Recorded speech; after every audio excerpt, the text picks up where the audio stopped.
I have 1 week to not just beat every 3D Mario game, but to 100% complete them. And yes, I got this idea from Yakko CMN. Hello, if you're watching this, I liked your Sonic video a lot, it was really cool. So I documented this entire adventure, and I mean all of it. Even when I wasn't playing, I was recording videos on my phone so I could remember how I felt at that moment. But otherwise, I was playing Mario games for about 12 to 16 hours a day. And if that wasn't enough, I bought a big timer that was on screen at all times, and it was basically my doomsday sentence. There you have it. I officially have less than 7 days to finish all these 3D Mario games. Let's go! If you thought I was kidding about the timer, well, you can see for yourself. It's plastered on my face cam, and just like our reality, time doesn't stop for anybody. But hey, you know me, right? The Nathaniel B guy's Nintendo guy channel? Oh, this will be a cakewalk for him. He's played through these games so many times in the past, there's no chance of the funny red plumber causing him any sort of stress, right? Just hit him! What the f***? Let's not get ahead of ourselves. So to lay some ground rules, I have to play every game on official hardware, and decided to play Mario 64 using Switch Online. And I even used the N64 controller just to be extra cheeky. My original plan was to just beat every 3D Mario game and not 100% them. But, you know, this is Mario 64, it's short, I decided to 100% it anyway. But at that moment, I figured that with 9 games, I would be more than busy for the whole week. But moving on to the game itself, in order to do 100% Mario 64, you need to get all 6 stars in the 15 main worlds, which includes 100 coins for all of them. There's also 15 secret stars to collect, and 3 Bowser fights on top of that. At the beginning, I was really excited to do this. Finally, oh finally, I can play video games normally for once. The first day was pretty awesome because typically I have a lot of daily and recurring things to worry about. But for this entire week, I had one mission, and that was to play video games and nothing else. Now typically, I play Mario 64 in an emulator which has different button lag and movement angles compared to anything on console. Within 10 minutes, I'm already realizing that using the N64 controller that I never use may have been a really bad idea.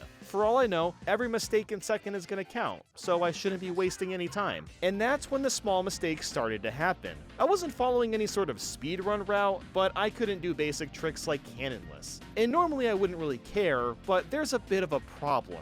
Yeah, you see, there's a big, scary timer behind me which does nothing but show me that every second is precious and the clock is ticking. You might think this extra timer doesn't add anything because I can always just look at a clock, but no, this is different. I could see exactly how much time was left. And because of that, I was feeling a weird sense of pressure and anxiety, which inherently is kind of dumb. I mean, I know how this game works, I shouldn't be nervous at all, but that's just not how my brain operates. I've got very high expectations for myself, and when I start to fluster, the flustering goes on for long periods of time. But lucky for me, I didn't really play bad until about an hour in. At first, I was more or less just relieved to have the C-stick be buttons because it works perfectly for Mario 64's funky camera system. The joystick is fine on the Xbox, but when you need to turn the camera fast, it's much more accurate on the N64. The issue, of course, is the movement joystick. The angles themselves are very different from what I was used to. This became very apparent in Big Boo's Haunt and Tick-Tock Clock. I kept falling off the roof and making really dumb mistakes that wasted a lot of time, but I wasn't really getting upset or anything.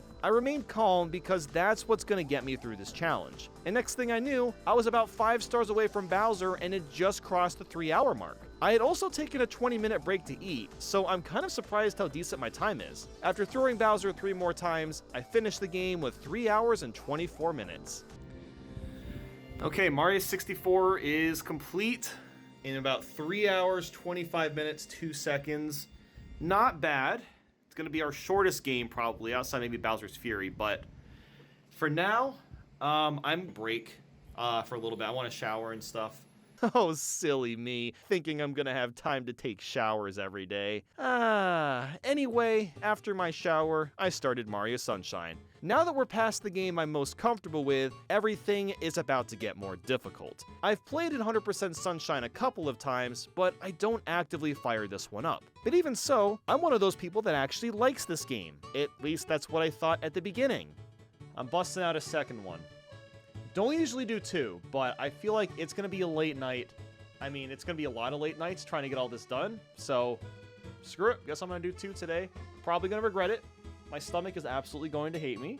Yup, that's me, still using energy drinks as a source of energy and comfort. I should probably break that habit, or I might actually die by the time I'm 45. But anyway, in order to beat Super Mario Sunshine, all you have to do is get the 7th shine in all 7 main levels. At the time, I also decided to get 1 shine from every secret level, so I did that on day 1 as well. As I'm sure you can tell, I'm playing the 3D All-Stars version because the widescreen is a big plus, and it's just more convenient. Even if the upscaled cutscenes look like a smudgy mess, it's still better than switching out cords with the GameCube or Wii. At first, I was using the Switch Pro controller because I didn't feel like getting a GameCube adapter out. Can I do the spam thing? Oh, I can't even do the spam thing. Oh, I might actually switch to GameCube.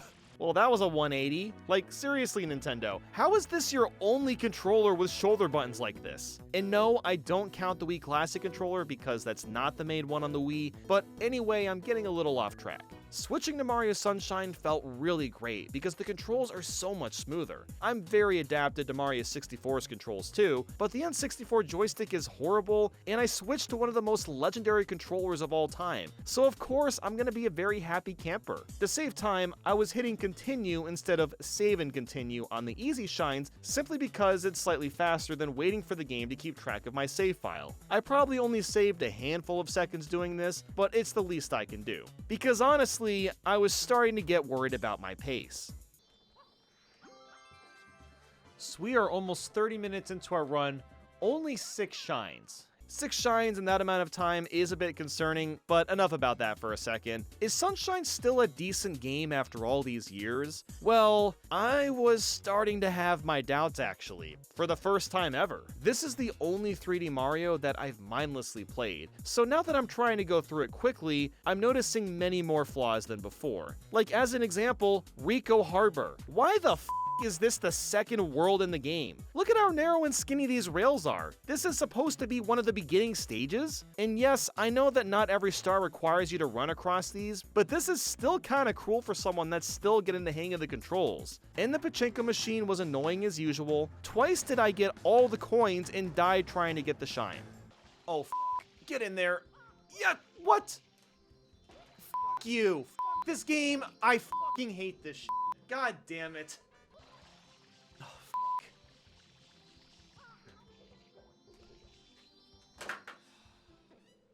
You know, I think my mind represses the bad parts of Sunshine, because I don't usually remember the finicky red coins in Gelato Beach, or this bullshit section in Pinna Park where the camera just chooses to turn behind the wall so you can't see anything. Like, why does the camera do this? The camera's so shit. Why do I get stuck to the fucking wall? I hate this. This is miserable. Cling onto the stupid thing, you idiot!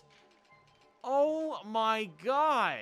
And that's only the ones that I've mentioned. But despite that, Sunshine went pretty smoothly, and I ended the game at the 8.5 hour mark. So I took a quick break, did some hoverboarding, and started Mario 64 DS. Since I finished the first 2 games so quickly, my mind started to get the idea of going back and 100%ing Sunshine, but I didn't fully commit to that.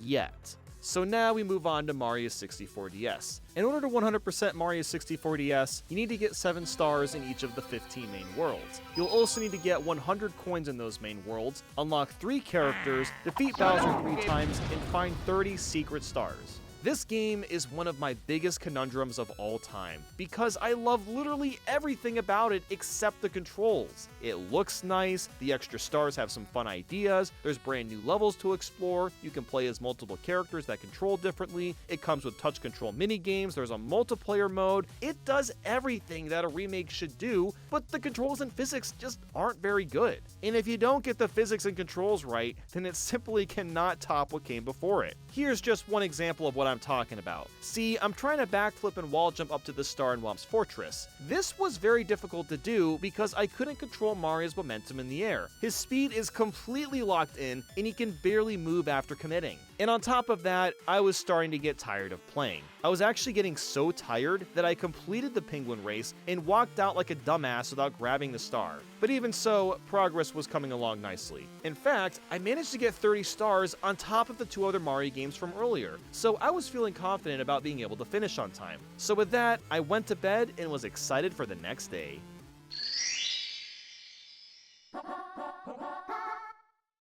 Let's go!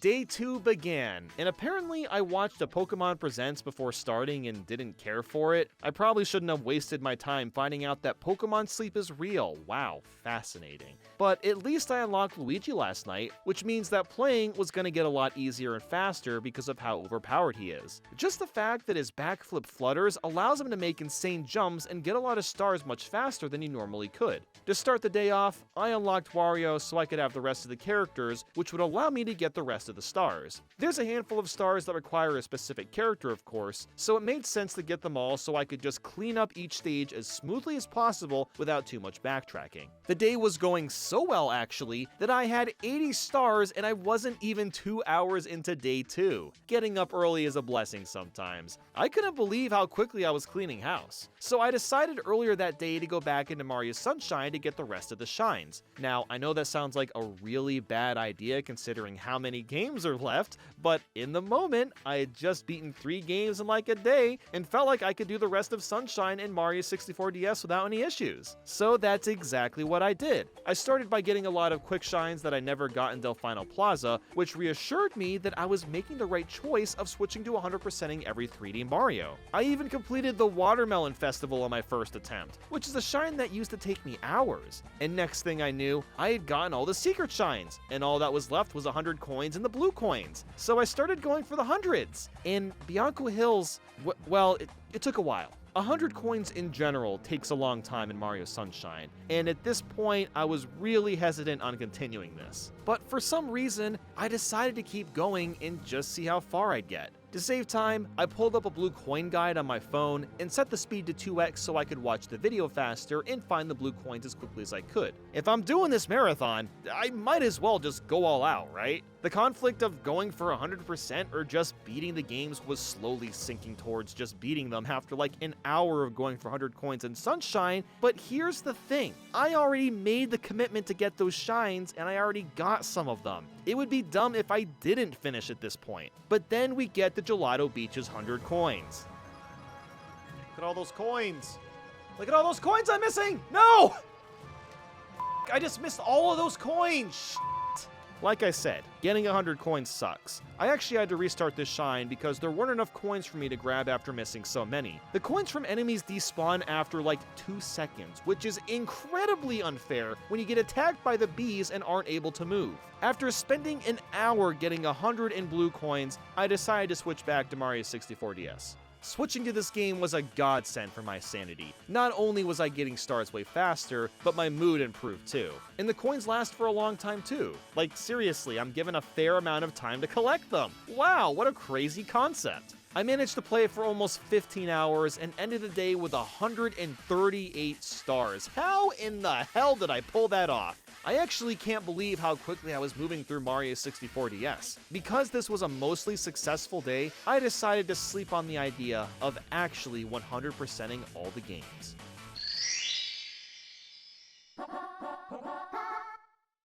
Let's go! I woke up and made the final decision. I was actually going to try to 100% all the games as of now. Just as we were approaching the actual day 3 mark, I was really concerned about the very last secret star. What I basically needed to do was catch 8 glowing rabbits. These rabbits unlock the mini-games, but also unlock a star. The thing is, I wasn't sure if I was going to get these glowing rabbits because I already unlocked all the mini-games on this cartridge. So when I got to 148 stars, I was starting to worry that this wouldn't be possible to do. That's because I couldn't find a single rabbit, and I need to find ones that are glowing white. The reason I thought they weren't spawning was because I had already unlocked all the mini-games. Heck, I deleted my 150 star save file in desperation, and that still didn't spawn the glowing bunnies. But it turns out I just had to talk to the Toad in the Rec Room, and he's the key to spawning them. So now that just means the grind is on. Now, grinding something in a marathon. I mean, that's gotta take a long time, right? Well, not exactly. There's a way to catch these little buggers quickly. You leave the main castle doors as Yoshi, check for a glowing rabbit, go back into the castle, and do this over and over again. After a few tries, I saw a glowing rabbit, which means I can actually 100% Mario 64 DS. I just needed to get 8 rabbits, so it didn't take as long as you'd expect. It's not like shiny hunting in Pokemon. The odds of you finding a glowing rabbit are much higher than I remembered it being. So I got 150 stars right at the official day 3 mark, which meant I had the entire day to 100% Mario Sunshine. And things were going just about as well as they could. 100 coins and blue coins were taking random amounts of time. It really depended on the stage I was playing. Pinna Park's 100 was a piece of cake, but then you got the blue coins in Noki Bay. They really put these in the most obscure spots imaginable. Even with a guide, it took me a while to get them all. But 4 hours in, I actually did it. I got the missing blue coins, did the stupid durian fruit mission, and gave my blue coins to the bear so I could 100% Mario Sunshine. But my day was nowhere close to done. After a very short break, I started Mario Galaxy and was praying to the gods that I could make a lot of progress. In order to 100% Mario Galaxy, you need to get 121 stars. To do that, I'm required to collect 6 to 7 stars in 29 major galaxies, as well as go to 13 other minor galaxies that have 1 to 2 stars each. The only thing I won't be doing is replaying every star as Luigi, because it's literally the same levels, which is pretty redundant if you ask me. And let's also keep in mind that there is a lot of video game left, so I have no choice but to skip out on Luigi. Now, if you've played the Galaxy games, you already know that they're slower paced and you can't skip any cutscenes. This was by far the biggest problem with the entire challenge. It wasn't dying in levels or playing bad, no, it was the loading times. Now, maybe you think I'm exaggerating a bit, or just overthinking. Well, boy do I have some news for you. Every time you grab a star, you're forced to watch Mario be all dun dun dun dun dun dun, and then the screen fades out, Mario goes back to the hub, he's like, oh, yeah, and ba-da-da-da-ba-dum. And this entire segment happens 121 times. And do you want to know how much time this wastes? Well, I added up the total time for this one segment and it was 17 seconds. If you times that by 121, you get 2,057 seconds or around 34 minutes. Doesn't sound too bad, right? Well, that's not all. Let's not forget that you also have to go back into the level itself, pick the galaxy, select the star, and watch more unskippable cutscenes. The time that this takes varies a little bit, but it's roughly around 23 seconds from selecting a galaxy to actually playing the game. That times 121 is 2,783 seconds, which is around 46 minutes. That totals up to around 80 minutes. And let's not forget there's a bunch of other cutscenes that happen throughout the game that we can't skip. I have to mash through the coin screen, the star bit screen, if I want to save the game or not. That basically means that I'm losing anywhere from 90 to 100 minutes on just the game loading. Now, normally, this wouldn't be that big of a deal, but it's a huge problem for the marathon that I'm doing now.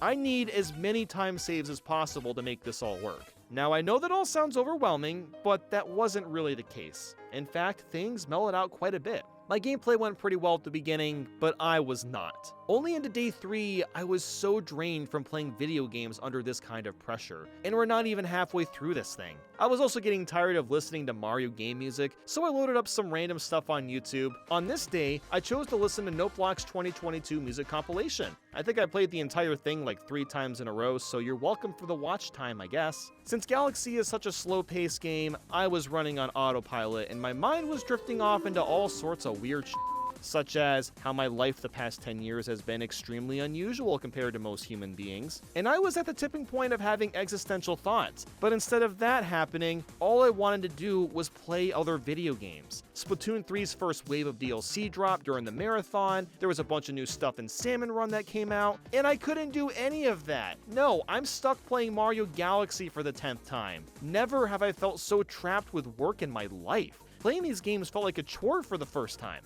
But despite all of that, things were still coming together. I wasn't getting stars as fast as I wanted, but I was trying my best to save time where I could. Another thing I was doing was getting a lot of star bits in the levels. That's because you need a total of 6,000 star bits for all the Lumas combined outside each room, and I don't want to waste time grinding for star bits at the very end, so because of that, I had to play some levels slower, but in the long run, I think it was a good strategy. I was trying to at least reach triple digits with stars before going to bed, but I wasn't there yet even when it was midnight. But I had one thing going for me at least. I maxed my life count without realizing it, so that's kind of cool. I ended up getting 101 stars by the end of the night, and that was it. At that point, I had been playing for almost 15 hours and really needed some sleep. Before bed, I hopped onto the hoverboard and tried to contemplate how on earth I was going to finish all these games. It was at this moment that I realized how much of a mistake going for 100% was. And it's like, I knew it was a bad idea from the get-go. I've 100% all these games in the past. I remember how long they took. Why on earth am I doing this to myself?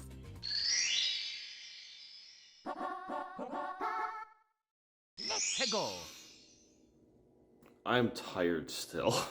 Boy, oh boy, am I ready for another fun day of gaming. I'm still not done with Galaxy, which means I need to f***ing cook today. I gotta finish this game and haul some booty in Galaxy 2 if I want to stand a chance to finish on time. Thankfully, I was cruising through the remainder of the Purple Coin Comet, and after finishing the anticlimactic 121st star, Mario Galaxy 1 was finally complete. And that was it for Mario 3D All-Stars. It was time to hop into Mario Galaxy 2, which means we're switching to a much lower resolution because the only way we can play it authentically is with a Wii or Wii U. So I fired it up on the Wii U and got my Wiimote and nunchuck ready to go. The big hurdle for completing this game is the green stars and comet medals. The only strategy I really had was to get the comet medals on the first attempt. That way, I would never need to re-enter a level after getting its initial star. And then, of course, use a guide for the green stars so I don't waste time looking around. Mario Galaxy 2 has 122 stars spread across 49 galaxies, and each area has 2 to 3 stars per galaxy. But that doesn't include an additional 120 green stars, which is also 2 to 3 stars per galaxy.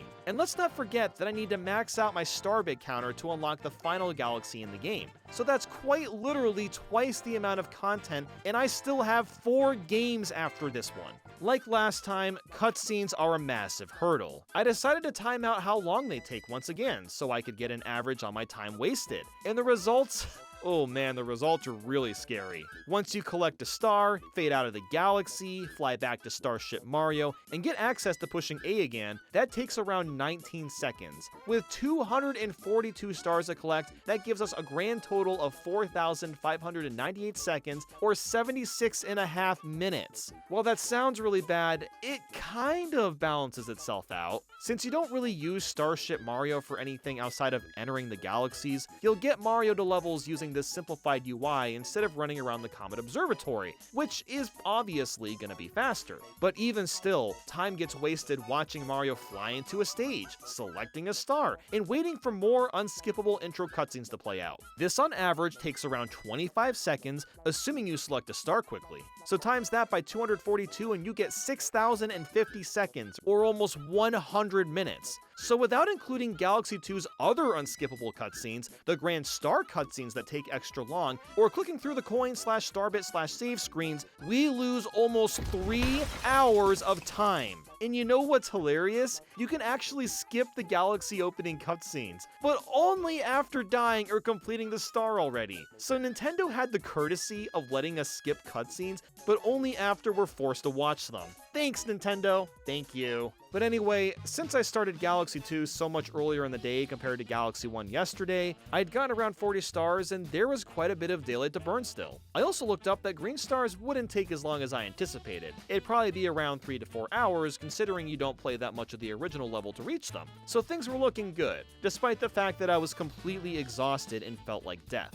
I was on track to finish the main 120 stars and at least get started with the green stars. At this point, I had a goal in my mind that I wanted to execute and follow through with, which led to more pressure, which in turn led to me losing my patience. I was starting to get into the harder galaxies, and even when making simple mistakes, I was getting really mad. And here's the thing with that. If you knew me in person, you'll know that I don't really get mad at anything or anyone. The only outlier to that is video games. This is the one thing that makes me angry because I hate making mistakes and wasting time on something that I already sink so much of my life into. And I think because I'm already over 4 days deep into this challenge, I was getting more angry than usual. And I thought that was a good thing, because sometimes getting angry at games makes me play more efficiently. And in short spurts, it probably does. However, for this marathon, it was a pretty big drawback. getting mad was making me play slightly worse than normal, but I couldn't really control my mood. The constant loading screens was making me lose my mind and I wanted it to be done, so for about an hour this day, I was getting really upset at the mistakes I was making.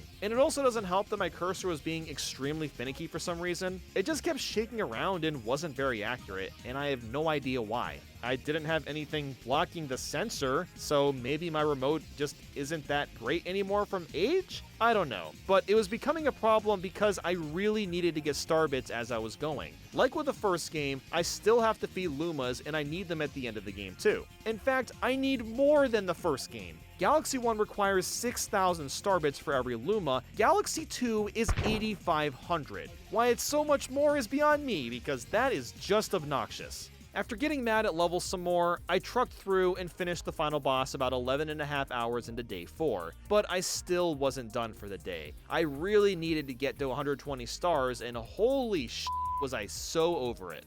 When I'm only playing games and doing nothing else, eat, sleep, game, repeat, remember that? Everyone knows that stupid ass cringe shirt? That's me right now, and I don't want to be that person anymore.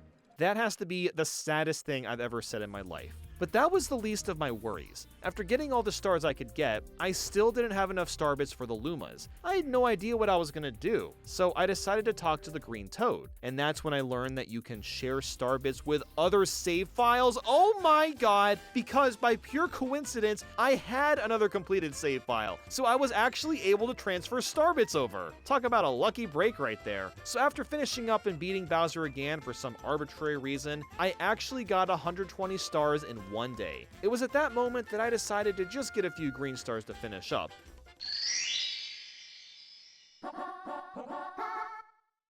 Let's go!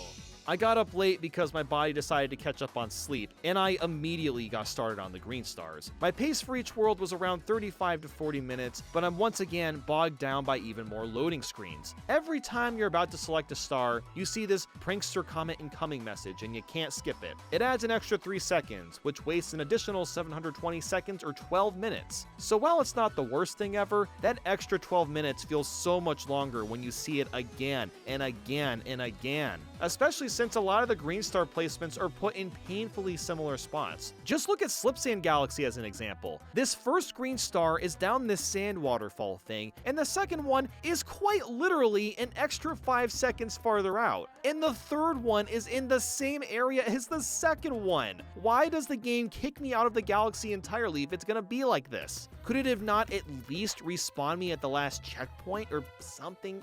Anything better? The real issue today, though, is the fact that I did wake up late. Just getting up an hour or two later than I usually do means that I'm going to be forced to play a lot later into the night, or I'll have to get up extra early one of these days to catch up. My only saving grace was the green stars in Boss Blitz Galaxy. And you want to know why? Because for some reason, I can skip the boss cutscenes. Even though I haven't gotten the green stars yet, or died, I'm just allowed to do that for this one galaxy for some reason. And also, I didn't need to max out my star bits to get the perfect run unlock because I guess the other save file already did that? I honestly don't understand how this game works, but me silly, am I not complaining about that. Surprisingly, I only died a few times on the perfect run, which means I finally finished getting 100% in Super Mario Galaxy 2. After having a meeting with my partner manager and eating, I finally started Mario 3D Land. I was so relieved to have moved past the Galaxy games, because at least everything else from here on out isn't slow and laggy. In order to 100% Mario 3D Land, I have to complete 96 levels, collect all 285 star medals, and touch the top of every flagpole. There's 3 star medals in every level, plus a couple of random ones in mystery houses here and there. So in order to beat this game as efficiently as possible, I need to get all the star medals on the first go for each level and try to die as little as possible. To unlock a crown, the final stage, you're supposed to replay all the levels as Luigi as well, but I'm not going to be doing that for the same reason I skipped it in Galaxy 1. It's completely redundant. And also, it's day 5 and I'm running out of time here. But I'll of course still finish the last secret level. Thankfully, Mario 3D Land is a lot easier than the Galaxy games. It's a huge relief that I'm past all the other games, which are notably more difficult. 3D Land is kinda like the breather of the challenge, which also makes it a bit boring, but I don't mind at all. It's pretty common to play an entire level in 3D Land, and once you leave, you have no idea what you just played. It's not that the game isn't fun, but since there's no theme for each world and the levels themselves aren't very distinct, it's hard to remember what you actually played. I've gone through 3D Land like 5 or 6 times before, and I still can't remember the majority of the levels. Thankfully though, I was really cruising. I got through the first half of the game in a few hours, but I was mentally suffering. I was just so tired of playing Mario games. It feels like I'm being chained to a cog in a wheel, being tested on my willpower and patience. I think a lot of these feelings has to do with the fact that 3D Land is such an average Mario game. Things should get a little bit better once we get to 3D World. But that's really all I have to say. I ended the day beating most of 3D Land, and I was feeling pretty good about being able to finish 3D World very quickly tomorrow. I spedrun this game a couple years ago, so I should still have some of my skills from that. So while I didn't make quite as much progress as I wanted to, it was as far as I could mentally go without falling asleep.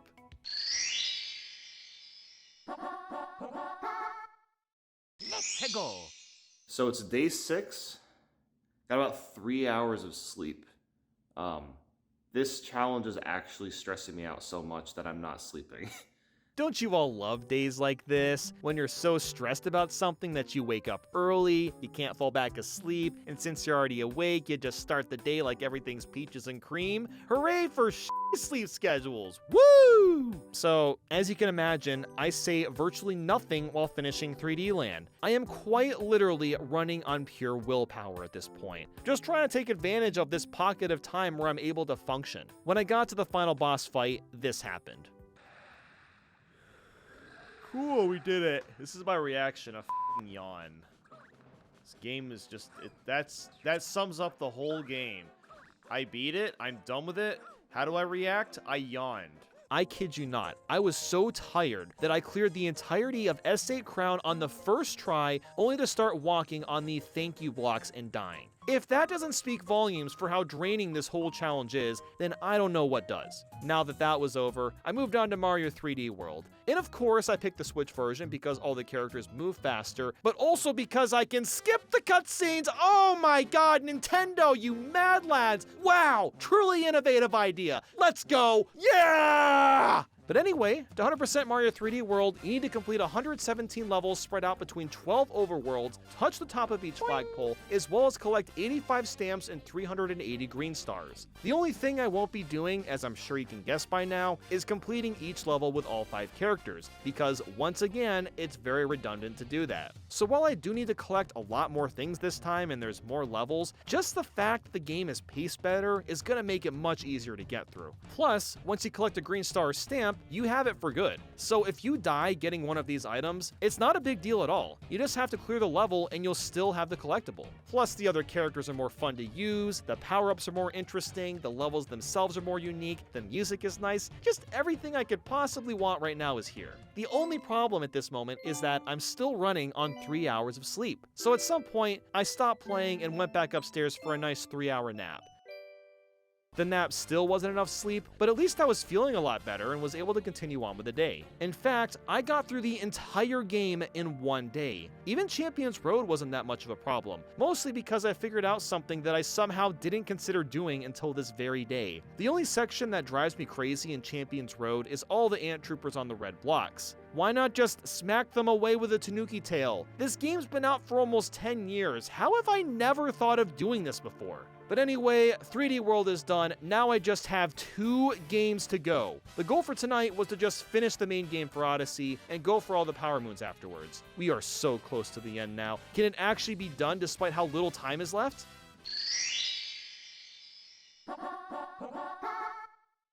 Let's go!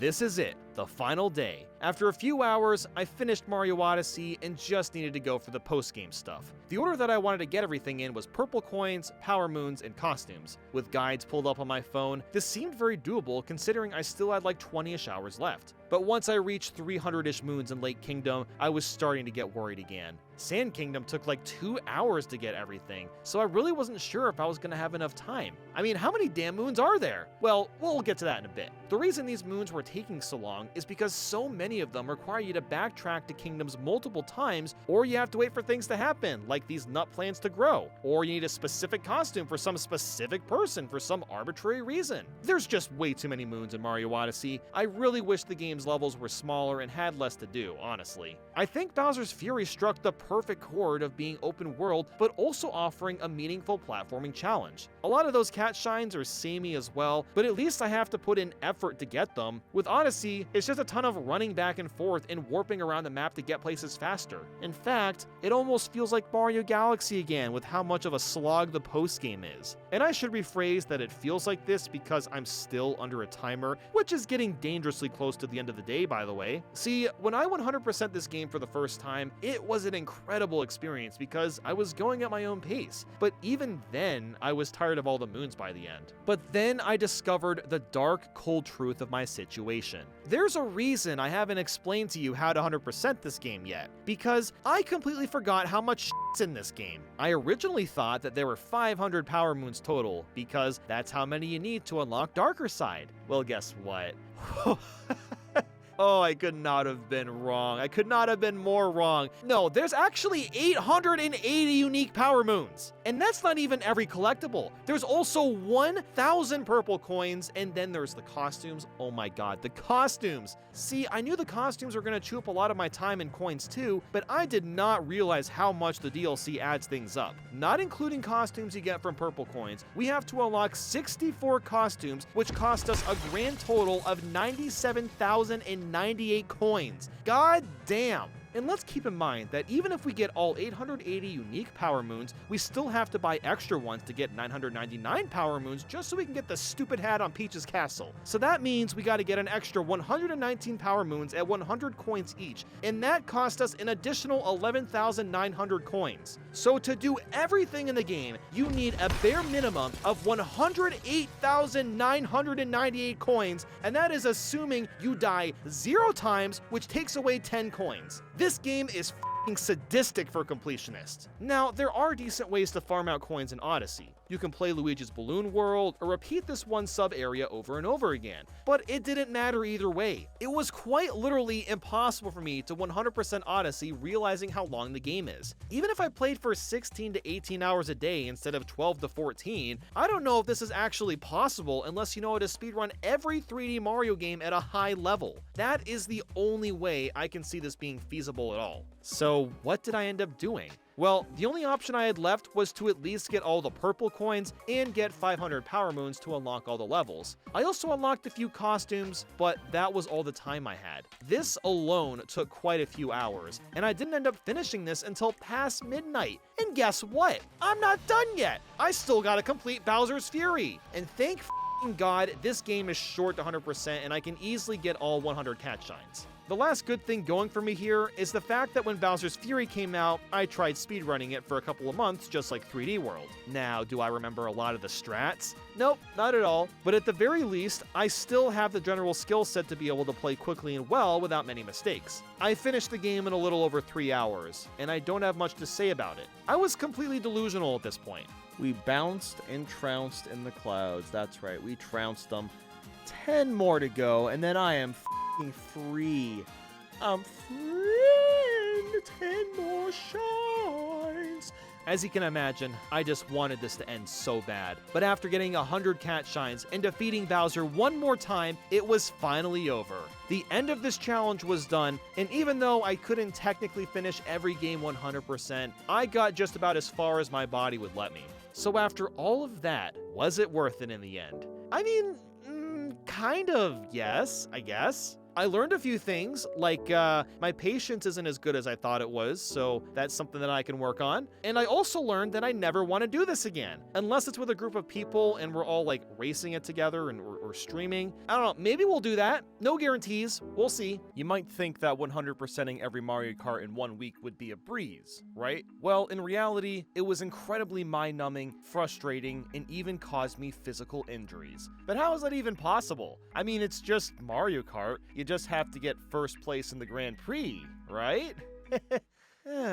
So the answer isn't quite that simple, because oftentimes getting 100% takes an extremely long period of time. After making way more food compared to last time, I was ready to go. This is my journey.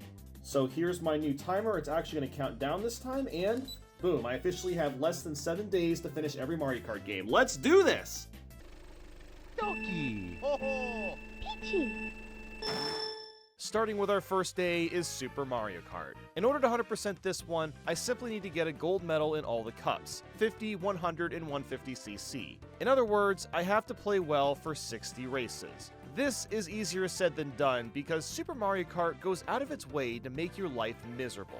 In fact, I've never fully beaten this game because of its difficulty and how unforgiving it can be. I'm playing each of these games on official releases and have decided to play the first 3 Mario Karts on Switch Online for convenience. And yes, I use the SNES controller the whole time so it feels as authentic as possible. Now, on to the game itself. It's by far one of the worst aged games on the SNES. Maybe that's a hot take, but no matter how many times I pick this game up, I can never get used to the controls. Moving feels so slippery, and the track selection is so boring. There's like 3 Bowser Castles, 4 Mario Circuits, 2 Koopa Beaches. I really don't have an affinity with Super Mario Kart, but that doesn't matter, because I was on a mission. The goal today was to 100% Super Mario Kart 64, and get a start on Super Circuit. I was feeling pretty good, and really tried to have a positive headspace. When I marathoned the 3D Mario games, I got negative really quickly, and it made the week not very fun. But this time, I was feeling great. I'm expecting to struggle at the end of this game, but more than determined to complete Super Mario Kart as fast as I was able to. But within like 30 minutes, things were already starting to heat up. The main issue that makes this game so infuriating to play are the computers, and that's because these bastards cheat. And I'm not even exaggerating. They have an infinite amount of items, and they rubber band. If you're not sure what rubber banding is, well, basically, it's the game's method to creating difficulty. If you're too far ahead in the race, the game doesn't like that, and the racers will quickly speed up and get right behind you or even pass you. And as for the item problem, oh my god. Mario and Luigi use stars, Peach and Toad use a poison mushroom, Yoshi an egg, Bowser and DK a fireball, and Koopa a green shell. The CPUs can use these particular items whenever they feel like it. They don't have to hit the item space to get the items, they just have them. In what world is that supposed to be fair at all? And the CPUs can also pass through obstacles, like Bowser just phases through this thwomp like it's nothing. For someone that doesn't actively play Super Mario Kart, it is incredibly unfair. And I get this is an old game and BS challenge was just the norm back then, but playing in the current time period is such a pain. But anyway, we quickly made our way to the point that I've never passed, 100cc Special Cup. Yep, I've never even tried 150cc because I couldn't unlock it. That's how brutal Super Mario Kart is. But my spirits were high, and while I was struggling, I actually managed to pull through for the first time in my life. Here we go. Game plan, watch this. Boom! Okay, second place! Yes! Yes! Oh my god! You know this game is hard when I'm popping off at 100cc. As soon as I started 150cc, I ran into problems. Literally, the first stage I was ranking out because the other racers were just faster. Why were they faster? I don't know, because cheating makes them feel good? And I don't think I was making any mistakes, they just kept passing me for no reason. What? What? He just jumped over my red shell? Like I said, this game cheats and all you can do is outbeat the cheater. And the SNES controller that I was just praising is now starting to hurt my thumbs. It's not exactly the worst thing ever, but it made playing a bit more unpleasant. I guess maybe the issue was that I was pushing too hard on the button because of how intense the game is? I'm not really sure. I was kind of surprised to be experiencing pain at all. But that was the least of my worries. 150cc was kicking my ass, and I had to retry tracks several times because the CPUs were ramming me into corners, I got hit by one item. Basically anything that qualifies as a mistake makes it impossible to secure first or second. Koopa Beach 2 was by far the worst. There are so many water pits you can fall into, and doing so means you lose automatically. Now, maybe I just don't know how to play this, and that's probably true to some extent, but I was seriously raging. I get mad at games sometimes, but this particular stage made me so mad that I was uncomfortable watching what I sounded like back over, so I'll just say that it took me a solid hour to finally clear this. So much for being in a good headspace, but I know I'll feel a lot better once I get to Double Dash. Despite the seething anger and sheer desperation to escape Super Mario Kart, I was making progress, and eventually I cleared the final cup in 150cc. Thank freaking God. Next up was Mario Kart 64, and yes, I busted out the N64 controller for this one, so it feels like the original. To 100% this one, it's the exact same process, but with one extra thing: Extra Mode. I basically need to complete 64 races. Now, I grew up with this Mario Kart, and I'll always have a soft spot for it, but I also know that it can be unfair as well. The item spawns aren't as much of an issue, but the rubber banding is so bad at the harder levels. But starting up, of course, was 50cc, and this had to have been the first time I've played this game at 50cc since I was like 8 years old. And my goodness, did it feel so slow. And that's when I came to the realization that 50 and 100cc were gonna feel like a slog for the rest of these Mario Karts because I'm so used to the faster speeds. But honestly, after the torture that was Super Mario Kart, it was kind of nice to have a breather and get used to Mario Kart 64's controls again. I did not have this luxury when marathoning the 3D Mario games. It was action-packed the whole time with very little breaks, so this will be a very different experience overall. Now, this game has aged okay. The tracks are great, and I love the characters' voices to death, but that's about the only highlights. The red shells still don't work that well, but at least the CPUs aren't jumping over them, thank God, so this still feels like it's gonna be slightly easier. In terms of how to fend off the rubber banding, well, it kind of just comes down to your item luck. I mean, seriously, the CPUs will pass you and zoom ahead if you don't consistently get shells of bananas to hit them. In some aspects, this is kind of fun because you have to put in the effort to use your items properly, but it's not fun when you get a mushroom or something completely useless and the CPUs zoom ahead and there's nothing you can do about it. But in general, I didn't have that many problems getting golds this time, except for one course, Toad's Turnpike in Extra Mode, because the cars and trucks drive towards you and good frickin' luck avoiding them.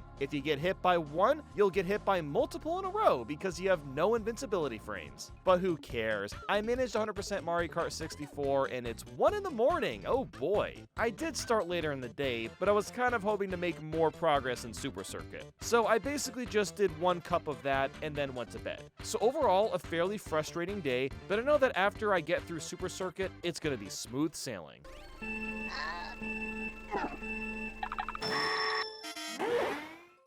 So, Mario Kart Super Circuit. The process to getting 100% just might be the most difficult and obnoxious task of any Mario Kart to ever exist. For every cup, we need to secure a 3-star rank, a common thing in the modern era, but this was the first title to include them. We also have to get 100 coins or more for each cup to unlock the extra cups. And those extra cups just so happen to be the Super Mario Kart tracks, which means I need to complete 180 races. You can tell how excited I am about this ordeal, can't you? I'm just stoked. At first, I thought getting 3 stars would be a piece of cake. I also wanted to get 100 coins on my first run so that I would unlock the extra cup faster, so I was just playing along, and on the first cup, I played basically flawless. I got a ton of coins and did everything right, yet I got 2 stars. Huh, that's strange. I didn't make any mistakes, so I'm not sure why that happened. So I moved on to the next cup, and I got 3 stars this time. What did I do differently?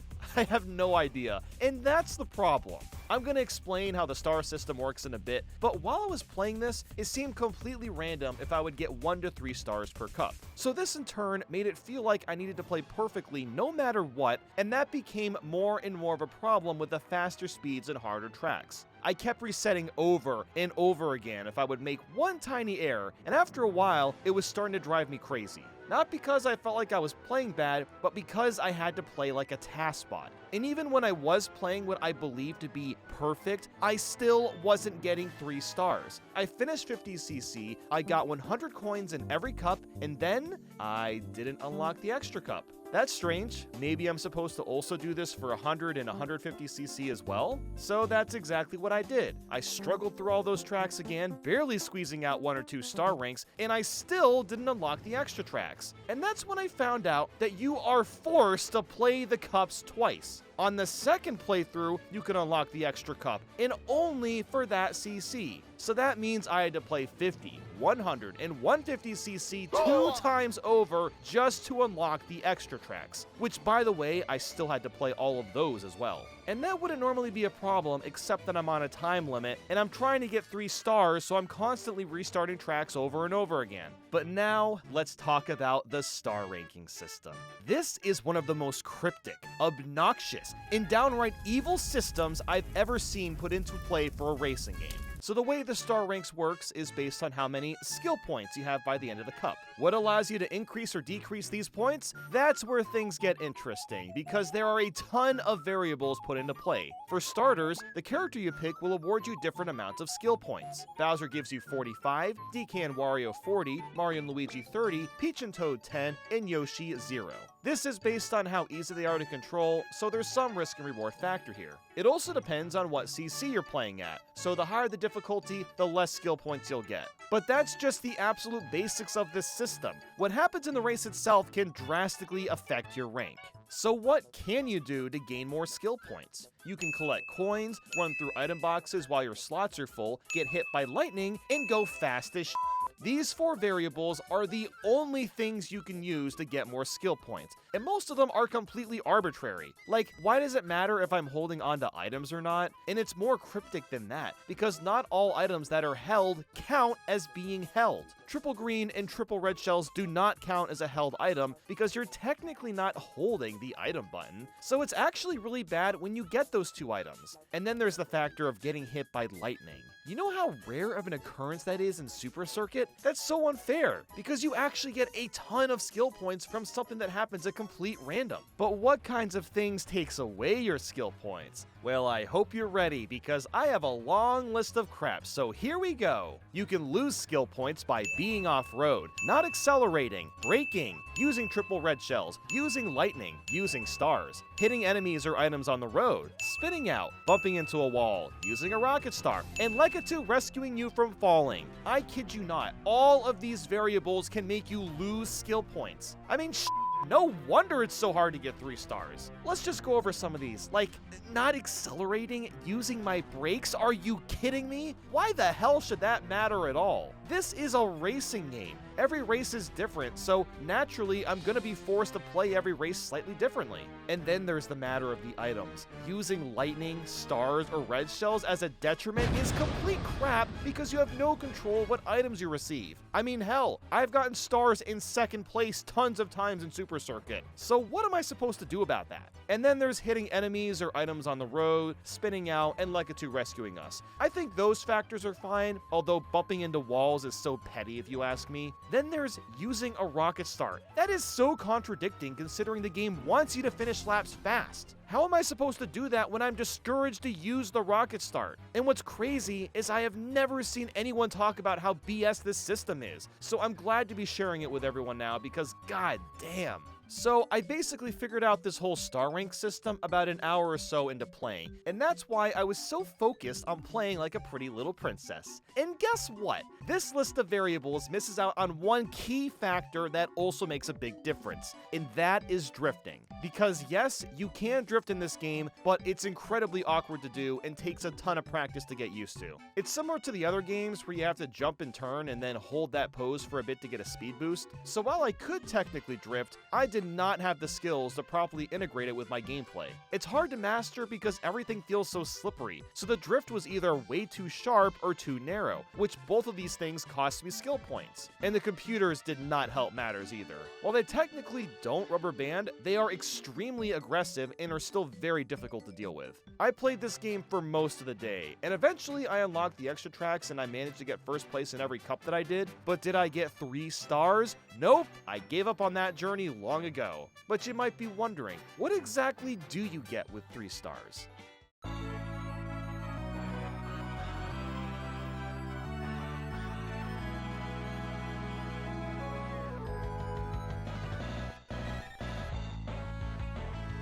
Oh, you didn't notice the difference? Wow, I'm shocked. You get a dark blue background instead of a light blue background. That is the reward. Yep, screw that crap. I completed everything else in this game aside from the completely outrageous star ranking system, so I hope you can understand. In fact, I've already 100% this game in the past. When I was in college, I read a forum on GameFAQs that said you could unlock Waluigi if you got 3-star ranks and everything, so I spent several days practicing and getting really good, and actually managed to get the stupid 3-star rank on everything. You can see it right here on my actual cart, but alas, I did not unlock Waluigi and was a little sad after all that effort. But that's okay, because it's all uphill from here. Next up was Mario Kart Double Dash, and there's only one way to play this one officially, and that's on an actual GameCube. So I apologize for the quality drop, but there's no other option. In order to 100% this one, I have to get gold in all cups, including the All Cup Tour in Mirror Mode. I just have to complete 96 races. It was also starting to get late already. I started Double Dash at like 8 p.m. after playing Super Circuit for most of the day, but that's okay. This is a good video game. The drifting is actually usable, the tracks are fun, the music is great, it still looks nice. I'm out of Mario Kart hell. Finally, I can have some fun again.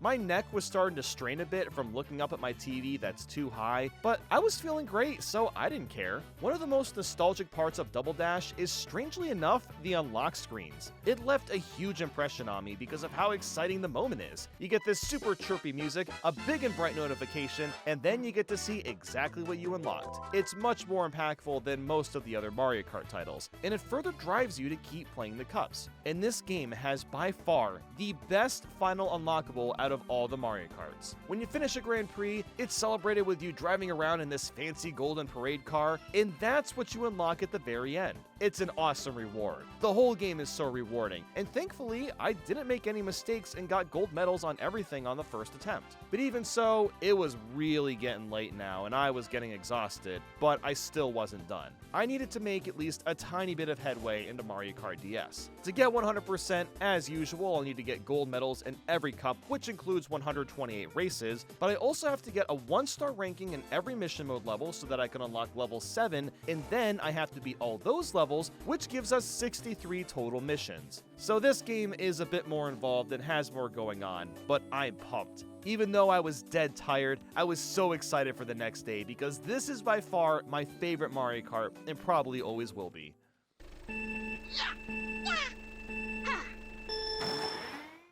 Today was going to be awesome. I get to fully replay Mario Kart DS, and the only culprit was that my thumb was starting to get sore, which is bizarre because I'm used to playing games for long periods of time, but I think the reason for that was because I was so intently mashing the buttons the first 2 days, and that was starting to catch up to me physically. So I have the neck strain and my thumbs hurt. What else could possibly happen? Well, not much today. I basically just cruised through the campaign in mission mode with no problem. The only thing I struggled with was the Ice Bully mission, because he likes to jump over you if you use your mushroom to hit him from too far away. So once I got past him, I was basically done. It still took most of the day because instead of 16 tracks per CC, it was 32, so I was doing a lot more races. But that's okay, because I didn't make any mistakes and didn't have to redo any of the Grand Prix. So as much as I'd like to gush about Mario Kart DS, it was truly a breeze in this marathon.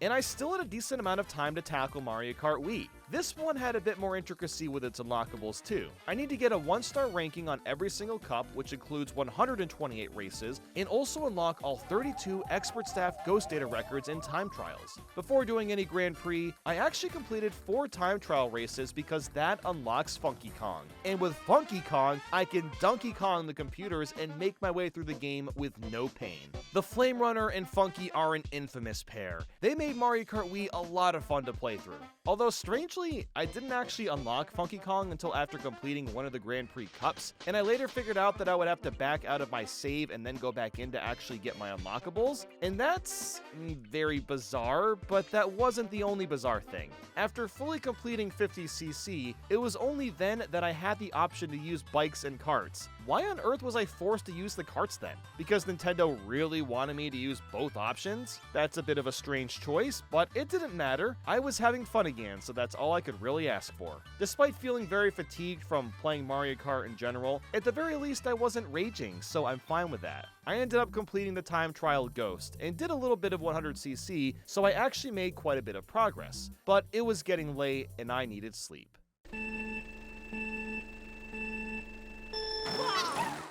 Going into day 4, I was once again excited about being able to finish Mario Kart Wii, because after this there are only 2 more games, but these last 2 games, well, we'll get to those when we get there. But for now, I was continuing to just kind of cruise along. I was starting to struggle a bit more, but the star rank system is much more forgiving. I can get 2nd or 3rd place and still squeeze out a 1-star rank. And lucky for me, I had a save file of Super Mario Galaxy on the Wii U, so that let me unlock Rosalina way faster and didn't force me to get 1-star ranks in Mirror Mode. I did have to redo a couple of cups, but overall, things went pretty smoothly. The main hurdle for Mario Kart Wii is just how much random crap happens. It feels like a million items can be thrown at you at any time, but then it's usually easy to catch up, so it's not that big of a deal. I was also still having some neck and hand cramps, but I was feeling determined. All I had to do was keep chugging along because I was at a decent pace. Once I did finally finish all the cups, I checked the character select screen and found that I still didn't have Mii outfit B, which is really strange because I beat every ghost in time trial. So I looked into it more, and you're not gonna believe this, but you have to beat the ghost while also reaching in unlock time. All this really means is that for a couple of tracks, I didn't finish fast enough. In hindsight, this is incredibly confusing and makes no sense considering we're told we just had to beat the ghost, but basically, I just had to improve my times in N64 Sherbet Land as well as GBA Shy Guy Beach. After doing that, I finally unlocked that Mii costume and was able to move on. This was actually my first time 100%ing this game, so it felt great to finally do that. But this is just the start of our day, because next up is Mario Kart 8. Yeah, I'm saving Mario Kart 7 for last, and I'll tell you why later. But yes, we're busting out Mario Kart 8 Deluxe. Now, I can see the 4 of you in the comments putting on your best nerd emoji face right now saying, aren't you supposed to beat Mario Kart 8 on the Wii U and the Deluxe one on the Switch? No, I'm not doing that. These are literally the same games, but the Deluxe version has more stuff in it, which makes it actually harder. And when it comes to getting 100%, the requirements change a lot compared to what we're used to. I actually don't need to play all the cups and their difficulties. No, I just have to get a 1-star rank or better in the base game Mirror Cups, and then gold in 200cc, which equates to 96 races. Then I have to beat 48 base game Staff Ghosts and 150cc time trials, and the final requirement will be to collect 5,000 coins. The coins are where you unlock almost everything, because now we have tons of kart parts to get. I decided to start with 150cc mirror mode so I could start getting some coins for better kart parts, which in turn make the time trials easier. Then after that was 200cc, and I don't really like playing the game at this speed because a majority of the tracks just aren't built for how fast you go. I do love the thrill of it, and some tracks work well, but most of them don't, and it's a bit of a pain. But I was raking in tons of coins, which is great. I've been trying to get as many as possible before I start farming for coins because, yes, I'm literally gonna be coin farming in Mario Kart. But yeah, I pretty easily finished 200cc, I unlocked Gold Mario, and it was so cool. Oh my god, there he is. Wow, he's gold. And then I got started on time trials, and at this point, I'm actually really bored. And it's not even that the game, okay, I'm not gonna lie, this game is starting to get boring. I want Mario Kart 9 already. But really, it's come down to the fact that I've been playing Mario Kart for 4 days straight, averaging 14 to 15 hours a day, so it's really getting to me. And there's just so many tracks in this game. I didn't even finish the time trials because there's just too many to do. I got over halfway through and then hit the hay for the night.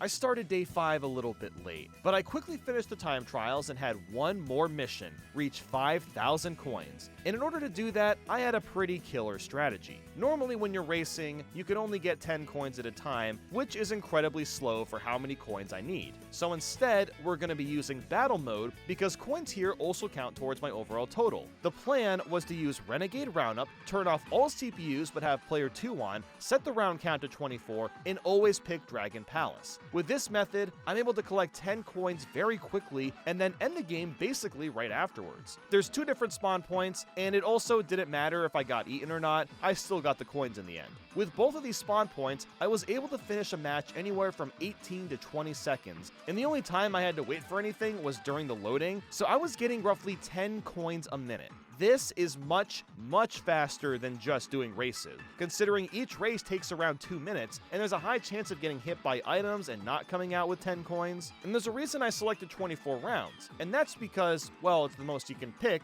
but at the end, I'm forced to sit through the trophy screen and then make the whole setup again. While this process was fast, it was also incredibly dull. And not only was it dull, but there was no downtime. I had to actively be mashing the A button and trying to get coins as fast as possible.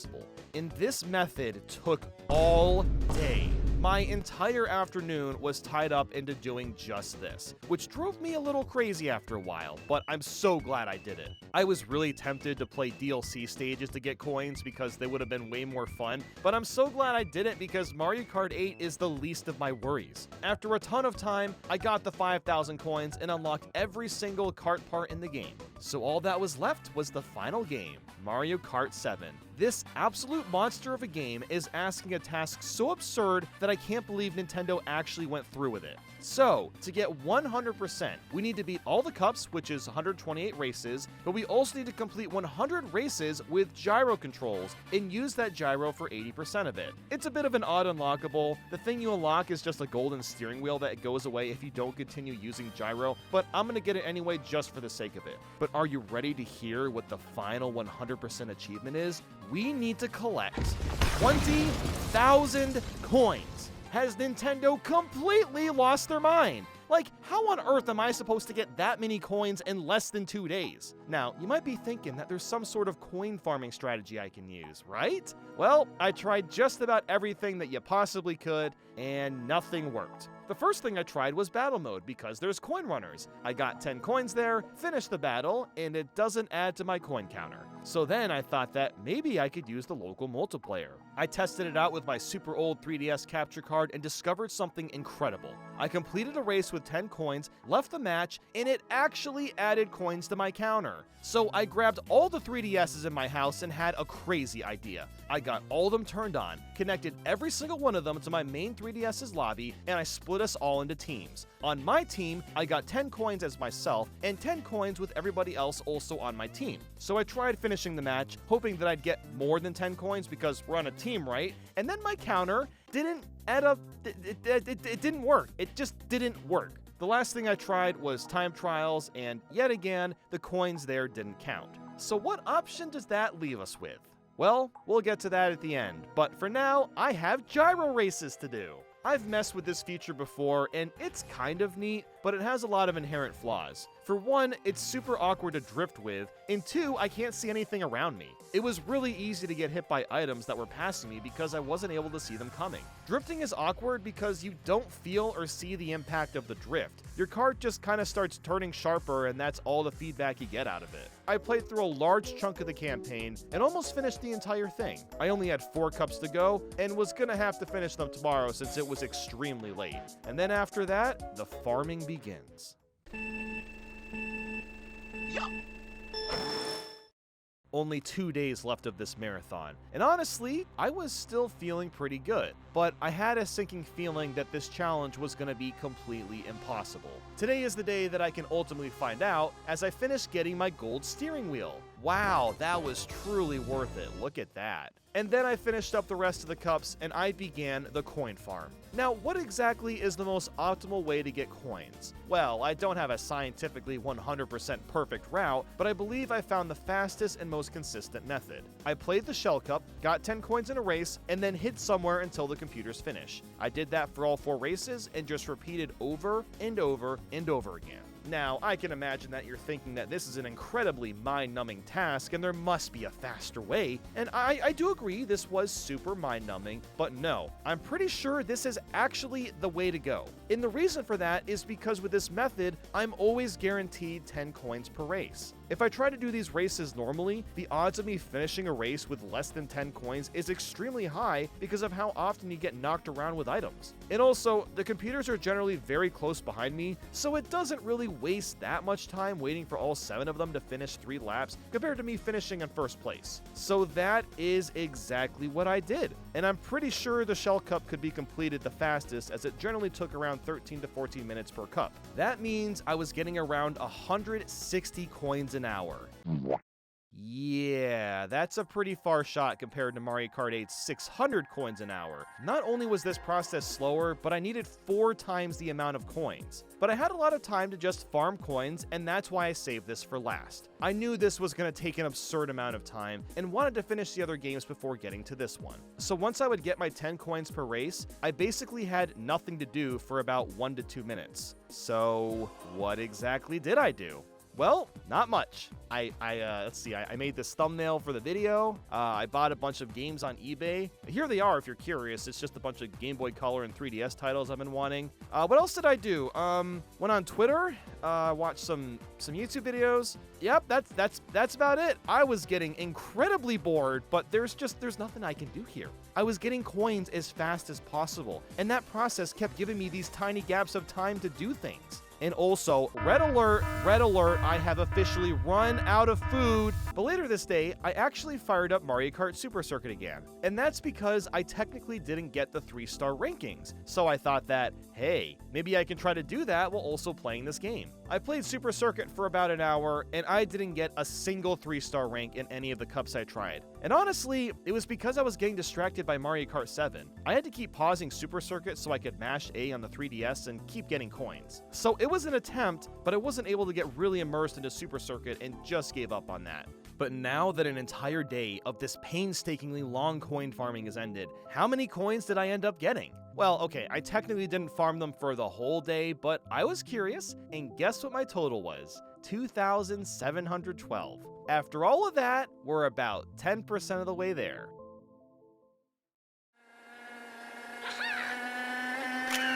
Mr. Mario, the best! Well, today is sure gonna be one of the days of all time. I am so excited. The only thing that I have to do is farm coins and nothing else. So what on earth am I supposed to do to keep myself entertained? I'm kind of going insane staring at the same 4 tracks over and over again with no relief from it. So you know what I did? I said screw it and fired up Danganronpa. I started this game like a month ago, and I'm at Chapter 3 now. And honestly, a game like this is kind of perfect for the marathon. It looks like a visual novel, and it kind of is, but really it's a murder mystery similar to the Ace Attorney games that tells one of the most gripping stories I've ever heard from a game, period. You're a bunch of high school students, and you're going to this school, Hope's Peak Academy, and then boom, everyone passes out, and the next thing you know, there's this talking bear, Monokuma, and he tells all the students that basically to escape the school, you gotta murder each other and get away with it. So this group of students is kind of like teaming up, but they're also scared of each other. Then a bunch of murders happen, and everyone goes on trial, and holy f***, the music slaps in this part, and from there you play mini games while solving the case and figuring out who is the killer, and then Monokuma punishes the killer in the most absurd ways possible, and sorry. Anyway, back to Mario Kart 7. We got 4,500 coins after several hours, which is nice, cool, but the last non-gold kart piece is at 5,000, and wow, we got 5,000.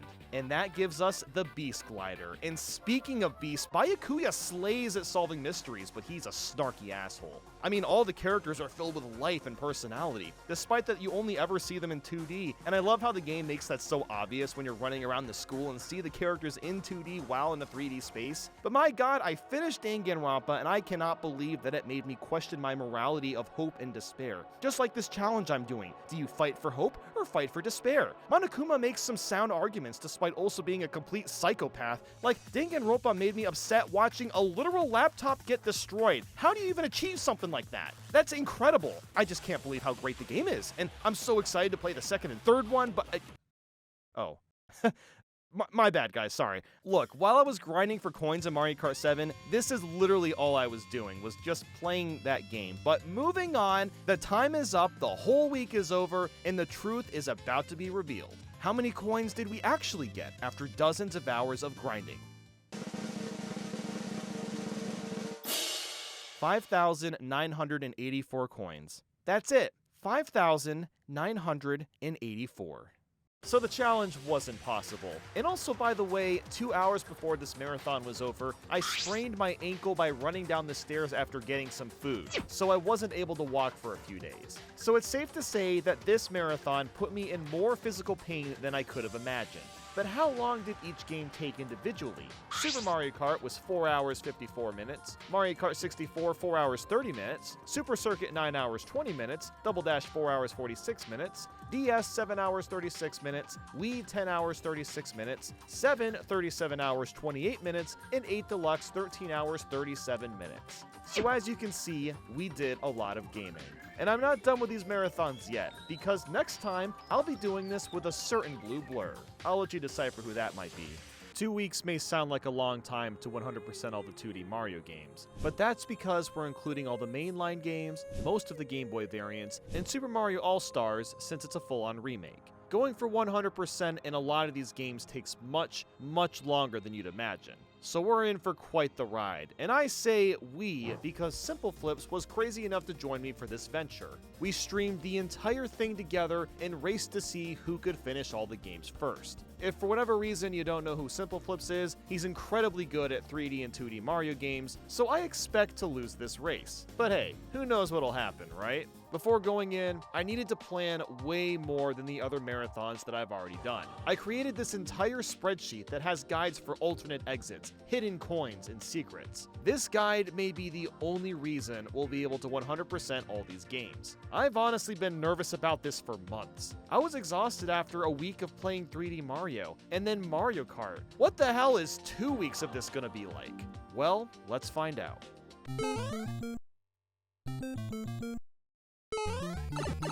The first day has finally arrived, and this was the one I was most worried about. Simple Flips and I began, and this insane marathon has started its course. To 100% Super Mario Bros., it's really simple. Beat all 32 levels without using any warps. I'll also be using the same controllers the game's console was on. Now, thankfully, I've beaten this game quite a few times in the past. So while I'm used to SMB1's wonky physics, they still took me a bit of time to get the hang of again. This marathon dynamic is much different compared to the other ones I've done, because I had Simple Flips on call with me the whole time, and immediately I noticed my mood was better than usual because the both of us were going to be clawing our way through these games together. As for the game itself, I mean, we've all seen it and played Mario Bros. 1 100 times. It's not the greatest game to go back to, especially because so many levels look the same and the jumping momentum can be super clunky. While building speed and running feel fine, jumping is tricky because Mario will kind of lock in place depending on how fast he's going. It's like this in most 2D Mario games, but the physics have been heavily polished as the decades have passed. And the springs are also very inconsistent. It can sometimes be hard to tell how much distance you'll cover after jumping off one. Also, if you get a game over in this game, you go back to World 1-1. Well, at least that's how it works if you don't know that you can hold A on the title screen after a game over, because doing this sends you back to the world that you died in. So even though the game's save system is BS, it's not the most unfair setup in the world. Simple is not used to SMB1's mechanics and ended up getting a game over fairly early on, but I actually didn't have my first death until 5-4, so I was pretty happy with the progress. But this is not the game that I'm worried about. Anyway, after like 30 minutes, I found my way at World 8. I was cooking along at a good pace, but then I got to 8-4. This level really isn't that bad, but the Hammer Bro right before Bowser is super hard to predict. So I finally got to him, and yep, I died. Okay, cool. That's the first game over, but at least I can start at 8-1 compared to 1-1. After a couple more game overs, I jumped over that Hammer Bro, and then somehow avoided Bowser's hammers, and just like that, was already done with Super Mario Bros. 1. It feels great to have finished this game so quickly. In fact, it only took 58 minutes. But this was just the warm-up. Yup. Next up is Super Mario Bros. The Lost Levels. This one game, is why I was dreading this marathon. To 100% the Lost Levels, I need to beat the main 32 levels without warps, then beat 9-1 through 9-4, get a game over in 9-1 to unlock worlds A through D, and then beat those. This equates to beating 52 of the worst Mario levels ever conceived. I've been so terrified of getting stuck in this game during the marathon that I actually played through it a few times before the marathon even began.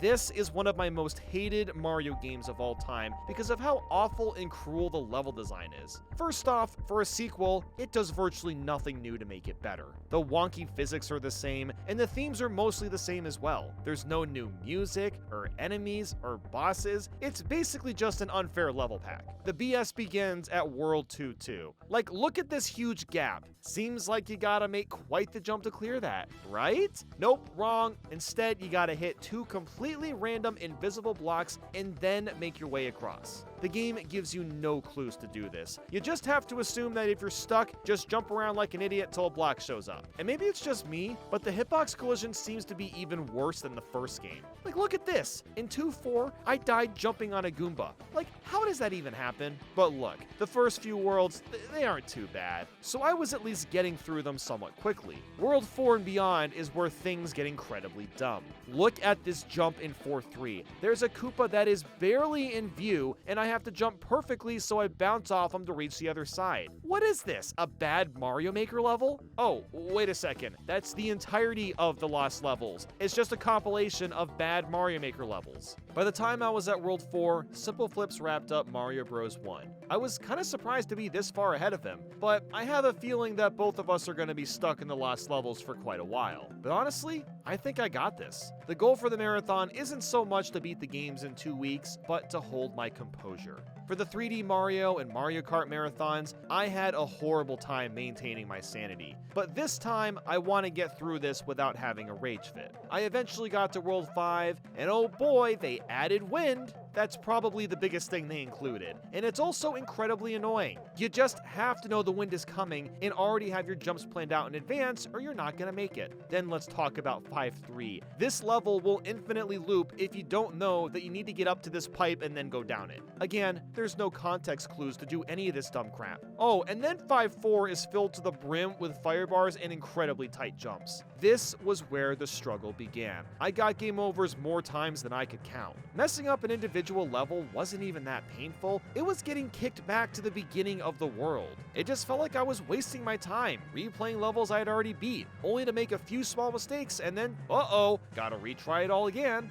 And when you play the same thing over and over like this, it's really easy to slip up more and more. It's a very common trait in games. The more tired you get seeing the same thing, the easier it is to make mistakes. But eventually, I got through World 5 and was pretty ecstatic. But I'm not even halfway done yet. Just look at my screen. This is 6-1 in a nutshell. 6-2 is complete nonsense the whole time. The bloopers and Cheep Cheeps are sometimes in spots that are almost impossible to avoid. Then we've got 6-3. The Cheep Cheep hitboxes are so broken that I died just jumping on top of them. Oh, and also they added this block with a mushroom in it, and the only ground underneath it is a paratroopa. Wow, very cool, guys. And then finally for 6-4, you gotta take specific paths to get across, or you'll keep looping the same sections over and over. The most terrifying part of 6-4, however, was Bowser's flames. They're completely random, and there's lots of jumps where you're supposed to fully commit to them, but you also have to pray that the flames don't get in the way. After lots and lots and lots of trial and error, I did finish World 6, but not after taking a beating.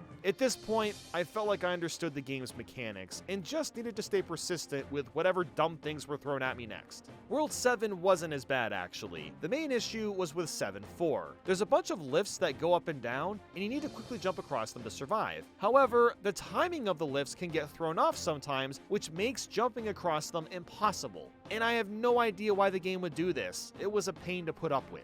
But World 7 really didn't take as long as I thought. I got through it and moved on to World 8. This level brings the BS back at full force. In 8-2, you'll loop infinitely if you don't know that you're supposed to hit this block by bouncing off the paratrooper to escape. Oh, and while that's happening, there's a Hammer Bro that chases you down, but at least you can use stars to take him out, so there's that, I guess. And then there's 8-3.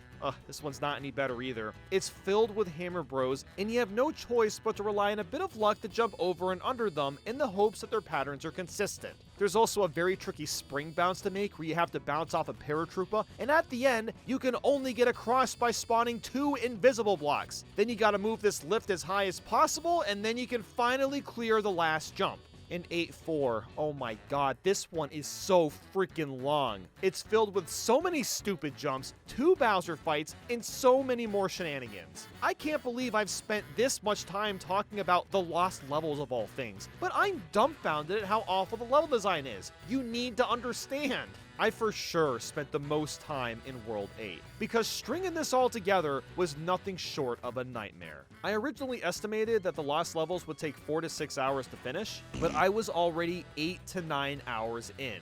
But then I cleared it. I finished World 8 and only felt mildly relieved, because I still had 5 worlds to go, and Simple wasn't far behind either. He was working on World 7, so we're basically neck to neck. World 9 was an interesting one though, because it's not hard. In fact, I cleared it with almost no trouble. The levels here are the most Mario Maker-esque of them all. The backgrounds make no sense, and you'll also swim in areas that you normally don't swim in. So after like 5 minutes, I made it to World A, and at this point, I am so done. I don't care if levels are annoying. I'm just running on pure adrenaline and trying to power through the best I can. I barely even remember these levels, and it's hard to distinguish them because all the themes and music are the same as before. In fact, half the levels are the same as the previous levels, but they just add a couple of things to make them slightly harder. I can't express to you how excited I am to escape this game and move on. I'm kind of wondering if I'll ever play Mario 1 or the Lost Levels ever again in my entire life. But after a few more hours, I struggled through the rest of Worlds A through D and finished.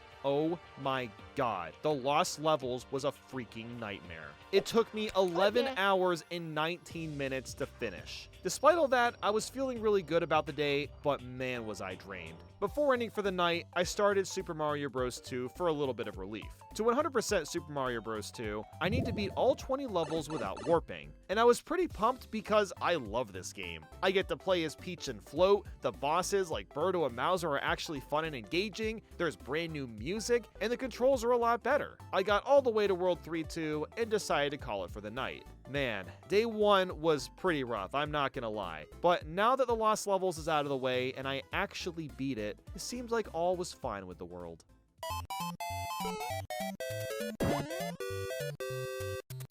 I woke up today in a pretty chirpy mood. I was feeling ready for the day because Mario Bros. 2 is a breath of fresh air. The only thing that's annoying about this game is that if you get a game over too many times, you have to restart from the very beginning. And as far as I'm aware, there's no code that keeps you in the same world. No, you just have to play the whole thing over. Luckily, there's ways to help combat this. You can use coins in the slot machine and try to get either cherries on the first roll or full matches for some extra lives. And with practice, you can actually time out your button presses and either get a cherry or full match every single time, but it's super precise and I'm not that familiar with the timing. When I got to World 6, I ended up getting a game over because I choked, so I had to restart from the very beginning. But you know what? 20 levels ain't that bad. And I actually like this game, so I didn't mind that much at all. Simple Flips was also in Mario Bros. 2. This was another game he wasn't as familiar with, so it was taking slightly longer for him to finish. After playing through it again and securing more lives, I made it to War and took that frog out with the power of vegetables. It didn't feel like it, but Mario Bros. 2 actually took me 4 hours and 52 minutes to finish, despite seeming much shorter than that.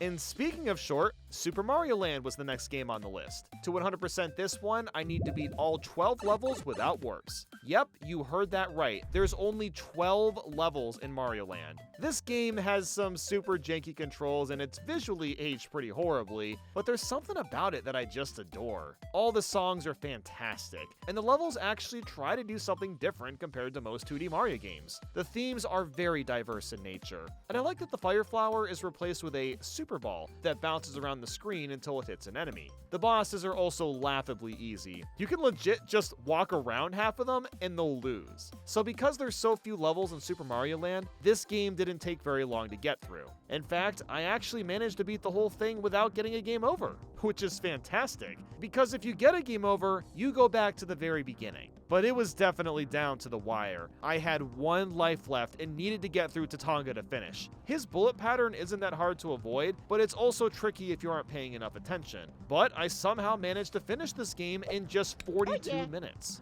And wow, we're already at Super Mario Bros. 3. To 100% this game, we need to beat all 90 levels, which includes the 2 plant stages in World 7 and 3 hand stages in World 8, as well as collect all 3 warp whistles. We're not going to use the warp whistles, obviously, but it felt appropriate to get them anyway for the sake of full completion.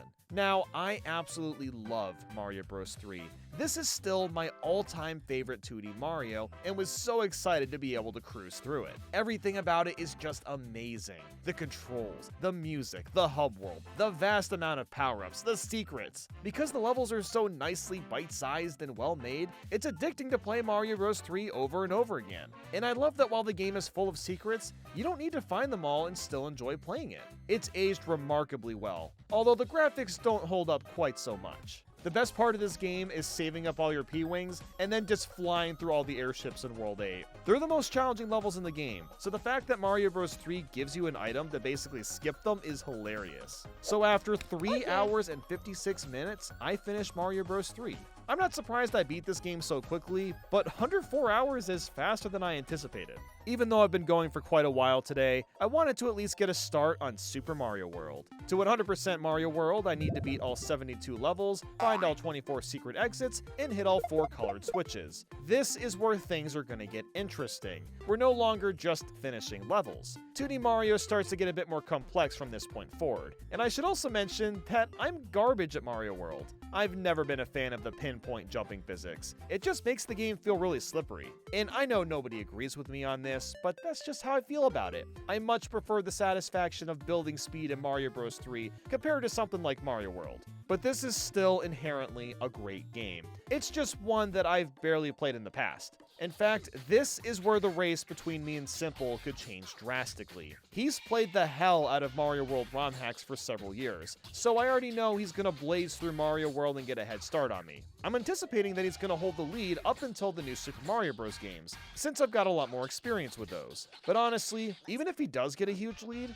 I don't really care. I've managed to be in a great headspace this whole time, which is all I could really want. And even though I'm not good at this game, I actually made quite a bit of progress today. Thanks to the spreadsheet, I could easily check and see which levels had secrets, as well as what locations they were in. And that's one of the reasons I'm not super fond of this game. Once you get to the Forest of Illusion, I feel like it's kind of dumb that you have no choice but to find a bunch of secrets to make any progress. Now, I get if you play the game a million times, it's not that big a deal, you just know what to do, but I've only beaten Mario World once, and that was years ago. I have no idea where any of this stuff is, so thank God for the spreadsheet. But I got about halfway through Mario World and was done for the day.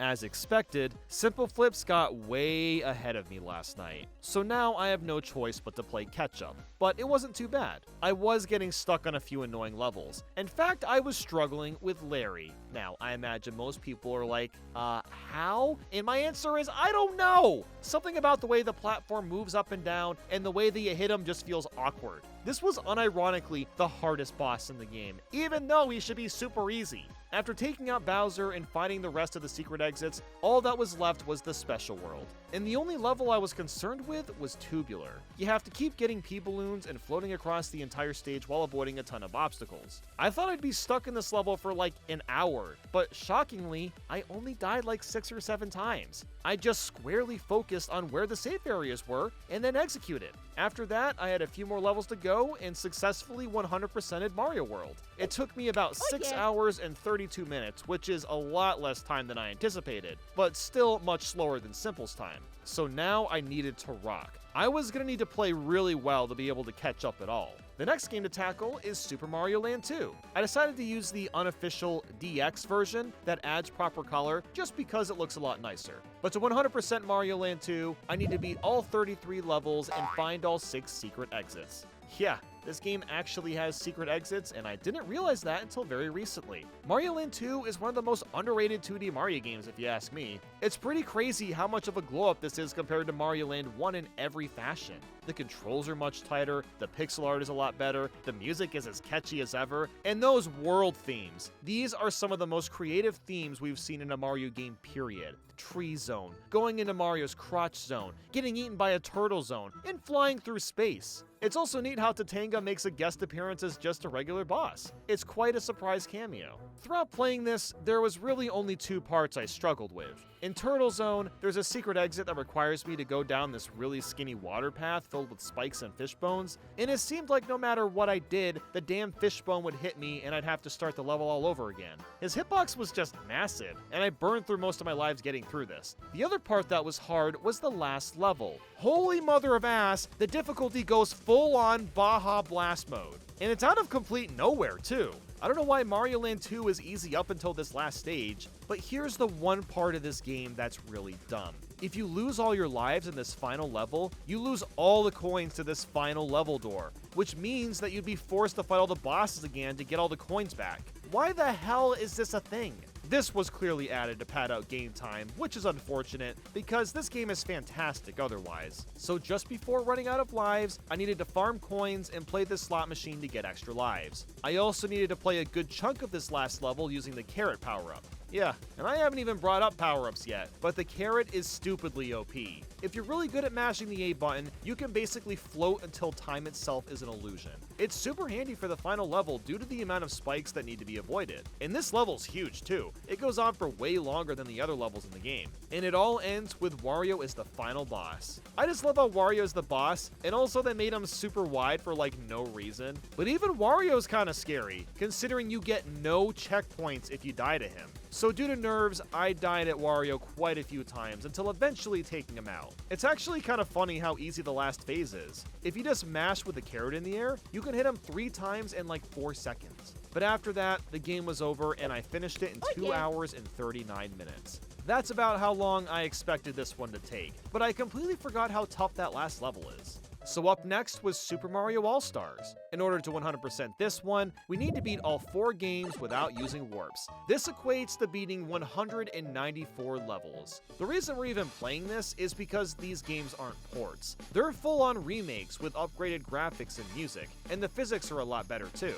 Because of that, it makes sense to add these to the marathon since they're pretty different experiences compared to the NES counterparts. It's also worth noting that we're not playing the version of Mario All-Stars that added in Super Mario World, because that version changed nothing about that game. The save system is also much more generous. We don't need to worry about replaying the entire world or the whole game again, so in general, these 4 games will be a lot more fun to play. So of course, I started with Super Mario Bros, and my god was it so much better than before. I still got stuck in World 8 for a bit, but at least the controls felt more functional. It's really surprising how few people seem to realize Mario All-Stars is a thing. Everyone just talks about the original NES versions and how great they are, when this remake is sitting right here. Because I've been cruising through the games, I've been feeling pretty solid today. At this point, I'm mostly just vibing. After not too long, I finished Super Mario Bros. Again and was popping off, but it was a bit early to be celebrating. And that's because the next game is the Lost Levels again.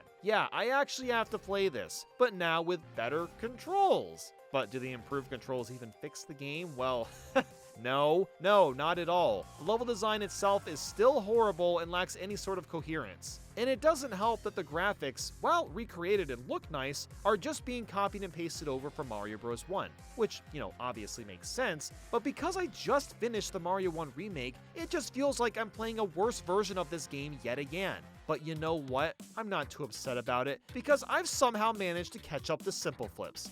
Yeah, I'm really surprised about that considering how big of a lead he had, but Simple had to run a short errand today, and that small break gave me enough time to completely catch up to him. And next thing I knew, I took out Bowser after Bowser, and was somehow at 8-4 already. Then I took him out, and oh my god, I've already beaten a good chunk of the game. And I say a good chunk because, of course, World 9 and Worlds A through D are included. But at least the hardest part of Mario All-Stars is out of the way. The main thing I was having issues with this time was with D3, because a lot of this came down to Hammer Bro luck. There's like 87 bullet bills being fired at you at any given time, and it requires a lot of really precise jumps and also hoping that a Hammer Bro doesn't get in the way. But after getting through that in D4, I was finally done with the Lost Levels. But the suffering didn't end there. My thumbs were screaming in pain. This is something you wouldn't think would be an issue, but when you're using an NES or a SNES controller D-pad and pushing down on them really hard for super long periods of time, you're gonna lose circulation in your thumbs. And since I've been using these controllers for 3 days straight, my left thumb in particular was hurting a lot. Even when I wasn't playing, I could feel it throbbing constantly. But that's okay. I'm still feeling pretty good, and we've moved on to Super Mario Bros. 2 again. I feel like the NES game still looks decent even today, but man, the glow up on the SNES remake holds up super well too. The controls feel very similar, although maybe it's not quite as slippery. The Bob-Ombs also have proper arms and legs, and I'm kind of obsessed with them.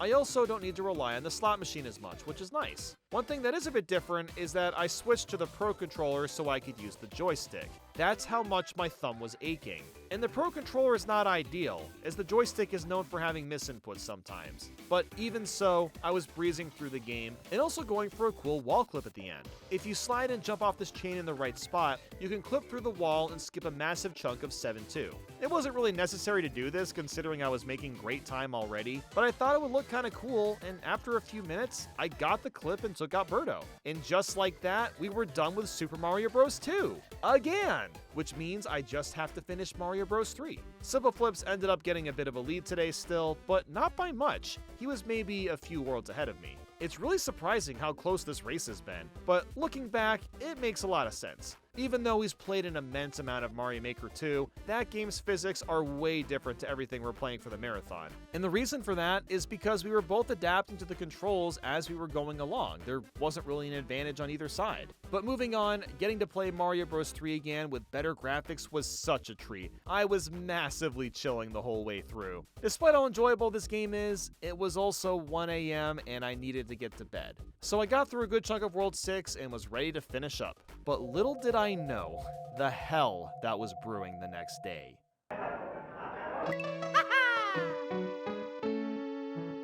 I only had 2 more worlds to go in Mario All-Stars before it was all said and done, and it was a little bittersweet. Now, I would be playing Mario Bros. 3 in a few days anyway, but Mario 3 to me is like hanging out with a best friend that you never get to see, and they only visit like 3 or 4 days out of the year, so you're always sad when it's over. And next thing I knew, Bowser's butt fell into the pit of shame, and it was done. I finished Super Mario All-Stars in 9 hours and 36 minutes. This is another game that I didn't expect to knock out so quickly, but now it's time. Super Mario Bros. Deluxe on the Game Boy Color. You may think that the 100% conditions are straightforward, right? Here's what we need to do. Beat the original game with no warps. Beat it again with the star icon. Complete the Super Players game with no warps. Defeat every type of enemy. Kill Bowser using the Fire Flower in all 8 worlds. Get all the red coins / high score medals / Yoshi eggs in challenge mode, and fill the total score meter in challenge mode. Now you may be asking, why on earth are there so many random requirements? Well, that's because this game has achievements. Yep, I'm not joking, there's actual achievements to unlock that give you photos after completing them, in a Game Boy Color game. The only 2 things we can unlock are trying multiplayer and using the infrared link. And that's because we're obviously streaming from far away and aren't using actual Game Boy Colors to play this. And as if things couldn't get worse, just look at this game! I mean, it does run surprisingly well and is faithful to the NES version, but good golly gravy! Look at the screen crunch! It's so bad that this game has options to move the screen manually just so you can see better. I wasn't sure how much the screen crunch would hinder the actual game, because it's been about 20 years since I've played it. In fact, Mario Bros. Deluxe is the first Mario game I ever played, and I still remember beating it when I was like 7 or 8 years old. I also like how in between levels, there's a little map that shows Mario physically walking from level to level, so there's some pretty neat quality of life features packed in, and for whatever reason, the Fire Flower flashes shades of pink in this game, which makes it look very much like the Bubble Flower from Mario Bros. Wonder. But how is the remake itself? How does it play?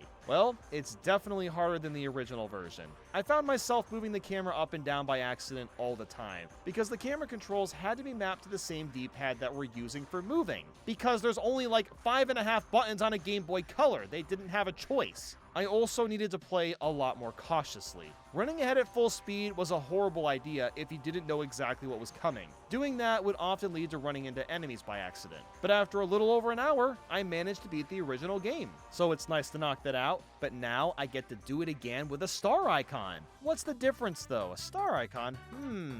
Well, basically the Goombas turn into Buzzy Beetles. Yep, that's the only difference. Now, funny enough, this so-called Star mode is also in the original Super Mario Bros. If you just replay the game after beating it, but because the difference was so minuscule, we didn't bother adding it as a requirement for the marathon. But we're doing it this time because we'll unlock a photo for it. So after beating the Star Icon version, which really wasn't that much harder, I decided to also play and beat the You vs. Boo challenge. This is probably my favorite part of the game. The concept's pretty simple. You race a Boo across a custom-built stage and try to beat Boo to the end.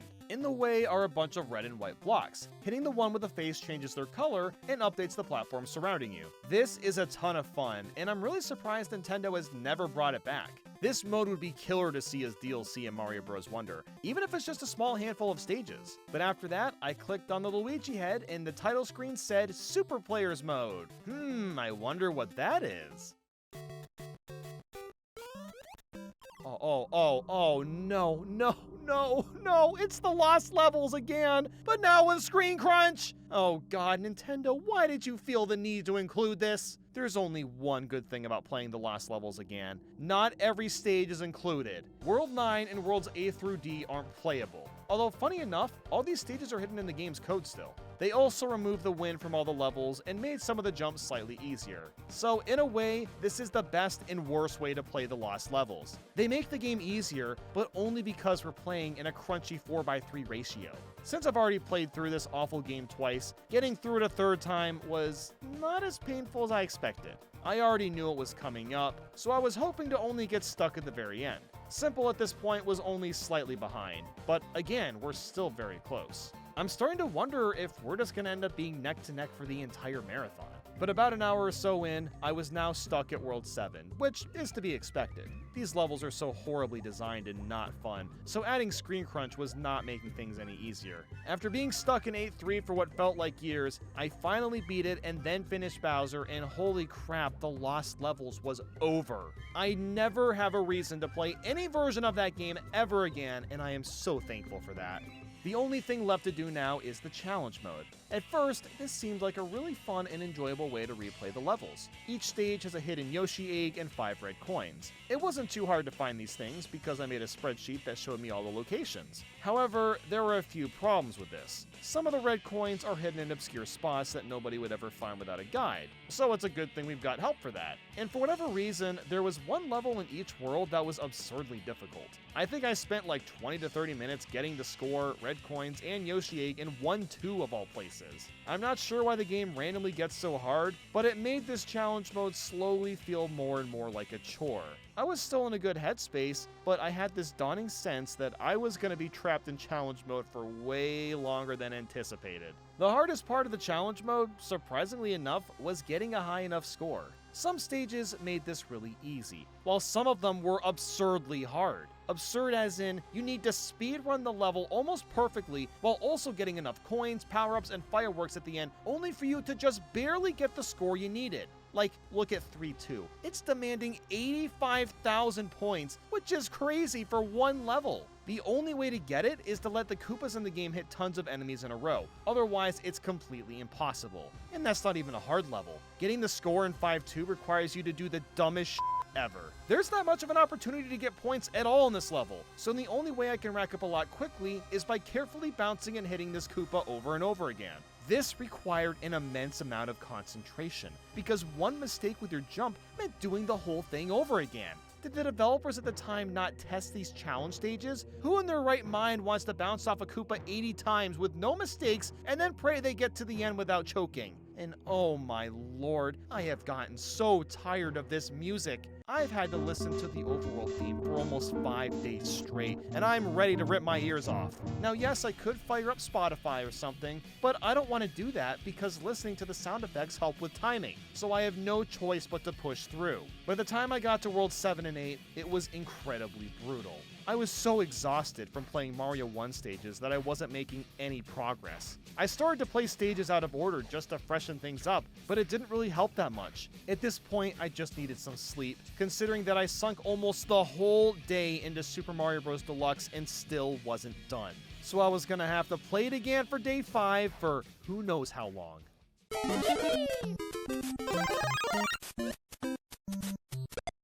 Despite how arduously long SMB Deluxe has been taking, I was in a good mood and ready to go. I still needed to finish challenge mode for World 7 and 8, and the game was still not giving it to me easy. As I was about to wrap up though, I was warned of an extremely fatal bug this game has. If you manage to complete multiple challenges at once, the game will not give you all the achievement pictures. So if I were to say finish all the red coins and Yoshi eggs at the same time while wrapping up the last level, I may only get one of those photos. So knowing that, I finished 8-2, which was the last level I needed to complete. I got the score, the red coins, and the Yoshi egg all individually. So I checked my album, and I did not get the Yoshi egg photo. You've gotta be kidding me. I followed the game's glitchy rules and I still got the bug. If you're curious what the photo looks like, here it is. Yep, that's the photo. That's the glory I missed out on because of this fantastic bug. Although I guess it technically doesn't matter because you can see on my screen that I did everything. The game just didn't want to give me the photo. But I had one more award to get. Maxing out the challenge meter. You see this bar on the bottom that isn't full? Yeah, I have to fill this freaking bar to get the last award. But you might be confused because I already got the challenge medals for every stage. Shouldn't that have been enough to fill the bar?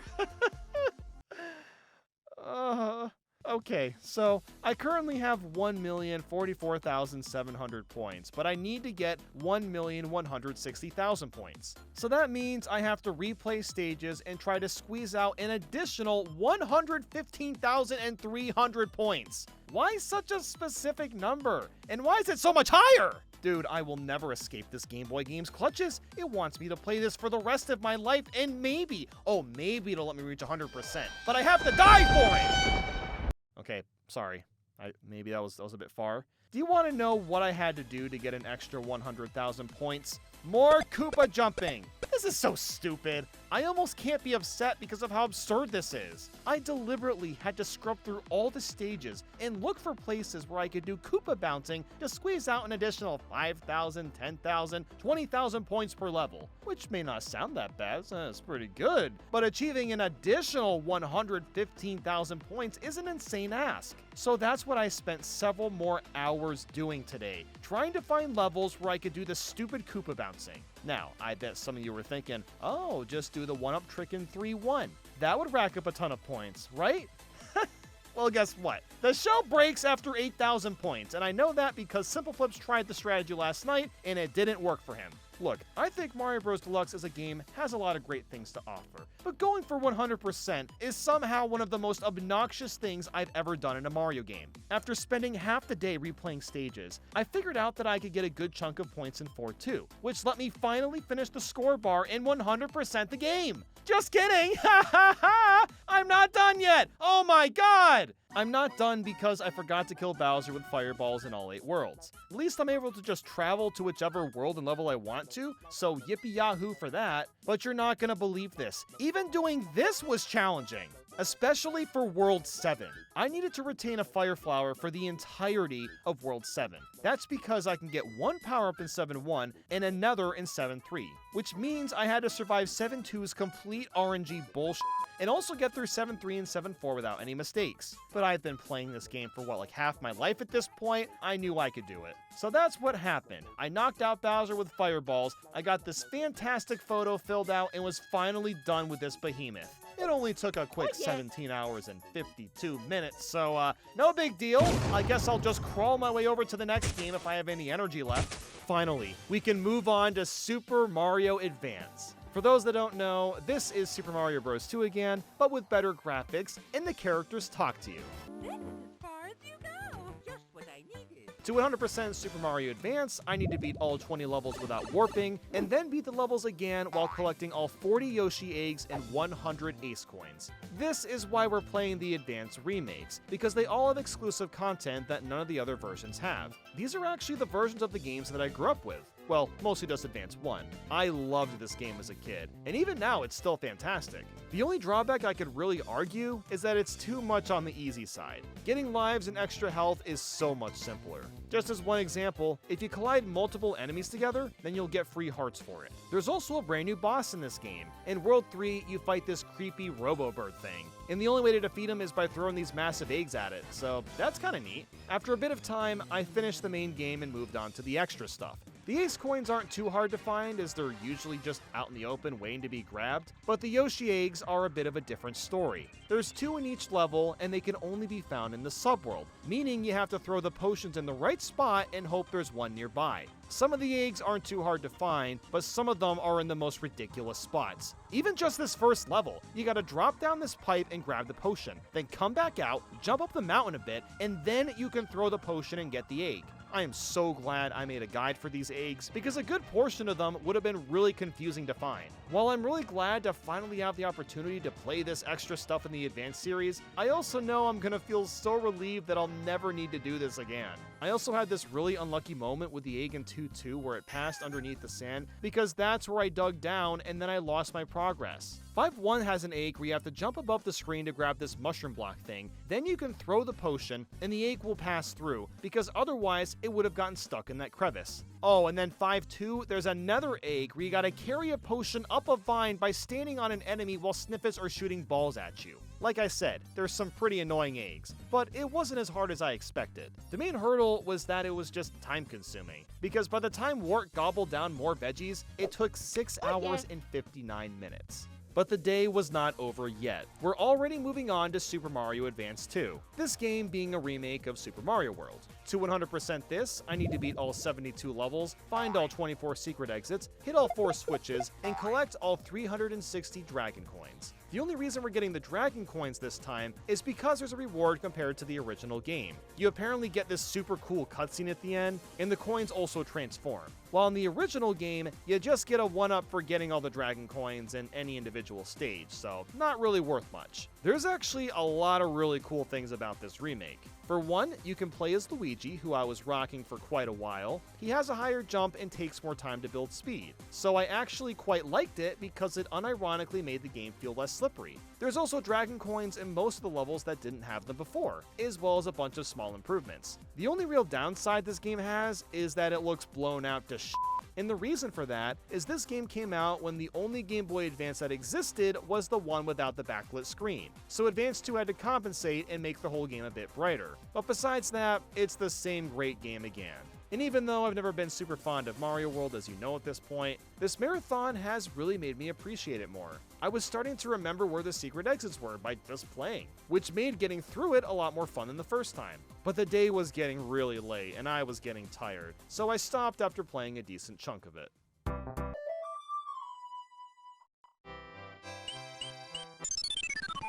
Despite being 6 days in, I somehow still have the same amount of energy as I did on the first day. Maybe I'm just used to these marathons? I'm not really sure, but the goal was to finish Advance 2 and get as far as I could into Advance 4. Also, surprise Carl cameo! Carl came in to work on some rough cuts for this video, so he popped into the stream to see how it was going. I was surprised how much I was enjoying Mario World today. Finding the Dragon Coins wasn't too bad either. I was just kind of grabbing them as I was going. Another cool addition is the inventory screen.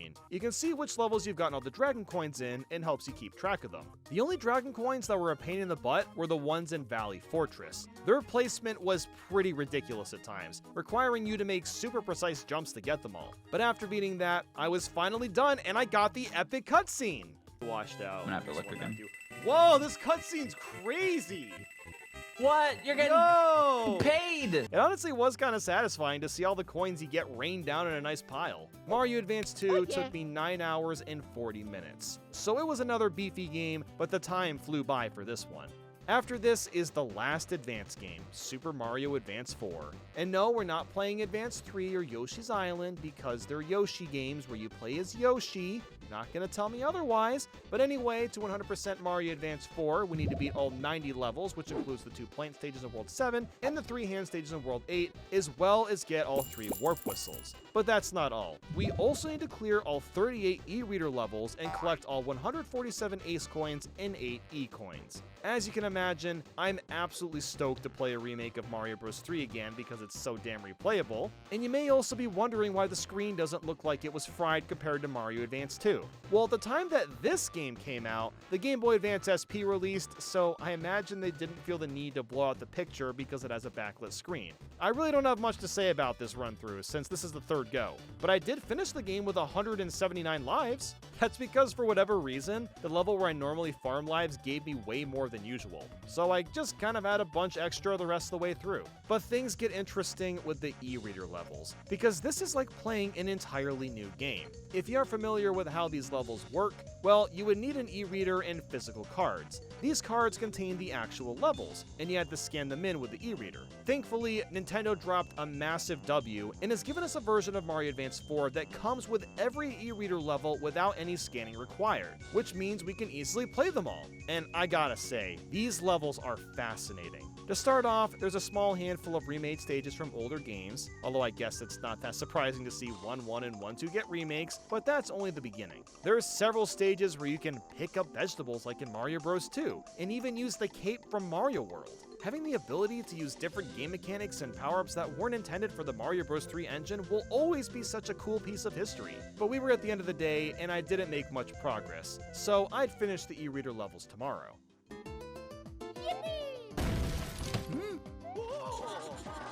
Halfway. We are already halfway through the marathon. It doesn't even feel like it's been that long. And even crazier is that Simple Flips has been at my pace pretty much the whole time. I'm honestly starting to wonder if I have maybe a chance of winning this race. But I can't think about that right now. It's time to tackle the rest of the e-reader levels, and there's quite a few of them to knock out still. As I was playing through them, there were two things that were very distinct and stuck out. One, a lot of these levels were really tough. Some of them took me multiple tries to get through, especially since I was going for all the extra coins. And two, there were so many mazes. I did not realize how many maze-themed levels were included. I have beaten these levels in the past for fun, but I wasn't going for the extra coins. But now that I am going for them, I'm only just realizing how deep and complex some of these levels can be. Like, just look at this example. There's over 10 freaking doors and they all lead to specific rooms. On one hand, I think that's really awesome to have challenging levels, but I also wish they weren't so maze-oriented.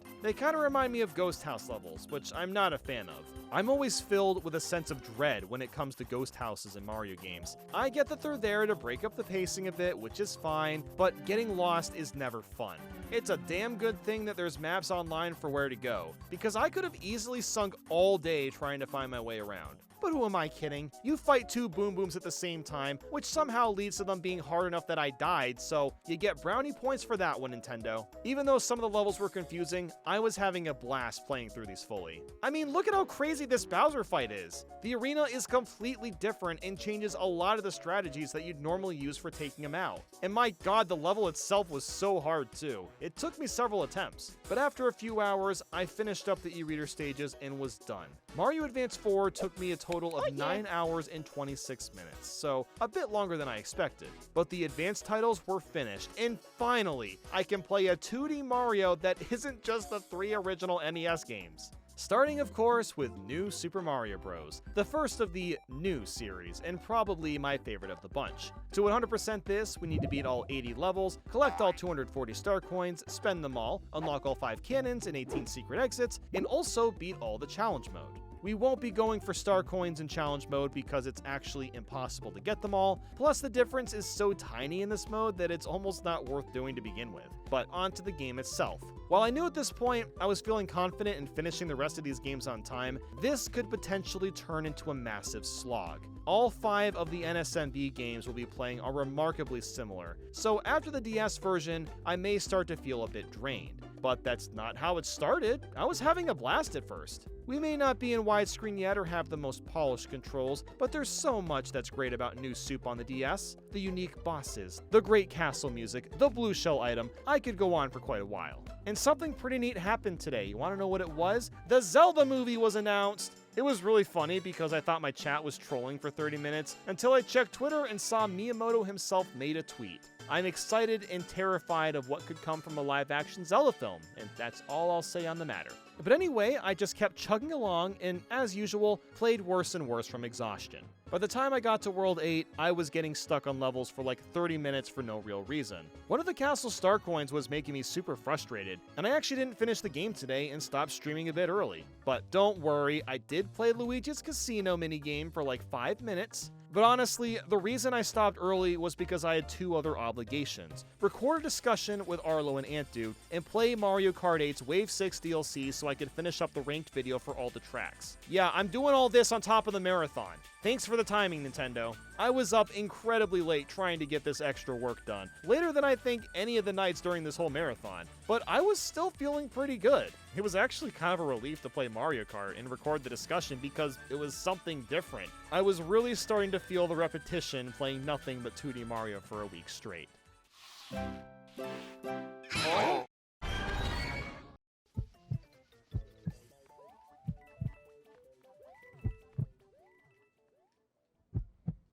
I hit the wall today. This was the one day throughout the whole marathon where I was just in a bad mood. I finished up New Super Mario Bros. And started the challenge mode, but it was really settling in. I still had to play 4 of them, and the thought of playing 4 games that are so similar was just dreadful. But I persisted on, and just tried to play the best I could. If you're wondering what the challenge mode is, by the way, the only difference is you can't go back and forth in the level. So it's just like the original Mario Bros. 1 where the camera doesn't scroll backwards. That's literally it. Because I wasn't going for star coins, I was able to get through the challenge mode pretty quickly. It was also kind of neat spending all the star coins at the shop too. You unlock all these skins for the bottom of your screen. The amount of time this game took to finish was 12 hours and 8 minutes, which is actually about as long as I anticipated. But it was now time to move on to New Super Mario Bros. Wii. To 100% this, we need to beat all 77 levels, collect all 231 star coins, spend them all, unlock all 6 cannons, and 15 secret exits. The best thing I can really say about switching to this game is that we're in widescreen territory. It'll be a lot easier to find all the star coins and secret exits that we need to get. Something I always forget too is that you can play this game with a nunchuck,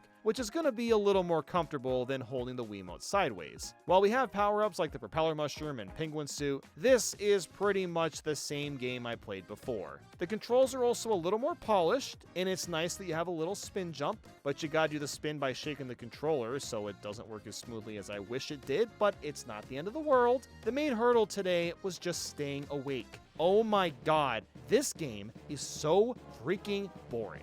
Especially after playing 2D Mario for 8 days straight, I felt completely trapped and was slowly losing my mind. All the little things were starting to pile up. If I missed a star coin, I had to wait for the flagpole animation to finish, wait for the game to load me back into the hub world, then you click the level again, watch the blank title screen reveal the name, and finally load back into the level. The pacing in New Super Wii is unbearably slow, and it feels more enhanced for me just because of how much time I've spent playing 2D Mario. Even look at the notes Carl made when cutting the rough draft for this day. World 3 B-roll and level finish. It was very uneventful. World 5 B-roll, nothing happened, Lamau, you're just cruising. Audio starts to get crunchy and be as tired and annoyed. Yeah, that also started to happen. Look, I'm someone that needs alone time at least a couple times a week to recharge the social part of my brain, but I have had no chances to do that the past week. Simple Flips was cracking jokes as usual. Meanwhile, I just wanted some silence for a day or two.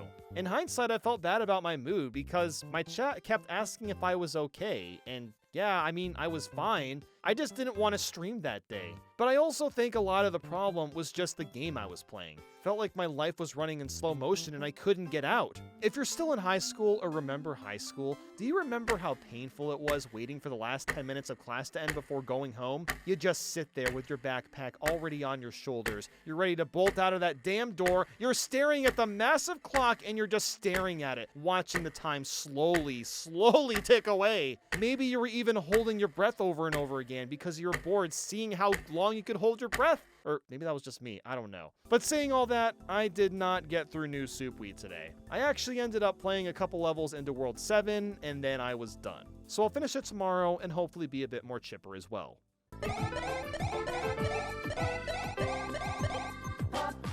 Even though I wasn't done with New Soup Wii, at least I was very close. Simple Flips ended up finishing New Soup Wii last night, so I had to play a bit of catch-up. I was also feeling a lot better today. I got a decent amount of sleep, and I was at least excited for the other New Soup games. New Soup Wii still feels pretty boring, but at least the final boss is awesome. I still think it's one of the best 2D Mario fights. Bowser just destroys all the platforms around you with his body and fireballs. It's great fun. And after that, I just had to finish World 9, which does have a couple of hard levels. I needed to replay 9-4 multiple times, which was honestly pretty painful. That's because this level includes one of the worst star coins of all time. At the end of this very long auto-scroller, I need to freeze this plant to make a platform to get into this red pipe. The only problem is that there's bob-ombs constantly dropping either on me or on the platform I'm standing on, which just so happens to fall to the ground with the extra weight. And then there's the second star coin. It's just like hiding in this corner in the most awkward spot possible, and I somehow got it with a bob-omb. I don't know how, I just did. So it was incredibly annoying having to replay this level a billion times, but eventually I did get through it. 9-7 was also tough and is generally considered the hardest level in the game, but I'd argue that only getting the third star coin is tough. It's hiding behind a bunch of ice blocks, and you kind of have to get lucky with the fire bro, or throw your own fire in just the right spots to get it without dying. And then that was it. I was basically done. I just had to spend all the coins on the hint movies, which actually took quite a while. There's like 100 movies to unlock, most of them being completely worthless. Now, don't get me wrong, there are a couple of fun ones to watch, but holy crap, this takes forever. Like, why do the menus have to be so bouncy and laggy? Don't make me bring up the high school clock again. But the weird thing is that I was missing a couple of movies. That didn't really make sense to me. Like, how is that even possible? Well, guess what? It turns out I didn't use the canon in World 6. And after doing that, I unlocked the last couple of movies. That's very strange that you have to actually use all the canons, but after that, I was actually done, and this game took 9 hours and 13 minutes. But boy did it feel. But the next game, of course, is New Super Mario Bros. 2. To 100% this one, I need to beat all 94 levels, collect all 282 star/moon coins, unlock all 4 cannons and 15 secret exits. I also need to play all the hidden rainbow stages, get 1,110 lives, and finally complete all 10 DLC packs. The only thing we won't be doing is getting 1 million coins or maxing out the coin counter, and that's mostly because it's a colossal waste of time and wouldn't be that interesting to do at all. The only rewards you get for that is a gold Mario statue and a gold raccoon Mario statue. Wow, fascinating. Anyway, this game has quite a lot to cover, but I was actually pretty excited for it. Unlike New Soup Wii, I still remember buying New Soup 2 when I was in college. I was working as a pizza delivery driver for a few months and had built up a good chunk of tip money in cash. And around that time, the 3DS dropped in price drastically, and I was really eyeing up that 3DS. So I gave in one day and bought a 3DS, Super Mario 3D Land, Mario Kart 7, and New Super Mario Bros. 2.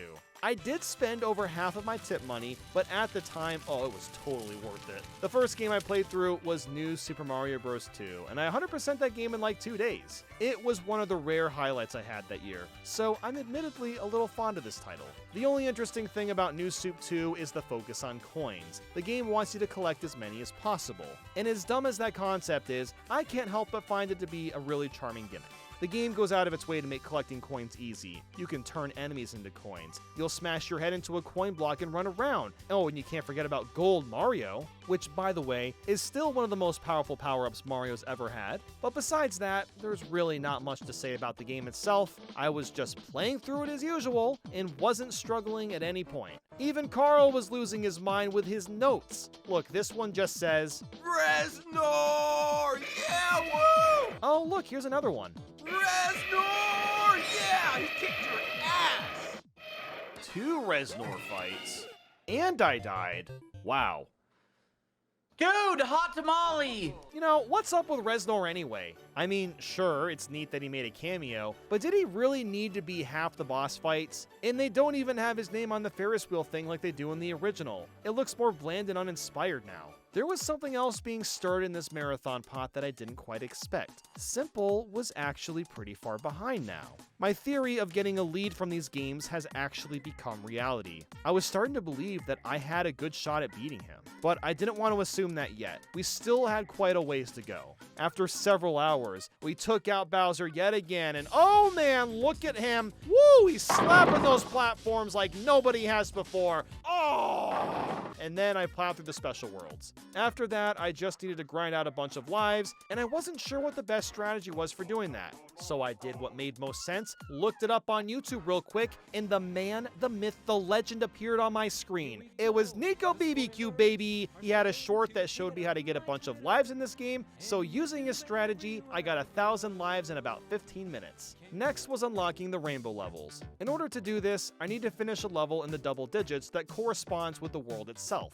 So to unlock the rainbow stage in World 1, I need to finish with 11 on the timer, and then World 2 is 22, and so on and so forth. The rainbow stages are nothing special, they're just another way to quickly rack up coins if you need them. After getting all those, all I had left to tackle was the DLC. This is probably the most interesting part of the game, but also the most disappointing. While it's really neat a bunch of bonus levels were added, they're just kind of fine. They don't have unique themes or anything, like they just kind of exist. Now, I did like the Gold Classic Pack since it remixes a bunch of older stages, and there are a handful of levels that have cool ideas, but these are basically just more levels. The last thing I did today was attempt the Impossible Pack. I had already been playing all day, so I didn't make any progress, but I knew I was in for quite the punch tomorrow. But what has Simple been up to? Did he catch up perhaps? Well, he kinda did. For whatever reason, he spent about 5 hours farming coins for, no reason. Now ask yourself, why did he waste such a large amount of time in a marathon? Was he giving up? Maybe he was confident he could catch up and secure the win regardless? The world will never know.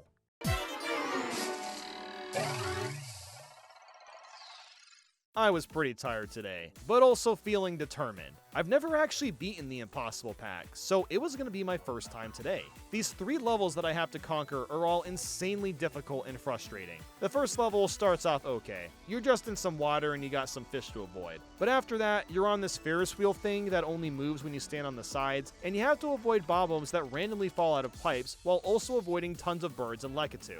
This segment is so difficult because the ground is constantly shifting, so it's really hard to figure out how to jump around all the enemies at any given time. And as if that wasn't enough, there's one more segment with a bunch of Hammer Bros and Chain Chomps. Then the second level has tons of tight wall jumps, while also being forced to avoid fire amps that chase you around the whole time. The third and final level is the hardest of them all. Poison constantly rises and falls, covering the entire course every few seconds. You need to jump off these note blocks at just the right time to survive, while also avoiding a barrage of enemies. And let's keep in mind that you get no power-ups. The only forgiveness is an occasional checkpoint flag that gives you 1 hit point. So you're really left on your own to battle these stages. For the first stage, the best and only strategy you can do is steal Lekatu's Cloud with a Bob-omb. Because if you don't, then a Spiny's gonna eventually hit you. Everything else just comes down to reflexes and understanding how the enemies work. I'm just gonna Damage Boost now. Okay. Well, that'll never happen again. As for the second level, I don't really have strategies for this one either. The only thing I can say is you have to find a path that works for you, as there's several to pick from. But eventually... Yes! Oh, okay.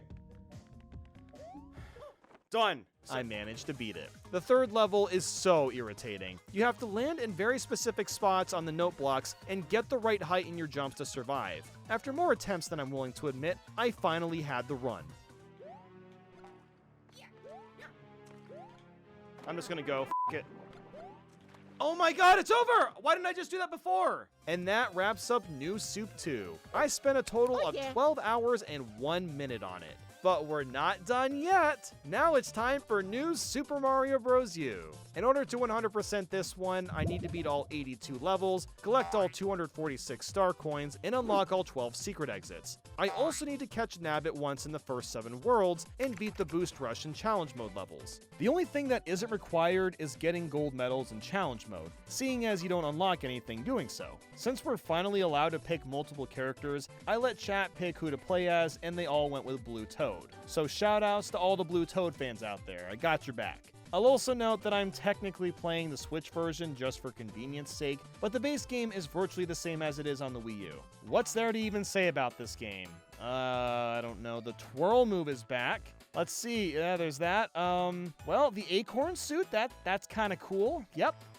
Wow, this really is just another new Soup game. And to think I was calling the Wii version slow too. Just look at this cutscene.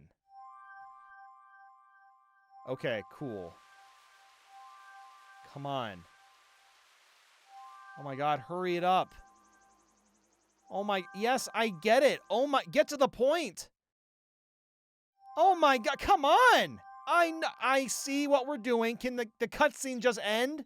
4 games into this, and I'm really feeling the drag now. The only interesting thing about getting 100% is catching Nabbit in all the worlds. All you do is find the level he's in and catch him. The point of this is to get an extra star on the save file, and that's literally it. But how is Simple doing? Well, he's still working on the Impossible Pack in New Soup 2, and at this point I'm around World 6. Maybe grinding for all those coins was worth it after all. He's probably just powering up right now. Meanwhile, I was finishing up New Mario U without any troubles. It's all the same song and dance at this point. There's no surprises when it comes to how progression is carried out or how general level design is displayed. Superstar Road was the only part of the game where I had a few struggles here and there. But for the most part, I was just playing along, trying to finish as soon as possible. But I do have to admit that it still took most of the day to finish, because these are incredibly long feeling games. Mario Bros. U ended up taking 9 hours and 13 minutes. I'm kinda surprised I had the energy to finish that while also beating the Impossible Pack earlier today. So after Mario U, I decided to start the next game before tackling Boost Rush in the challenge mode. And that, of course, is New Super Luigi U. In order to 100% this one, it's the same requirements as before. Beat all 82 levels, collect all 246 star coins, unlock all 12 secret exits, and catch Nabbit once in the first 7 worlds. There is nothing different at all besides the level design itself. All the levels here are much shorter and more tightly condensed, which is fantastic, because it means I'll be able to plow through Luigi U slightly faster than Mario U, assuming I don't get stuck in any of the levels for too long. But I had been going for at least 12 hours, so I only did a few stages before hitting the hay. Oh yeah. Guys, we're already at Luigi U, and it's day 11. I think we're somehow gonna finish this entire marathon before the 2 weeks is over, but again, I don't want to speak too soon. I could still get stuck in Luigi U, as a handful of these stages are kinda tough. And the challenge mode is also massive, but I guess we'll just have to see. Simple Flips also managed to finish all of Mario Bros. U, which is pretty nuts because he was a bit behind. So a massive dub for him for making so much headway. Even though I was exhausted from being a degenerate for 11 days straight, I was pretty pumped to be this close to the end of the marathon. It was going over so much better than I anticipated, which made me really happy and relieved. And man, it was so nice to be playing short levels. Something else I feel like should be mentioned is just how awful some of the secret exits and star coin placements are. For whatever reason, Mario U and Luigi U are obsessed with hiding the secrets behind platforms. Ground pound through blocks you can't see. Walk through this wall. Like, it feels extremely excessive in these 2 games in particular, and I don't know why. Was it maybe because New Soup 2 and New Soup U were developed and released in the same year and the developers didn't have enough time to create more clever secrets? Possibly, but I can't say for sure. Something that was really funny was that when I was getting food, I let a cutscene play out, and without realizing, it started an airship level, and I actually managed to get a star coin by doing absolutely nothing. Something else I started doing was using my P-Wings. If I died in a level, say 2 or 3 times, I just said f it and fired up the P-Wing. Is it a bit cheese? It sure is, but as someone that has done nothing but play New Soup for days on end, I am perfectly fine with grating the P-Wing cheese for all it's worth. But I did actually struggle a bit on a level in World 5. This poison is constantly rising, and you have to jump off wigglers to survive. There's a star coin that's trapped behind these blocks, and you can't ground pound through them, so you're forced to throw a Koopa shell at the block. This took me quite a few tries, just because I was really feeling fatigued in general. After that, everything was going okay, but World 8 had a few more tough star coins. The one with a numbered conveyor belt was so stupid.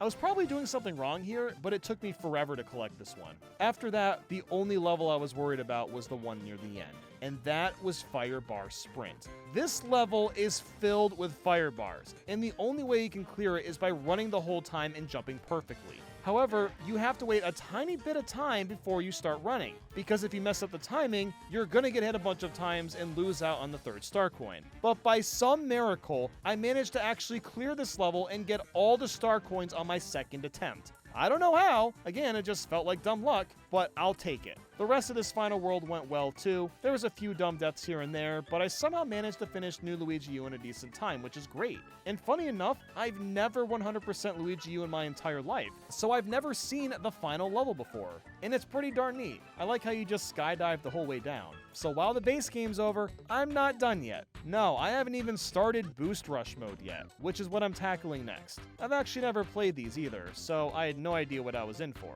After about 5 minutes though, I figured out the concept. It's a bunch of random stages that are recycled from the main game, but they turn them into auto-scrollers. The more coins you get, the faster the auto-scroll goes. At first, I thought this was kind of boring, but once that scrolling gets fast, the game can get pretty intense. I actually had a lot of fun playing through all the levels in this one. It was strangely refreshing. So after like an hour or so, I finished that up and started the last objective, Challenge Mode. Challenge Mode is by far the best part of New Soup U, as what we have here are a ton of challenges that drastically change how you play through a stage. Some challenges want you to go as fast as possible, some want you to avoid all coins, or kill all the enemies, or avoid touching the ground, etc, etc. There's even one where you're supposed to balance on a rock for a certain amount of time. For like 90% of the challenges, I was beating them on the first or second try, but there's a few of them that had me stumped for at least 20 to 30 minutes, and I love that. It's so weird to actually be challenged in a Mario game. But next thing I knew, it was over. I actually finished New Super Luigi U and all the challenges. I never felt like I was gonna escape this series, but it's over and I can actually move on. And if you're wondering, it took 11 hours and 15 minutes.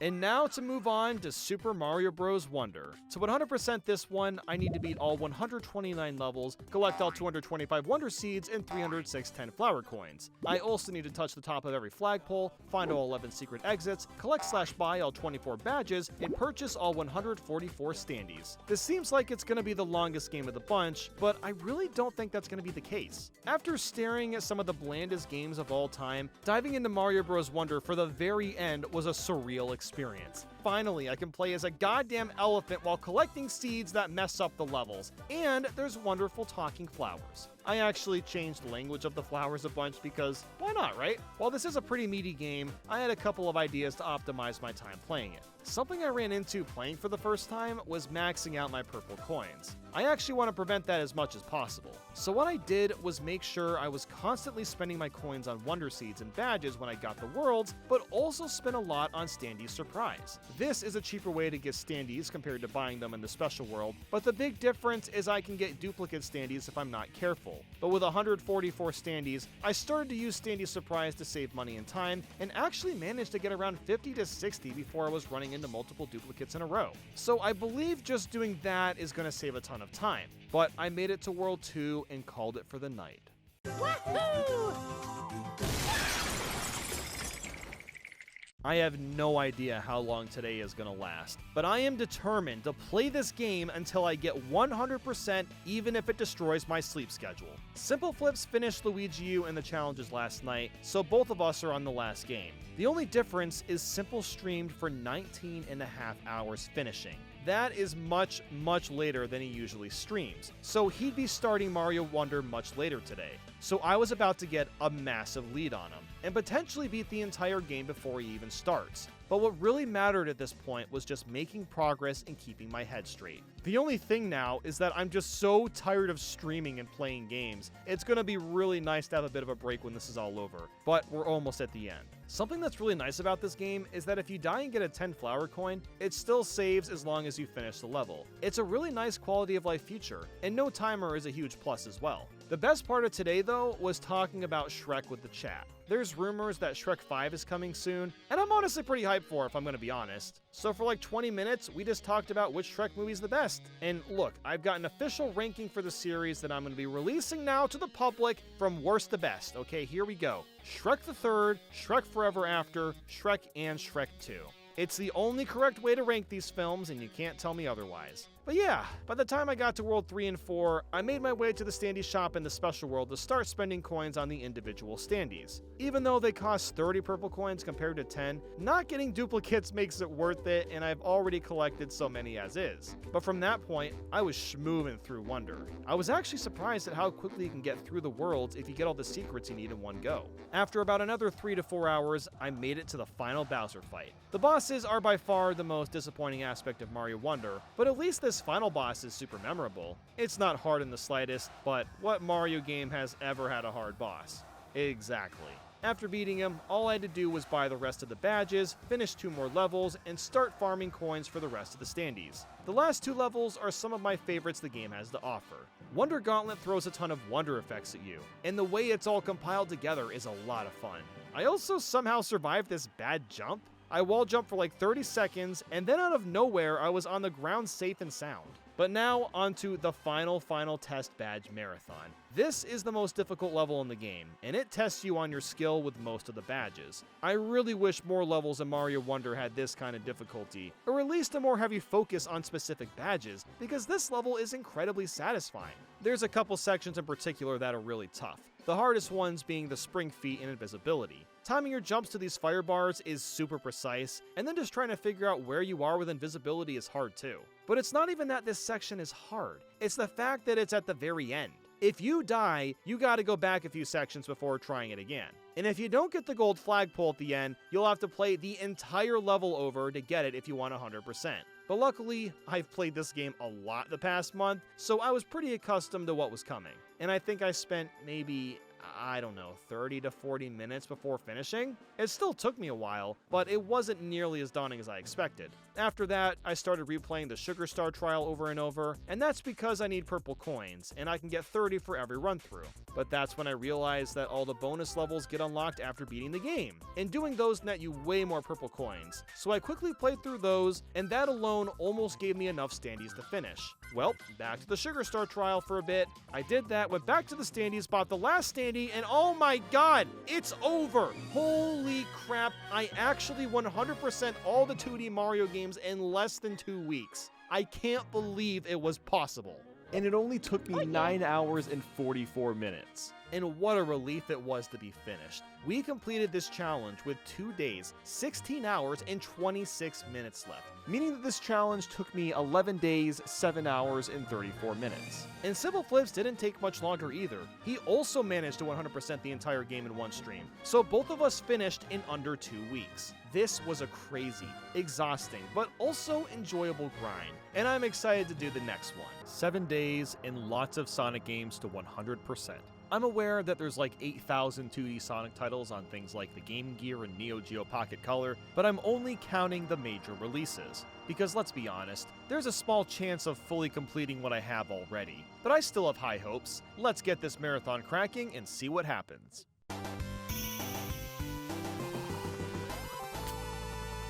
What's this? Sonic the Hedgehog in widescreen? My timer is blue now? What will science think of next? Yeah, I'm playing Sonic Origins for the 4 classic games simply because the life system is more fair and I can retry special stages as much as I want. In order to 100% Sonic the Hedgehog, I just need to find all 6 Chaos Emeralds. To do that, I need to hold 50 rings and jump through the big ring at the end of the stage. Despite finishing the 2D Mario Marathon recently, I was actually pretty hyped to play these games. I've recently played the 2D Sonic games casually, and almost all the ones I'm playing are great.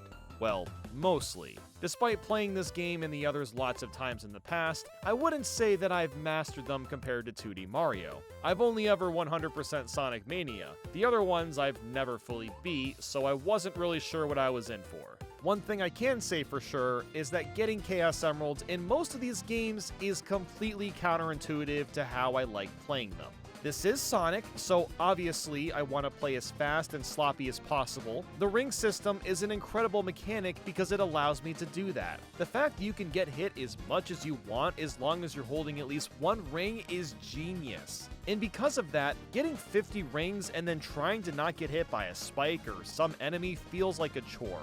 I'm forced to play all these levels at walking speed, and because the stages are so big, it takes much longer to get through them. A lot of Sonic fans claim that Sonic games aren't meant to be played fast, but it's more about exploring the stages because of how multi-layered they are. And I can definitely attest to that to some extent, but that doesn't change the fact that special stages can be a pain to get. As for the Sonic 1 version of these stages, I mean, it's pretty iconic, but it hasn't really aged that well. You just kind of bounce around and pray that you get the emerald. but that's why I'm playing the Sonic Origins version, since I can use coins to retry special stages if I make any mistakes. But anyway, I was moving through the game at a snail's pace. I grabbed the last Chaos Emerald and could plow through the rest of the game, which is fine. I gotta be honest, Sonic 1 is just okay. The majority of the levels aren't very fun to play, even when you're going through it casually. I do love the music at every stage, and some of the bosses are great, but this game has aged about as well as Mario Bros. 1, which isn't saying much. But after a little over an hour, I took out the final boss and finished the game. What do I get for collecting all the Chaos Emeralds? This cool ending of Sonic pointing at me. Well, that was worth it. And also, Sonic 1 took me 1 hour and 10 minutes. That's honestly a lot faster than I expected, because I tend to get stuck on special stages for a while. But up next is Sonic CD, of course, and at first I was a little worried. I'm not very familiar with this game. I've only played through it like once or twice, and I've never tried to 100% it. In order to do that, you need to find all 7 Time Stones. Yes, not Chaos Emeralds, Time Stones. They're totally different, guys, I swear. To get access to the special stages, again, I need to hold on to 50 rings and avoid getting hit until the end. In Sonic 1, that wasn't too bad because I've memorized most of the level layouts and the game itself is slower paced. That is not at all the case for Sonic CD. These levels are massive and you'll constantly get bounced around without any sort of control. So I thought that maybe I'd run into trouble, but it actually went smoother than I anticipated. Since you can still do 1 special stage per level and there's 3 levels per zone, I was able to knock out all the special stages at the beginning of the game, and the level design doesn't get too crazy until halfway through, so I didn't have too much of a struggle. The special stages for Sonic CD are some of the most unique in the entire franchise. You run around a level in a 3D-ish space, and have to blow up a bunch of UFOs. This is a really fun idea, but the last couple took me quite a few tries. The hitbox seems to be a bit wonky as well. I jump and it looks like Sonic passes through the UFO sometimes. Oh, and also, touching the water drains your timer faster, which I'm only just now learning at today years old. I know Sonic doesn't like water, but wow, they really took that idea to the extreme. But at least if you're getting low on time, a timer UFO spawns in the middle, so you can potentially keep going for a bit longer. As janky as the special stage can be at times, it's one of the most memorable ones. I just love how exotic the backgrounds can get, and the music has this perfectly spiritual energy to it. As for the rest of the game, well, I sure did bounce around a bajillion times. I remember in the mid to late 2000s when it was almost impossible to play Sonic CD, and everyone always said that it was a super underrated gem. And now that it's easily accessible with multiple different ports, I can safely say that I disagree. Sonic CD isn't a bad game per se, but the level design gets overly confusing way too often. And the bosses are some of the worst in the series. All of them are brain dead easy. Even the final boss takes 4 hits, and what the heck, I'm done already? Yep, it only took 1 hour and 26 minutes to finish Sonic CD. I did not think I'd be getting through this game so quickly, but hey, I'm not complaining. We have made infinite flowers. You're too cool! Wow. If only that were true. So of course, we're on to Sonic 2. To 100% this one, we need to find all 7 Chaos Emeralds. Yeah, get used to hearing that a lot, because Sonic really likes shiny things. So I always go back and forth between Sonic 2 and Sonic 3. It's still highly debated on which one's the best, but I think Sonic 2 has a slight edge. Everyone considers Sonic 3 as well as Sonic and Knuckles as one game. You actually get yelled at if you say otherwise, so in doing so, half of Sonic 3's levels are slow and tedious. Sonic 2, on the other hand, is a smaller game, sure, but just about every zone has fantastic flow and catchy music. Well, everything except Metropolis. That one still sucks, and nobody likes those frickin' grasshopper guys that throw the arms at you, and then there's the damn starfish. Like, I could go on for a while, but we already know how it all works. Even so, Sonic 2 is fantastic and has aged quite gracefully. But moving on to the special stages. What's nice about Sonic 2 is that I don't feel like I have to play the game in slow motion.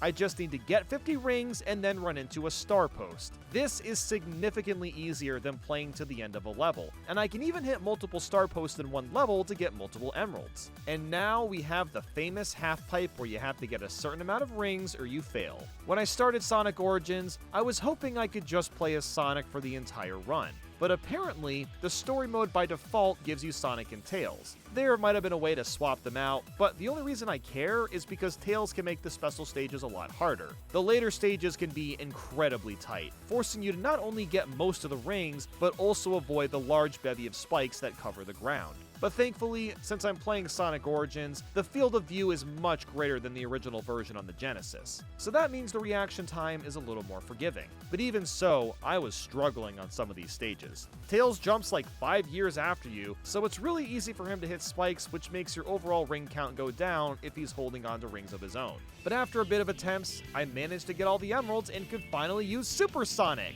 Wow, a good reason to actually collect all the emeralds. And you also get this cool picture right before the credits, and wait a second, I'm done already again? What? Hold on, how did I only spend 1 hour and 43 minutes to 100% this? I genuinely thought I was going to be stuck on the special stages for way longer, but I guess not. So now we'll check out Sonic 3 and Knuckles. Fun fact, this is actually the first video game I ever beat. I remember playing this on my computer when I was like 5 or 6 years old, and I would basically get up at like 4 a.m. to play for an hour, and then as soon as I heard my mom's footsteps coming downstairs, I'd turn off the computer and pretend I had just woken up. The disc also looked like this if you were curious. But anyway, to 100% this game, I need you to say it with me, find all 7 Chaos Emeralds. But that's not all, I also need to find all 7 Super Emeralds. You'll get these by finding the big rings hidden throughout all the levels, which is by far the best method for accessing the special stages. Sonic 3 is probably my most played Sonic game. I've always adored this one. Everything about it is vastly improved, whether it's the graphics, the new elemental shields, or adding in mid-bosses. There are a couple of downsides, however, to the Sonic Origins version. Well, mostly just one. Some of the stages have different music due to licensing reasons, and the replacements are nothing special. It's a true shame to not be able to hear Ice Cap Zone, which is exactly why I'm playing it for all of us right now, because this song is jamming. But then there's the Sonic and Knuckles levels, and these are a bit more of a hit and miss. Once you get to Sandopolis Zone, the game slowly starts to crack a bit. Each level has all these new gimmicks that are just boring, and the bosses, while admittedly are creative, aren't very fun to fight. Sonic 3 and Knuckles' biggest strength combined comes down to the emeralds themselves. You'll get the Chaos Emeralds in the first half of the game, and then in the second half you get the Super Emeralds. What's the difference though? Well, you get Hypersonic instead of Supersonic, which is basically the same thing, but he flashes from white to yellow. So not really that different, but it's still kind of neat. I also don't have much to say about the special stages. It's blue spears and they're all incredibly easy. The main reason this game took longer compared to the other ones I've already played is just the vast amount of stages. But after taking out the final boss as well as the secret one, Sonic 3 was done. I managed to 100% it in 3 hours and 18 minutes. So not too bad for what's essentially 2 games in one. So by some miracle, I still had time to continue and moved right away to Sonic Advance. To 100% this one, I need to find all 7 Chaos Emeralds with any character and beat the game with all 4 characters. You heard that right. I actually have to play through this game 4 times to 100% it. This is required to unlock the Moon Zone, which is the secret boss at the very end. Now, I definitely wasn't planning to fully beat Sonic Advance today, but I might as well make a bit of headway, so I started things off with Sonic to get a feel for the game again. Sonic Advance is another game that I grew up playing constantly. I spent countless hours playing this on long road trips and have a lot of fond memories. For the first run, I didn't even bother going for Chaos Emeralds. Since you can get them with any character, I decided to save the Emeralds for when I played with Tails, since he can just, fly everywhere and make getting to the special stages much easier. So I was just having a good time reminiscing on how much I used to love playing this. And I think Sonic Advance has aged pretty well for the most part, although the bottomless pits can be quite annoying at times. And there's a little bit of a screen crunch, but the game itself usually isn't hindered from it. I struggled a bit with the Cosmic Angel Zone boss, as well as the X Zone final boss. It took me a while to realize that the final boss is actually really easy if you figure out to just stand as far away from him as possible. But that took me some time to figure out. After a bunch of deaths, I finally beat the game as Sonic, and I still had some energy to keep going, so I decided to start the Knuckles run. He was slightly easier to use just because he can glide and climb up walls, but in general, it was about the same difficulty. I got fairly far, but didn't quite finish his run before heading to bed.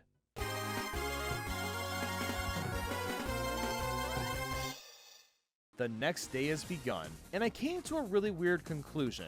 This is the 4th 100% marathon I've done this year, and I think after all this time, I've finally gotten used to what it's like to do this. 12 hours a day doesn't feel that long anymore. This has started to become second nature to me. I don't know if that's a good or a bad thing, but for the time being, that's great because I'm gonna need this energy. But moving on, the Cosmic Angel Zone boss was much easier compared to Sonic, since I could cling onto walls to help avoid energy balls and spikes. And the final boss also went over a lot better, since I, knew what I was doing, so it was time to start the Tails run. Now that we're back, let's talk about the special stages. To get to them, you'll have to look for a well-hidden blue spring. You'll bounce on that, and then you're taken to a 3D level where you're surfing through some sort of space vertex, and the goal is to collect a certain amount of rings. This is much, much easier said than done. I think a special stage like this would have worked a lot better on a proper 3D console and not the frickin' Game Boy Advance. The hitbox on the rings are so insanely spotty and awkward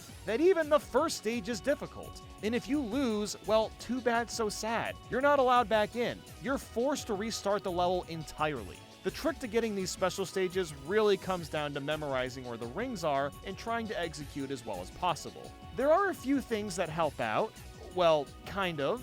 You've got this spin move that increases your hitbox and makes it a bit easier to hit rings, which can be quite useful in some areas. There's also these automatic springs that launch you into a row of rings, but for whatever reason, the spring doesn't work 100% of the time. You have to actually line yourself up with the spring correctly, or else you might miss all of the rings. Needless to say, I spent a fairly long time on these stages, just because it came down to practice and figuring out the routing. It also took me forever to realize that if you spin through the orange circles, you get a bunch of rings for that. How have I never known that until now? After what felt like forever, I finally got through all the special stages and finished the game with Tails. That was incredibly frustrating, but now there's just Amy left. And wow, is Amy quite the contrary. She can't curl into a ball when jumping and can't even spin dash. She does this little skip thing instead, and her only method of attack is using her Pico Pico hammer. As a concept, it's a cool idea to have Amy work so differently, but it also means you have to time your hammer attack before hitting literally everything. Enemies, boxes of rings, you name it. I was kind of worried that Amy was going to make bosses a lot harder, but honestly, it wasn't that bad. Once you figure out how to time the hammer, it just came down to being a bit more strategic with attacking. You can't just do the spamming nonsense like with the others, you need to actually be more cautious and plan out your moves. The only boss that was easier was the snow one because the hammer's hitbox is huge, and I could easily spam him to smithereens. This ended up being a pretty interesting way to run through Advance 1, but I do wish that you could at least spin dash or even just roll down hills. There were a few parts where I was stuck at a big hill and needed to build a lot of speed to get across, but that aspect surprisingly didn't come up very often. After finishing Amy's run, I finally unlocked the Moon Zone.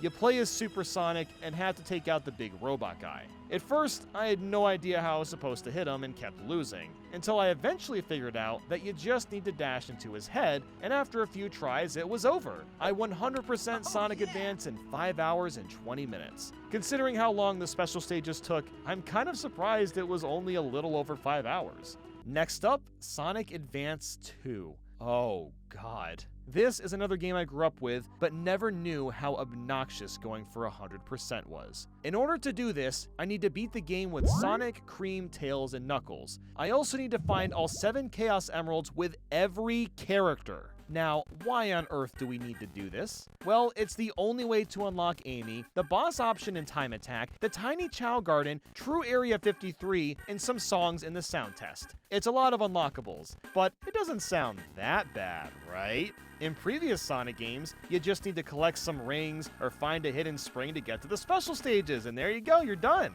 Well, let me tell you, Sonic Advance 2 goes out of its way to make getting to the Chaos Emeralds as time-consuming and painful as humanly possible. You see these fancy-looking special rings? Well, we need to find 7 of them for 1 act per zone, which equates to 28 different times. And if you die at any point during the level, the special rings that you already collected don't save.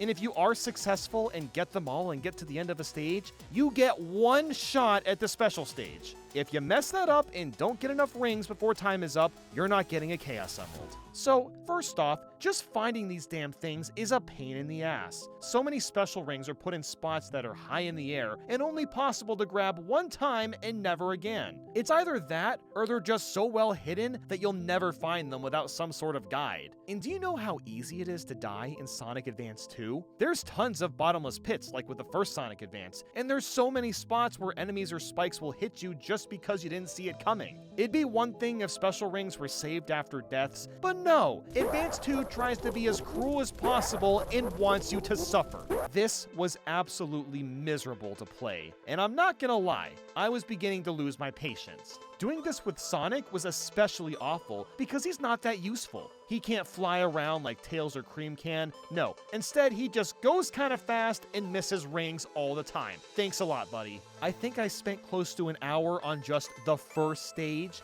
and this is just one character. I've got to do the freaking special ring hunt 7 times with Sonic, and then times that by 4 to include everyone else. And I thought Super Mario Bros. Deluxe for the 2D Marathon was bad. No, I think Sonic Advance 2 might be the worst game I've ever tried to 100%. And what's frustrating is this could have so easily been circumvented. If they just allowed us to keep rings near death and maybe allow fast travel from checkpoint to checkpoint, that would have been so much better, because then you could at least give yourself a retry to get rings that you missed. Due to how big the levels are, it almost feels like I'm playing a Metroid game where I have almost no useful abilities to get around and no clues as to where the special rings are. I was constantly pausing and checking a video guide because there was no other way I was going to get through this. This is going to sound strange, but I was having some serious information overload. Because I was just following a video guide to a T, I could barely grasp or remember what I was supposed to do. You all know what it's like when you're in school to take some quiz. You go home and memorize a bunch of facts, or you don't study at all, I guess. And then when the quiz is over, you forget everything you learned. Yeah, that is exactly what it's like to get the star rings in Sonic Advance 2.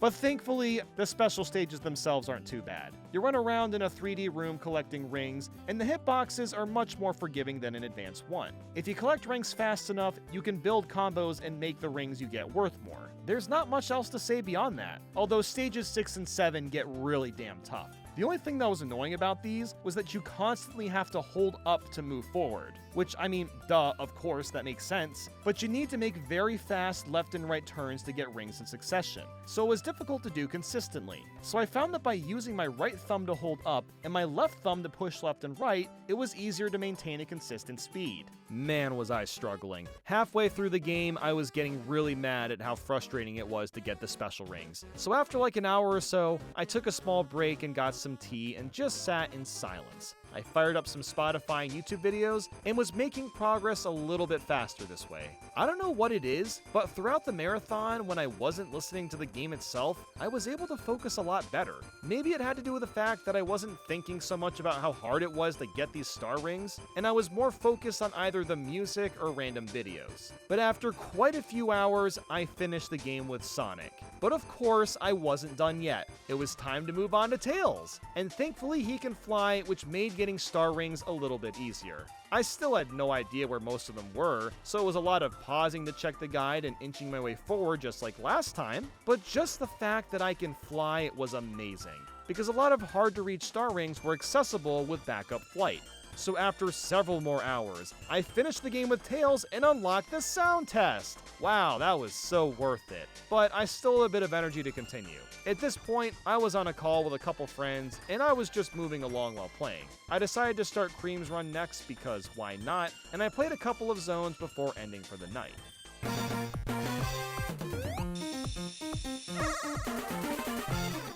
Oh boy, I can't wait to play more Sonic Advance 2. Man, I am just so excited. Oh, I can't even explain. Even though Cream can fly, the flight time itself isn't as long as Tails. This made a handful of star rings harder to grab, but it was still useful in a lot of areas. But the best part by far is Cheese, because this little chow makes every boss fight an absolute joke. Cream calls Cheese out on the battle line and will automatically hit any boss it sees. It's hilarious that we can do this, and very satisfying after struggling through this game.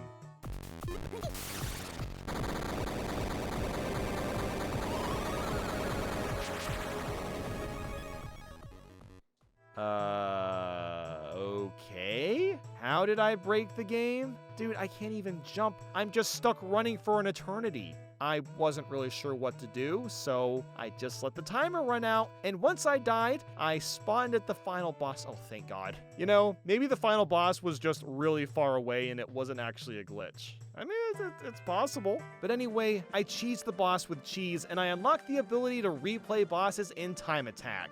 Wow! Now to just beat the game with Knuckles. I don't really have much to add at this point, but I will say that he kind of felt like Sonic 2.0. There were some times where the gliding and climbing helped, but it wasn't as often as I was hoping. But considering that this was my 4th run in, I was actually starting to memorize where some of the star rings were, and it didn't feel as daunting. After some time, I beat the game yet again as Knuckles and finally unlocked me. Amy.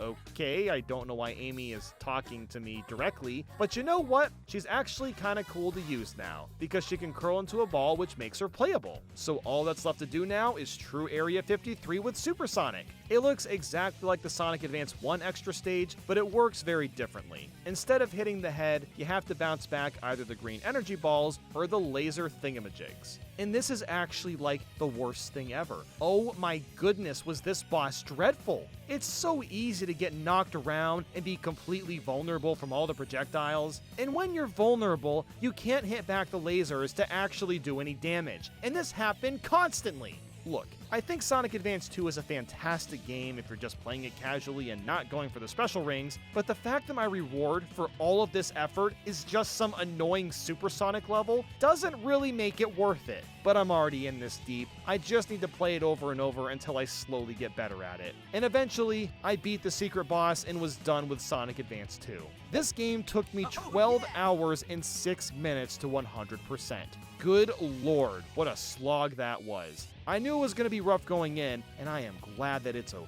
And up next is Sonic Advance 3. To 100% this one, I need to find 10 Chow in all the zones, find all 7 Chaos Emeralds, and get gold medals in all the levels. This is probably my favorite Advance game in the trilogy, and 100%ing it isn't nearly as painful. The 10 Chow are found throughout all the levels, and even hub worlds in each zone, and you only need to get them once for it to count. Once you find them all, keys start floating around all the levels, and those are used to access the special stages. It still took me a while to find all the Chow, but it wasn't nearly as much of a headache, especially because of the team mechanic. The fact that you can pair any of the 5 playable characters and they all get special team moves unique to them is so damn cool. It really changes the gameplay and adds a lot of depth since you can customize your moveset. My favorite combo has always been Knuckles and Tails, because you can get a super high jump as well as just flying around. As for the special stages themselves, well, once again, you only got one shot at it. If you mess up, then your key goes away. But at the very least, it's pretty easy to recollect multiple keys, so you can try the special stages multiple times, technically. But they really don't get that hard.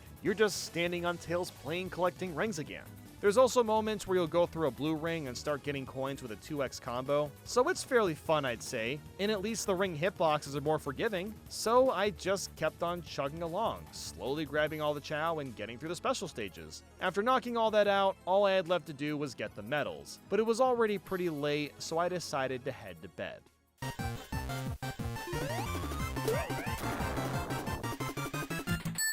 I'm ready to go once again, still feeling pretty good about the marathon. It seemed like I was slightly ahead of schedule, which is great, but little did I know that I would make a massive mistake today. So all that's left to do in Sonic Advance 3 is the medals. These are based on how fast you play through a stage, so it's basically just like a time trial. I had no idea how fast I needed to go in order to reach the gold, and was having trouble looking up the times I needed. That's when I stumbled onto an IGN guide from over 20 years ago. This was the only place I could find that showed me all the times for all the levels. There's something really charming about unironically using a guide from like 2002 in the year 2023. So shoutouts to whoever made this. When I was checking how to 100% all these games, not all the information online was super well documented. For Sonic Advance 3, I thought that I needed to get gold, silver, and bronze medals in all the stages. So that's what I was doing. I basically replayed all the levels at least 2 times to get all the medals. This took an extremely long time to do, but it was by far the most fun I had with the entire marathon.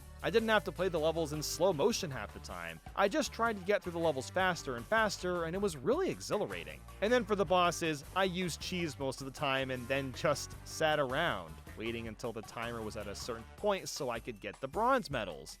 You know, it is kind of odd that I need to get all 3. And I didn't realize how badly I f***ed up until the very end. I was at the final boss, got a gold medal, and then next thing I knew, I unlocked the time attack for bosses. This was devastating. I didn't have the bronze medal yet for the final boss, yet I unlocked the boss time attack that I was trying to unlock. Because apparently, I only needed to get gold medals in all the stages and not get all 3 of them. And I'm only just learning this after getting all 3 medals in the entire game. Oh dear God, I just wasted at least a few hours replaying stages way more times than I needed to. So now I have no idea if I have a chance of finishing this challenge on time because of this mistake. But I can't think about that right now. At least I unlocked everything I needed to unlock and just needed to finish the extra zone. This time, we teamed up with Eggman to take out Ultimate Gemerald, which is really damn neat. The idea is to kind of throw Eggman at Gemerald to attack, and it's really funny to look at in hindsight. But once again, it's another annoying level. You constantly get bombarded by projectiles, so you have barely any window open to do damage. I was also getting really fatigued in general, so having to play this wasn't sitting well. After taking him out, I beat Sonic Advance 3 in 12 hours and 19 minutes. Man, I definitely could have saved at least 3 to 4 hours if I solely went for gold medals, but there is only so much I can do about that.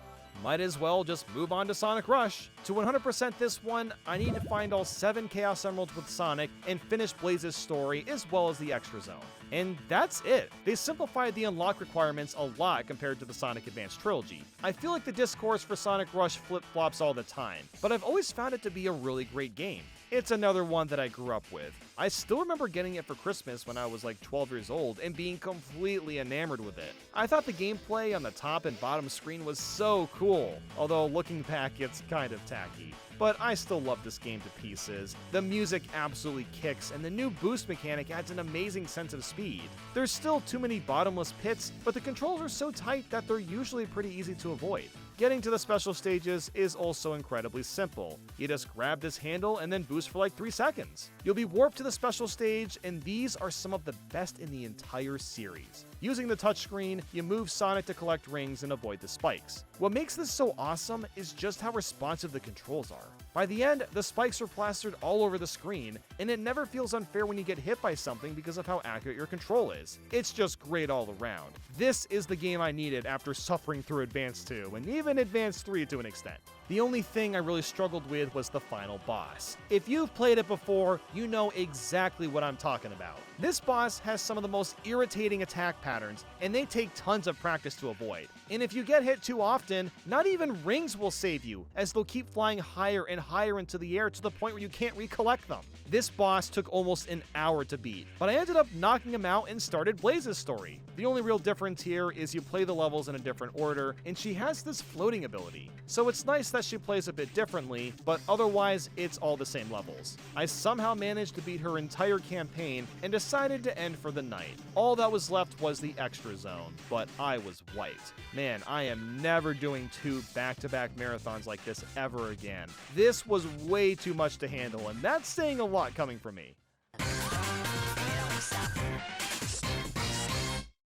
For some reason, I woke up at 5 a.m. and couldn't get back to sleep. So I said screw it and fired up Sonic Rush. All I had left to do was the extra zone, so I knocked that out in about 20 to 30 minutes. Like the advanced games, it was just kind of frustrating constantly getting smacked around by lasers and stuff. I mean, it's a cool concept to be able to switch from Sonic and Blaze, but I just don't find these secret fights to be very enjoyable. It feels like the game is slowing things down for no reason, or maybe my brain is slow from a lack of sleep. Either way, I ended up 100%ing Sonic Rush in 5 hours and 42 minutes. I also got one of the funniest ending screens I've ever seen. Congratulations! Accompanied with Cream crying and a blurry Sonic dancing in the back. Look, I understand what's happening, but this is so goofy with no context. Next was Sonic Rush Adventure. I've made a severe lapse in my judgment. To 100% this one, I need to find all 7 Chaos and Soul Emeralds, fully upgrade all 4 vehicles, clear all 100 missions, collect all decorations, unlock all sounds, movies, and dialogue, and beat the secret level Deep Core.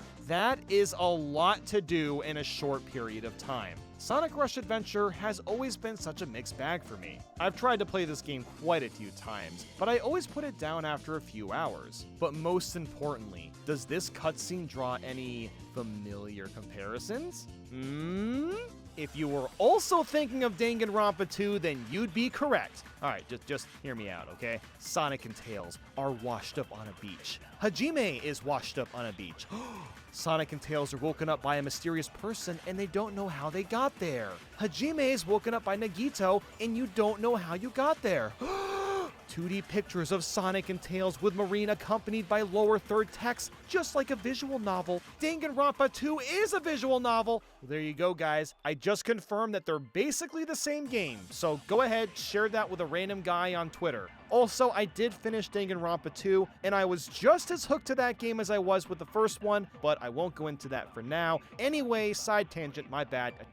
I saw it and I had to bring it up. There's actually a lot to explain here, so I'll try to keep things simple. The main thing we need to do is find all the islands in the game, as these islands have the levels. In order to get to them, we need to build vehicles. Now, how do you build the vehicles? Well, with materials, of course, just like real life. So you get materials for clearing levels, and once you've gotten enough for a specific vehicle, that's when Tails will build it. You need to build all 4 vehicles because they all travel different distances, while some of them, like the submarine, submerge underwater, and they're the only ones that can find hidden underwater entrances. That is the main gist to just beating the game, and it's very weird at first. It gets to the point where you quite literally have to grind Sonic levels to obtain enough materials for all the vehicles. It's a bizarre process for a Sonic game, but thankfully the stage select shows you where to get specific materials, and the amount you get depends on how fast you play the stage. So the more you play, naturally the better you'll get at them, and you'll earn larger quantities of materials. You'd think it'd be annoying to replay the bosses or levels, but I didn't really find it to be that tedious. It's silly, but the levels themselves are fairly well designed. Bottomless pits are much less common, and the themes are super extravagant and unique. The bosses are also much better than the first Sonic Rush. You can actually hit them multiple times instead of just once per cycle. So I was actually having a lot of fun getting through the main chunk of the game. The first thing I did for 100% completion was fully upgrade the vehicles, because yes, all 4 of them can upgrade twice. All the upgrades do is let you travel farther distances in the water, but it's a really good idea to do that first since it makes reaching new islands much easier. And I haven't even mentioned that when you're actually on the vehicles, you have to play touchscreen minigames. They're not bad minigames per se, but it does feel a little tacky and unnecessary. But hey, when you get to a new island just one time, you can fast travel there afterwards, so you don't have to play the minigames every time. After about 4 to 5 hours, I made it to the final boss and beat the main game. But my work was nowhere near done. I still had a lot to do. One of the most important things is to keep talking to all the NPCs, because a lot of them unlock missions that I eventually need to get to. There was also a guy where I had to give him a bunch of rings so he'd build decorations for the islands, although strangely, you only need to give him rings a few times, because the rest of the decorations are built after beating specific missions from NPCs and then talking to those same NPCs again after beating those missions. I know, it's getting a little confusing, but the basic idea is play the game and then talk to all the NPCs every once in a while and you'll be good to go. The next thing I worked on was getting the Chaos Emeralds. To access these, you just need to find where Johnny is. Now, where's Johnny? Out in the sea, of course. It's some shark guy and he wants to race us. So we have to beat him in a race in order to get the Chaos Emerald. This is definitely the weirdest way to get an emerald in any Sonic game, but I shockingly love this. The races are exhilarating. You really need to put in the effort to nail the ramp tricks to build speed and stay ahead of Johnny. The races get gradually harder, but it never feels frustrating. The only difficult part is just finding him, because without this map online that just shows where everything is, I don't know how else you could spot him. so I ended up getting all the Chaos Emeralds and then focused on finding all the hidden islands. Once again, I just used a completed map online to do this, and it wasn't too bad. Doing all of this is just super time consuming, but after finding all the hidden islands, I began my dive into the missions. At this point, I have played a few just to try them out, but a lot of them weren't unlocked yet, so I didn't go too crazy with it. The bulk of the missions revolve around a few different things. Do a bunch of tricks, get a high combo, find a hidden medal, beat the boss or stage with one ring, reach the goal by a certain time, and collect a bunch of rings. These are looped over and over for a bunch of the main and hidden levels. You may think this would get kind of monotonous after a while, but actually, I really like that these are included. Now, are these great for the marathon setting that I'm currently in right now? Absolutely not, but from a casual perspective, missions are a great way to add and expand post content to a game. They may not all be super creative, but at the very least, they make you think about the levels you've played in different ways. I was able to get through some of the missions, but a lot of them were hard. And I mean really, really hard. I unfortunately was stuck on most of the time limit missions. I'd spend anywhere from 20 minutes to a couple hours each on just one. The reason they're so hard is because you're required to play as optimally as possible and basically memorize the entire level layout. The time requirements are insanely strict. It's hard to explain without actually trying the missions yourself. You need to boost at just the right time, take all shortcuts available, use the R button jump perfectly, and don't mess up ever. There's video guides I was watching online for help, but good God, look at how amazing this person is! Is this guy a freaking taskbot? How can someone be so good at this game? Or maybe I'm just really bad. It's probably a bit of both, but either way, this was a big problem. I still had 5 games to tackle, and there's only 2 days left. The time was ticking, and I was feeling less confident about being able to complete this challenge. I finished around half the missions and then called it for the night, hoping the next day would go over better.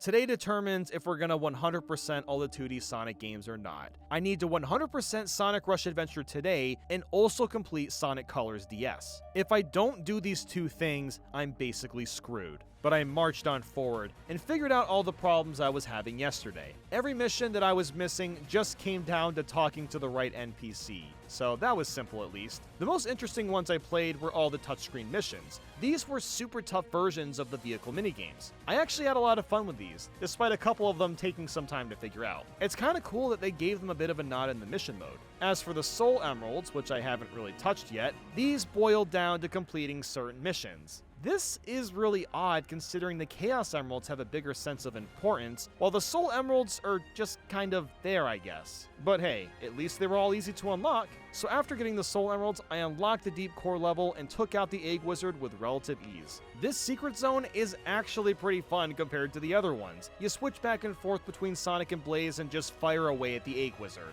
It's nothing too crazy, but at least I'm not annoyed playing it this time. But that really scratched the surface for what I still had to tackle. The time limit missions were starting to break me. Either I'd spend 20 to 30 minutes on one, or I was so baffled and confused on how to get through it that I quit and moved on to another mission. I could probably spend an entire video talking about these missions, but I just want to bring up Hidden Island 16 as one example. This isn't even that big of a level, but the time limit is so strict and I needed to make the craziest ass jumps. All I could do was just press forward, mission after mission. I was slowly getting them knocked out, and next thing I knew, I had 3 missions left. All of these were time limit ones that I've already been stuck on all day. I tried them all again, and I didn't beat them.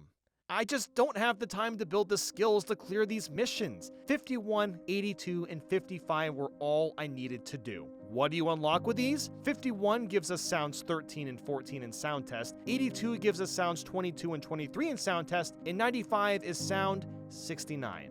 Nice. Oh, and I guess I technically haven't done mission 100 either, but that only unlocks when you've beaten the other 99 missions, and that gives us a Sonic head decoration. It's now getting so late that I already know the fatigue is coming. The only choice I have is to start Sonic Colors DS, and maybe I could come back to Sonic Rush Adventure tomorrow. You want to know how long I spent playing this game? 18 hours and 7 minutes, and I still didn't 100% it. That's an hour longer than Super Mario Bros. Deluxe to give you a frame of reference on how crazy this game is.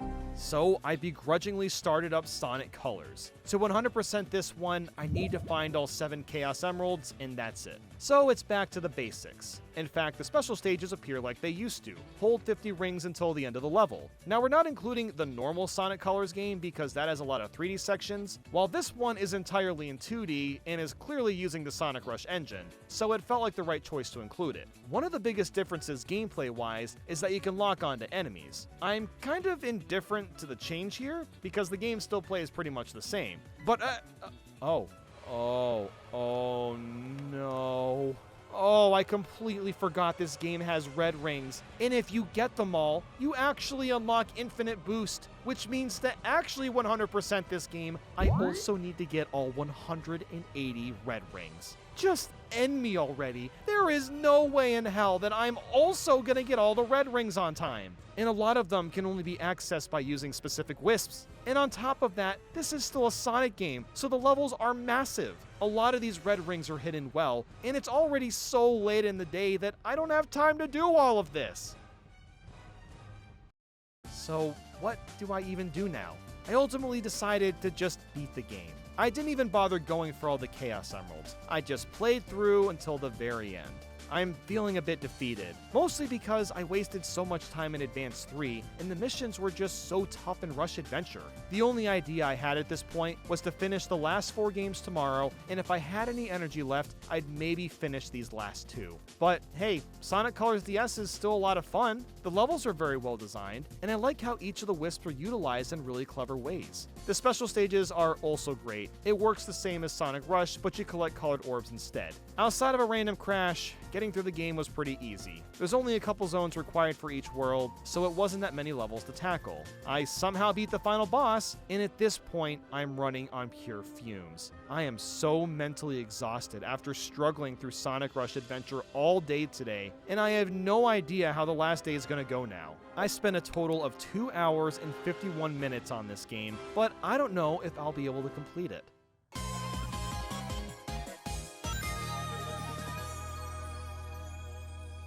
With 4 games left, I had to start with Sonic 4 Episode 1. To 100% this one, I need to find all 7 Chaos Emeralds. I can't believe I'm playing this again. I played it once in the past and immediately uninstalled it from Steam. That's how much I hated it. But here we are today, playing one of the most mediocre games of all time. There's a lot of problems with Sonic 4, but I think the biggest one is the lack of soul. Nothing about this game screams confidence in itself. Every aspect of it borrows from Sonic 1, whether it's the title screen, the levels, the special stages, and even the bosses to some extent. There's obviously a few new things like your homing attack and the fact that you don't roll down hills naturally anymore, so that's just great. And the bosses technically have new attack patterns, so I guess that's neat. I just don't know why the game is called Sonic 4 when it's just trying to be a reimagination of Sonic 1. But anyway, one of the best parts about this game is that it's short and getting to the special stage is pretty easy. It's once again like the older games, get 50 rings and touch the big ring at the end. The special stage looks exactly like the Sonic 1 stage, but actually plays very differently. Instead of having the level rotate on its own, we have full control of the rotation. So in a way, this is kind of the best way to bring it back. And also, if you're about to hit a death zone, you can easily pause and restart, which is admittedly pretty awesome. But there were a few stages that I had to reset from getting hit by enemies and losing all my rings. At this point, after doing 2 marathons in a span of a month, I've officially lost my patience. I was getting really frustrated because I had to replay a few levels to get the emeralds. And the special stages themselves were a lot harder than I remember, especially the last one. Oh my god, the last one is so freaking stupid! There's so much bouncy nonsense that can easily knock you into the death areas. The only strategy I really had was to pause buffer, which just entails me to pausing every few frames so I can be sure that Sonic was headed towards safe areas. Wow, that took a lot longer than I thought it was going to get the emeralds. Oh man. What the hell? My game just crashed? Oh, please tell me it saved. Don't worry, the game did actually save. The final boss was also just the worst. I don't even think it's that hard, but I'm just so beaten down by this challenge. I think I lost to the Death Egg like, I don't know, 5 or 6 times before finally taking him out. And then the game was over, and oh man, was this one painful. It took me 2 hours and 35 minutes to finish. This should have only taken me like an hour, but whatever, I'm over it. So now it's time for Sonic 4 Episode 2, oh boy. To 100% this one, you have to find all 7 Chaos Emeralds again. It works exactly the same as it does in Episode 1. Get 50 rings and touch the big ring at the end. Thankfully, Episode 2 is not nearly as bad as Episode 1. They fixed a lot of small problems with the controls, and the levels are a lot more creative this time around. It's not anything special, but it's improved, I guess. The special stages are a bit better too. It's once again the half pipe, but now there's a boost button. Ooh, neat. Dude, even the color scheme is copying Sonic 2. I really don't understand why Sega at this time was leaning so hard on nostalgia, but at least you can still retry as much as you want, and most of the stages are easy. Well, most, except for the very last one. To the almighty heavens, why is this one so impossible? Again, I could just be playing bad from fatigue, but the other 6 stages weren't a problem. You have to get so many rings here and need to use the stupid lasso thing with Tails to even stand a chance at clearing this. The main thing I was confused about was the huge loop of rings. I had no idea how to get up there until I realized that that's what the boost is for.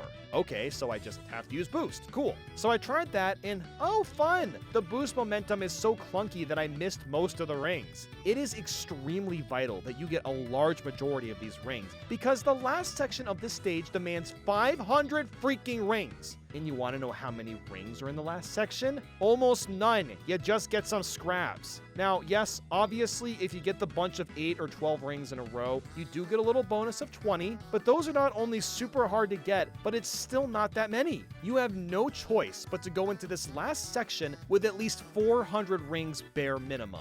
That is a crazy ask considering the bulk of rings are in this janky ass loop, and the rest are surrounded by spikes. I spent almost an hour on this one special stage. Man, am I even going to get to Sonic Superstars today? I am astounded by how long the Sonic 4 games are taking to finish. I expected both the games to take like an hour each, but I did not account for how annoying the special stages can be. Something else I realized is that getting Super Sonic is kind of a huge waste of time. Sonic 2 and 3 have around a dozen zones if not more, and you can get Super Sonic really early in those games. But with Sonic 4, there's 4 freaking zones and you don't get Super Sonic until halfway through the game. So yeah, I guess it's kind of nice that I can use them for like the last levels, but then the game is basically over by the time you unlock him. When I beat the final boss, Sonic 4 Episode 2 took me a total of 3 hours and 42 minutes to finish. I can't believe how long this took. I really need to cook the rest of today. Thank God Sonic Mania was next. Finally, I'm back to a good Sonic game. To 100% this one, I need to find all 7 Chaos Emeralds as Sonic and unlock all 32 Blue Spear stages. The only thing I won't be doing is getting gold medals in the Blue Spear stages because it's not necessary. There's a few modes I'll unlock by just playing and beating Blue Spear, hence why I'm not going to bother doing golds. But dude, I was so excited to jump back into Mania. I will never forget when this game came out. I was having the craziest goosebumps after like 5 minutes of playing. Finally, a new Sonic game that had perfect physics, fantastic level design, and really fun special stages. It felt like years since we got something really high quality from the franchise. It was truly a magical experience. The only thing I really struggled with was a couple of the special stages. Actually getting to them is easy enough, you just have to find one of the many big rings in each level, but they can get pretty tough. Or maybe I'm just really tired and I'm just playing bad. After finishing Sonic Mania, all I had to do was knock out the rest of the Blue Spear levels. As I was going, I slowly started to unlock the other modes and only got stuck on a handful of Blue Spears. Thankfully, it's really easy to retry these levels. I just kept replaying Green Hill Zone and jumping into the same 3 checkpoints. After a few hours, I managed to get all the levels and actually 100% the game. It took me 5 hours and 19 minutes. The only problem was that it was already getting late and I hadn't even started Sonic Superstars yet. So I got the game running. To 100% this one, I need to find all 7 Chaos Emeralds, beat the story mode and Trip Story, and unlock all the store inventory. So I started playing and I realized the challenge was over. I got about 1 hour and 37 minutes into it, but it didn't matter. Even if I were to stay up all night and finish this game, there's no way I could complete the challenge. I do believe that if I stayed up all night to finish Superstars, I could probably do it. I imagine it'd take around 6 to 8 hours, but what's the point? Because by then, there's only a couple hours left, then I still have to beat Sonic Rush Adventure and Sonic Colors DS, which would take way longer than that. So I just stopped playing, and that was it for the challenge. Wow. Trying to 100% the 2D Sonic games was way more ambitious than I was expecting. Some of this came down to just not being as prepared as I should have been, but it also came down to the fact that I think I was stretching myself too thin doing 2 marathons so close to each other. If you've played Kirby games before, you might be wondering why I need 2 weeks to 100% them. Because hey, they're super easy, right? I think that's something we can all agree on, but 100%ing them might be a different story. I'll be attempting to 100% the mainline games only, so none of the spin-offs are included. That means no touchscreen games, no puzzles, no racers, just the core Kirby titles. And no, Kirby's Epic Yarn is not a mainline game. In fact, I asked Ant Dude himself, and even he said it was a spin-off. And it should be noted that it wasn't supposed to be a Kirby game to begin with, so no, I'm not counting it. But I digress. I've got a lot of games to tackle, and was pretty excited to get started.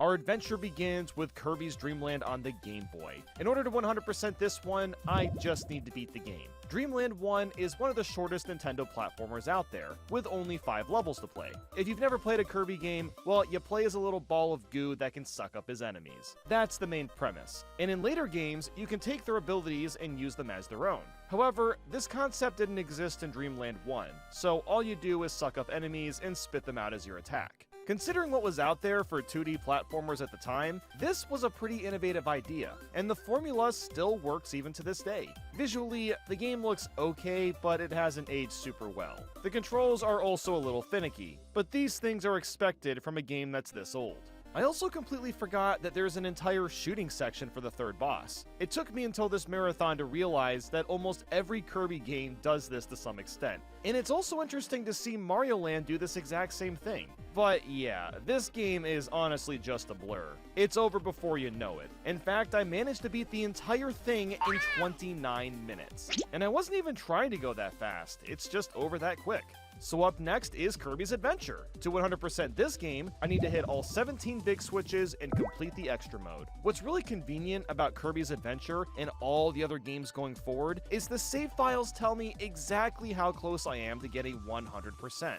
This is going to make it a lot easier to keep track of what I need to do, and also ensure that I don't miss anything by accident. Kirby's Adventure is the first game where you can use enemies' abilities, and it's a great deal of fun. Being able to breathe fire or swing a boomerang around adds a lot more excitement to the gameplay, and it's pretty cool that this is even possible on the NES to begin with. The one big drawback, however, is the lag, because this game chugs like crazy. I understand that it's running on super old hardware, but that doesn't mean the game isn't hindered a bit because of it. If you want to play it nowadays, I'd recommend playing the 3DS one since it fixes the lag. You just need to download it from the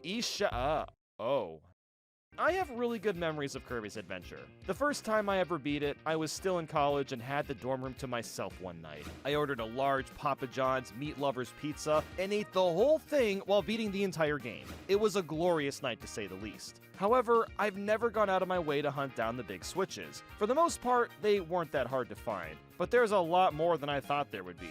The reason I'm getting all these is to unlock parts of the hub world that you can't normally get access to. However, there were a couple of dumb ones to find. Like here, I had to break this random block to spawn a door you can't even see, and that gives me the big switch. I guess the blocks themselves look a bit out of place, but it's still kind of cryptic. And then here, you gotta jump down what looks like a bottomless pit, only to find a door that requires a powerful ability to get through it. And you gotta love the Crash Bomb hitbox. You can be like 50 feet away and still get hit, which is pretty hilarious. Something else that's required to 100% is to play all the sub-games. You don't have to beat them, but playing them is a must. This is another series staple too. Each game gets its own sub-games to go along with the main game. And the only one I really like here is Egg Catcher. You just open and close your mouth to catch eggs and avoid bombs, and it gets really damn hard by the end. It can be addicting trying to get a high score because of how precise you have to be. The controls are a bit better than Dreamland 1 as well, but they still feel kind of off. I think the biggest issue is the way that Kirby jumps. It can be hard to judge how high he's gonna jump, even if you time your button presses out.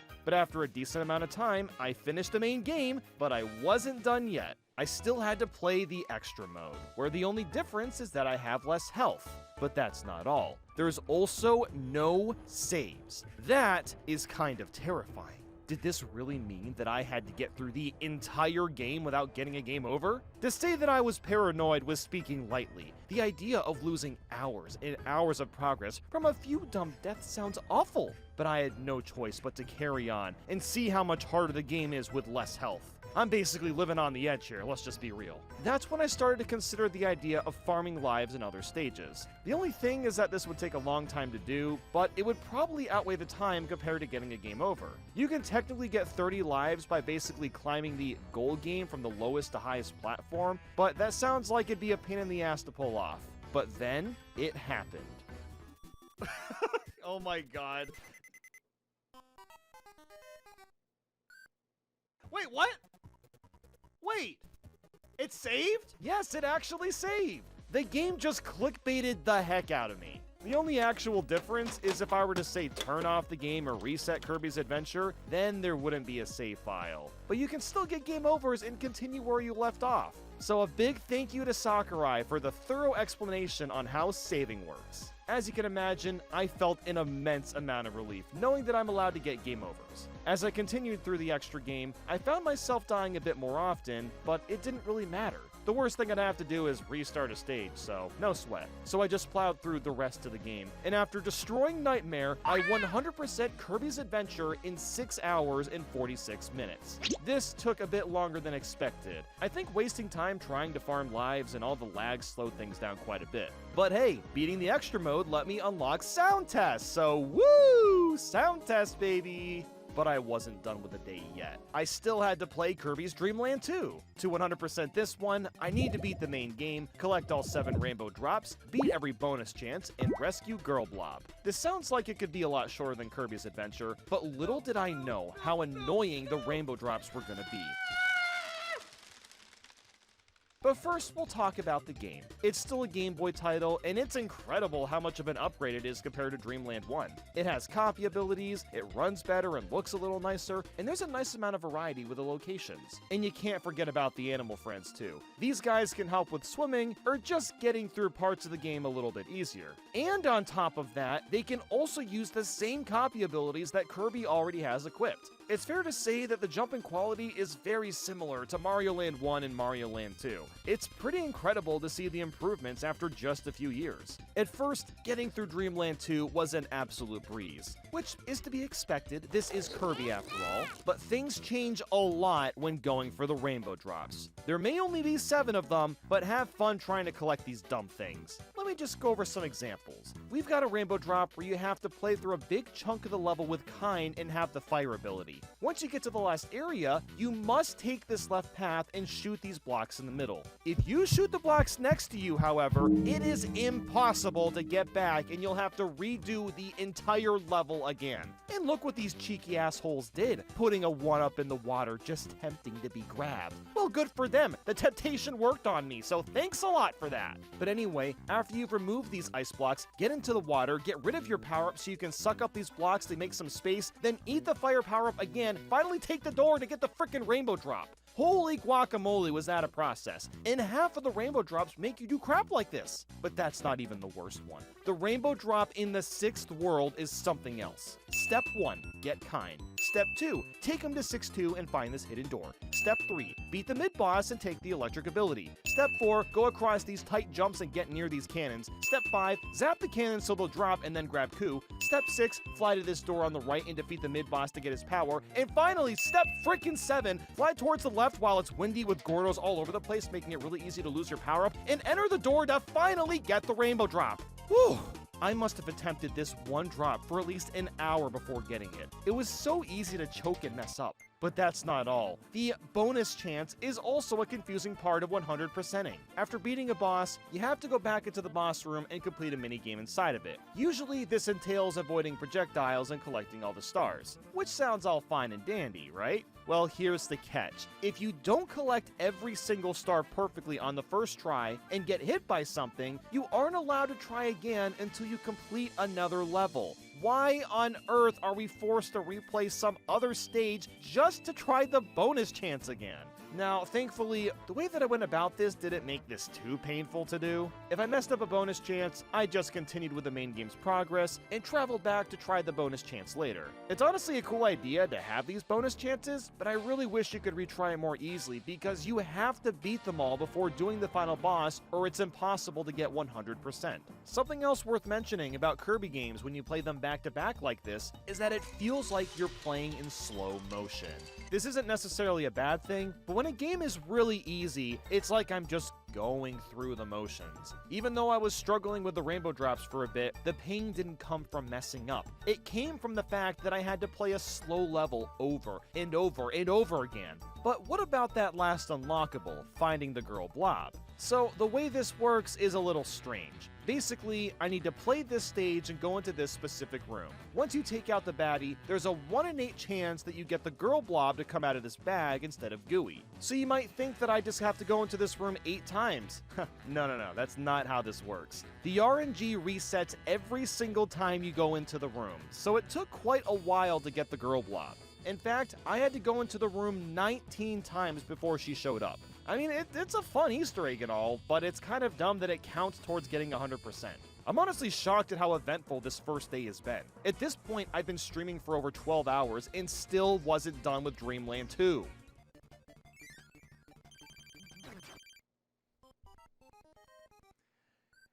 You also gotta love this auto-scrolling level that's got dead ends and you have no way of seeing them ahead of time. It's another classy moment in Dreamland 2. But after defeating Dark Matter and losing them a lot because I was exhausted, I finished Dreamland 2 in 5 hours and 17 minutes. Once again, this game took a lot longer than I expected it to. The rainbow drops are pretty time-consuming if you don't already know how to get them, so it chewed up a lot of time. But the day was over, and I was excited to move on tomorrow.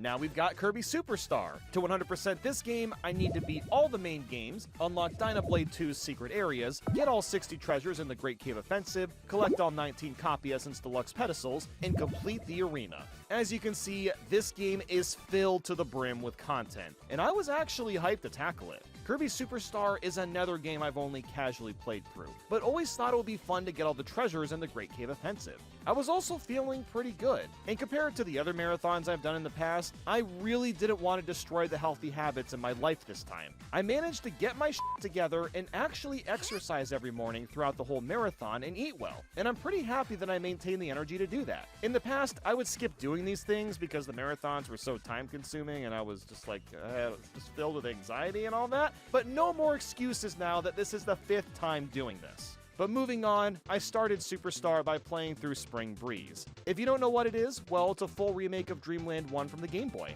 It's honestly really neat to see Game Boy games get remakes so early on, because it was the one that really needed it out of all the Kirby titles. The main gimmick with Superstar is that all abilities have cute little hats, and you can also turn an enemy into a partner to help you along the way. This is a really neat mechanic. Although the CPU can be, well, let's just say kind of stupid sometimes, there's also a really weird issue with the camera of all things. There's moments where you'll run forward with Kirby, but the camera doesn't keep up with him fast enough, making it easy to run into an enemy or obstacle without seeing it coming. What's really strange is this only happens sometimes, so it seems to be kind of a random problem. But it's not that big of a deal. The controls are a lot better than everything I played yesterday, so I'll manage. After finishing Spring Breeze, I tackled the Gourmet Race. This is a much smaller mode. You just race King DDD and have to win 3 different times. After that, I started Dynablade, and the only extra thing I had to do was find 2 secret areas. These areas had more big switches, which in turn unlocked a couple extra levels. After getting through that, I finished Dynablade and started Revenge of Meta Knight. This is my favorite mode in the entire game. It's so much fun. The idea is to infiltrate Meta Knight's ship, and at the end, fight Meta Knight himself. The way that it's done is just fantastic. You'll see dialogue of the crew going from being cocky to freaking out that Kirby's destroying everything around him. After that, I knocked out Megaton Punch as well as Samurai Kirby. And finally, the Great Cave Offensive. I figured that I would save this for last because it would take the longest. What's nice about the treasures is that they typically don't require you to go too out of reach to collect. There's typically only a few in each room, so as long as you take the time to explore, you'll find them all. There's also save rooms, which is nice, because the levels do get a bit harder as you move along. The treasures themselves don't really do much for the gameplay, they're just rewards for exploring. And some of them are pretty goofy and out there, like Captain Falcon's helmet, or the Triforce, just to name a few examples. So it's safe to say that things were moving pretty smoothly. Especially if you don't have a guide, because I have a guide that's helping a little bit.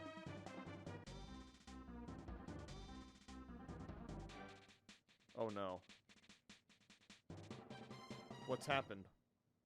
What? Oh no, dude. I really hope I don't have to redo a bunch. What? Oh, the game didn't save?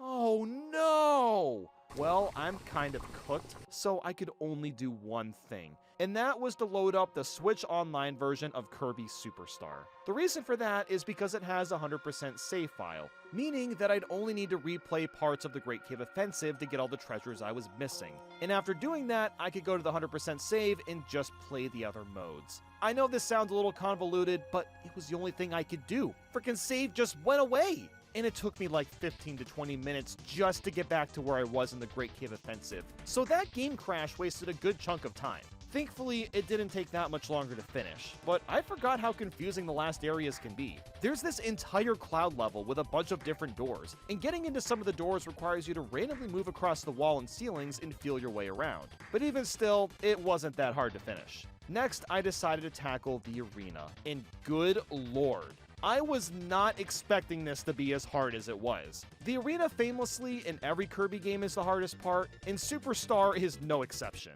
The general premise is that it's a boss rush where you're not allowed to die even once, and you're only given a tiny bit of health in between fights. You truly need to have memorized the boss's patterns, and you're going to lose and have to restart over and over. The Maxim tomatoes in between rounds do help, but a lot of this just seemed to come down to ability luck. If the game doesn't offer you decent abilities for the bosses, then best of luck beating them. And I know that the hammer is usually the best option, but I can only hold on to it for so long before losing it. I ended up getting to Marks a couple different times and died to him because I didn't know his patterns, and that was just devastating to say the least. So screw it, I'll come back to this later. Might as well do Milky Way Wishes, haven't started that one yet. This mode is similar to Dynablade, but the way copy abilities work is totally different. So instead of eating enemies, you have to find the copy essences in each stage. And from there, you can swap them out on the fly. So I guess it's kinda similar to how Mega Man can swap out of his abilities. It's honestly a really neat way of going about a Kirby game. I'm kinda surprised we've never seen this style done again. So at 100%, I basically needed to find all 19 copy abilities, and it wasn't too challenging. I just made sure to explore every nook and cranny, which allowed me to find all the abilities. And that's the last thing I can do. I have to finish the arena now, once and for all. It's all that's left. I was slowly learning the boss patterns, and after much frustration and much patience, I eventually cleared it. Man, you know, the people that say that Kirby games are too easy have clearly never tried these other modes out, because this was rough. In fact, Kirby Superstar took me a total of 8 hours and 59 minutes to beat, which was definitely longer than I was hoping it'd take. But boy oh boy, it's time for another video game today! Next up is Kirby's Dream Land 3. To 100% it, I need to beat the main game, find all 36 heart stars, complete all 3 sub-games, complete the jumping game, and beat the boss rush. Dream Land 3 is one of my favorite Kirby titles. I was really excited to tackle this one. What makes this game so unique is the art style, of course, but also the way it handles collectibles. Each heart star requires you to complete a different task, and every level has something unique, whether that be avoiding the tulips, or making a random green spring guy happy, or saving some random creature. This makes all the levels quite refreshing to play, although that trippy maze level, yeah, that one can go to hell. If you know, you know. The last thing I want to mention for this day was that a lot of people in chat were asking if I was okay. In fact, some people popped in just to ask for a mental health check.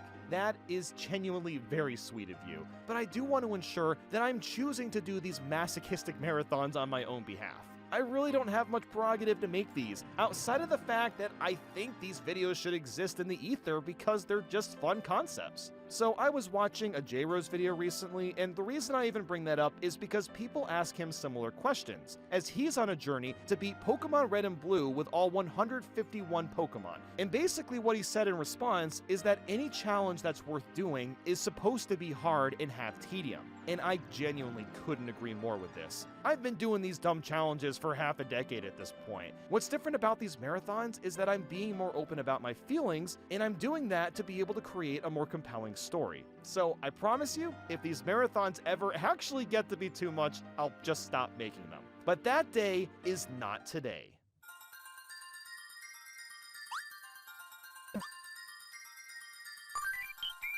We didn't finish Dreamland 3 last night, so I needed to get that done first. Getting through the main game was pretty easy, but still time-consuming. There may not be a lot of levels, but they're all meaty and take a decent amount of time to complete. By the time I got to Dark Matter, I completely forgot how f***ing sick this music is.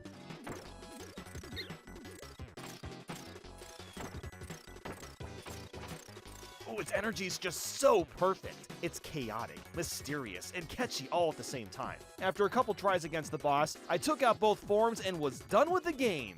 Well, almost. I still needed to beat all 3 sub-games, which was pretty simple since I had already played them in the main game, and then I thought that was it. Except that it wasn't it. I had 98% on the save file, and I saw a big J and B in the options. I somehow missed noting down that I had to beat these 2 other modes as well. So first I played this jumping game, and oh my god. This is so stupid, and I can't believe it's required for 100%. At the end of a normal level, Kirby's supposed to make a long jump towards whatever goodie he wants, and usually you just push the button and whatever, you just move on with your day. But for this game, I have to do that accurately 10 times in a row without mistakes. I need to land on a smiley and avoid the spikes, because if you touch a spike at any point, you restart the entire thing. The only problem is that each round adds a spike and takes away a smile. So by the end, you have to perfectly time your jump and land on one tiny smile. This was brain-rottingly annoying to learn, but I did come up with a strategy. By looking at where Kirby's arms were positioned, I could tell how far he would jump. If they were all the way down, he'd jump all the way to the end. But if they were all the way up, he'd jump close. I had to replay this stupid minigame so much that I had some of the spots muscle memorized to a T. And frankly, it was the only way to beat this. I must have spent an entire hour doing this before getting one clear. But that wasn't even the hard part, because next was the boss rush, and let's just say that it wasn't going so hot. In fact, I was getting destroyed. And do you want to know why that was happening? Because you have to beat all the bosses with no health pickups. None! I can get hit 10 times total, and that's it. I can't begin to describe how stress-inducing it was. The bosses don't even get hard until DDD, but the paranoia of getting hit before reaching them is anxiety-driving. And look, I haven't even really talked about DDD much in this video because his fights are usually just like whatever, but this particular fight takes so long to get through. If you're not patient and don't wait for openings, you will get hit and will probably lose the entire thing. You have no copy abilities either, and if you die once, you go all the way back. Every time I would get to Dark Matter, my heart rate would start accelerating. I could feel it beating through my chest. It was grasping for relief. Because if you die here, you go back and have to fight several bosses all over again. So after an endless amount of attempts, almost 3 hours, I beat the damn boss rush and was done. The entire game took me 7 hours and 39 minutes to 100%. Now, don't get me wrong, I freaking love this game still, but I will never, ever try to 100% it again. But of course, I wasn't done yet, because now is the time for Kirby 64. To 100% this game, I need to beat the main game and collect all 74 crystal shards. I should bring up that you can also collect these things called enemy info cards. They don't add to the save file, so I won't be collecting them, but basically, they're just cards of the characters and enemies in the game that you can get when you're at the end of a level. I also don't need to play the sub-games, but I played them anyway because they're kind of epic. Especially Checkerboard Chase. This one has always been my favorite Kirby sub-game. But onto the game itself. It's like any other Kirby game. The big key difference here is that it's in 2.5D, and you can combine any abilities that you want. This is super cool because, well, the concept itself is just fun, and because you'll never predict what the combinations will give you. Would you believe me if I told you that the fridge is the most broken ability because you can pull out health as much as you wanted? Exactly! This game is filled to the brim with creativity and charm. The only real issue with it is, once again, the pacing. This particular game runs very slow, and you really feel it drag the deeper in you get. The crystal shards are just your typical collectible, and most of them aren't that hard to get. But there's a small handful of them that force you to get a specific ability from some other level, and then you gotta bring it to that level just to get the shard. That wouldn't really be that big of a deal if the game moved faster, but instead it feels like a massive slog. Not every crystal shard is like this, of course, but the ones that are can be particularly peeving. But even so, this isn't a very long game to get through. After destroying the mid-bosses in literally 3 seconds, which is always funny, and taking out Dark Matter once again, I managed to 100% Kirby 64 in 5 hours and 23 minutes. This was a fun game to revisit, as it's another one I grew up with, but the pacing has aged poorly. But fear not. Next up is Kirby and the Amazing Mirror. To 100% this one, I need to explore all 272 rooms in all 10 areas, press all 15 big switches, find all 80 treasure chests, and pull all 4 levers. The sub-games are, again, not required, but I'll play those anyway for fun. Now, this game. Oh man, this game. I still remember my dad getting this for me at the store when I was like 12 years old, and I was beyond hooked. Amazing Mirror is unlike every other mainline Kirby title, since it's a Metroidvania where you have to find a bunch of different secrets in a massive interconnected world.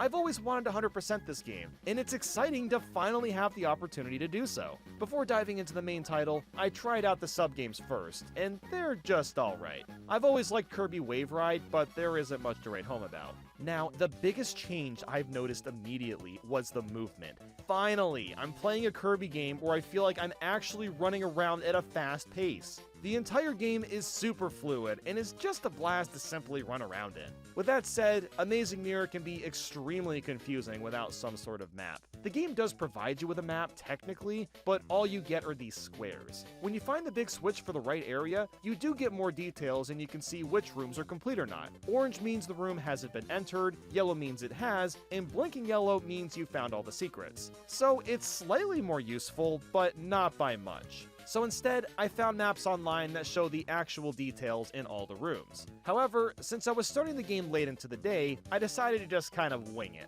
Everyone is going to make progress in a completely different way, so it just seemed like the best option. The only bad thing I have to say about Amazing Mirror is that you lose your ability after one hit. That can be pretty annoying sometimes, especially if you need to hold that ability to unlock some obscure area, but it's usually not that big of a deal. I was just ecstatic to be playing one of the greatest Kirby games of all time. And let's not forget the smash abilities in this game, and you have to eat Master Hand to get it. I mean, come on, how can you not love Amazing Mirror? I played for about an hour and then took a rest. I was really pumped for the next day since I could finally fulfill a long-lost childhood dream.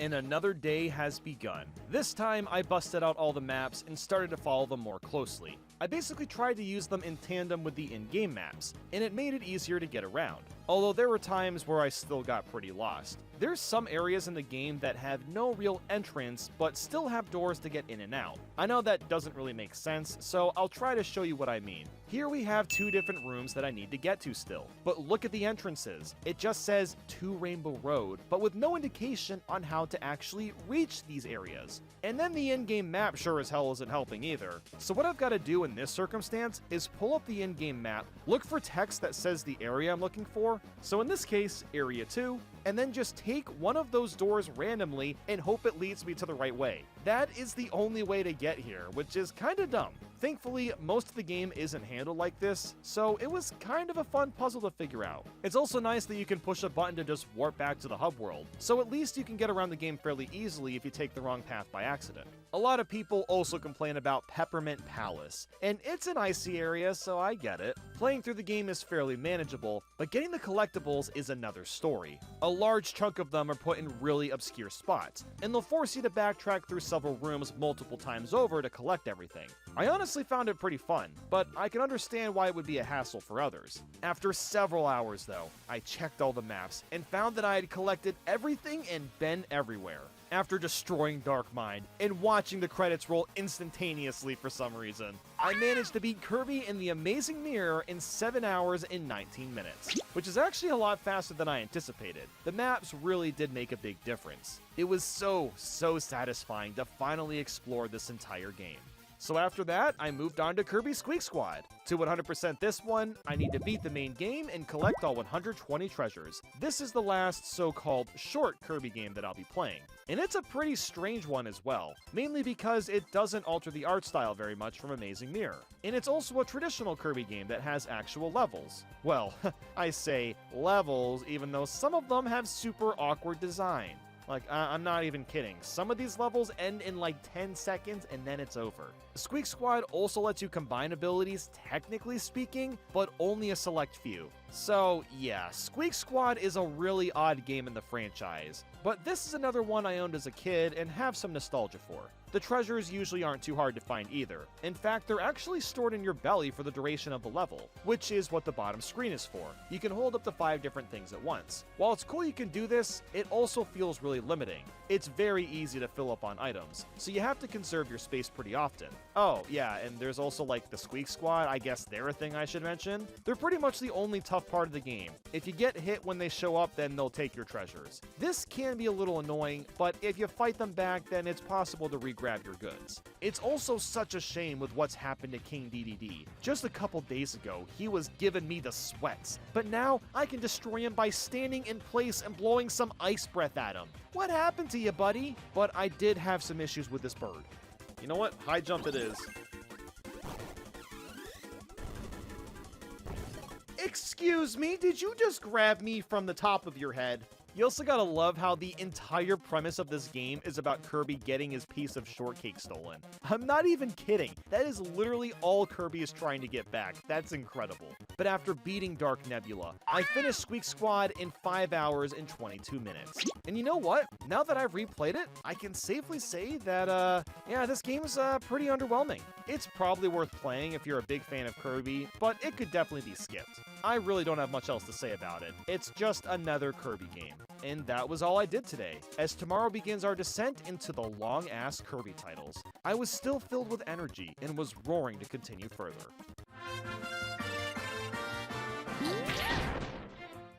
We're starting things today with Kirby's Return to Dreamland. To 100% this game, I need to beat the main and extra game, collect all 120 energy spears in both of the games, clear all 7 challenge stages, and complete the arena in the true arena. Now, I'd like to preface that this game is pretty solid. It got a remake on the Switch and is one of the most beloved Kirby titles. It looks nice and it controls decently enough, but I don't think I'm the only one of the opinion that this and the next few games in this marathon are very akin to the new Super Mario Bros. Titles. The next 4 Kirby games all look and sound the same, but have a few differences here and there. Although Planet Robobot, well, maybe that one's a bit of an exception to the rule. And unfortunately, this means we've also returned to the slower paced gameplay. Rest in peace to the GBA and DS goats that were faster. I'm gonna miss ya. You don't know how much I'm gonna miss you. Now that I'm over halfway through these games, I'm really starting to get tired of how slow the pacing is. This has led me to experiencing an extreme amount of tedium for a large portion of this marathon.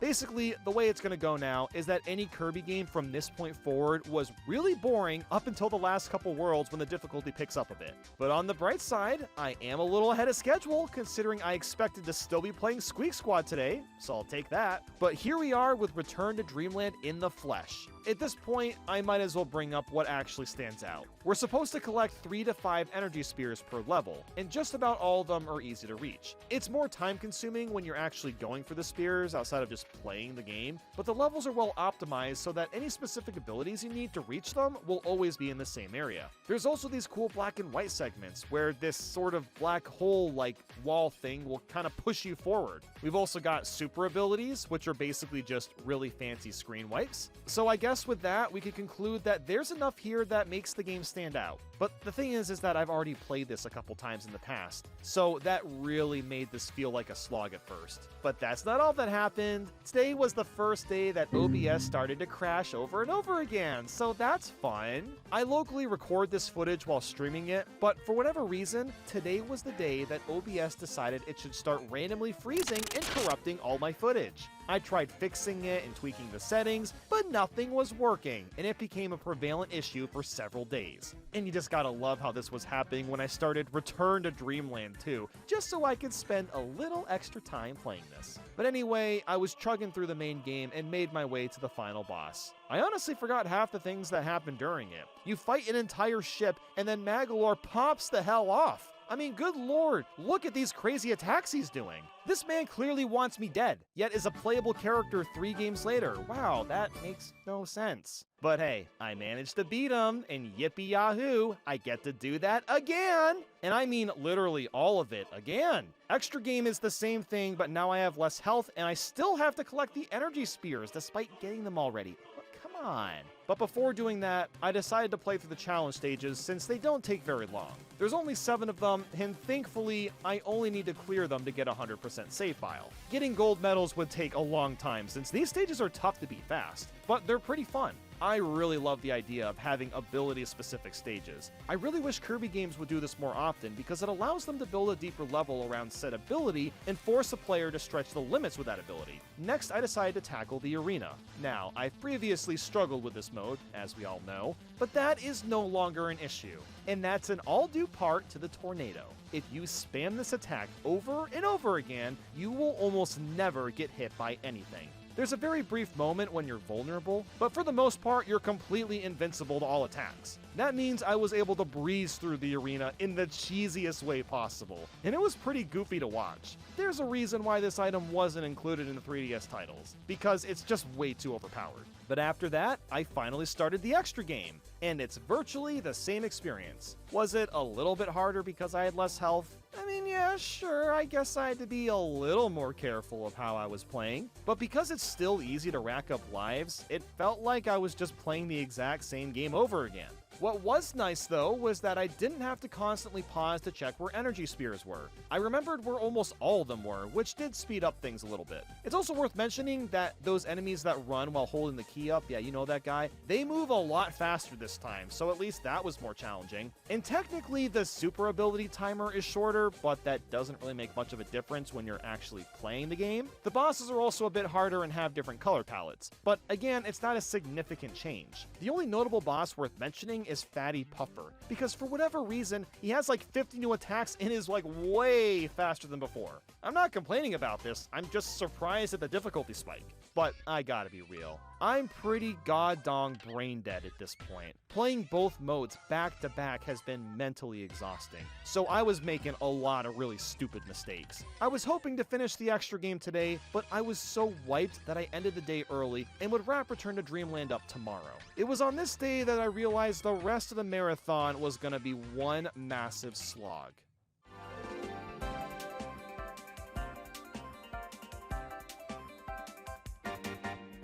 Ah, much better. I feel refreshed and ready to go. First things first, it was time to wrap up the extra game since there wasn't that much left to do. The only thing really worth mentioning is there's another phase in the final boss, and this time it's Magolor's soul. The Kirby franchise really likes souls, by the way. This won't be the last time we fight a soul, so you better get used to that. Some of these attacks, too, are just absurd. There are so many different patterns that you have to learn in order to survive, and I'm a huge fan of that. It's just strange that Kirby games feel the need to offer a challenge at the bitter end exclusively. Magolor's Soul was a fun boss to beat, so all I had left to do was play the challenge stages again and take on the true arena. The main difference with the true arena is you fight all the harder versions of the bosses, but once again, it doesn't matter. I have the tornado, so I just win. And with that, Return to Dreamland is finally over and was completed in 14 hours and 38 minutes. I'm pretty glad to be done with this if I'm being honest, because I have fond memories with Triple Deluxe. And speak of the devil, that's the next game. Whoa! To 100% this one, I need to beat the main game, collect all 100 Sunstones, 256 keychains, clear DDD Tour, DDD's Drum Dash, the Arena, and the True Arena. And I also need to beat Kirby Fighters with all 10 copy abilities. Now, you may have noticed that the requirements are pretty similar to Return in Dreamland. In fact, the game itself looks pretty similar. The art style hasn't really changed, the overall pace is the same, there's really not many differences. This is what I'm talking about when I say that these 4 Kirby games have the same energy as the new Super Mario Bros. Series. Now, obviously, each Kirby game has more changes, this one being Kirby's Hypernova ability. What this gives us is a Rainbow Kirby with an even more powerful suck.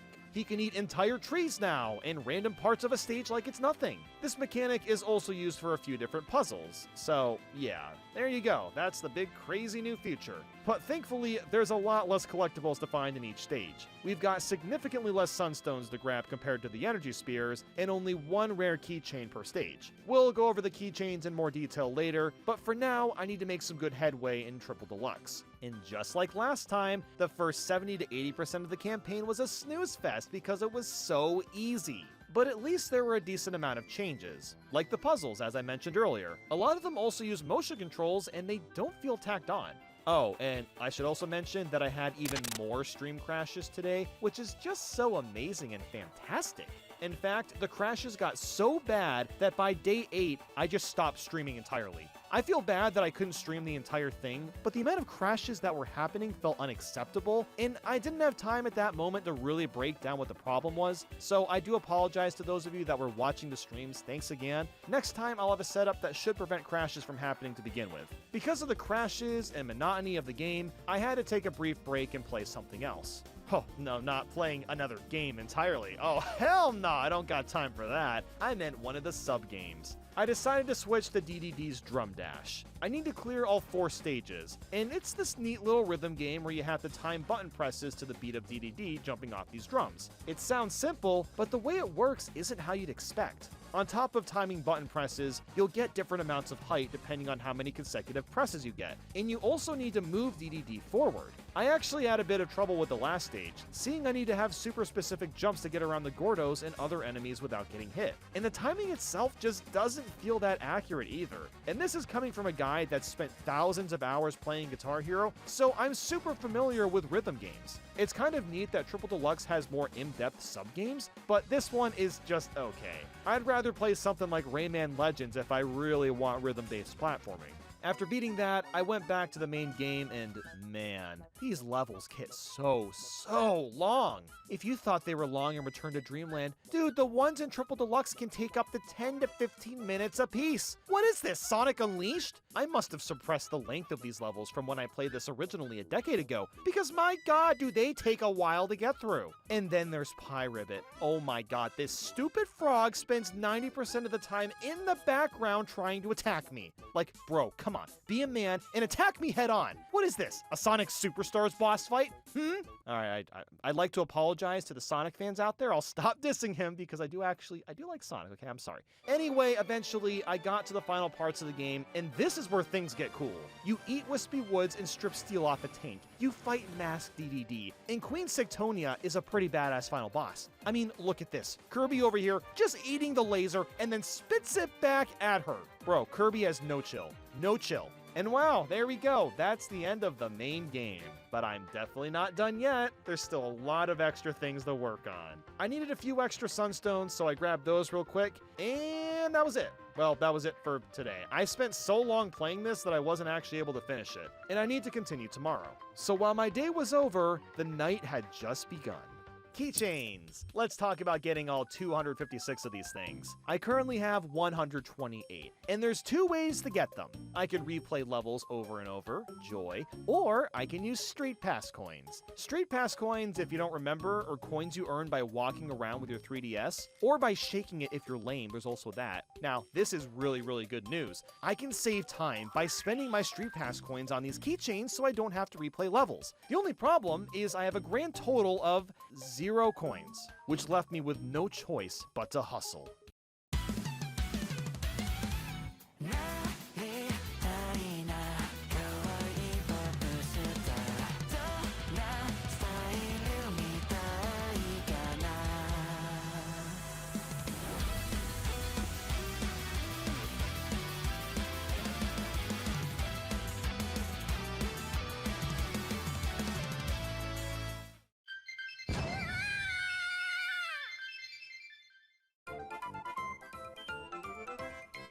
Wow, I sure am tired today. Woo, all that running around, maxing out my Street Pass coins. Woo, that sure was exhausting. But look at that, we've got 300 now. It was time to start grinding my Street Pass coins and nabbing keychains faster than you can say. Wait, what? Hold on, what was that? You can get 5 keychains at a time, complete a stage if I want to get more. Are you kidding me?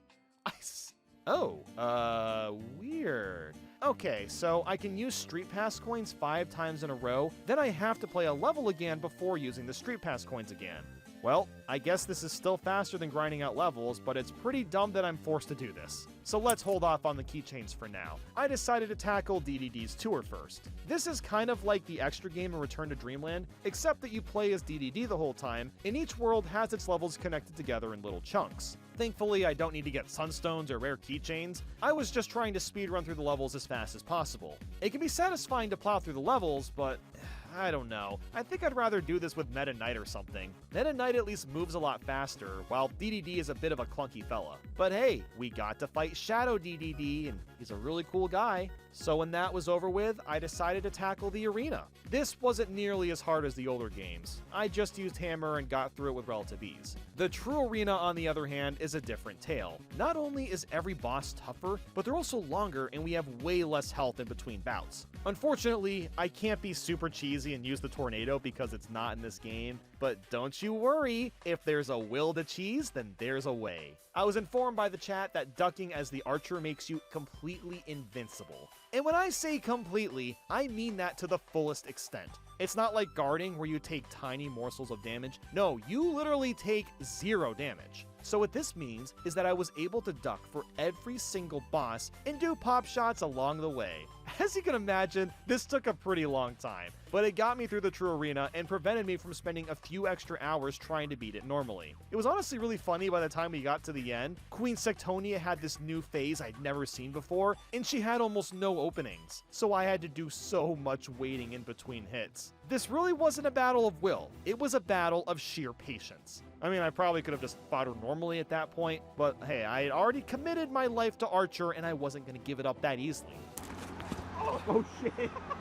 Also, take notice that she's called the Soul of Sectonia. Oh, you thought I was kidding about that soul obsession, huh? We're not over with souls yet. After that, I started Kirby Fighters and needed to play this 10 times in a row. 1 victory for each different copy ability. This is basically like Smash Bros. Classic mode, but a lot more simplified. It was pretty fun the first few times, but by the time I got to the last couple of characters, I was really bored of this mode. Again, I don't know why every copy ability should count towards 100%, but Nintendo got a Nintendo. Speaking of Nintendo, they announced a direct partner showcase today. Woo! Oh, the fans most certainly won't have high expectations. We definitely won't see L or Mid in my chat when it's streamed a couple days from now. But anyway, all that's left is some keychain gaming. Now that I've done all the other modes and got some extra keychains, I really didn't have that many left. So I started the farm. Use Street Pass coins 5 times in a row. Replay World 1, 2, and repeat. Something that's really bizarre about the keychains is that even when I was getting close to collecting them all, I was still getting a lot of new ones fairly frequently. You would think that I would get more duplicates with the more of them that I own, but that just wasn't the case. In fact, it only took me about an hour and a half of grinding before I finally had all 256 keychains. It's pretty relieving to see Nintendo make the keychain unlock system more forgiving than I perceived it to be.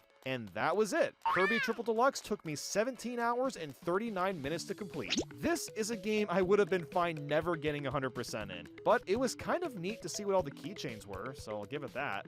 Since grinding didn't take as long as I thought it would, I was able to start Kirby Planet Robobot. To 100% this one, I need to beat the main game, collect all 100 code cubes, 200 stickers, clear Meta Nightmare Returns, the arena, the True Arena, Kirby 3D Rumble, and Team Kirby Clash. Now, you may have noticed that these requirements are almost exactly the same as Triple Deluxe. Instead of sunstones and keychains, we need to get code cubes and stickers. Ooh, different. Yeah, it functions exactly the same as Triple Deluxe, except there's less stickers to get. And the other side modes are similar too, but have also been improved a lot. We'll get to those later on. For today, I just wanted to make a little bit of headway into Planet Robobot. While this game once again looks exactly like Triple Deluxe, its mecha suit mechanic saves it and makes it stand out on its own. Transforming into a mech is not only kind of badass, but you can also use the other abilities with it, so similar to how the Animal Friends function from Dreamland 2 and 3. Turning into a robot is just pure fun at its core, and it made the game a lot more enjoyable. The levels are also better designed, have more diverse locations, and the puzzles are more thoughtful. The level size is also a lot better too. There's no 20-minute gauntlets at the end of the game. Everything is just nicely condensed. As you can tell, I'm a huge fan of this game, but at the same time, it's still really easy. So the Kirby boredom still set in, and I only got through the first world before ending for the day.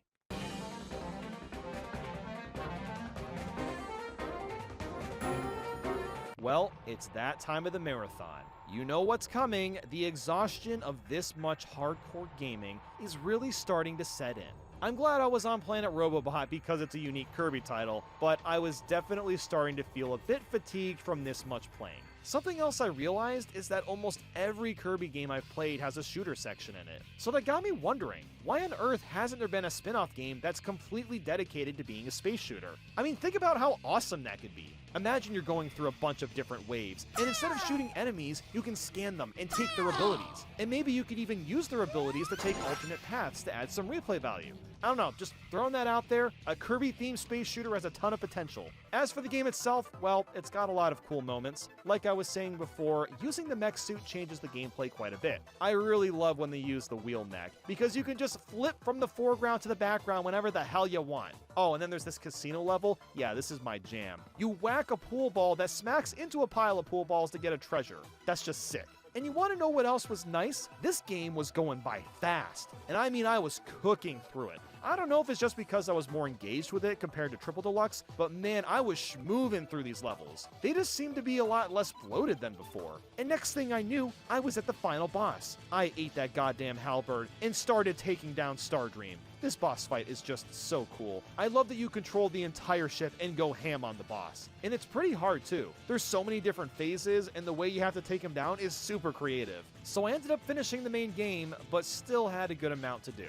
The first thing I tackled was Kirby 3D Rumble. Thankfully, it's super bare bones and takes like 10 minutes to get through. It's basically just a precursor for Kirby in the Forgotten Land, but it's kind of neat, I guess. After that, I started Meta Nightmare, and I'm sure now you can guess how this works. You play condensed versions of the stages as fast as possible, yada yada yada, but now I'm using Meta Knight. It was honestly a lot more fun compared to DDD and Triple Deluxe, and it went by faster too. So after plowing through Meta Nightmare, I started up Team Kirby Clash. I needed to get through a handful of levels, and I found it to be a lot better than Kirby Fighters. That's because it has an almost RPG-like mechanic to it. You can level up your power, speed, defense, and things like that. The final level was really kicking my butt, so I needed to replay a few of the easier stages to level up. And once I did that, I finished this mode with no problems. At first, I was a healer and just kept spamming heal pools, but it just wasn't working out. So I eventually figured out that the hammer does crazy damage and was able to deal heavy attacks using that. All that was left now was the arenas and stickers. I decided to go all in on the hammer for the arena because it's so powerful. And that was it for the day. It's actually kind of insane how far ahead I am right now. I expected to be playing Planet Robobot all day tomorrow, but here I am with a 96% save file.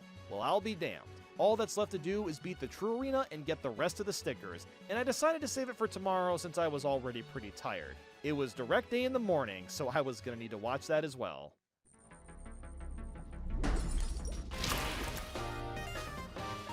It's that time of the month again. The Direct Partner Showcase is here. Yay! Ah, man, I was just so excited about it. It was taking place when I would normally wake up, meaning I was sleep deprived today. Ooh, yeah! Anyway, I streamed the Direct since the likelihood of a crash was much smaller without locally recording, and I thought it was alright. A new Monkey Ball game was announced, so that's really all I needed. I think it's pretty obvious that after watching that Direct, that the Switch 2 is coming pretty soon, since Nintendo doesn't seem to have much on their calendar. But anyway, after that, I dove right into finishing Planet Robobot. And it's time to tackle the True Arena. I figured that I could try the hammer first, and if that didn't work, then I could just use cheesy archer strats like last time. So as you'd expect, the True Arena is hard as hell and I didn't make it that far, so Archer came in clutch, and I slowly but surely got through all the bosses while avoiding almost every attack. What I didn't realize is just how long the final portion of True Arena is. First off, I can't even use Archer here because I'm doing the Space Shooter section, and Stardream,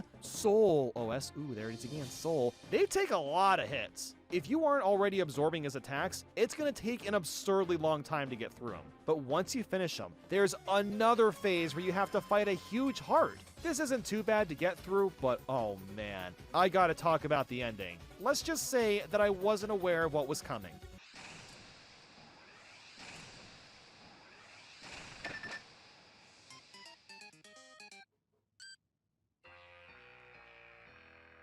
This stupid Soul OS heart has a freaking one-hit KO laser after you defeat him. Are you being for real? So guess what? I had to play it all over again. And after a couple of hours, I finally got through the True Arena. That was a massive pain in the ass, and thank God for the amiibo, because I did use a couple to save a bit of time. Look, I know it's extra cheesy to use amiibo, but my goal here is to get through these games as fast as possible, so I'm gonna use whatever the game offers me. But after that beast of a battle, I just needed to get the rest of the stickers. It was the same process as before. Run a marathon to get Street Pass coins, and then just go back and forth between playing a level and using the coins. There was one weird change though that I've never seen anyone mention.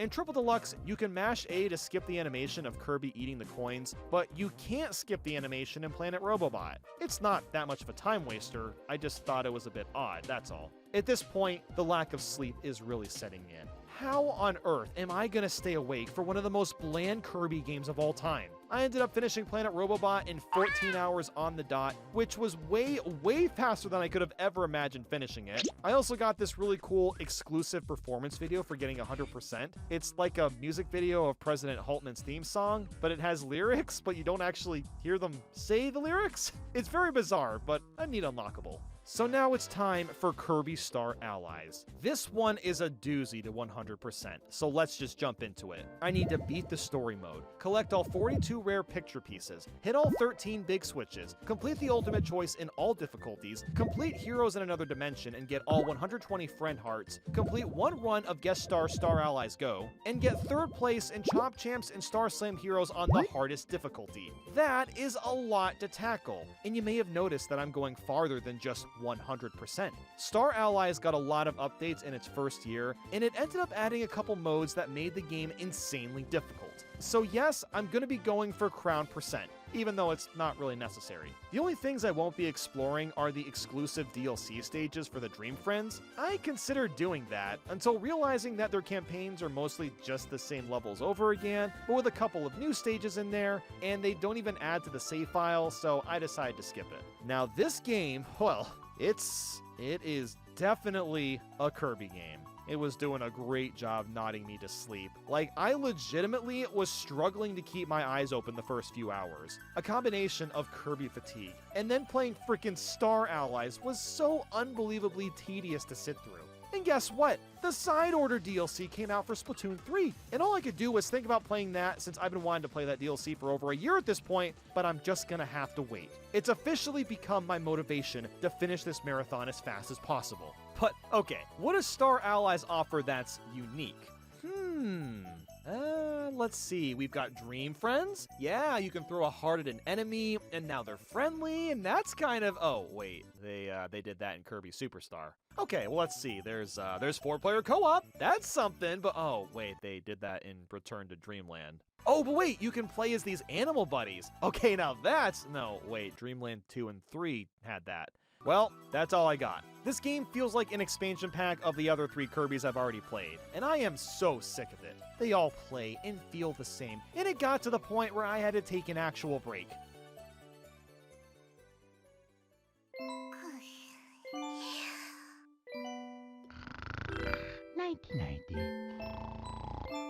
Spaghetti. That nap caught me up on sleep, so now I can continue to tackle Star Allies. Or so I wish. I actually slept for, I don't know, maybe 15 minutes, so I'll just have to suffer and try my best to stay awake. Finding the picture pieces and big switches were simple at least, but it really just felt like I was playing the same goddamn game again. The only difference is that it looks a little bit better. One of the most mind-numbing parts of Star Allies is the frame rate. A lot of these games run in 30 FPS, which is fine for a platformer, but we're teased 60 FPS the whole way through.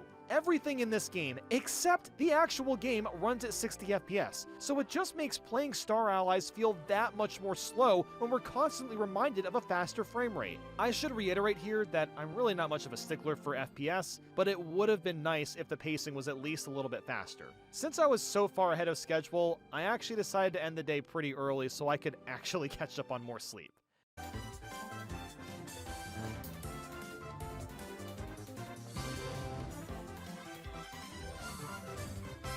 Alright, I'm feeling way better today. No stupid direct ruining my sleep schedule, I was ready to potentially finish Star Allies today. Or at the very least, make a ton of progress. I got a little over halfway through the main game yesterday, so I still had quite a ways to go. It's so weird how the last world was like half of the game's levels, and the first 3 worlds are tiny. I'm not really sure why it was spaced out like that. Now, I'm gonna come swinging for a second. I hate to be the guy with the hot takes, but this game was mostly praised for how much fan service it has. And while it does include a ton of older and some obscure characters, I honestly think it just hurts Star Allies more, especially when it comes to the bosses. Almost all of them are reused but have a few different types of attacks. Now, I understand that this is a Kirby game. In the Kirby franchise, it makes sense to have recurring bosses. There's nothing really wrong with that, as a lot of Kirby titles get really creative with how they reimagine their characters and bosses, but Star Allies doesn't do nearly enough to stand out. Wispy Woods just jumps in the air a few times, like, okay, who cares? Then Kracko, he splits into 2, and then there's a big version of him. Ooh, how inspiring. And of course, they bring back Pawn and Con, and the only change here is the harder version has more paths. So while it's really neat to be able to play as Magolor and Tyranza and they all have unique attacks, that in turn makes the game even easier. It just makes Star Allies all the more boring. And I hate to say that because I am a pretty big Kirby fan, but holy shit, this is the safest Kirby game of all time, and it really shows now that I've played them all back to back. But after playing for a while, I finished the main game and started tackling the other side modes. First up was the Ultimate Choice. Now, I know it might sound like some crazy new thing here, but it's just the arena again. The big difference is having a difficulty slider, which is honestly the thing that this mode needed. The arena has been getting repetitive anyway, so I really like this change. I basically needed to play all the difficulties, so I quickly plowed through all that. Next was the guest star mode thing, and this is the same thing as Meta Nightmare where you just play condensed levels as fast as possible. You already know the drill. Except now you can get stat boost, which in the most minor way possible changes the gameplay. Yeah, it was a snooze fest. Let's just move on. Next, we got the sub-games, Star Slam Heroes and Chop Champs. They took about 5 minutes each, and just like that, we've got a 100% save file. Although we're not done yet. Heroes in Another Dimension was up.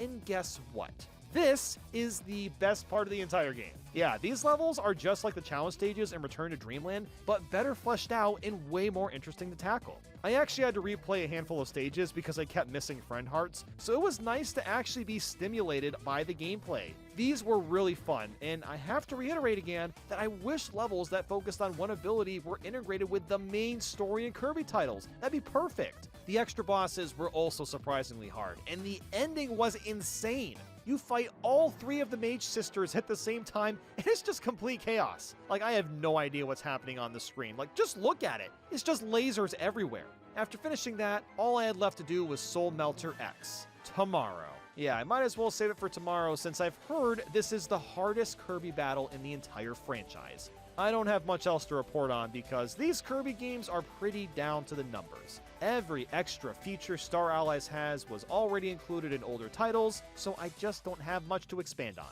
But that's okay, because we're gonna wrap this sucker up tomorrow. This is it. It's time to face Soul Melter Extra. After putting in the secret code, even Kirby is surprised I'm doing this. Just look at him.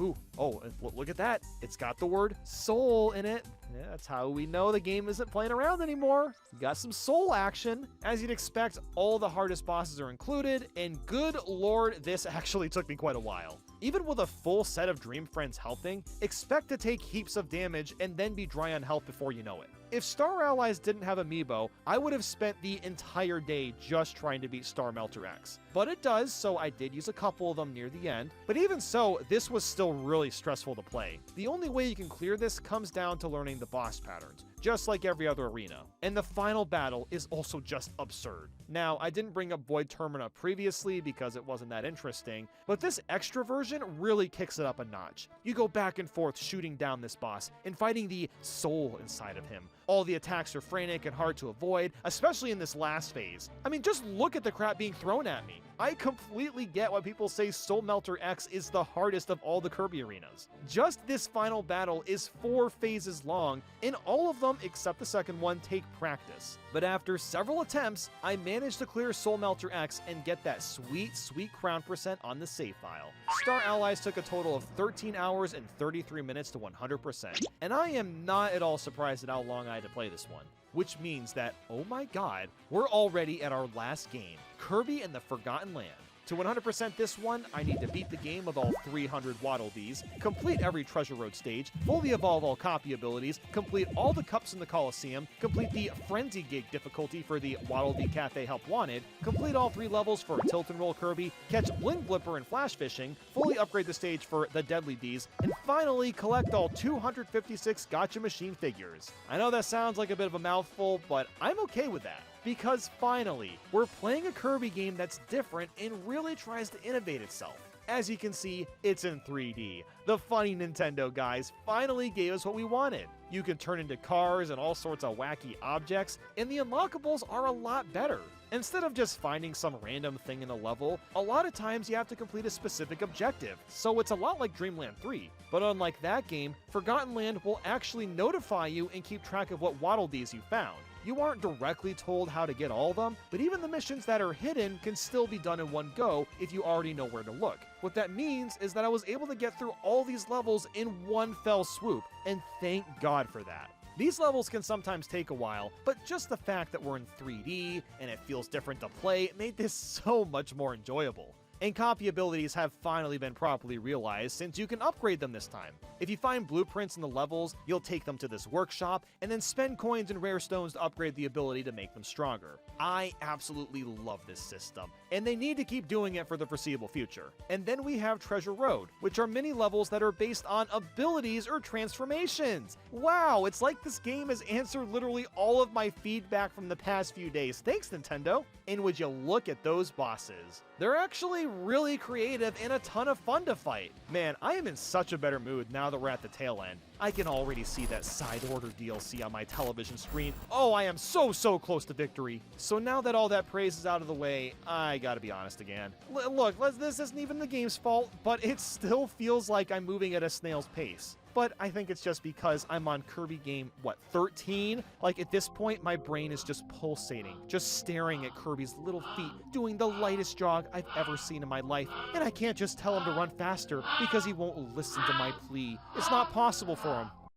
Okay, maybe that was a bit much. I got fairly deep into the main game, but not even close to finishing it today. I was starting to get tired, so I decided to tackle some of the brainless stuff, like Tilt and Roll Kirby. This has 3 levels, and you just roll Kirby to the end. Then I finished the Waddle Dee Cafe game, and also caught Bling Blipper. And little did I know that this wouldn't be the last time I'd be fishing. But after doing that, I wrapped up for the day and was curious how far I'd get tomorrow.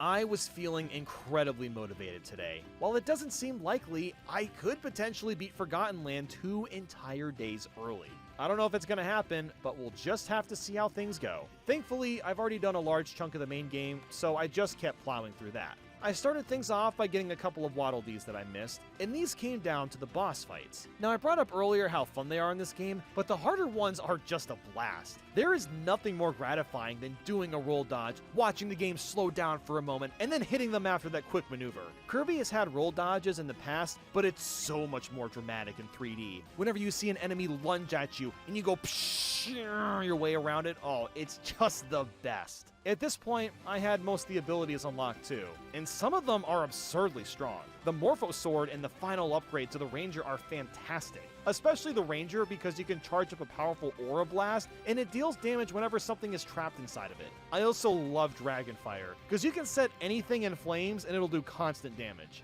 After plowing through all the different final bosses, tearing through Fecto Elphalus, and driving a semi-truck up dozens of buildings to have an intense mash-a-thon at the end, I was finally done with the main game. although I still had a lot left to do, as usual. The next thing that unlocked was Forgo Dreams. As I'm sure you could recite with me by now, this condenses all the levels from a world into one, and it's just fine. The point of doing this is to collect something that Leon needs after you beat him up. And that thing is, Leon Souls. More souls! So yeah, a lot of them are pretty easy to spot. What's really handy about this mode is that you're actually notified once you've collected every soul in a specific area. So you'll never be unsure if you've missed any or not, because you just wouldn't get the notification.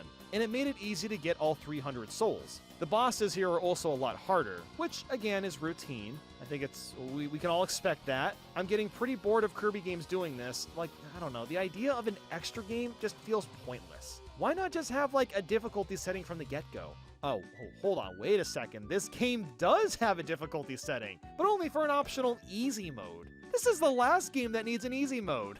Nintendo, you're so silly. An easy mode for Kirby. They actually did that. I mean, that's just funny. Forgo Dreams did take a pretty long time, but at least it was engaging the whole way through. Oh, and also in between that, I started the Coliseum so I could finish upgrading the abilities. Now, the Coliseum, it's this brand new mode where you'll fight a bunch of bosses in a row, and yeah, it's just the arena again. Of course it is. And this time, it doesn't have a difficulty slider. There's only 3 different versions. But whatever. I got the Meta Knight ability and was able to get the last couple Waddle Dees I was missing. And just like that, we've got all 300. Look at that. Now that's epic. I am so thrilled about these statues. Awesome. But I wasn't done with the abilities yet. Talking to King DDD gave us the blueprint for the masked hammer. Except that I don't have enough rare stones. Well, I guess I'll get it later. So, yeah, as you can see, I was kind of just flopping around and not playing in much of a coherent order. I kept getting blocked off by not having enough coins or rare stones, probably because you're not meant to play this game in a span of 2 days. But I'm doing that anyway. I finally got to the end of Forgo Dreams and was fighting off Forgo Leon with a tornado. You might assume that I can just spam it to win like with Return to Dreamland, but that does not work at all in Forgotten Land. First off, it's a much weaker weapon and takes way longer to get hits in, and you also have a much longer vulnerability time. So I was able to use it, but it's really not that great of an ability anymore. But hey, I was finally done with Forgo Dreams. This was the last big chunk I needed to knock out, which means I might actually finish this marathon today. So I went back to the arena, the Coliseum, and finished up the last 2 tourneys. There's not much to say here. We all know how these work. I also finally got the Morpho Knight sword, so I finally completed all the ability evolutions. And with that, I was also able to finish Treasure Road completely, and oh my god, I can see the light at the end of the tunnel. I also finished the last Coliseum tourney, which was nowhere near as hard as Soul Melter X. And can I just say, I love the name Chaos Elphalus. Man, I got a kick out of that. It's so edgy. While the secret final phase was hard, I did get it on the first try, thankfully. I also donated all my money to the Deadly D's to fully upgrade their stage, and now all that was left was the Gacha Machine figures. Thankfully, I've been playing for several hours and probably have a bunch. Oh, okay, well, maybe I have a ways to go, but that's all right. We've got a bunch of money, and I can start dumping it all into the machines, and thankfully, the unlock rarity is the same as the 3DS games, so we're getting quite a bit of new figures. The only problem now is just the cost. Volume 1 and 2 aren't too spendy, but Volume 3 is 50 coins a pop, and 4 is 100 coins. I don't have that much cash, so I'm gonna need to grind for coins. And yes, I also used my rare stars to talk to that one Waddle Dee to get a few more trophies, but now I'm flat broke. And there's no Street Pass coins for the Switch, so I couldn't run 5 more marathons. My only option was to go fishing. You might think that playing some level over and over would be faster, but no, I don't think so. If I can consistently catch the big gold guy, I get 500 coins every time for doing that. The only problem with that is the button timing can be a litlittle bit tricky. But I decided to give it a shot, and after like 10 to 15 minutes, I had the timing pretty much nailed down. I could always tell when a goldfish was coming up too. The screen slightly zooms in. And the final button press is always X, so I didn't have to guess. So basically, what I was doing was getting about 1,000 to 2,000 coins, dumping them all into the machines, and then rinse and repeating.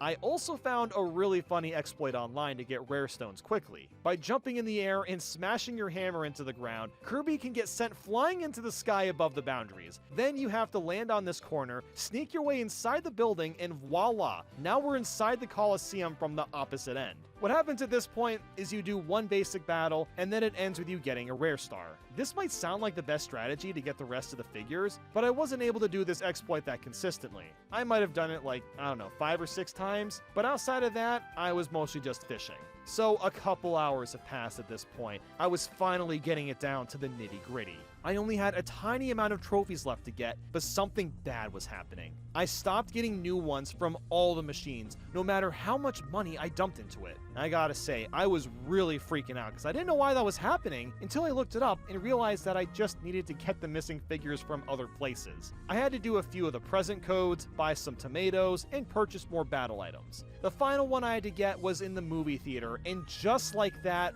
we are done. The marathon is officially over. Kirby in the Forgotten Land took me 17 hours and 24 minutes to beat. Hell yeah! You know what that means? It's side order time! Yeah, you might think I'm a little crazy to go from playing this for 12 hours to actually playing side order for a little bit on the same day, but that's exactly what I did. I'm not afraid to admit it. At this point, I've played through a bunch of the weapons, and I have some thoughts. Having a roguelike mode for Splatoon makes a lot of sense when it comes to expanding the scope of the game, and what they did here was pretty good. The goal is to climb up 30 floors and survive waves of enemies while destroying their portals, move a turbine tower, control zones, or sink these 8 balls into a station. There's also a few new bosses, and the chip system is a lot of fun to configure, seeing as it can drastically change your stats. Although, if I gotta be real, this is way too easy.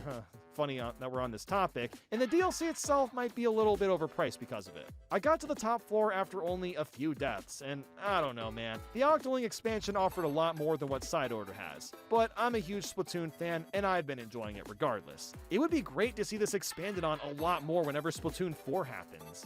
Anyway, That went over a lot better than I expected. I thought that maybe I'd get stuck at the final chunks of these Kirby games, but as we've proven, even when going for full completion, they're still pretty easy. As you can see, there's only 3 Splatoon games. Is 1 week really going to be a challenge to 100% them all? Simply beating the single-player campaigns isn't a problem, but going for 100% is an entirely different story.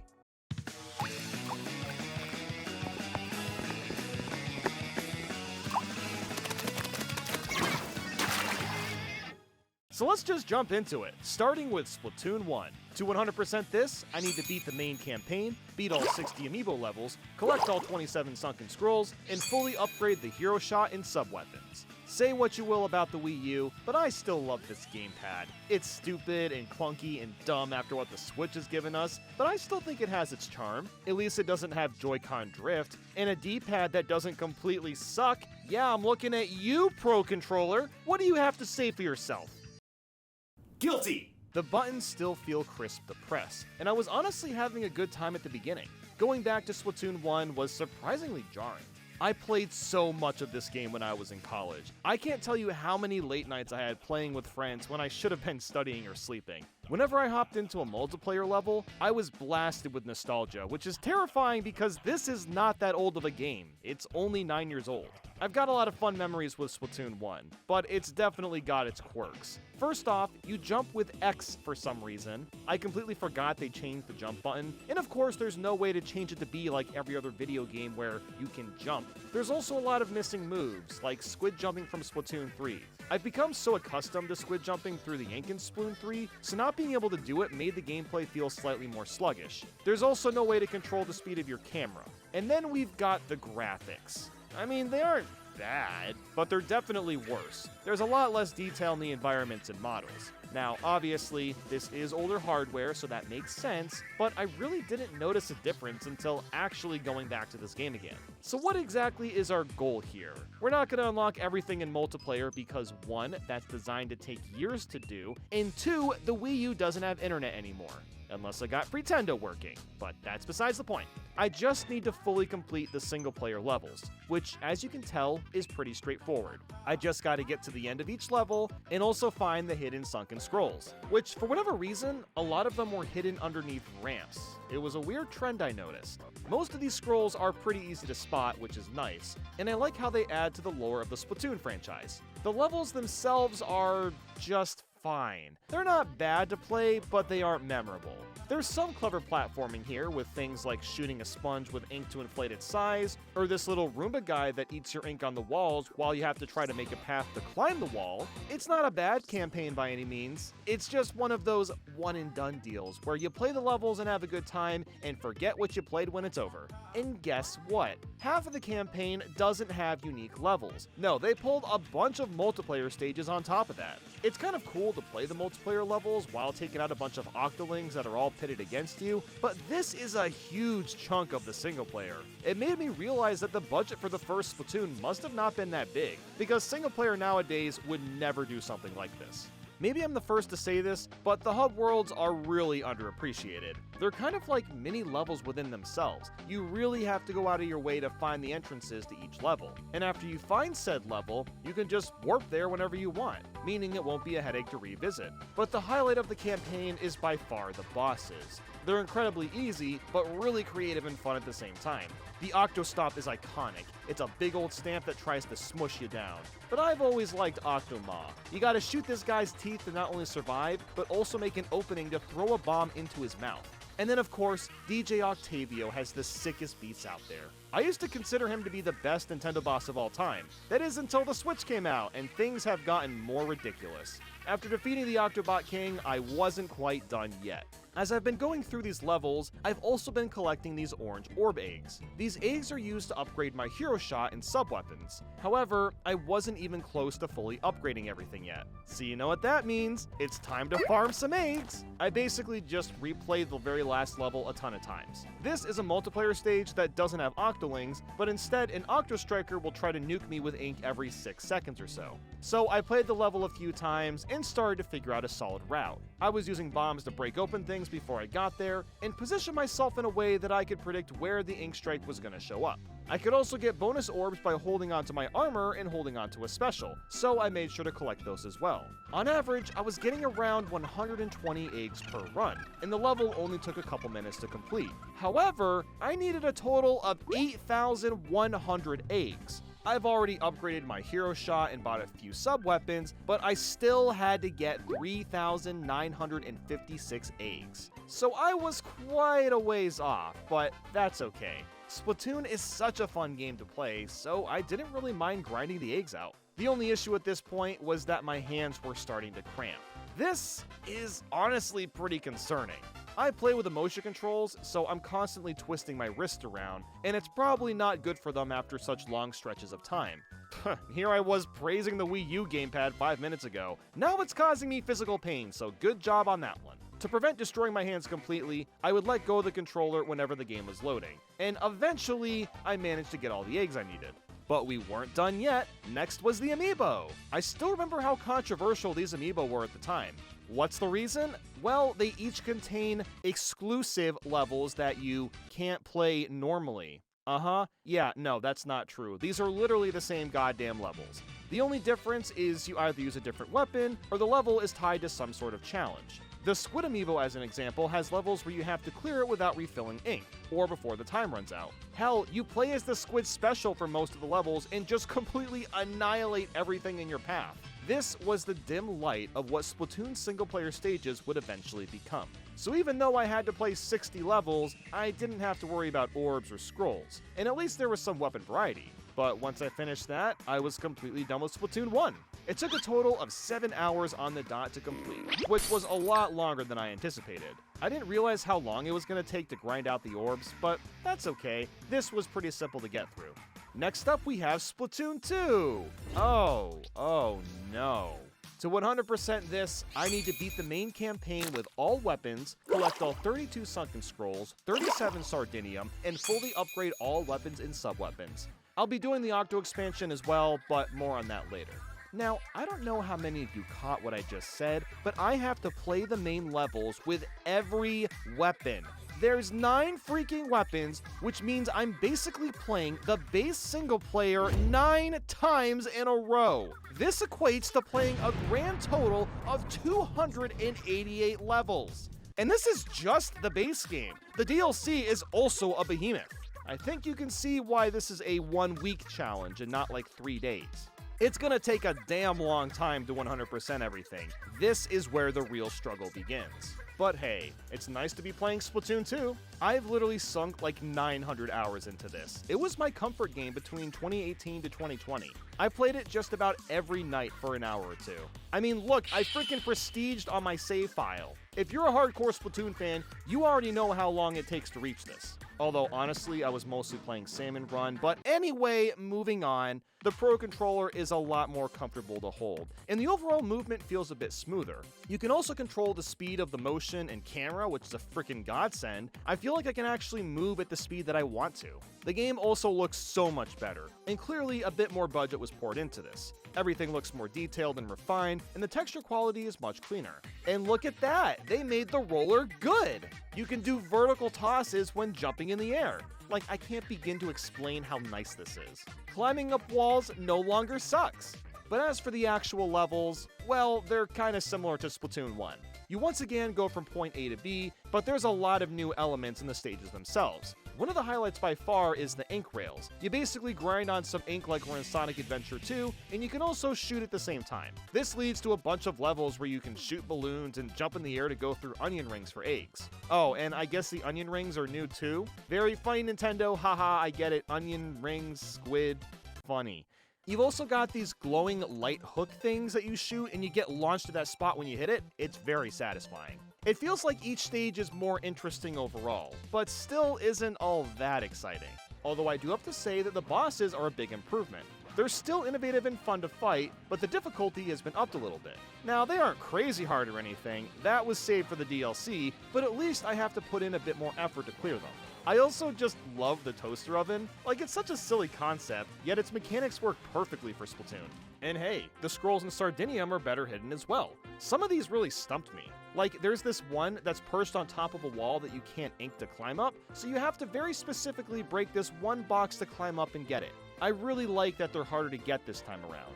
Now, I hate to say this, but it's a bit disappointing that there's still multiplayer stages. But I guess I get it. This game did come out very shortly after Splatoon 1. Nintendo wanted to get this out within the launch year of the Switch. And at least we got Moray Towers in here, the nuke town of Splatoon. The hub worlds also take the same idea as Splatoon 1, where they're a bit of a puzzle, which is nice and all, but World 5 went way too far. Dude, look at how freaking big this level is. It's not fun to traverse in the slightest. You spend 80% of the time waiting around on these saucers, and you got this entire invisible section, and it's just the worst. But at this point, I've gotten all the collectibles and finished the final boss, which, man, talk about underwhelming. You just shoot the fists again, and after that, you're in this grind rail circle firing Rainmaker shots. It's definitely one of the final bosses of all time, that's for sure. But there we go, I finished the main game. Only 8 more playthroughs to go. Woo!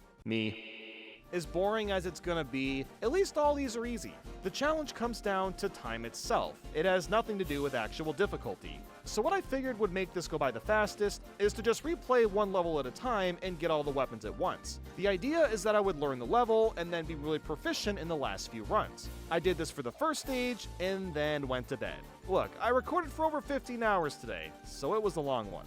But I'm feeling ready for tomorrow. The grind is about to begin.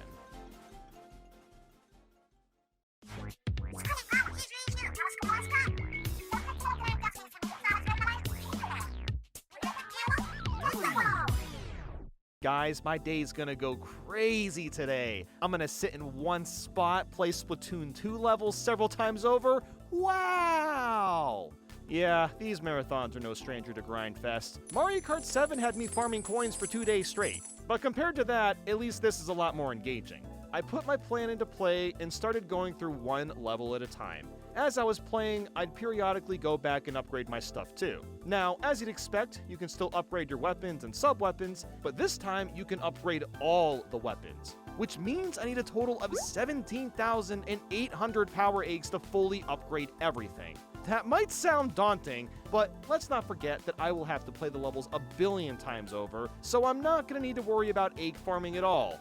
I will definitely get enough eggs by just playing. Last night, I did some quick math and figured that each level would take about 30 minutes to beat, which means I might only spend 13 hours doing this. However, I didn't take into account that a lot of these levels are lengthy. In fact, just the second level took me 45 minutes to finish with every weapon. It is insane that this is even a requirement. In fact, the game rewards me for doing this later on. But for now, it was all about the playing, the gaming, the sweating, the inking. The only other thing I could really strategize at this point was the weapon upgrades themselves. There's some weapons like the Charger and Blaster that I'm super bad with, so I upgraded those first so they'd be a bit more useful. I'm also glad that I could get through the multiplayer and boss levels quickly. It made the drone of the day go by a bit faster. But man, today got so mind-numbingly boring that I was forgetting what level I was even playing half the time. My brain was set to limbo mode, which led me to having some thoughts. And some of these thoughts got a little deep. See, this has been a weird year so far because I really felt like I lost a sense of purpose. And I didn't know why for the longest time, but I think I finally figured it out. I'm constantly being told to take breaks and relax more often. While that's not really how I roll, I really took that to heart this year. I've been uploading a lot less and working less hours and spending more time with hobbies, which are things I haven't really done in several years. And once I started to take more time off work and just relax, that's when I started to feel off and lost. But you want to know when I feel like myself and like I'm on top of everything? When I'm recording these marathons. Yes, they're tiring. Yes, they're exhausting. Yes, they're a bit painful sometimes. But I have a set schedule, and I have so much to do. Now, obviously, playing a game all day isn't that hard, but trying to get through massive amounts of content on a time limit is challenging. In order to feel fulfilled, I have to set goals and put in the hours to reach those goals. Living mindlessly is something I believe a lot of people struggle with, and that can often lead to depression and anxiety. So I guess the point in saying all of this is that fulfillment, for me at least, is achieved by setting goals and setting yourself up to make progress. Now, what does that have to do with Splatoon 2? Absolutely nothing, but this was what was running through my head today. You want to know how far I got, by the way? I cleared worlds 1 through 4. Yes, I didn't even get through all the levels. That is how long this takes. But honestly, that's alright. I've been feeling more at peace recently, and I'm ready to keep this train rolling. But also, level 19. I had to stand on these Roomba things and watch them clean up messes and go the wrong way 8 times in a row. This level was super annoying, just gotta say that.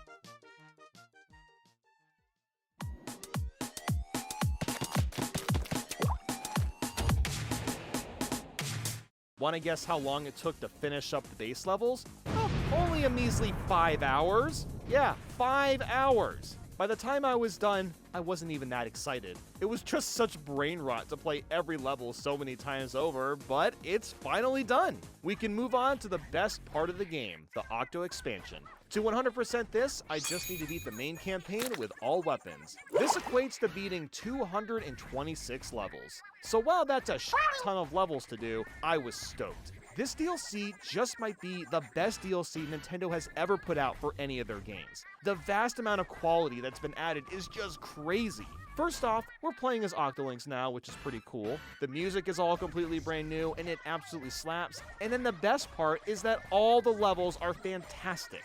The word of the day here is variety. Every single level has a unique gimmick in its own range of difficulty. There's no hard mode or anything like that. No, it all comes down to the weapons. Most levels require us to beat them with 2 or 3 weapons. These weapons are methodically picked to make a level pretty easy to insanely difficult. We've got these 8-ball missions where we have to knock 8 balls around and try to prevent them from falling. There's quite a few grind rail missions where you have to hit every target as you fly by them. These in particular are super satisfying. The boss fights have been remade to be much more difficult than the base game versions. Then you've got missions where you fly around in a jetpack the whole time. And then you're in a hamster ball where you can charge up walls and explode on command. Then you've got other missions where the stage rotates and you have to find glowing rods and it feels like you're inside a little puzzle box. Oh, and did I mention that the CPUs aren't stupid anymore? Funny, the Octolings in Splatoon 1 was a complete joke. In this game, they were actually kicking my ass a bit. Like, Oh my god, the Splatoon devs were not playing around. They truly put their all into this. The sheer amount of variety is staggering, which was really nice because I was on the verge of falling asleep before. Now I'm wide awake and sprawling into action. There are still some multiplayer stages reused, which is a little unfortunate, but at least they're more exciting this time. We've got a Rainmaker version where you gotta get the Rainmaker to the end all by yourself, and the same goes for tower control. I should also note that just in general, I don't think it's a bad thing to reuse assets for different parts of a game. In fact, it's a really efficient use of time. The only reason I don't mind this for the Octo expansion is because all the other levels are so much more enjoyable, and there's significantly more unique stages. It was honestly really nice to get stumped. Right Round Station in particular was giving me trouble. I had to take out a bunch of snipers and stuff, and the challenge came from the super strict time limit. The first two weapons weren't a problem, but the Rapid Blaster Pro sure was. The enemies take extra hits since the weapon's not that strong, and I had to keep hitting this target to rotate everything, but then the rotation was really fast and I would get sniped and I would die, and holy crap, it felt amazing to finally clear. This one was really giving me the struggles.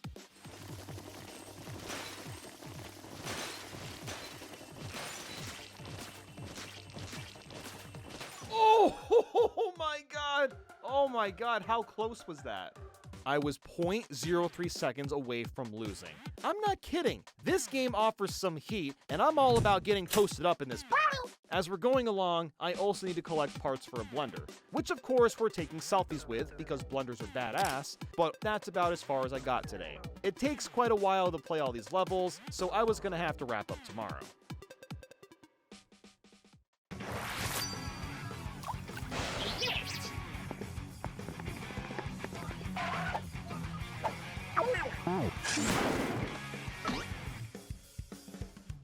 Breaking news! Furatella announced that the successor for the Switch is real!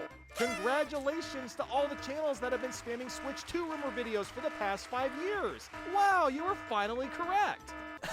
Anyway, today is going to be a much harder day. While I've mostly breezed through Octo expansion, I haven't really touched any hard levels yet. This was the first time I was going to have to deal with some actual difficulty. And if you've played the game before, you know exactly what I'm talking about. But before that, I still have some great things to say about it. Remember those annoying Roomba levels where the robots didn't cooperate? Well, they're back in Octo expansion, but this time they're stuck on set paths, meaning they'll actually work as intended. Like I said, the devs really went out of their way to make these levels as enjoyable as possible. We also finished getting all the blender pieces, which led to us almost getting blended to death. Oh, Jesus! Oh, but hey, look at that. Ex Machina agent came in to save the day, so it's all good. And just like that, it was finally time to take on the final boss. All the sections leading up to it are so damn great. It does such a great job leading up to the finale.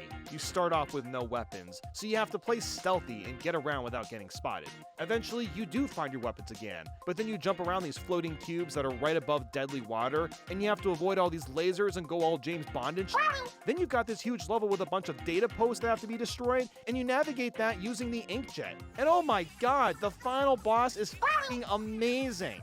The music is just infectiously catchy and hypes you up, and you gotta blow up these huge bombs before the time limit runs out. This entire segment just makes you feel all giddy and excited. I don't know how else to describe it. So after a couple of deaths, I cleared that, Pearl did the big booyah to finish things off, and the final boss was done. But I still had some levels to play, and I've saved the hardest for last. To start, I ran into this really funny glitch where this boss pounced for like 5 seconds, but then Matchmaster Station. Oh yeah, you all knew this was coming. We gotta match the shape again, but this time we're given a bit of a clue. Just break the orange boxes. I mean, how hard can that be, right? With the squeezer and splat charger, it's not too bad. You just have to be careful with your shots. But the Rapid Blaster Pro is an entirely different beast. This weapon has, let's just say, a bit of a blast radius. So that means we need to somehow break the orange boxes without accidentally breaking the brown ones. Just looking at this footage, you can already see why this is the scariest thing ever. It's literally impossible to avoid inking the wrong boxes, so you have to very meticulously plan out which boxes to break and at what angles. A lot of boxes have to be broken in the corners to prevent splash damage, and you just have to hope that you don't miss a shot. This stage is known as one of the hardest in the game, and for good reason, but I somehow beat this on the second try. Yeah, I don't know how, but that's just what happened.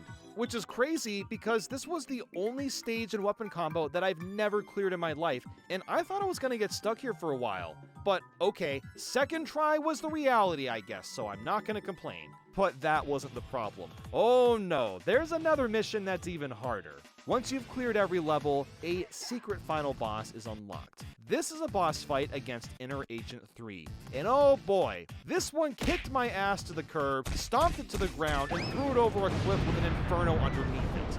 There's 5 different phases, all of them with different patterns to learn. The first phase, you'll have to avoid a bunch of inkjet attacks. The second phase involves heavy use of the bubble blower. The third has tons of auto bombs, the fourth is tentamissiles, and the fifth and final one is lots of splashdowns. Let's also keep in mind that Agent 3 is always throwing auto bombs in all the phases, and moves extremely erratically. This leads to one of the most intense battles out of all the Splatoon games. In the past, I've cleared this before, but it always took like 30 to 45 minutes. Unfortunately, I'm a bit drained after playing Splatoon for 14 hours a day, and now I'm on day 4, so my motor skills were not up to snuff. So that means that I lost again, and again, and again, and again, and again, and also again. And it got to the point that I was getting extremely frustrated. I had to keep getting up and taking breaks to calm my temper, because whatever I did, I just could not beat this. The main issue was the stupid auto bombs, because their blast radius is massive and they always manage to be out of my eyesight, and I don't see them coming half the time. And if you lose your armor, you move twice as slow, which means that in some phases, you will die and there's nothing you can do about it. But the reason I was getting so frustrated was because I'd beaten this before, and I've sunk an ungodly amount of time into this game. Like, why can't I just beat it and move on? But I did eventually figure some things out. I was building some muscle memory with how Agent 3 moves. The roll dodges can kind of be manipulated in your favor depending on what side you shoot him at. And the final phase had a pretty cool strategy that I never considered until looking it up. By standing near this rectangle, I could completely avoid the splashdown by just switching from side to side. This made such a huge difference in defending myself. So after 2.5 hours, I finally took him out and was completely done with Splatoon 2. It took me a total of 35 hours and 41 minutes to beat everything. Damn, I felt so defeated in the moment, but also glad that it was over. So now I can move on to Splatoon 3. In order to 100% this, I need to beat the main campaign with all weapons, collect all 29 capsules, 18 Sardinium, 24 Sunken Scrolls, 18 gold records, 7 tickets, and 6 card packs. I also need to fully survey all the site maps, fully upgrade the hero gear, and destroy all the fuzzy ooze. So yeah, Splatoon 3 is packed with content, and this is just the base game. We still have to do side order, but we'll get to that later on. I just gotta say, starting off, it feels amazing to be past the Octo expansion. There's a part of me that is completely down to play the DLC again because I'm obsessed with this game, but I also loathe the idea of redoing the Inner Agent 3 fight. But we've moved on to the third game, we've got some cool new hairstyles, and we got this little guy as well, Small Fry. The level design has a bizarre take this time around. They kind of mesh together what worked with Splatoon 2's base game as well as the Octo expansion. There's quite a few levels that have really creative mission objectives, while others are just about going from point A to B. There's also no multiplayer levels, which is fantastic, and the collectibles aren't in levels anymore. They've all been delegated to the hub worlds, which are somehow even more expansive than the second game. I honestly think this is a way smarter way of going about this. The hub worlds have always been little puzzles, so having a nice balance of speeding through the levels and then exploring the hub worlds a bit deeper is perfect. And new to this game is the fuzzy ooze. We basically need a bunch of eggs so Small Fry will eat the fuzzy ooze for us. This is a really fun concept that allows you to literally expand the hub's horizons. So I decided to just plow through the levels to build up a good egg supply and find collectibles that are out in the open and easy to spot. And also, I can squid jump again! Oh, thank God. I can't believe how much I missed that. Oh, it feels so nice. And I love the music in these levels too. Splatoon always manages to nail the music to match with its atmosphere impeccably. Upgrading the hero gear is very different this time too. It's now laid out as a skill tree. The main difference is you have to unlock access to certain perks with Sardinium and then use your upgrade points to actually get them. These upgrade points are easy to get. You basically just need to play all the levels and you'll get them as you go. I really like this system more than just spending eggs, because it adds a perceived value to the Sardinium. So now I'm incentivized to get get eggs and find Sardinium. Well, I guess I'm technically incentivized to do everything, but you get my point. Something I completely forgot about with this campaign is that there isn't a boss at the end of every world. They only have bosses every 2 worlds, which, what game does that remind me of? Well, at least the boss fights are really fun. The best by far is Big Man's, as it's a recreation of Mana Storm from Mario Sunshine. I mean, come on, that's just so freaking awesome to see a callback that fits so perfectly with Splatoon.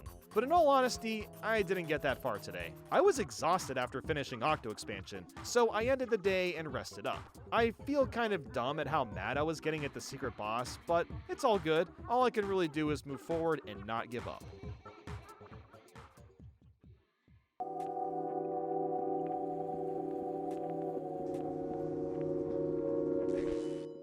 The goal today was to get through the rest of Spoon 3's base game and get some sort of start on the side order DLC. I made it through the first 2 worlds last night, so I just needed to get through the rest. The main focus was really on surveying everything, which at first was a bit confusing. You see all these gray slashes on the map? I have to physically walk over this for it to count as surveyed. And I mean, I quite literally have to ink or walk in all of these areas, which is why I'm constantly inking the ground to ensure that I don't miss any spots. You have to be extremely intricate. You can't just walk roughly near the unknown parts. No, you literally have to walk over every inch. I only emphasize this because I feel it's a little too strict, personally, but at least it helps a lot with finding all the collectibles. I was getting all the scrolls, Sardinium, gold records, and everything else as I was going along.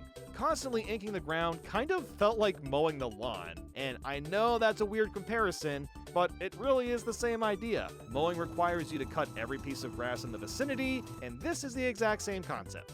As for the gameplay, well, I was starting to get a little tired of it. While there are a good amount of banger levels, a lot of them feel the same as Splatoon 2's base game, which pretty much means that the levels don't do anything unique. But it wasn't a complete snooze fest. At least the final world site wasn't as obnoxious as Splatoon 2's. You gotta take these grind rails around a bunch of buildings, which I honestly found to be pretty fun despite the large scope. It felt a bit more freeing than waiting on the flying saucers for 3 weeks at a time, that's for sure. I eventually finished all the stages, and I just wanted to grab the collectibles that I was missing. I wasn't really sure how to do this quickly, until I realized that I can't read. On the map screen in the top left, there's a key that says Area of Interest and shows which collectibles have been fully found. So all I had to do was go back to the sites that still had green and shoot the ground to find the hidden goodies. How on earth did I never notice this until now? So once I realized that, I spent the next 30 or so minutes throwing small fry everywhere and revisiting each site to collect everything I missed. The only wonky thing I had to do was at Site 2.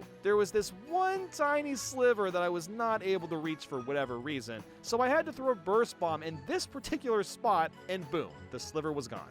Once that was taken care of, it was time to finish up. The captain goes all Dragon Ball Z mode, and it's almost time to fight Mr. Grizz, the big-ass teddy bear. This portion of the game is very similar to the end of Octo Expansion. You go through a few different sections that'll take away your gear, you have to play stealthy, yada yada yada. It's really damn fun, just like last time. And now we're fighting the bear himself. This final boss is so freaking crazy. You're on this rocket ship that rotates on its sides, and you have to collect the golden eggs from Salmon Run to tear through the fuzzy ooze, and these are also used to hit Mr. Grizz after shooting at his weak spots. Meanwhile, there's tons of enemies, and ink is constantly being splattered towards you. The whole thing is just mayhem.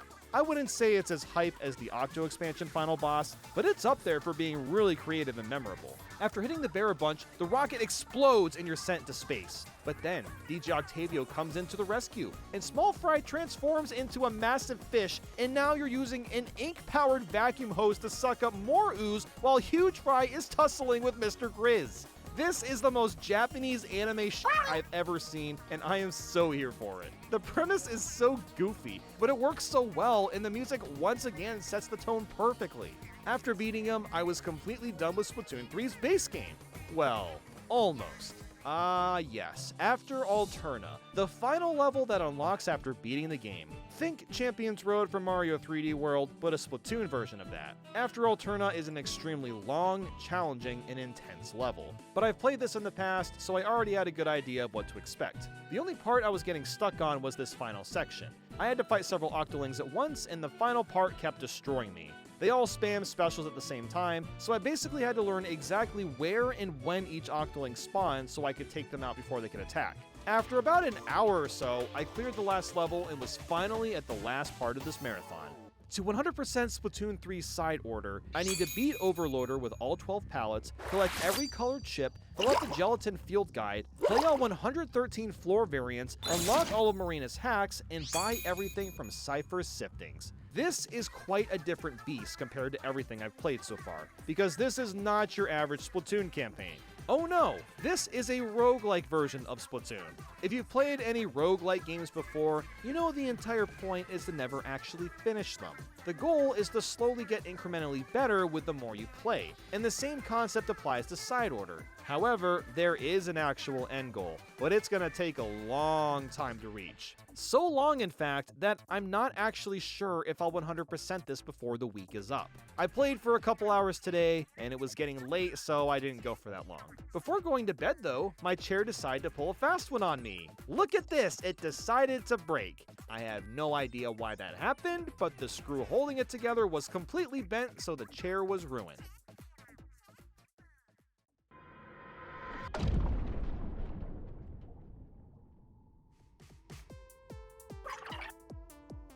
Thankfully, I have a backup chair so I can still sit and do some gaming. The goal today was to complete a lot of the side stuff, which mostly includes filling out this chip collection. Now, if you've never played Side Order, I'm gonna have to explain how it works because it can be a little confusing. The goal is to clear 30 floors, and at the end of that, your score is tallied up and you get some pearls. The pearls you get are based on your score, so let's say you get 1,000 points, that equals 1 pearl. These pearls are required to unlock all of Marina's hacks and also buy everything from Cypher. But I wasn't all that worried about optimizing the pearl amount. I wanted to focus on the colored chips. These chips all do very small things to improve your weapons, speed, defense, specials, and so on. But these chips have to be collected randomly, and you can only get them by actually playing the level assigned to it. However, there's a small handful of chips that only show up with specific weapons. So say you want to improve the roller or splatling, well, you can only find chips to do that when using these specific weapons. All 12 pallets are just different weapons, so the goal was to collect the weapon-specific chips as soon as I saw them. As for the drone chips, well, most of them don't show up until you unlock them through Marine's hacks, so I had to do that too before I could get them. And on top of all that, there's the gelatin field guide, and this is very different from everything else in the game. This guide has an archive of every enemy and boss in this mode, and we're required to destroy each of these enemies a specific amount of times. Doing so unlocks more information about each enemy, which is kind of cool, but it also means that I had to keep checking the field guide to see which enemies I needed to focus on. And I haven't really talked about Marine's hacks yet. These are incredibly important. This mode is really tough without the hacks. The chips power you up, but are only temporary for each run. Marine's hacks, on the other hand, power you up permanently. So if you want to get stronger, have more lives, have higher defense, you need to spend pearls on Marine's hacks. And this, my friends, is the beauty of roguelike games. Everything that you do while playing has an impactful role on getting better and better. Even though I look dead inside from being really exhausted, this is right up there with Octo Expansion on the fun factor. It was a lot of fun watching my chip collection grow and making myself stronger and stronger from all of Marine's hacks. Although I do have to say, once you have enough hacks turned on, this game becomes super easy. I wish it was a little bit harder still, but I'm still having a good time. So the goal at this point was to optimize what hacks I unlocked, make sure I play a new level when I see it, and try to get as big a variety of chips as possible. This strategy was not netting me a lot of pearls, but I was still making a lot of progress on everything else I needed to do.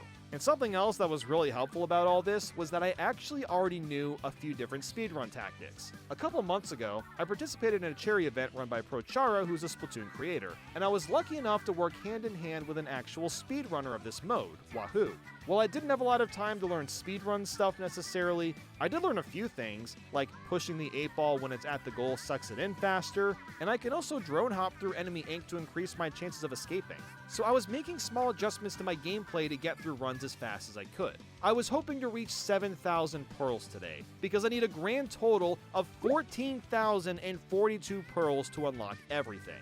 Considering I'm getting 200 to 300 pearls a run, that's a bit of a dilemma, but I figured that if I just kept at it, I would get to that 7,000 mark in no time. After the entire day passed, I managed to acquire every single color chip. I also finished all 12 pallets, so now it was all about pearls.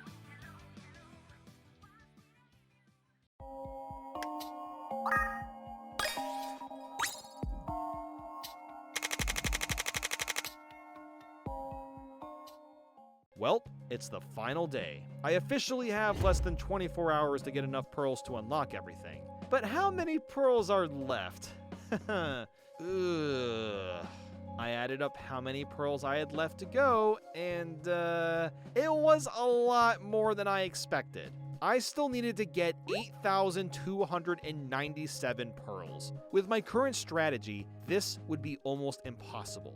Until I started looking into other methods. What I was gonna need was floor reset, color chip bias, and vending machine reset maxed out. But more importantly, I'll need to get a lot of orange colored chips. The way the chips work was that if you get the same colors multiple times in a row, you get a multiplier for your score. So let's just say I max out my palette with all the same color. The chain bonus that comes with that will give me 62,900 points on its own, or an incredible 629 pearls. That is way better than my strategy from before. I actually stand a chance to finish side order on time. I can also turn on risky rewards with all my hacks on. I get a 1.1 multiplier, which increases the pearls slightly more. So here's the game plan.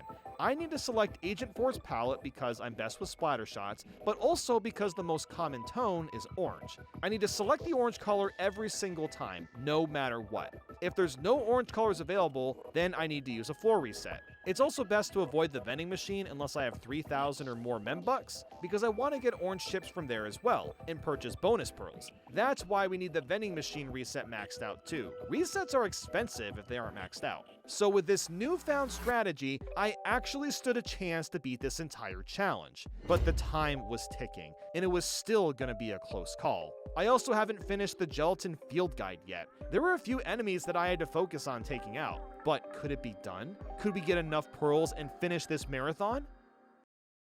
Yes, it is over!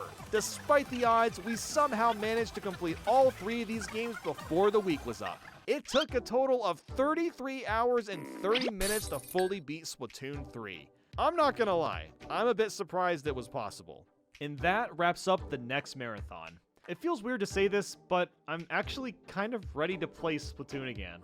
I'll probably never touch the single player again, but the multiplayer is still really relaxing and fun to play, so despite how long I just played this, I'm feeling eager to play it still. The Luigi's Mansion series. Can all 5 of these games be 100% completed in 100 measly hours? Let's find out.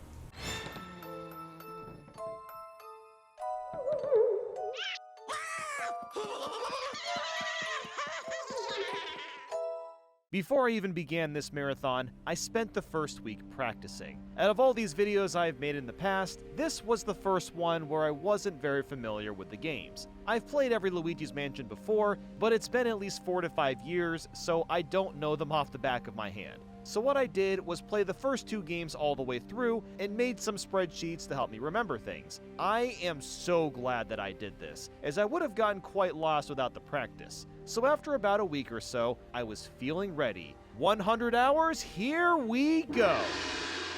And next thing I knew, things kicked off with Luigi's Mansion on the GameCube. In order to 100% this, I need to catch all the portrait ghosts and catch all 50 boos. I'm also going to go for an A rank, which means I have to collect 100 million G. The only thing I don't have to do is get gold frames, which boils down to taking 10 or less HP during the boss fights. It doesn't add to the save, and is also not a part of the rule set for speedrunners, which is what I base the 100% requirements off of. You may also notice that I'm playing the regular mansion instead of the hidden mansion, which is a harder version. The reason I picked the regular one is because I'm just not that good at this game, frankly, but also because it would naturally take longer to complete. With the hidden mansion, you can suck up ghosts much faster, which would likely save me time and make this 100-hour challenge easier. So I wanted to ensure that I make this as tough as I possibly could. So what is Luigi's Mansion? Well, Luigi goes into a mansion. I know, shocker. And what he does is suck up ghosts to save Mario Ghostbusters style. Almost immediately, you meet Professor Egad, and he gives you the Poltergust. This is used as a flashlight and vacuum. You'll flashlight on ghosts to stun them, and then suck them up into a box that seems to have an infinite amount of storage. It's a very simple idea, but is executed incredibly well. It just feels good to do. And the reason for that really boils down to using the GameCube controller. These ridges that the joystick makes contact with speak volumes for the game feel. To suck up Ghost efficiently, you have to not only aim in the opposite direction they're running, but also kind of jiggle your thumb like you're squeezing the Ghost in. These extra ridges create this really impactful physical feedback, because you'll see the Ghost HP go down faster with the more accurately you move. It's honestly crazy that this is the only Luigi's Mansion that really got this right. The other ones really simplified the mechanic, but we'll get to that later. As someone that's not familiar with these games, it's kind of insane how much you have to pay attention to collecting money. There are so many little things you have to remember to get an A rank. The biggest factors are getting most of the gems, watering plants, and catching the speedy spirits. Now, most ghosts are pretty easy to catch. You just kinda find it and suck it up without much thought. Speedy spirits, on the other hand, are a different story. These are blue ghosts that hide in specific spots at specific times during the game. And if you flash them with your light and don't start sucking them up right away, they disappear for forever. This is a problem because these ghosts give out a ton of cash. There's 15 spirits to catch, and while you don't have to get all of them for an A rank, you do need to get a large chunk of them to have a shot at getting an A rank. Let me put it this way. There's a total of 142,390,000 G that you can collect. You need to get 100 million G for an A rank. That means you can only miss 42,390,000, or about 33% of cash. Because any more than that, and it's impossible to get an A rank.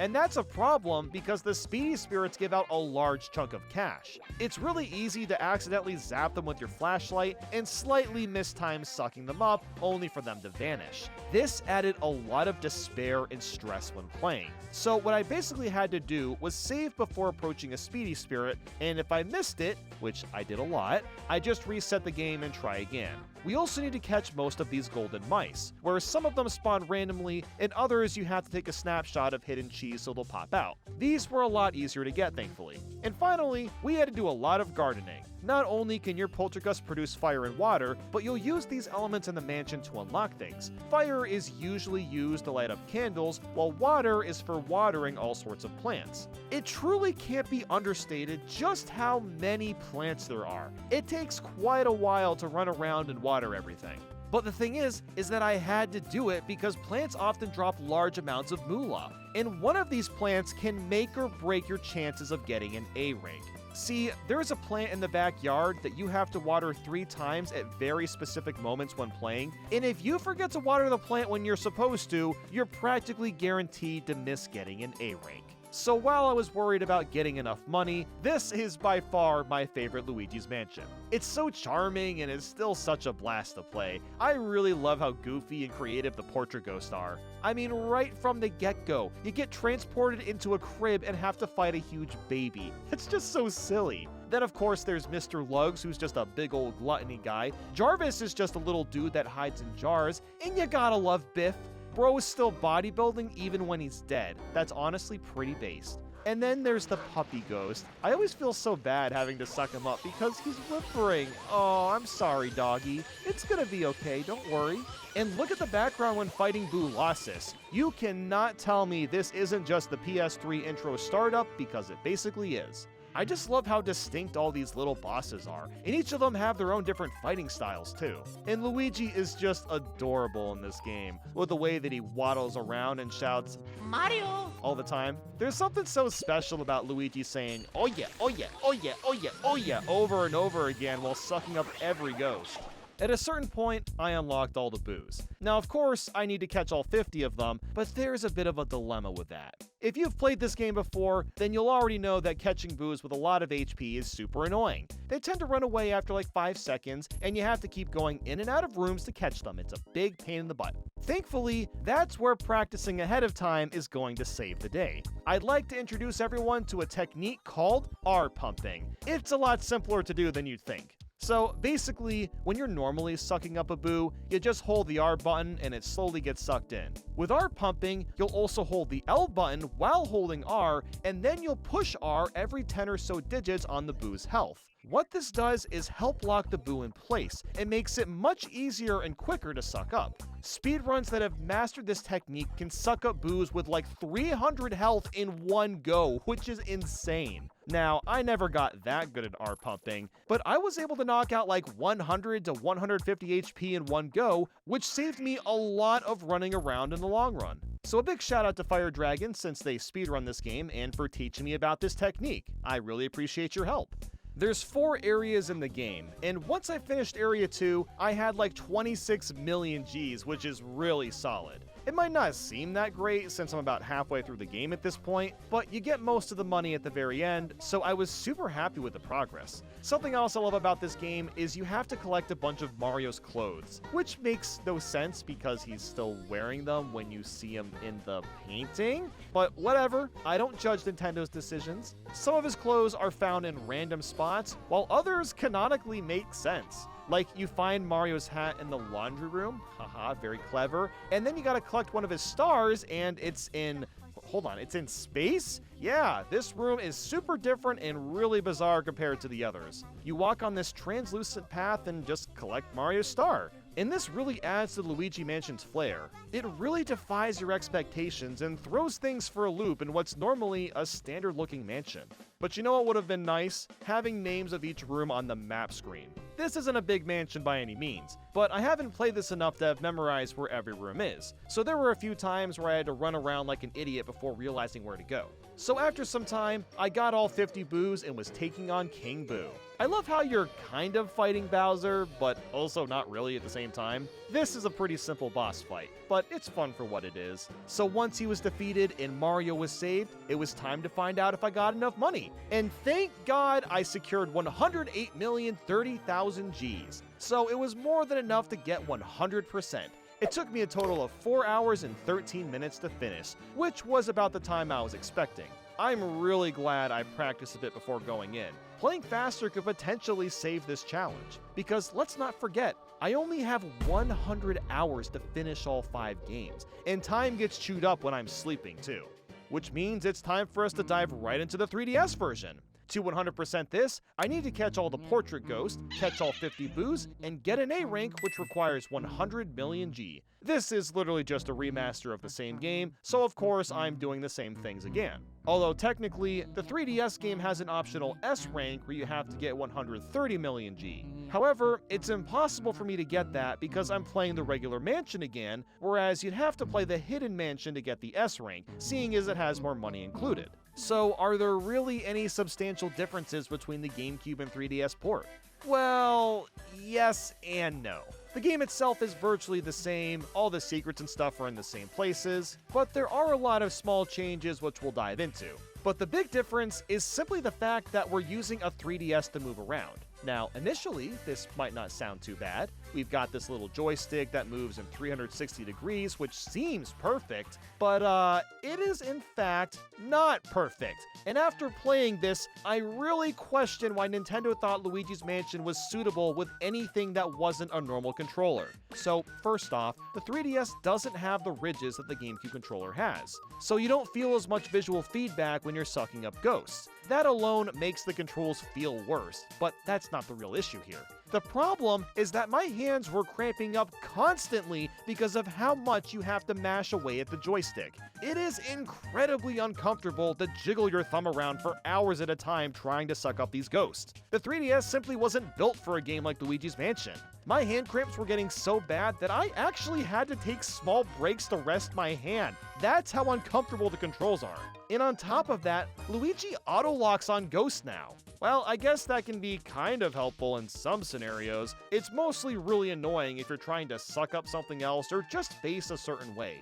And do you want to know how turning the poltergust works? You use this tiny little nub, and my god, this is absolute hell on your thumb. If you're watching this and you happen to have a pencil with an eraser nearby, first off, I don't know why you're sitting next to a pencil, but I'm proud of you for that. And if you are that person, I want you to grab that pencil. Okay, you got it in your hand. I want you to start pushing down on the eraser and jiggle it around. And do that for the rest of this video's length. By the end, I guarantee that your thumb skin is gonna feel raw and deflated like my thumb. That's what it feels like to use this nub. But hey, at least there's kind of a solution here. To make catching Ghost easier, you can use the strobe bulb from Dark Moon. This makes zapping a ghost without getting away a lot easier, since just casually moving in a ghost direction no longer reveals its heart. All I can say is that I am so glad that option was included. It made finishing the 3DS version a bit easier. But can we talk about the frame rate? It runs fine for the most part, but look at how bad the frames get during the cutscenes. And why are the ghosts so much more transparent as well? I really don't see a benefit to play this on anything but a GameCube. I mean, really. But I can at least appreciate that the map screen being displayed at all times is pretty handy. And you know what's really crazy too? Our pumping actually works in the 3DS port. You'd think that an exploit like this would have been fixed, but no, it functions exactly the same and made playing through slightly faster. But what has changed is a part of the story, because this game has co-op and Luigi makes a brief appearance, which is really odd, but the story itself now has 2 EGADs and they both exist in 2 different time periods, and at some point we're talking to the Dark Moon EGAD from the second game? What? There's really not much else to say about this port. It's mostly just weird small changes. Like, take Boolas's here. For some reason, you can actually suction him towards the unicorn now, which is a really nice quality of life update. So, as you'd expect, I beat the game once again, and it took a total of 4 hours and 44 minutes. It was a bit slower than I was hoping for, but that's okay. I was ready to move on to the next game. Okay, 41.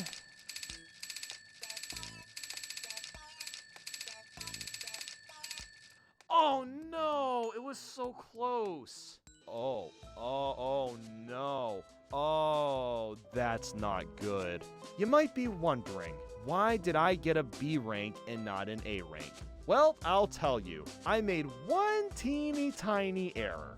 And that was forgetting to water the backyard plant outside. And it's not that I forgot entirely, I forgot to do it one time. Literally just one time. Do you want to know how much money I missed out on because of this?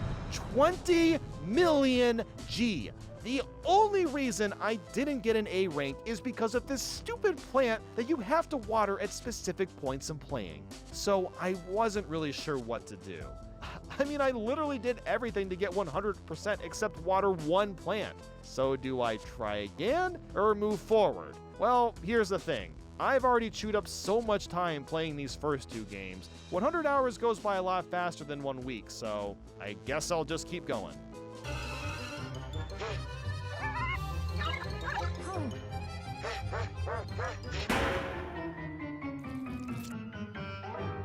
I decided to move forward with Luigi's Mansion Dark Moon.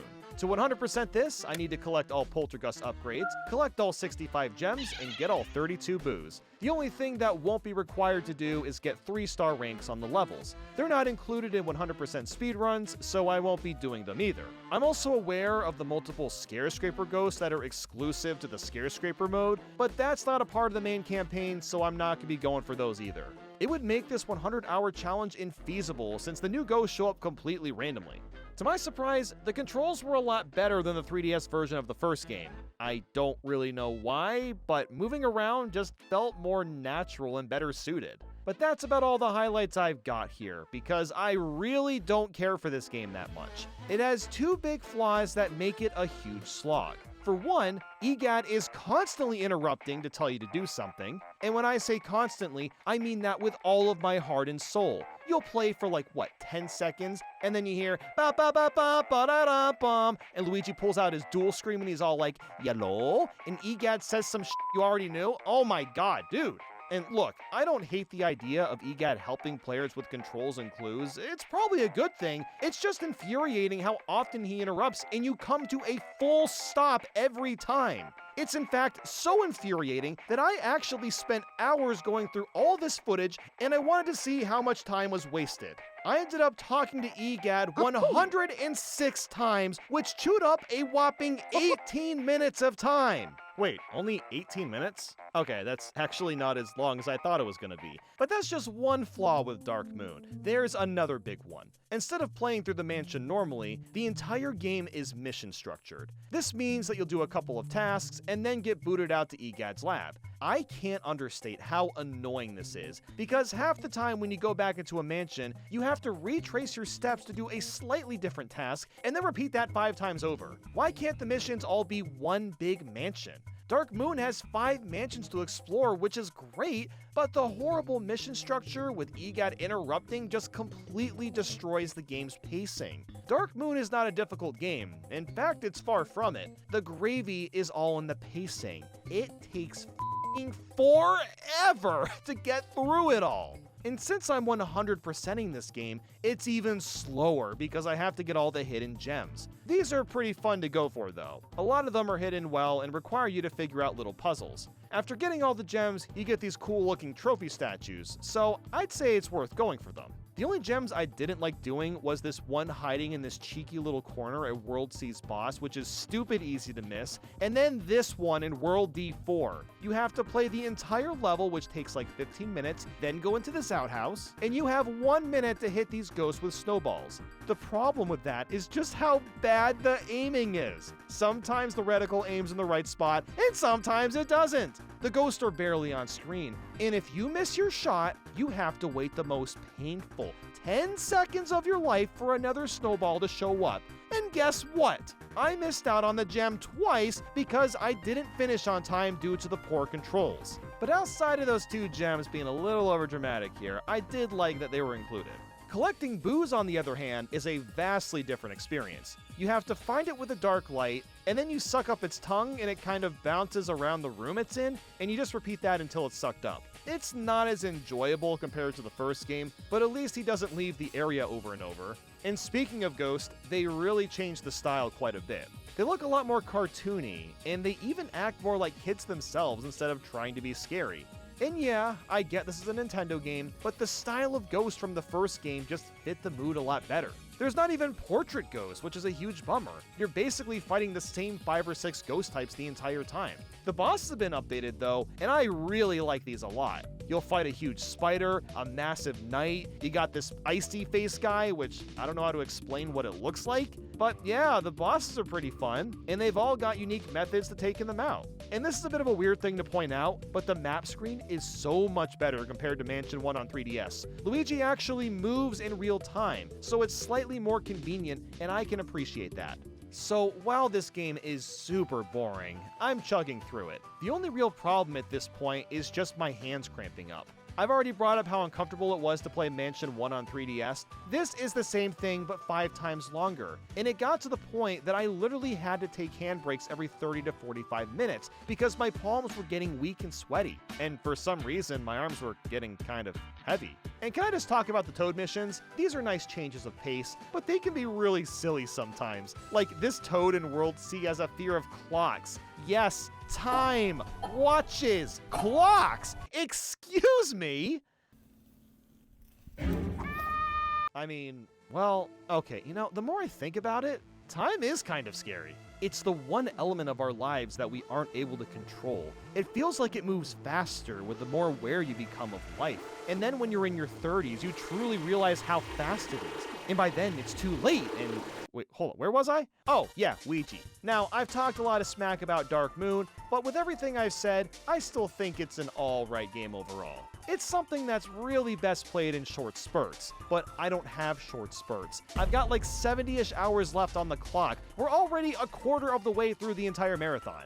But I kept on persisting. I got through the levels that take like 8 years to finish and sucked up King Boo at the end. Which, by the way, this boss fight is so much better than the first game. There's a lot more variety, and it's honestly one of the best bosses in the entire series. So you might think that I'm done.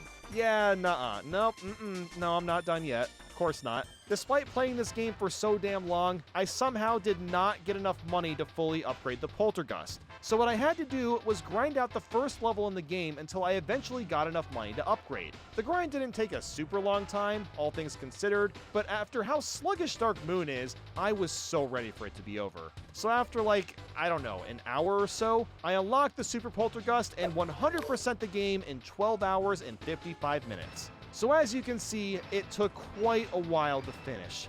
I'm so glad it's over. Except that it's not. I get to play the Switch version now! To 100% Luigi's Mansion 2 HD, I need to collect all Poltergust upgrades, collect all 65 gems, and get all 32 boos. Just by looking at it, it's obvious that this remaster does the bare minimum. The only reason I enjoyed playing this game more is because the graphics are cleaned up, the frame rate is consistent, and the Pro Controller is infinitely more comfortable to use. But otherwise, it's the same damn game. It's kind of wild that the graphics weren't updated to at least look similar to Luigi's Mansion 3, which looks incredible. But no, instead we got a remaster that feels like it's being emulated. And honestly, for most people, that's gonna be enough. $60 is a bit expensive for it, but it makes sense why Nintendo charged that much for a remaster of this caliber.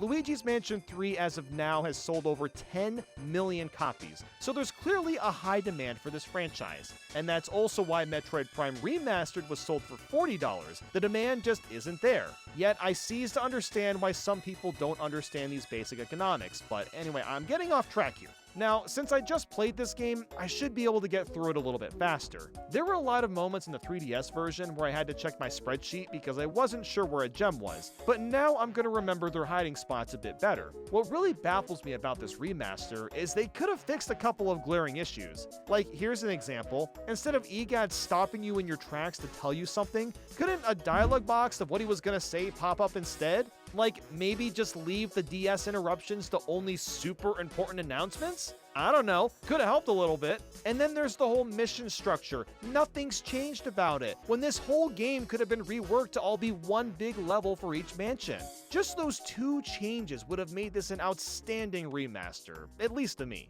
Man, I gotta tell you, I was so ready to move on. It just felt like I was trapped in Luigi's Mansion 2 purgatory. No matter how much progress I was making, the end goal just seemed to stretch itself for as long as the eye could see. And it didn't help that I got stuck on the same gem from the 3DS version, although I think it was just me being tired and also a skill issue. But in general, I was playing faster, and I was also more aware of sucking up multiple ghosts at once. The reason you want to do this is you get a lot more money out of them compared to just one at a time. So by trying to do this, I only had to grind for like 20 minutes for the Super Poltergust compared to the hour on the 3DS. On top of that, I got the Super Poltergust before finishing the whole game, so that way the longest level and final boss would be easier. And boy howdy, the Super Poltergust is crazy! I couldn't believe how quickly ghosts get sucked up. The power and speed is so much faster. It was honestly a nice way to wrap things up, because I eventually finished with a time of 10 hours and 18 minutes. So while it was faster, I did not have much time left and needed to get through Mansion 3 as quick as possible.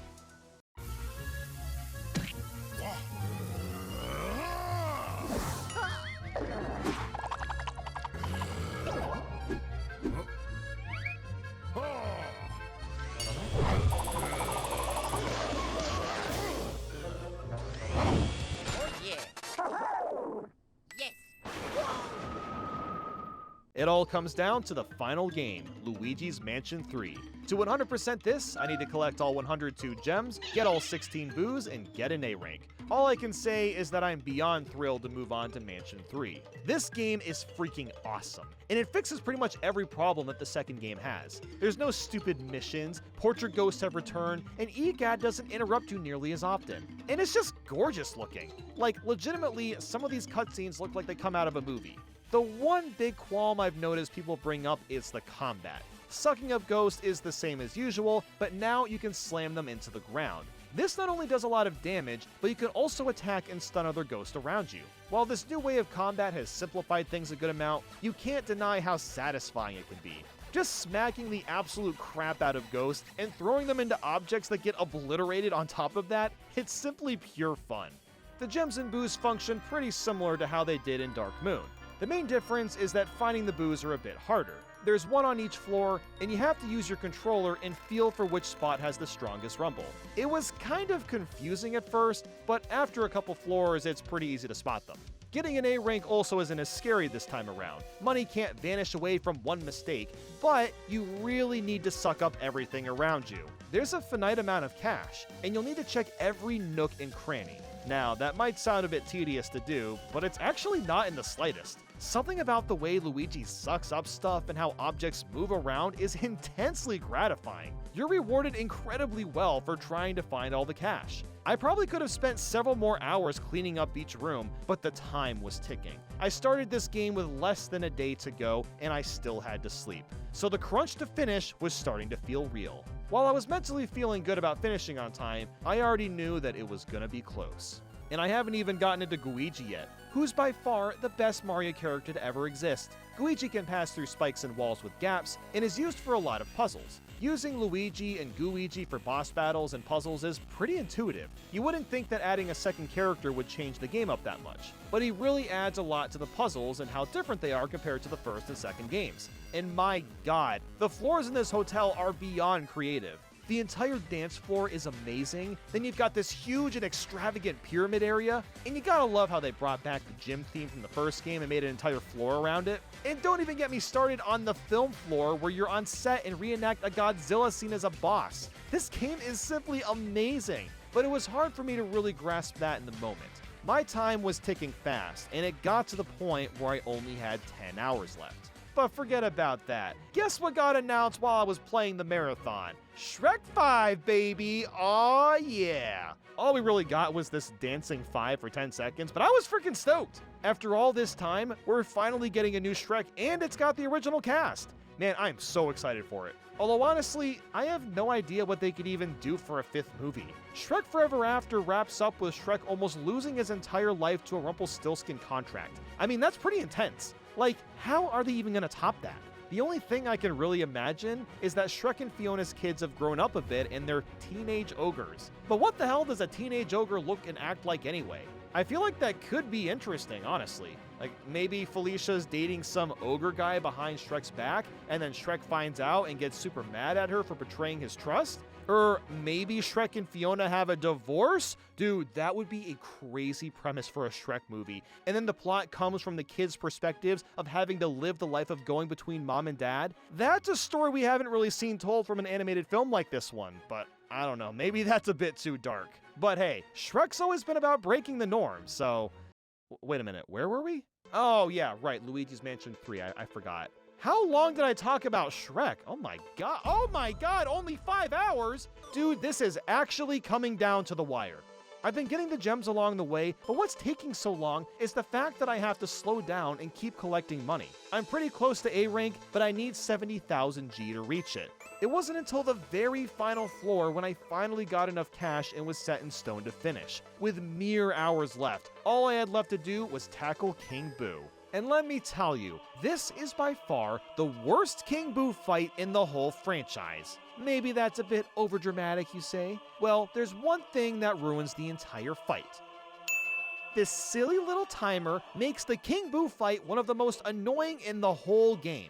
Now, of course, I am fatigued from being a degenerate for 96 hours straight, but the timer really ruined the fight for me. While avoiding King Boo's attacks, he'll occasionally throw bombs that you have to throw back at King Boo to hit him. Now, have you noticed anything particular about this fight? Yeah, see that fun little reticle that pops up?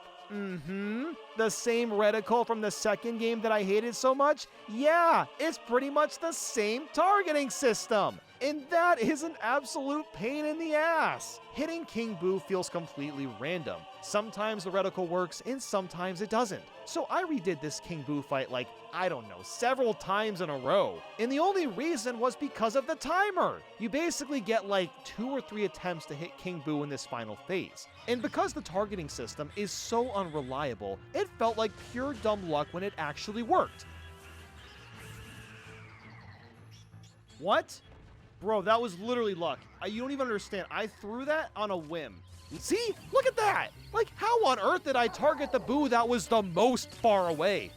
Okay, you know what? Whatever. It's done. I don't care anymore. I 100% Luigi's Mansion 3 in 15 hours and 46 minutes, and I had a total of 2 hours, 37 minutes, and 41 seconds to spare. That, my friends, is what we call in the business a close one.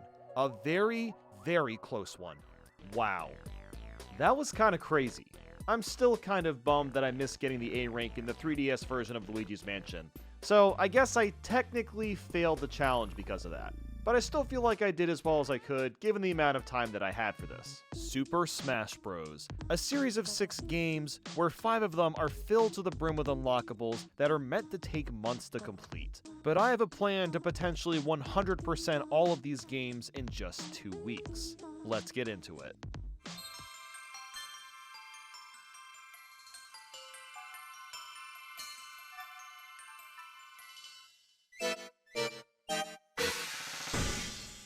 Starting off, of course, with the one that started it all, Super Smash Bros. For the N64. To 100% this, I need to unlock all 4 hidden characters, 1 stage, 1 Pokemon from the Pokeball, and the item switch option.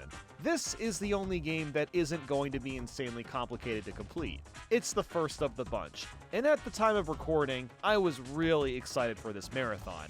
In fact, I've had the idea to 100% the Smash Bros. Games ever since last year, and I've been dying to work on it.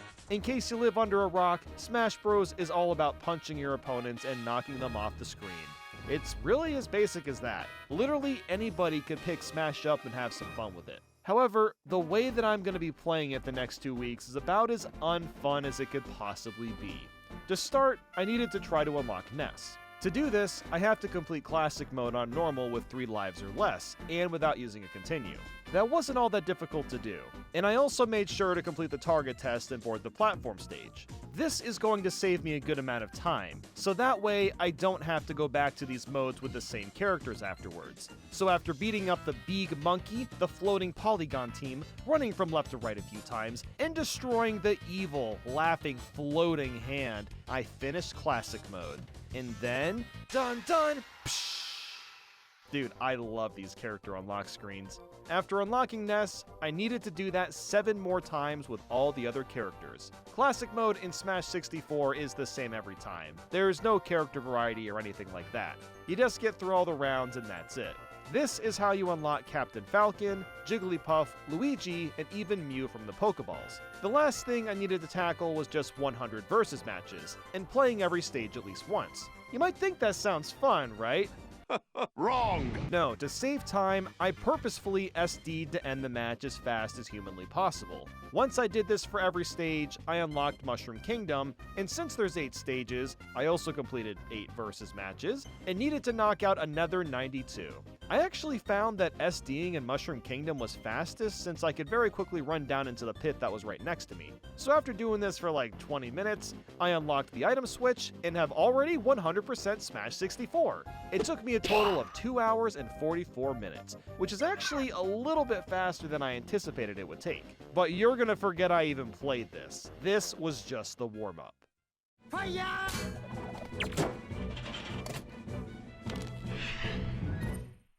And now we tackle our first real challenge, Super Smash Bros. Melee. To 100% this, I need to unlock 11 hidden characters, 11 stages, All-Star Mode, Score Display, Random Stage Switch, Mew and Celebi from the Pokeball, Sound Test, Alternate Music, collect all 291 trophies, and beat all 51 event matches. Holy f***, I actually can't believe I'm about to do this. Before going into how I began to even manage this insane task, I did omit getting all the achievement screens. In case you don't know, there's a bunch of really stupid ones that nobody in their right mind would ever complete. The most famous being the 1 million versus matches screen, which yes, you can actually unlock.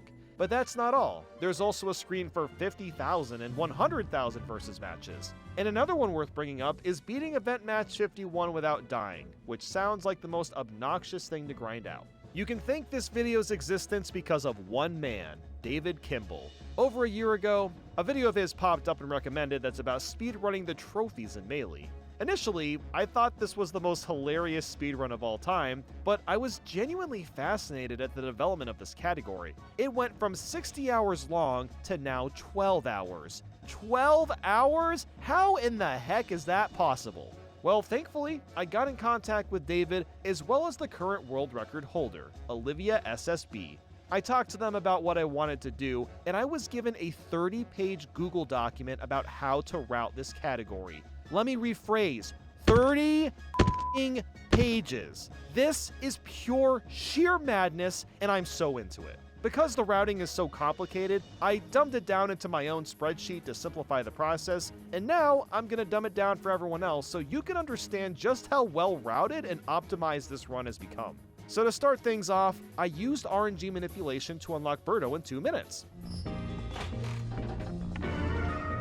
Yes, I'm serious. Olivia has figured out how to manipulate specific trophies to come out of the machine, and here's how it's done.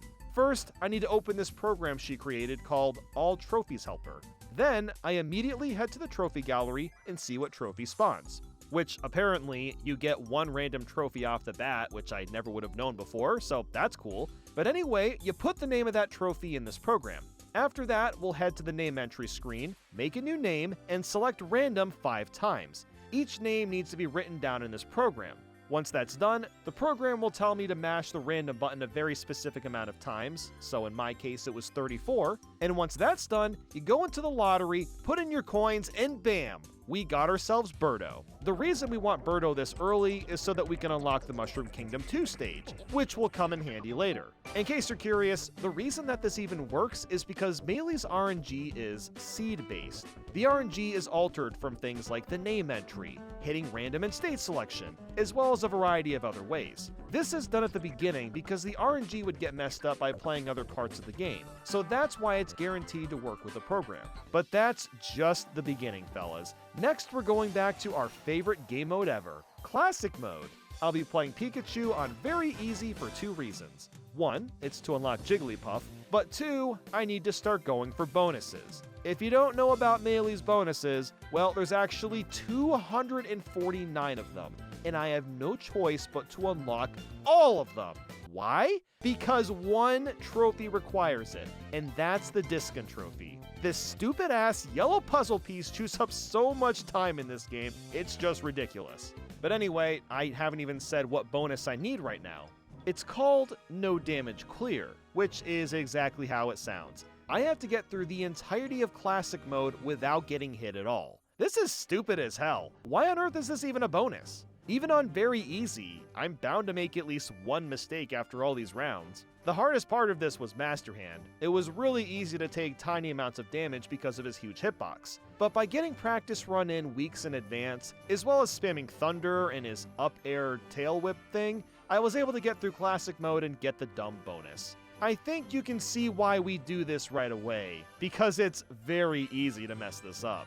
Next up, it was time for some Cruel Melee. I went with Yoshi and did this very specific strat where I would kind of hop from one side of the stage to the other, roll underneath the platform, roll dodge, and then down tilt the wireframes. This wasn't a perfect method, but after some attempts, I managed to get 5 KOs, which is what I needed to unlock a trophy. Following that was Endless and 100-man Melee. Again, going back to Pikachu because his moves are overpowered. Doing this got me another trophy in Falco. Next, it was time to set up for a ton of stamina matches. If you thought 100 SD battles in Smash 64 was a hoot, Melee's the goddamn hauler. Before starting, I was gonna need 4 controllers plugged in.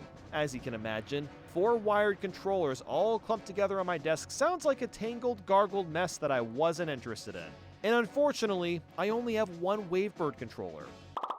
Excuse me, had one Wavebird controller. I bought an extra 3 just to save some clutter.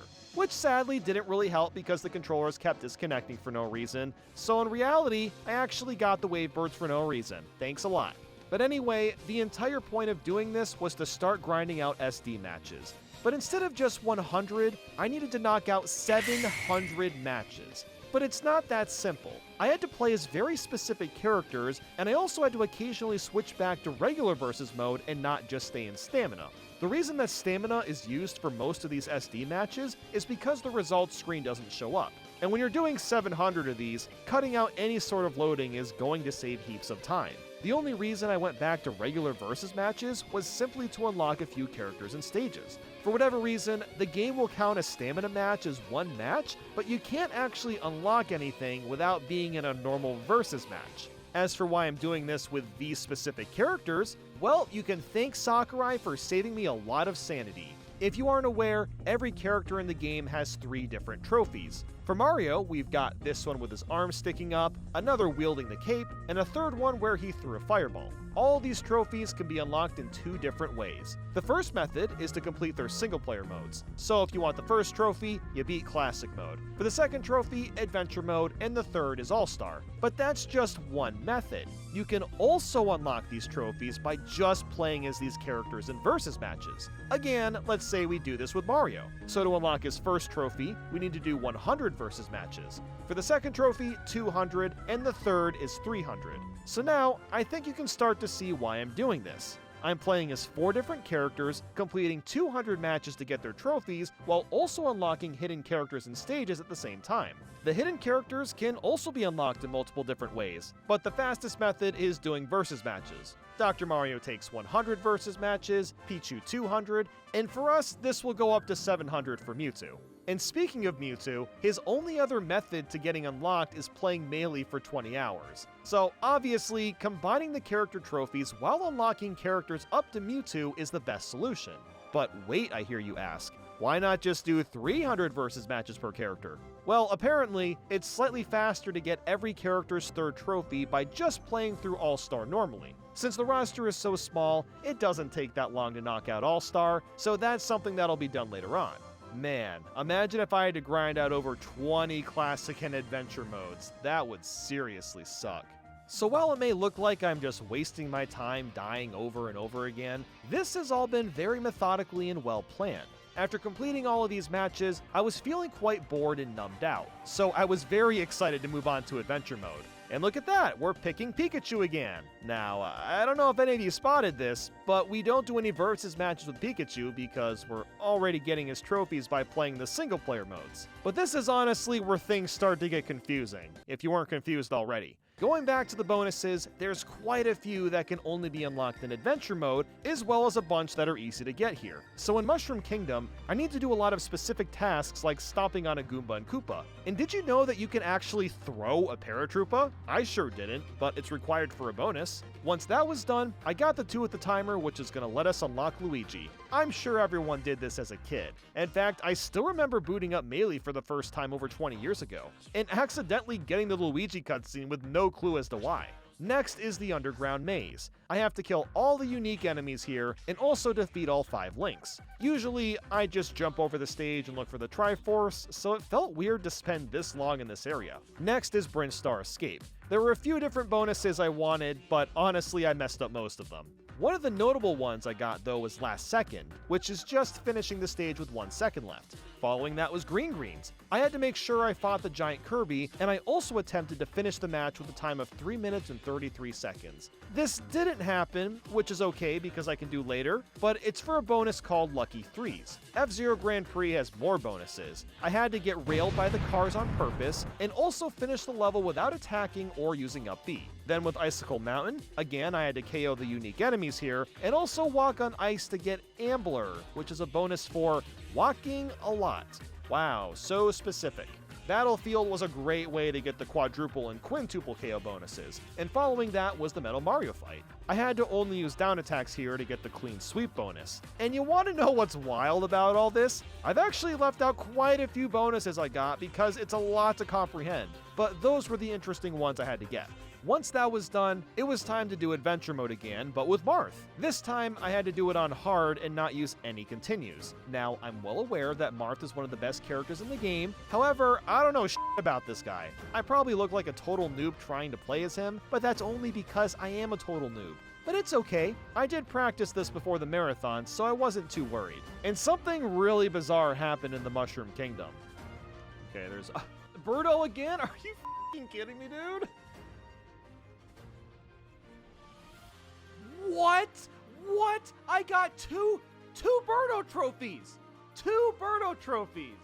Sometimes that's just the luck you get. The only notable bonus I had to get was in Brinstar Escape. I finished with 7 seconds left to get the lucky number 7 bonus. Ooh, oh yeah, what a great one that is. Oh yeah. So after beating Giga Bowser, I got yet another bonus for that, and now it was time to move on to the target test. This was pretty straightforward, and honestly, it's still one of my favorite things to do in the single player. Beating all these is a lot of fun, as it teaches you how to use each character while also getting rewarded for hitting the targets. After getting through those and unlocking Mr. Game & Watch, I just had to do target tests with Game & Watch himself so I could unlock Dreamland. However, I wasn't quite done yet. My total time with all characters was 12 minutes and 52 seconds, but I needed to get that to under 12 minutes and 30 seconds for a specific trophy, which honestly wasn't that big of a deal since I just replayed a few stages. Following that was the home run contest. My favorite thing to do as a kid was to use Yoshi's down tilt to deal crazy damage to the bag, which is actually necessary so you can get enough distance to unlock Smash 64's Yoshi's Island stage.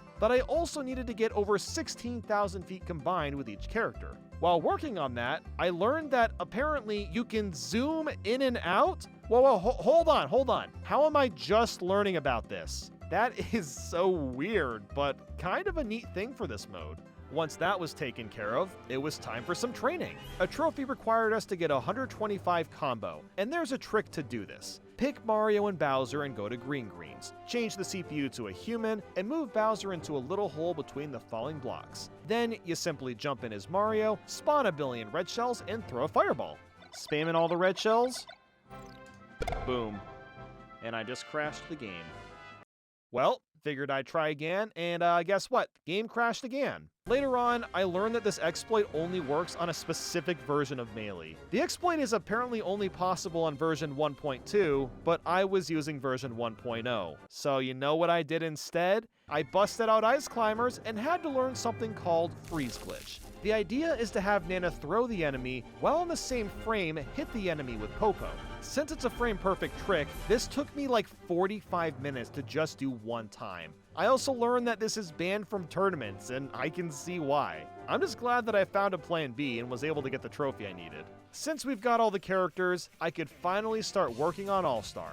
Although I only completed Mr. Game & Watch initially. That was just to unlock Flat Zone, Battlefield, Random Stage Select, and some other bonuses. After this is where the run has its first wave of slogginess. It was time to start setting up for a lot of coin battles. And this is where the Random Stage Select is going to come in handy. I'll only be selecting Yoshi's Island, which means I won't have to waste time on the stage select screen. I picked Yoshi, and the other three controllers were all set to Zelda. Before starting, I actually had to purposefully up the controllers a little bit. With the wireless one, I turned it off, held up on the joystick, and turned it back on. Or at least that was the plan, as it wasn't really working as intended, so I ended up using a rubber band instead. Doing this would force Zelda to always push down. The point of this was to start getting KOs, while also completing 100 coin battles. As you'd expect by now, this had to be done to unlock some trophies. So now, I just had to sit there and keep spamming down A or down tilt with Yoshi. Collecting the coins actually didn't matter at all, we just had to do the battles themselves. But at the same time, I was also finding moments to quickly run back and forth, which again is for an important reason. When you create a lot of inputs like this, you'll more quickly generate coins for the lottery. So not the coins on screen, again we don't care about those, but the lottery coins. These coins are quite valuable and also really hard to get a lot of. So after almost 2 hours of this, I was finally done and got the Smash Coins trophy. Thank God for that. And we also got a Yoshi trophy, which is another really specific optimization. When I was grinding out these SD battles, Yoshi was with a group of 4 that only did 100 matches. That's because we just did the other 100 battles right now, so this helped us save even more time. Next came the most complicated, confusing, and annoying part of the entire game, getting the rest of the bonuses. Now, there's going to be a small handful I can't get at the moment, but I can basically get 99% of them. And the reason we're doing it right now is that I will naturally add up even more KOs. I'll talk about why KOs are important in a bit, but for now, I had to focus on the bonuses. And honestly, this is the only part of this game that hasn't been optimized that well for a speedrun. I basically had to go online, look up what half of these bonuses did, and I had to try to do them to the best of my ability. But man, having to get 249 bonuses really starts to feel like an excessive amount. I can't possibly talk about all of them in this video, but there were quite a few that were either the dumbest thing ever or just really hard to get. But thankfully, the program that gave us Birtle also has a tally list that keeps track of bonuses. In fact, it actually has the ability to scan your game screen and be able to add up all the bonuses you've already collected in the correct order. Needless to say, this was an amazing tool to have, and it made things pretty easy to keep track of. But my god, some of these bonuses are just so dumb. Let's start with button holder. You want to know how to get this one? Hold the A and B button for the entire match. Who in their right mind would ever figure that out on their own? And oh my god, the 150 through 350% damage ones are pretty annoying to get. If you have multiple stocks in a battle and get an opponent to say 150% for one and then 200% for the other, you'd think, oh cool, we're gonna get 2 bonuses. No, the game will only count one of the bonuses. For whatever reason, you have to get each of these as their own distinct match. In the middle of doing all these bonuses, I decided to knock out 15-man melee. Now, I was supposed to use the Master Hand glitch, which is theoretically easy to do. To simplify things, you need one name entry, which I already did. Then you're supposed to place the cursor over the text, press A and B simultaneously, hold B, and finally release A. If timed right, you play as Master Hand and can basically relax for 15 minutes. However, I could not get the timing right for the life of me. I practiced this trick before the marathon, and even then I didn't get it once. Maybe I'm just doing something wrong, I don't know, I couldn't tell you. So after like 10 minutes of failing the trick, I just said screw it and busted out the funny monkey. I think we've all done this before. You mash down B and hopefully don't get hit by bombs or the wireframes too much to clear it. Once that was done and I unlocked Congo Jungle, it was time for more bonuses! Woo!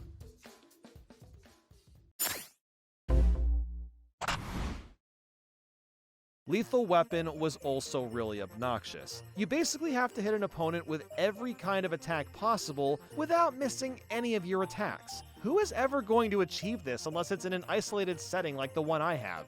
And there are so many where you have to get a KO with a specific item, which just seems silly to even make a bonus out of. Again, this wouldn't be a problem if I didn't have to get them all because of a trophy. Hammer Throw is quite notable for being one of the worst ones to get, but I somehow got it in a few minutes. You have to basically hold a hammer, tumble from an attack, and drop the hammer on the frame after falling from the tumble. This boils down to mashing the Z button in Brinstar and then just hoping for the best. And then there's all variations, which is again incredibly specific. You have to hit 2 or more enemies with every single attack combination that's possible. And get this, you do this same thing with just one enemy for a different bonus. Dude, I hate getting these things, and man, I've really just scratched the surface. So after quite a few hours, I got about 99% of the bonuses, and now I had to move on to some other things to get the rest. My next task was a doozy. I needed to get 5,000 KOs. Yes, 5,000.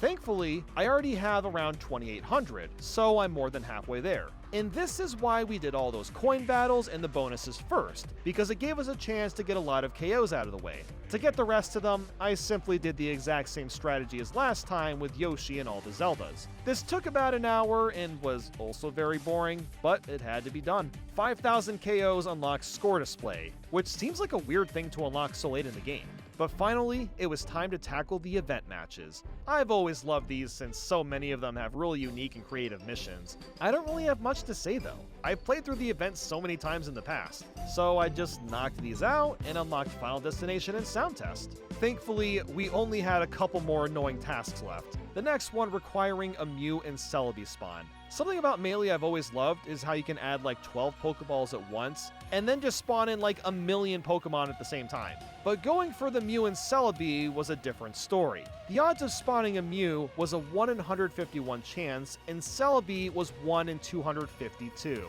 Ah, very clever, Sakurai, to make their rarity their actual Pokemon index numbers. Ooh, yes, clever. But also, I just have to ask, why? This could take me anywhere from 5 minutes to hours before getting the spawns. It's very mindless work, and I could not wait for it to be over with. But eventually, I got myself that Mew, and I got the Celebi. So guess what we gotta do next? More SD matches! Yep, now that we've unlocked all these new characters, it was time to do 200 versus matches for each new character. As you'd expect, this also took quite a while, and oh man, my day's really getting chewed up fast. I'm on day 2 and was hoping to at least start Brawl tonight, but I haven't even gotten to the craziest part of the Melee run yet. When I was done getting all the matches, it was time to begin the lottery. The way the lottery works makes absolutely no sense, but I will try my best to explain it. You'd think that putting in more coins would simply increase the odds of getting a new trophy, right? Well, that is technically true, yes, but the percentage you see on screen is not as accurate as you would assume. Whenever I put in coins as a kid, I always put in enough so the percentage was around 90% or higher. This logic, for whatever reason, only applies as useful at the very end. Your odds of getting new trophies is much, much higher than you'd think. In fact, I'm only going to be putting in one coin until I have around 20 to 30% of trophies left. It's really bizarre to get a bunch of new trophies even in the 60 to 70% range, but that's just how the lottery works. I eventually got down to my last coins, and I had 18% to go. I only ended up with like 211 coins, which was nowhere near enough. So since I needed more coins, I decided to finish up the rest of All-Star. There's not much to report here, I just played it like 20 times over, which honestly didn't take as long as you'd think. After that, I still needed to do Classic Mode as Marth, but specifically on Very Hard, and that was to earn the Very Hard Classic bonus, as well as the Crazy Hand KO. It was really difficult, but I managed to get through it. This netted me just enough coins to finally get the rest of the trophies from the lottery, which is fantastic. But I had a small problem. I was apparently still missing one bonus, which was finishing a game while being invincible. So finally, after doing that, and after all of this time, all of this work, I got the Discon trophy I so much desired. Oh, I can see the light at the end of the tunnel. Surely I'm almost done with Melee, right? I mean, what else could possibly be left? So I opened up my trophies gallery and found that I only had 286 trophies. Huh. That's strange, I still needed 4. 3 of those didn't seem so bad, but one of them, well, one of them is beating All-Star on Hard, and then the other one is collecting 1,000 coins. Oh, shit. That's why I didn't get it. I have not come anywhere close to getting 1,000 coins. Oh my god, that is going... I'm not getting that today. Look, I just assumed I was already gonna reach this many coins, but I wasn't even close. I've collected like, what, maybe 300 total? I still had to get around 700 coins! Well, there's no way I'm finishing this game tonight.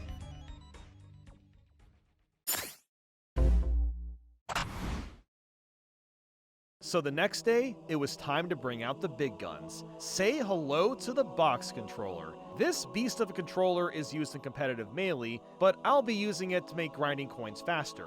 The plan was simple. Play as Pikachu up until the target test stage. Then, I needed to mash left and right as fast as humanly possible for 2 minutes and reset. What's great about this controller is that I won't accidentally make any down or up inputs, which means I'll get more consistent dash dancing in. It was netting me anywhere from 10 to 14 coins, which is honestly pretty fast considering this strategy goes by quickly. I also tried to mash the shield buttons with left and right, but the coin count was about the same regardless. So I was going back and forth between both different methods. The only thing I was thinking about during this whole process is that the background and target test looks like the coming soon screen from the old VHS and DVD tapes. So after like, I don't know, 3-4 hours, it was finally over. I got the Tom Nook trophy and was done. Are you happy, Tom Nook? Is that enough coins? Or should I slave for more, you stinky raccoon? Super Smash Bros. Melee took me a total of 38 hours and 52 minutes to 100%. That was a handful and a half. But honestly, we're just getting started.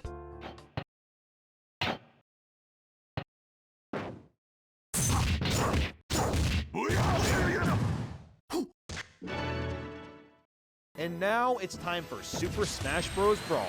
Nah, not that one. We're playing the PAL version. To 100% this, I need to unlock all 14 hidden characters, 12 stages, 6 assist trophy characters, 5 masterpiece demos, 3 stage builder parts, beat all 62 event matches, all 128 challenges, collect all 544 trophies, 700 stickers, 258 CDs, and unlock boss battles, all-star mode, more rules, random stage switch, and the 5 target smash levels. Well, that has to be the longest run-on sentence I've ever said. This game is freaking massive. The single-player content has practically tripled, and it's going to take an extremely long time to unlock everything. But first, let's talk about why we're playing the PAL variant. If you remember the challenge board from Brawl, you likely got a bit upset when you found out that the Golden Hammer didn't work for every single challenge. The hardest ones were blocked off.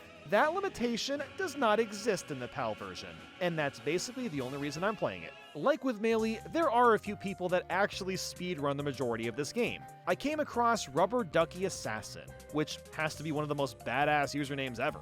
What RDA speedruns is the entire challenge board, and he helped me create the route just like Olivia did with Melee. While this was super helpful, we did have to alter things a bit because I was also going for all the trophies, stickers, and CDs. So a huge thank you to him for helping me with this. To start, I went right to Cruel Smash. I played as Kirby, and I needed to get 10 KOs by jumping to the left a lot and using up and B over and over again. It doesn't work perfectly, but after some attempts, I finished it up. I find it kind of funny how the only way people have ever cleared the cruel modes in Smash games is to be as cheesy as possible. I don't think it's really feasible to play normally. But anyway, next was training. This was going to be much less of a headache compared to Melee. Again, I picked Kirby and made DK the CPU. Then we went to high roll, I set DK to control, and also turned on help so I could see my combo number. After that, DK and Kirby went to this spot, and I simply mashed A until reaching 400. It's really as simple as that, and I'm so glad I didn't have to learn any dumb glitches this time around. Following that was Stage Builder, which was pretty goofy. I needed to build 15 stages, but also design 3 of them specifically to 100% Brawl. So the first 12 are just 4 boxes that fall when you touch them, and they're copy and pasted 11 times in a row. Then after that, I needed to make 3 different factories: CD, KO, and Run. If you remember what a CD factory is, you're at least in your mid-20s, and I probably just awakened a core memory inside of you. We're gonna need this for getting the CDs and stickers at the very end, so we might as well build them out now. Then there's the KO factory, which was much simpler to put together. And the Run factory was the simplest of them all, just a long row of conveyor belts. We're required to make this many stages to unlock stage builder parts, so it had to be done regardless. But now comes the real meat of the game, the Subspace Emissary. To 100% this mode, I'll need to open all the doors, find all the hidden characters, and collect all 69 yellow boxes. Not only is this the best single-player mode of all of Smash Bros., but it's also going to be an easy way to unlock every character. We simply need to play through the entire thing, and we can get everyone unlocked this way. Since there's so many yellow boxes, I took the time to grab images of each one and label where each box was located, just so I wouldn't waste as much time looking for them. Now, this is probably like my 6th or 7th time playing through this. It is still so much fun to go through, and the cutscenes really wrap everything together. There's not much of a deep story being told, but all the action scenes are so invigorating to watch since a bunch of Nintendo characters are teaming up together. But I do kind of wish that the locations were based on actual Nintendo worlds. It would have been neat to see the Mushroom Kingdom, or maybe even DK Isles or Hyrule Field. Some of these areas are kind of referencing the original material, but it's mostly just original to Subspace. Which I have to say, all the new enemies are really cool looking, despite some of them being annoying to fight. The variety is really great. Now, because I made this spreadsheet, I didn't really have any trouble getting the yellow boxes. But this one box where you have to jump down what looks like a death pit? Dude, like, what were you thinking? What is this box? That's just stupid. Oh yeah, and then we've got this one where you bounce on a spring, land on a platform you literally can't see, and have to feel for the yellow box. Yeah, great spot. But overall, I was schmoozing through pretty nicely, despite how long it takes to play the entire mode. The only unfortunate thing is I did have to skip pretty much every cutscene, because doing this would save like an hour of time. The main challenge, however, with Subspace isn't anything I've even mentioned yet. If you've played this, I'm sure you remember these trophy stands that would drop from time to time. You'd use these to capture the enemies in Subspace and get their trophy. While it's a really neat idea, this is going to turn things into absolute hell. You know how many enemies and bosses there are? 56! That is a lot of enemies I have to get trophies of. And the only way to get the trophies of the Subspace enemies and bosses is inside of Subspace Emissary. Nah, you won't find the trophies randomly anywhere else. They can literally only be captured here. Because this will take so long to do, I wasn't that focused on capturing everything the minute I saw a new enemy. Because, well, first off, I couldn't do that because the trophy stands barely spawned to begin with, but there were ways I'd be able to dramatically increase the odds of trophy stands later. So for now, it was all about just getting through Subspace. I basically just caught what I could when I got lucky. Although honestly, a lot of times the trophy stand would spawn after all the enemies were gone and then I couldn't use it at all. Like seriously, this happened several times and it was really irritating. After several hours, I got all the yellow boxes and found every character in Crush Taboo, except I was still missing a few of the hidden characters, which can only be found after beating the main game. These include Toon Link, Jigglypuff, and Wolf.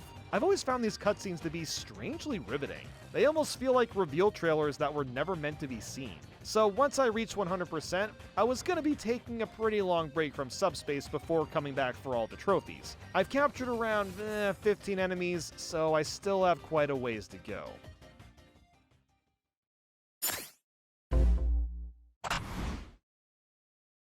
In the meantime, I knocked out all the event matches. Like with Melee, there isn't much to say about these. I didn't find these to be as creative as the ones in Melee, but they're still pretty fun to do. For a select few, I had to play on normal or hard to unlock stuff in the challenge board, but that's really about it. Next, I decided to tackle some of the harder challenges, so I might as well start with some boss battle runs. While most of these can be done on easy, I did have to complete a run on all the other difficulties except intense. So there was some struggle trying to play through very hard and hard mode, but it wasn't that bad. Thank God I could just use a hammer on the intense mode later on. I also needed to play classic mode on intense and very hard for the challenge board, so I went ahead and did that. And honestly, I wasn't really struggling that much. I'm not sure if the AI just isn't that smart, but I didn't find it to be that difficult. And oh man, I completely forgot just how amazing the Master Hand music hits.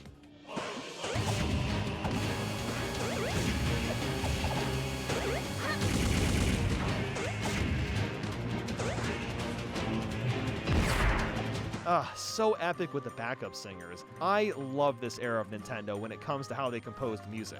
And following that, I did All-Star on Intense and Very Hard as well, since at the moment, I still had a good amount of energy, so I figured I might as well do all the hard stuff before turning my brain off for the rest. Once that was out of the way, it was back to boss battles. Now thankfully, I didn't have to complete this with every character. I only had to do 10, as that would unlock a challenge, but I could use a hammer on the other challenge that wants me to beat boss battles with all characters, as well as 20 characters. The only reason I can actually skip these fights is because boss battles don't offer any unique trophies, which I couldn't be more happy about. I can move on to other parts of the game. Following that were some multi-man things. I had to beat 100-man Brawl in under 3 minutes and 30 seconds, get 100 kills in Endless Brawl, and beat 15-minute Brawl. The strategy for this one was way different compared to Melee. Instead of using Master Hand or slapping hands with Donkey Kong, I just went back and forth with Jigglypuff underneath the stage. I did occasionally get hit if I wasn't careful, but for the most part this was really easy to do. And that is where the boredom was about to hit. I had no choice but to complete All-Star mode with every character. It was the only way to get their unique trophies. I couldn't just use a hammer on the challenge that wants me to play All-Star with all characters, because I would still be missing each character's trophies. So it would have been a complete waste of a hammer.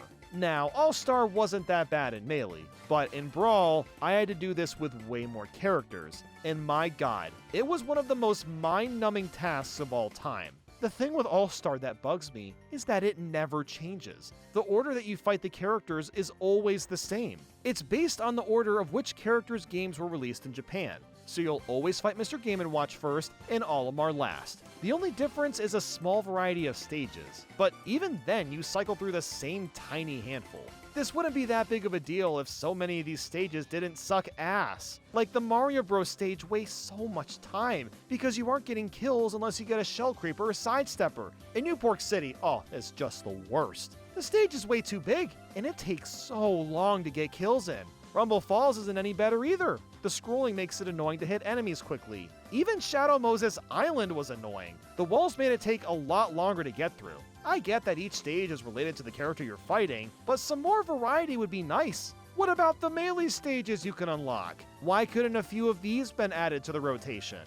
Because All-Star was so monotonous, I decided to start working on other things just to keep my brain running. So I switched it up and started working on Target Smash. Now again, all 5 levels of Target Smash have to be done with all the characters, and I didn't do all of it at once, I just did levels 1 and 2. While I really miss each character having their own target stage, I completely get why they had to stop. Over 30 unique stages for this one mode would be a massive task, and it just wouldn't be sustainable to keep up with after each game. And I also kind of like that items were added to the stages to spice things up a bit. So after those 2 levels, I went right back to All-Star. Ugh, good grief. Say, have you guys ever seen those eating competitions where someone has to eat like 10 pounds of food and they go back and forth between eating like a big steak and potatoes? That's pretty much what I'm doing right now. All-Star is the big-ass steak, while Target Smash and the other modes are my potatoes. So I did a lot more All-Star, but god, it just never seemed to end. I spent almost the rest of the day doing it, and by the end, I was only like 70% done. So what was left besides eating my potatoes? I completed more Target Smash and got through level 3 with all the characters. It was a nice change of pace, but I'm very quickly getting worried about my timer. I was hoping to be done with Brawl by tomorrow, but I don't really see that happening. There's just so much to do still. It is crazy how big this game is.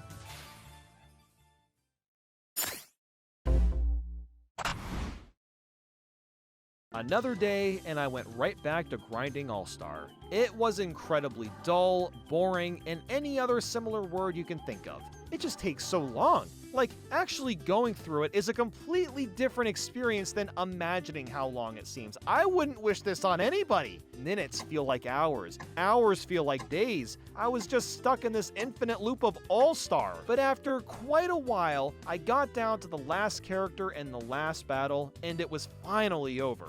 So it was time to move on to the home run contest. This was going to be super easy. I just needed to get 500 meters and a combined total of 15,000 meters with all characters. The 500 meters was done with Ganondorf, as you can imagine, and the rest of the characters were stupidly easy. Something new that was added to home run contest is this barrier. It makes it so you can whack the sandbag around a bit more nonchalantly. So what was my strategy? Literally just throw the bat like 3 or 4 times and hit the bag. This didn't get a lot of distance, but it was more than enough that by doing this with most of the characters, I'd reach the 15,000 with no trouble whatsoever. I feel like this was a bit of an oversight, because it shouldn't be this easy to reach the challenge, but whatever, I'm not complaining. Next, it was time for more Target Smash, but this time it was the worst level of them all, level 4. Because I hate this level so much, I actually intended to use a hammer on level 4 for all the characters. The reason this level sucks so bad is because it's made entirely of ice, and every character except the ice climbers slip on it. So that makes trying to play fast way more annoying than it needs to be. So instead, I just opted to play level 4 with 10 characters so I'd get that one challenge and then just move on. Because screw this level. It would have been so much better if it just wasn't covered in ice. Like, who thought that was a good idea? Every character slips. What? After that, I started working on level 5, and I came to a realization. Maybe this game shouldn't have even included Target Smash, or at least not complicated levels. The reason Target Smash is so satisfying in 64 and Melee is because the levels are built around each character's movesets. You start to build a better understanding of how each character plays, but it's just not like that in Brawl. Each level is supposed to work with every character, so you're not really learning how any of the characters are supposed to be utilized. After doing this much Target Smash, I just kinda failed to see the point of this mode existing, despite the fact that it was still nice of Sakurai to include. Looking back, it probably would have been fine to cut out, but oh well, level 5 with all characters was done. I don't have to think about that anymore. So what's next? Oh, it's time to swim. Because yes, there's a challenge for swimming 100 meters with all characters combined. So I threw myself into the pirate ship and just swam for a little bit. Once that was done, it was time for some coin battles. I basically needed to collect 5,000 coins in coin matches, so I went into Shadow Moses Island, selected 4 characters, and just started to grab coins as fast as I could.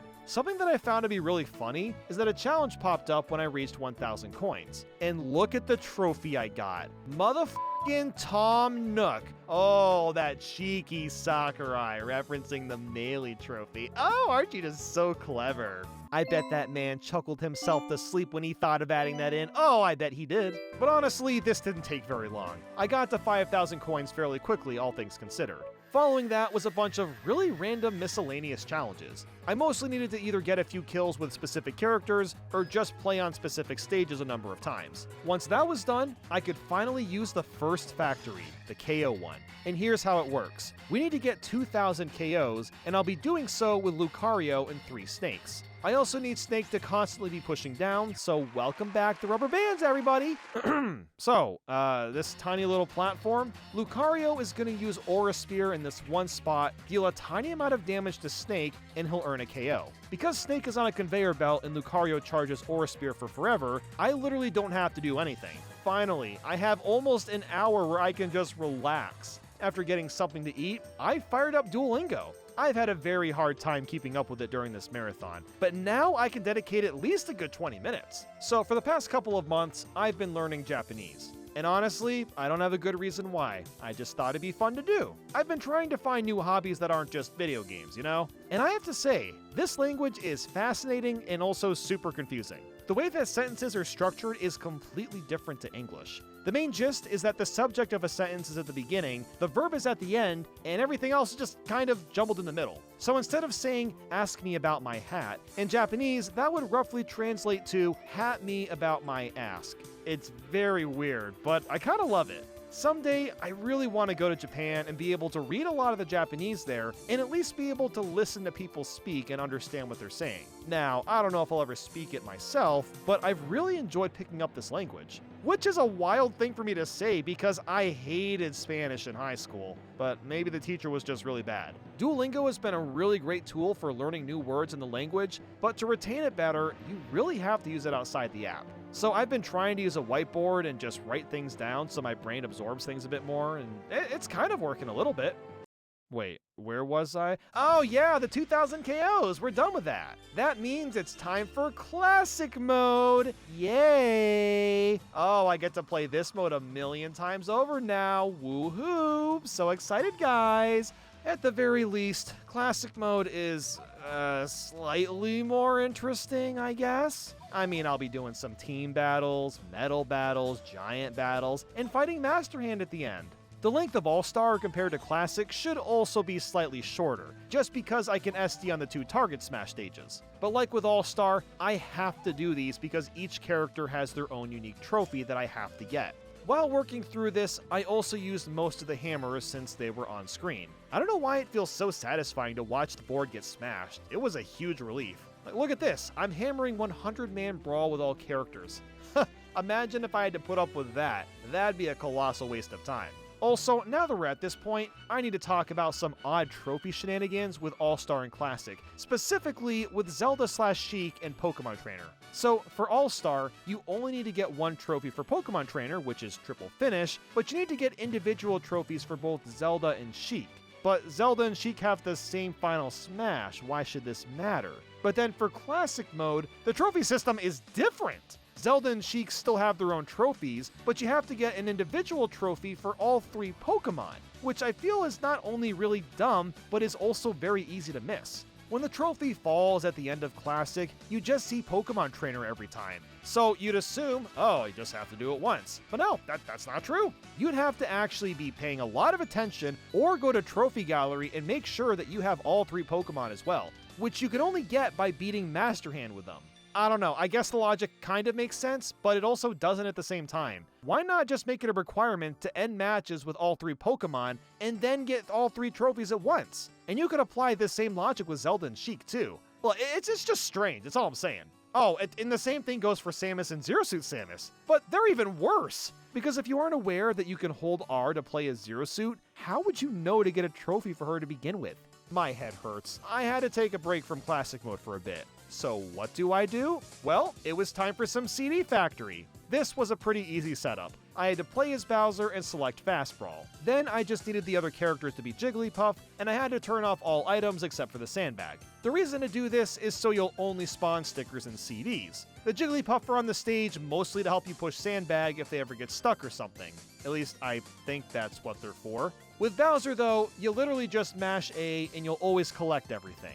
You may have noticed that this match is only 10 minutes long. There's a very good reason to do this, and that's because you can actually overflow on stickers. If you collect 255 stickers or more in one game, the game will think you've only gotten 1. So while it's a little annoying I can't turn on a timer for like an hour or something, it's not the end of the world. In fact, it was a nice change of pace to just collect a bunch of goodies. And the CDs were coming out surprisingly fast too. I was getting around 8 to 12 for every cycle. So after about an hour of grinding, I obtained quite a few new CDs and stickers and made my way to my sticker collection to see what I had. Something I learned while grinding for stickers is that 5 of them in particular actually increase the chance of trophy stands dropping. And not only that, but one of them, Big Boss, is actually required for a trophy stand to drop during a boss fight. Thankfully, after all that grinding, I got my hands on a Big Boss sticker, which means I'll be able to start the subspace enemy hunt very soon.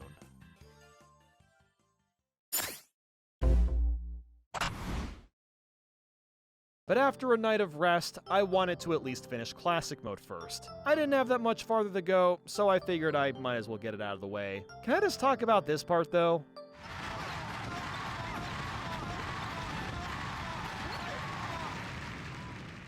Bro, that was funny as shit. I ended up finishing Classic Mode and still had to use my Run Factory.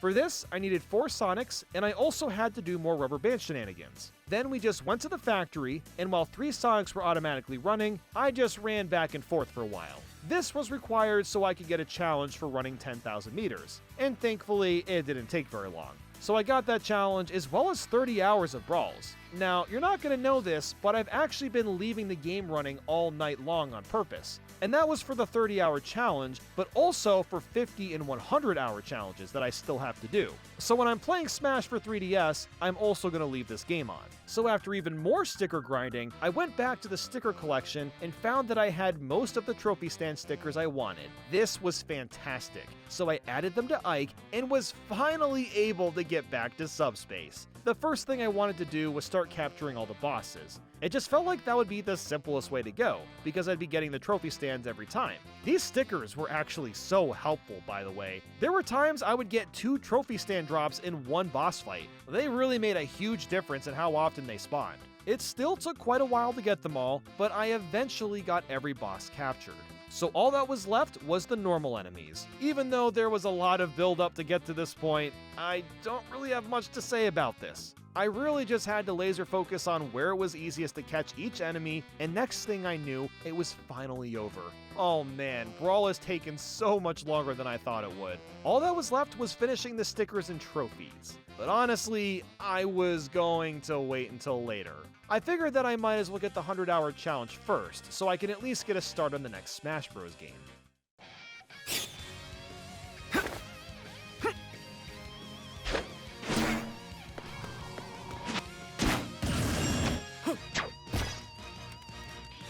We have finally started Super Smash Bros. For the Nintendo 3DS. To 100% this one, I need to unlock all 12 hidden characters, 7 stages, 5 Pokemon from the Pokeball, complete all 105 challenges, unlock the More Rules option, 707 trophies, 376 custom moves, 52 Mii outfits and headgear, and 176 Smash Run powers. While this is a colossal amount of stuff to get, it doesn't feel as daunting as Brawl. In fact, I was kind of excited to move on to another game. Unlike Melee and Brawl, I had no outside help for routing. And that's because nobody has ever attempted to speedrun all the challenges. The closest I could find was someone speedrunning one panel, and that's it. So I had to optimize this entire route on my own, and it was my first time testing it out. For starters, we're about to get obliterated with notifications. When you delete your save data with all the DLC, the game is going to give us all the DLC right away as you'd expect. So that means we get slammed with notification after notification, and I honestly found it to be kind of funny. But the first thing we're actually doing is Street Smash, because when else will I do this? I basically need to get 20 KOs by knocking foes into other foes, and then another 20 by countering. The only problem is that I wasn't able to really access Street Smash. So I did this in practice, and assumed I'd still get the challenges? I don't know, I'll find out later, but oh well, that's okay. Next, I had to go right into All-Star. I played as Bowser and selected Hard. So like with Brawl's challenge board, there's challenges for each of the difficulties. I would mostly play these on easy, but that's where the similarities stop. Notice how the game just has it unlocked right from the get-go. That's a bit weird, huh? Well, guess what? More characters are added to All-Star as you unlock them. So with that fact known, I basically had to grind out All-Star with every character before doing anything else, because why else would I add extra characters to All-Star if I don't have to? And for some reason, the DLC characters just aren't included in All-Star, so I don't have to worry about that. But yep, we're doing All-Star again! Oh, and you even fight characters the same way as before, the same order where it's the games they were first released in. So it's just the same goddamn thing again, but now with even more characters. The only real difference is that the difficulty has been dumbed down a bit. I didn't struggle at all with hard mode, which honestly I was kind of expecting to die a few times. The only notable thing worth mentioning is that after every All-Star character, I had to go to the shop to buy trophies. What's really nice about this game in particular is you can use play coins to buy trophies instead of in-game coins. And since you can get an infinite amount of these, this was going to be massive in terms of saving money. And boy was I gonna need it. This game has even more trophies than Brawl, so any money that I can save, I'm gonna take advantage of that. While working on All-Star, I also needed to get 99% of this picture to show up during the credits for a challenge. Why not 100%? I don't know, don't ask me. Maybe it was too hard to get 100% in testing? Sure, I guess that could be it.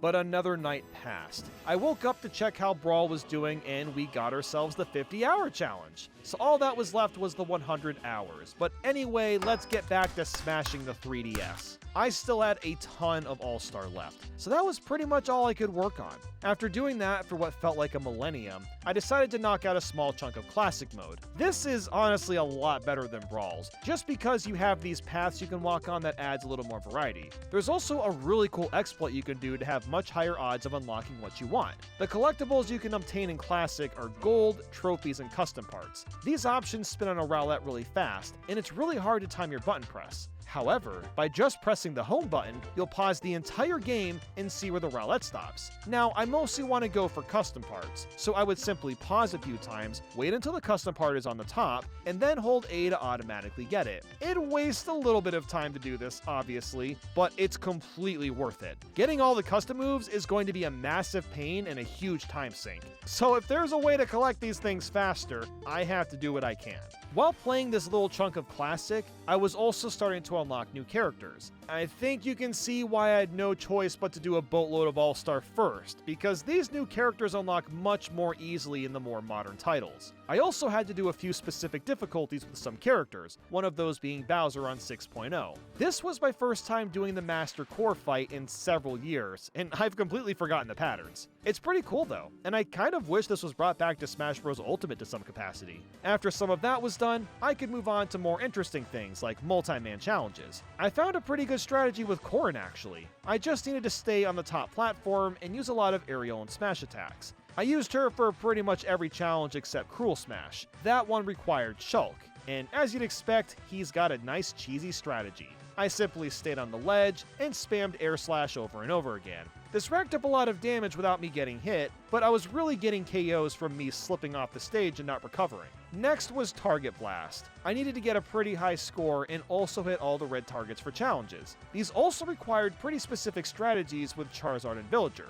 I was supposed to play Target Blast with every character next, but I didn't have them all unlocked yet, so I had to change the route I made a little bit. Similar to Brawl, there's a bunch of challenges for playing as certain characters a few times and playing on certain stages in Versus mode. I didn't do every Versus mode challenge, but I did enough so I could get the missing characters. So after getting them all, I could finally finish Target Blast with every character, and following that was Trophy Rush, which was super easy. I just needed to break 3,000 blocks. Corrin seemed to be really good for this as well. Her aerials just have a crazy amount of range. At this point, I've gotten a couple of hammers. The way they work in this game is pretty bizarre. It's completely different to Brawl. So Smash for 3DS has 3 different panels, and each panel will give you 3 hammers. However, you must use those hammers on the panel that you're on, which means I really didn't have much to use my hammers on for the first panel. I decided to use 2 of them to avoid a few versus matches because there really wasn't anything else to pick. After that was the home run contest. This went down pretty much the same as Brawl, throw the bat a few times and then hit the bag. I did have to reach 3,280 feet again for a challenge, so I used Ganondorf once again because he's a beast. Following that was making some custom characters, because for whatever reason, I need to make 8 Mii fighters and 10 custom characters to get all the challenges. That seems a little redundant, but I guess I understand. This is a way to make us use the equipment and special moves, and it's good to get a bit more of a grasp on how all that works anyway. For the characters, I just spammed out a bunch of Marios with almost no changes because it'd be faster than swapping characters. Next, I just had to finish my versus mode stuff, and I'm not going to go into a lot of detail because it's mostly just a lot of small, easy challenges that most people would be getting by accident. All that I've really done for my route is group all these challenges together so I'd waste less time going through menus. The only time-consuming thing I had to worry about was getting 300 KOs. Since I've done all these other versus mode challenges first, I already had a leg up and only needed another 260 or so. With Captain Falcon, I fired up Final Destination and set the CPUs to level 1. My route wasn't perfect though. I forgot to set the CPUs up as a team, so there were some cases where they would KO each other and I'd miss out. Since this is on 3DS, I can't just hook up other controllers and make them human players. I also should have turned off the items because they got in the way and ended up wasting some time too. So because of that, I had to do another round of this to actually reach 300 KOs, but that's honestly fine. Anything is better than 5,000 KOs from Melee. This was child's play. So once all of those things were taken care of, it was time for the training mode, and I actually needed to do a couple different things. For one, there were challenges for using Kirby and Pac-Man's Final Smash, so I quickly did those, and as you'd expect by now, I did need to reach a certain combo, and this game wants a 400 combo. This time, the strategy involves Lucario, any other character, and then going to Corneria. I simply had to take both of us into this corner on the right of the ship, use Aura Spear, and just keep it running. The only thing I had to do now was tap the damage on the bottom screen and make sure it always stayed at 40% until I reached 400. I will never not find it hilarious that every game has its own wacky or stupid method of reaching the absurdly high combo. And now it was time for some more multi-man. Now yes, we have already done a lot of these challenges, but not all of them. 10-Man Smash happens to have a challenge where you need to clear it with all fighters. Since that'll be really quick and I didn't have every fighter beforehand, I'm just doing that now. You know what's really weird though? Every time you finish 10-Man Smash, you're kicked back to the multi-man screen and not the fighter screen. It's almost like the game is discouraging someone from replaying 10-Man Smash over and over. Huh, imagine someone doing that. But finally, I can move on to the best part of the game, Smash Run.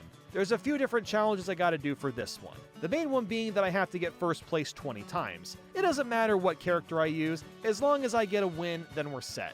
God, Smash Run is just so good. It's criminal that this wasn't brought back to Smash Ultimate. Bringing together a small taste of Subspace Emissary with Kirby air ride abilities? That's awesome! This one mode is the reason that Smash for 3DS is still worth playing today. I love how large the map is, and how much enemy variety there is too. These enemies have been drawn from several different Nintendo IPs, and even Subspace itself. After a couple of Smash Run matches, we're about to see a large amount of optimizations I've been making finally come into play. Pretty much every challenge I've done isn't included on the first panel, and that was done on purpose, because a lot of these challenges are the same thing but have harder requirements later on. So as an example, Panel 1, there's Training Mode that requires a combo of 10, Panel 2 has 40, and 3 has 400. So the reason I just went for the hardest challenge first is so that I can do all these at the same time. This same principle applies to quite a few of these panels, and that led to this happening.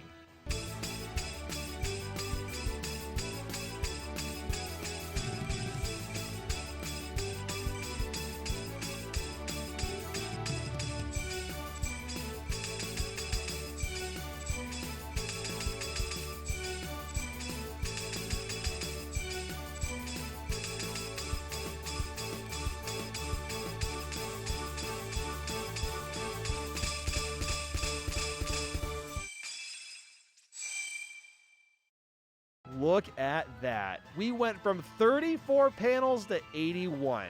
Nothing felt better than watching those panels come to life like that. I also used a couple hammers, most notably getting the 100-man smash with all fighters because screw doing that. The only part of my plan that didn't work was the 10 custom characters, and apparently that's because you have to make customs for 10 actual characters, and not 10 of the same one.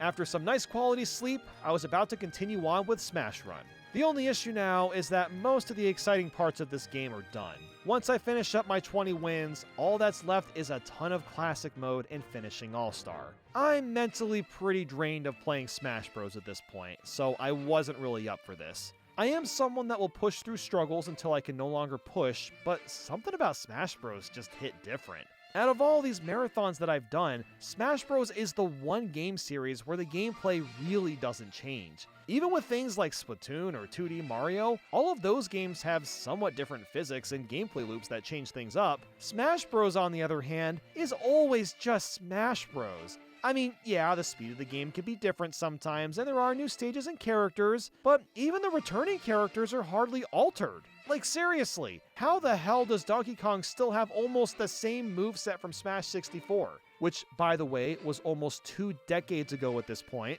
Now, of course, some characters are changed more over time, but that's not really the point I'm getting at. This mindless mashing of buttons for over a week was really starting to get to me. But hey, at least I got all the custom outfits unlocked today. That's kind of nice, considering this is the last day I have for Smash for 3DS. Since we're 8 days in, I basically have to stop playing after today and move on to Smash for Wii U tomorrow. I've given myself 3 days for the Wii U version and 3 days for Ultimate, hoping that would be enough to finish everything. I was getting some seriously good luck with Smash Run though. Like, the final battle with Sonic was the run minigame. Seriously, what are the odds of that happening? And then with Falco, not only was my jump stat pretty high as a good jumping character, we get the frickin' climb minigame. The odds were kind of in my favor today. Once I was done with Smash Run, it was time to start Classic Mode. First things first, I wanted to attempt 9.0 as that was a challenge I still had to do. It was blocked off by the hammer, so I didn't have much choice. Thankfully, I was allowed to use equipment, so I brought out Ganondorf and attached the best critical attack equipment that I had. This made Ganondorf break things with a flick of his wrist, and was hoping that this would be the same case for the final boss. On 9.0, we have to fight Master Giant, Master Beast, Master Edges, and Master Shadow to win. Now, I haven't fought these core characters in several years, so I completely forgot their patterns. As you'd expect from this, I got absolutely bodied, even with all my buffs. And unfortunately, if you die at any point, the difficulty gets lowered and I couldn't get the achievement. So I decided that I'm just going to play the other characters on 7.0 first, so I could at least learn the boss patterns before going back in with Ganondorf. This is on me, I should have practiced this ahead of time, but I didn't think it would be this difficult, which is why I didn't bother. And not much else eventful happened today. Although look at this weird ass Lucas grab. For a couple frames, he was grabbing the cloud next to him, and he somehow warped to the cloud on the left? Okay then. But after quite a few hours, I did manage to finish Classic Mode with every character. I was pretty over it, but I'm really glad I was done. So all I had left now was to finish All-Star, but it wasn't the same as before. Now that I had every character, I was playing the true All-Star, which is just going to take longer. So I really wasn't looking forward to it, especially after playing All-Star so much already for the entirety of Brawl and Melee. After playing for a while, I made a bit of headway, but didn't quite finish. I've still got 9 of these left, but it's so late and I'm so dead tired. Before ending the day, I wanted to check Brawl again and see how the time was. And lo and behold, we hit 100 hours. So while that's nice, now I'm behind on 2 Smash Bros. Games, and I had no choice but to start the Wii U one tomorrow.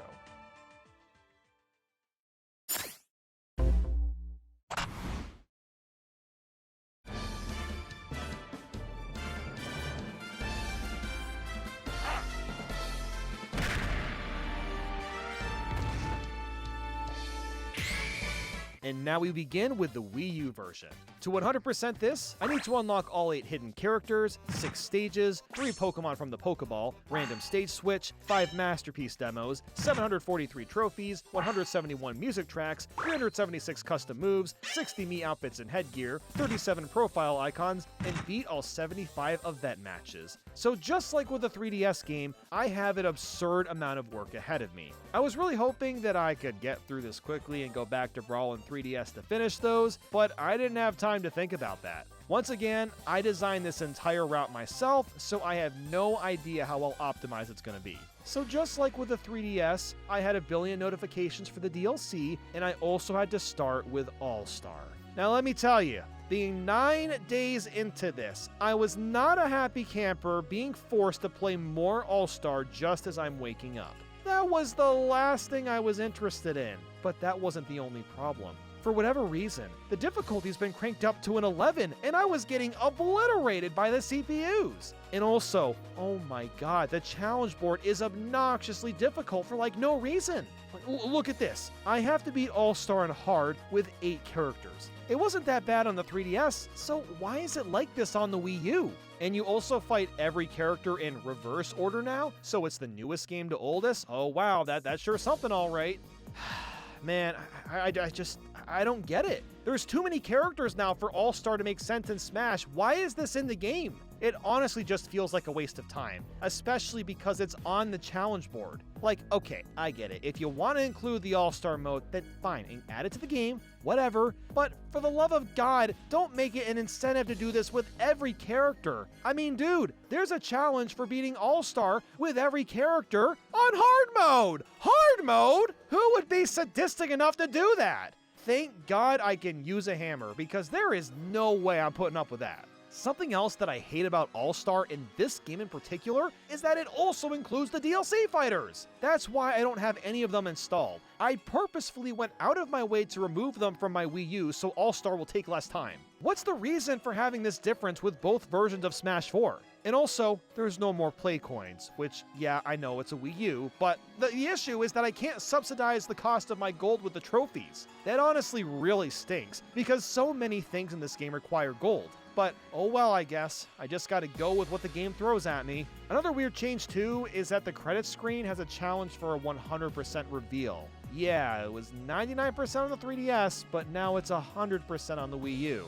Why not have 100% for both games? And something else that's really strange is once you've cleared Classic or All-Star with someone, alternate trophies of that character will start popping up in the shop. These only happen once you've done this, and they cost a hefty amount as well. While it is neat to have this many trophies, this just seems like a really awkward way to unlock them. But anyway, I played more All-Star until I got frustrated from dying a few times. So I decided to switch it up to go to my other favorite mode, Classic Mode! Oh goody, I can't wait to play more f***ing Classic Mode! Oh god, I'm so excited for it! And wouldn't you guess, this also works differently from every other game. You're slapped onto this random-ass board, and you just kind of pick out the battle you want to do. It's an interesting idea, I guess, but I definitely prefer how it was done on 3DS. As for that cool pausing exploit on 3DS, well, it technically works on the Wii U. The only problem is that it doesn't work that well. On the 3DS, you could basically mash the home button and move the game a couple frames at a time,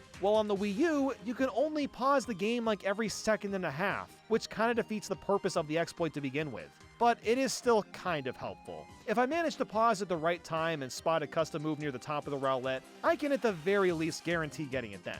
The only issue with doing Classic Mode is that I'm going to unlock a few hidden characters, which will make All-Star take longer. But honestly, I don't care. I was so burnt out on All-Star that I had to do something, anything else. A weird phenomena that I remember when the Wii U game came out is that everyone hated doing classic battles with 5 or more characters. The reason being is that it's very likely you'll die and drop in difficulty. But you want to know what I learned? When I was forced into one of those huge battles, I just let the computers hash it out. Why waste time fighting inside a bull run when I can watch from higher above? Not only did this strategy work every time, but I also tended to get better rewards from it, so I was actually picking these matches more often.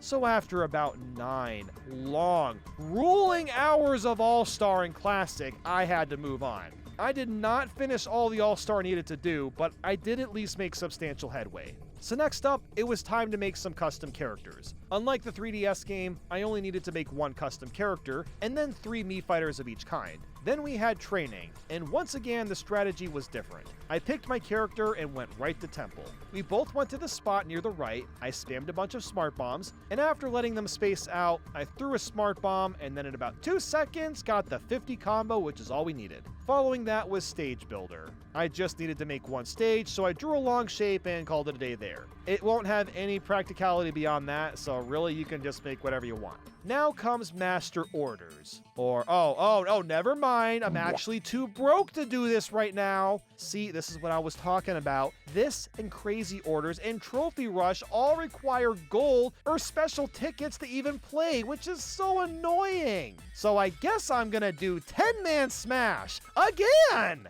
Thank God I don't have to do this with every character, but I did have to clear it with Dr. Mario without taking damage. This wasn't that hard, but again, why is this even a challenge? This feels arbitrary with no purpose behind it. After that, there were some more 100-man, 3-minute, rival, endless, and cruel Smash challenges to take care of. Cruel Smash is going to end up being a headache, but it wasn't that bad today. One of the challenges was to just get 1 KO, and I managed to pull that off. There's a reason I'm using Luigi, but it wouldn't make sense to bring up why right now. I got my KO, I was basically done for the day. I am beyond physically and mentally drained.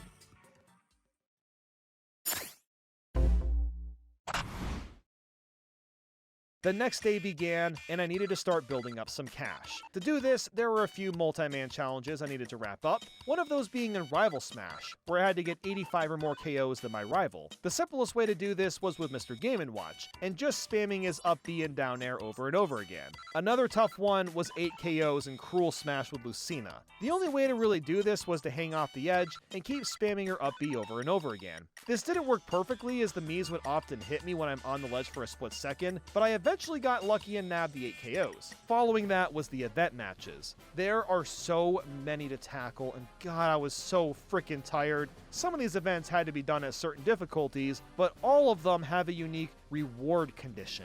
These generally make the event matches a lot harder, so I started to try to beat those. But man, once I got to the one with Wii Fit Trainer and 2 Warios, and I got bodied for like 15 minutes, I just said f it and played the event match on easy. Seriously, I would die in like 5 seconds every time I tried it. It almost felt like Cruel Smash. Well, really, this whole marathon has been pretty cruel, but you get my point. So I very slowly made my way through all the event matches, and while I did unlock some of the challenges on the board, there's quite a few that I also skipped due to being completely drained and exhausted.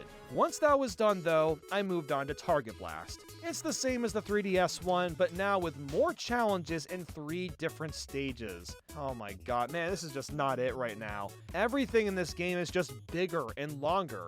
And you know, now that I'm thinking about it, maybe playing the games from shortest to longest wasn't the best idea. Even though it took a long time, I did eventually get all the challenges done for Target Blast. Just like on the 3DS, it all came down to very specific strategies. It was probably the most fun I was having on this day, only because it was a break from mindless fighting over and over. After that, it was Trophy Rush time. Again, I had a lot more random challenges to do compared to the 3DS version. The only one that was a real problem was with Dr. Mario. For some reason, the game wants me to get 8 Fever Rushes with this character. Now, I get the ironic humor because he's a doctor and Fever Rush, oh, very funny. But oh my god, getting 8 of these damn Fever Rushes is near impossible. You basically have to hit all of these golden blocks to reach the fever meter. But good luck doing that in 2.5 minutes, because odds are, at least 1 or 2 of these gold blocks that increase the fever meter a lot, by the way, they're gonna fall off the stage before you break them because of gravity. And when that inevitably happens, best of luck getting 8 of those stupid ass Fever Rushes.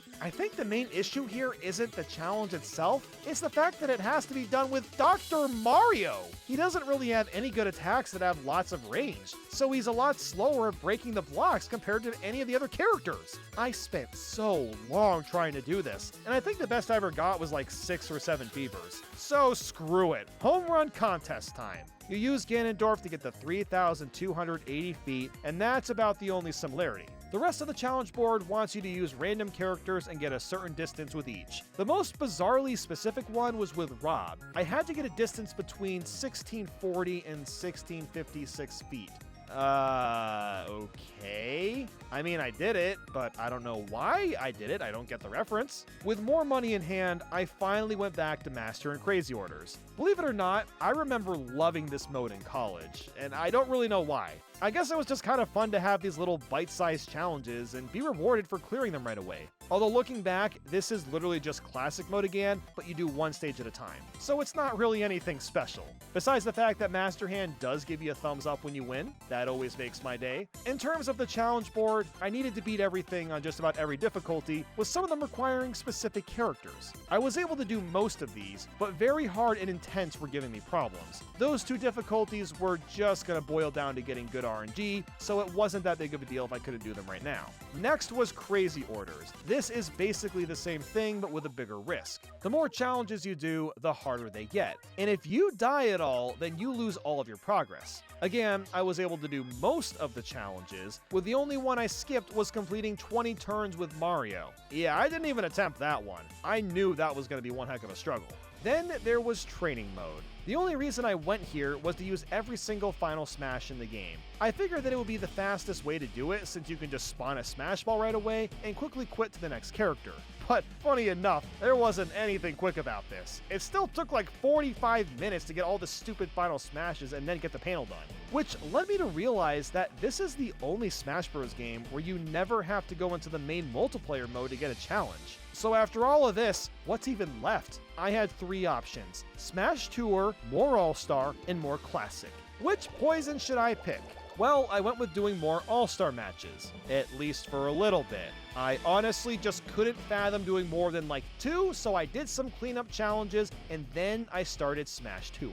Now, this is one of the most universally hated game modes that Smash Bros. Has ever had. If I even tried to explain how it works, I don't think I really could. But to attempt to explain the rules, basically you're running around on a board, you'll use these trophies, and then random things happen when you use them, and if you run into another player, you'll do a 4-player battle. While this is all happening, you're also building up your stats on this board, so similar to Smash Run, so when all the turns are over, you do a final battle with all your stats on. The only problem with Smash Tour is that, well, the entire thing is literally complete RNG, so trying to get challenges done is gonna come down to almost entirely luck. The only challenge I knew I could get consistently is the one where you have to play on all 3 stages. So I basically just did that and also got lucky by getting some of the other Smash Tour challenges. And dude, even the special moves on the characters during the battles are random. I mean, really? Sure, the game technically tells you what special move each person has, but who in the world would ever memorize all 376 of them and instantly know, oh yeah, Mario's Fireball? Oh, it's gonna be bigger and slower with that move. Oh, I can tell. My brain was also completely gone at this point. I was so loopy after 10 days of this that I barely remember playing Smash Tour at all.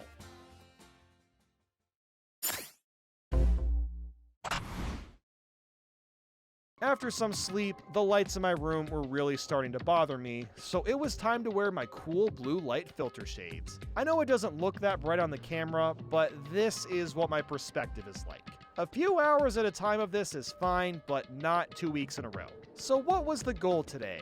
Grind out Classic and All-Star. That was pretty much all I had going on. The only really notable thing to mention on this last day is that it took me forever to get the Metroid challenge from Smash Tour. The idea was that a Metroid shows up on the board, and I needed to not only touch it so it takes my stats, but I also had to get them back. Again, it's obnoxiously specific, and it took quite a few hours for the stupid Metroid to show up one time. But of course, a CPU took my stats instead of me getting them back, so I didn't get the challenge, and let's just say I was fed up. I plugged in all my controllers and played as every character by myself. Thankfully, another Metroid showed up quickly, and I was finally able to get that dumb challenge done. There was only one highlight out of this entire mode. Sure. Oh, it's only me and Diddy Kong? That's it? Wow. Oh. What the fuck just happened? Did we just automatically win? I was confused until I realized the other team just didn't have any fighters.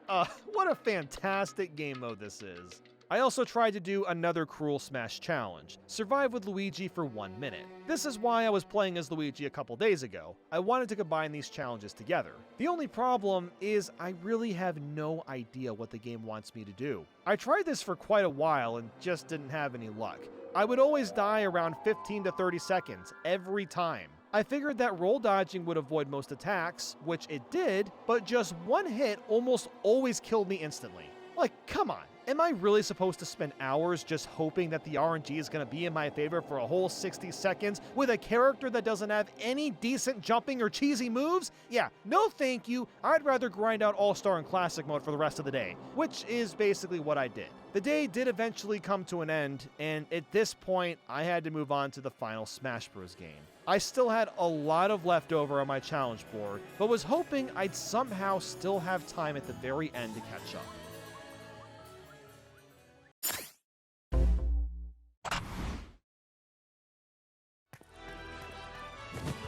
Yeah!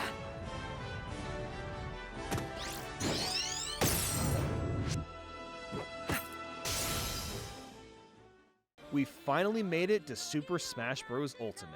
To 100% this, I need to unlock all 66 hidden characters, 1,528 spirits, 159 music tracks, 113 Mii outfits and headgear, and all 124 challenges. For whatever reason, this doesn't seem as daunting as Smash for Wii U, but make no mistake, this game is also a behemoth, and I was really starting to doubt if I could really do this. And of course, nobody has ever attempted to do this speedrunning wise, so like the other games, I had to create my own route. The first thing on the ballot was to unlock a billion things at once, which is always a good time, and then 100% World of Light. There's many reasons for picking this as the first task, but it mostly comes down to unlocking all the characters while also getting a ton of spirits. Now the spirits are not as beloved as the trophies, but I like how they replaced the equipment from Smash 4 and are also used a bit like stickers in Brawl. So they do have some sense of value, but let's be real here. World of Light really is just a lot of Smash matches in a row. It's kind of like event matches from the older games, I guess, but much more simplified. After sinking a few hours into it, I'm not even paying attention to the actual stage and character picks with their references to the spirit. It's just more and more Smash battles with little variety. And you know what kind of kills the variety, strangely enough? The f***ing spirits, which in a way is kind of a huge oversight. See, there's a lot of stages where the ground is on fire, or it'll put you to sleep, or is covered in toxic fumes. Now, whoa, man, that would, theoretically add a new challenge to the battle, change things up a bit. But guess what happens when you're actually playing the game?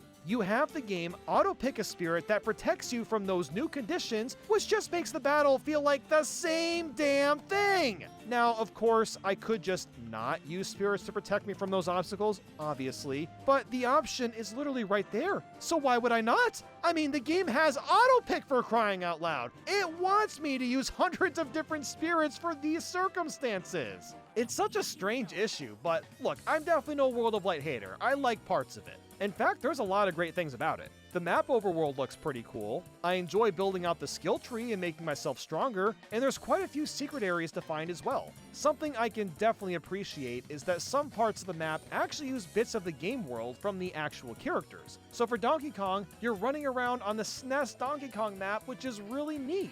Or for Castlevania, you play on a bit of the first stage while climbing Dracula's castle. But the immersion is completely broken when you get into a battle, and are thrusted into some other stage entirely. How does this spot on the map and this stage blend together at all? Look, I know this would have been a ton of extra work, but couldn't some of these World of Light areas have exclusive stages that look the same as the map? I mean, imagine how cool it would be to get to the end of that DK area and you're in Naughty's lair. That would have been incredible and much more immersive. Personally, I'd have preferred a much smaller World of Light with like 70% less content and use that extra time and money in development to build up some exclusive stages that match up with the map's location. I do have to say, however, that the bosses are incredible in Smash Bros. Ultimate. Whether it's Marx, Giga Bowser, Galleon, or Ganon, they're so much fun to fight and are so well made. I'm honestly shocked there's no boss rush mode, even after building World of Light. Oh, and in case you're curious, I did beat the iconic Pauline Spirit on the first try only because I got lucky with a green shell,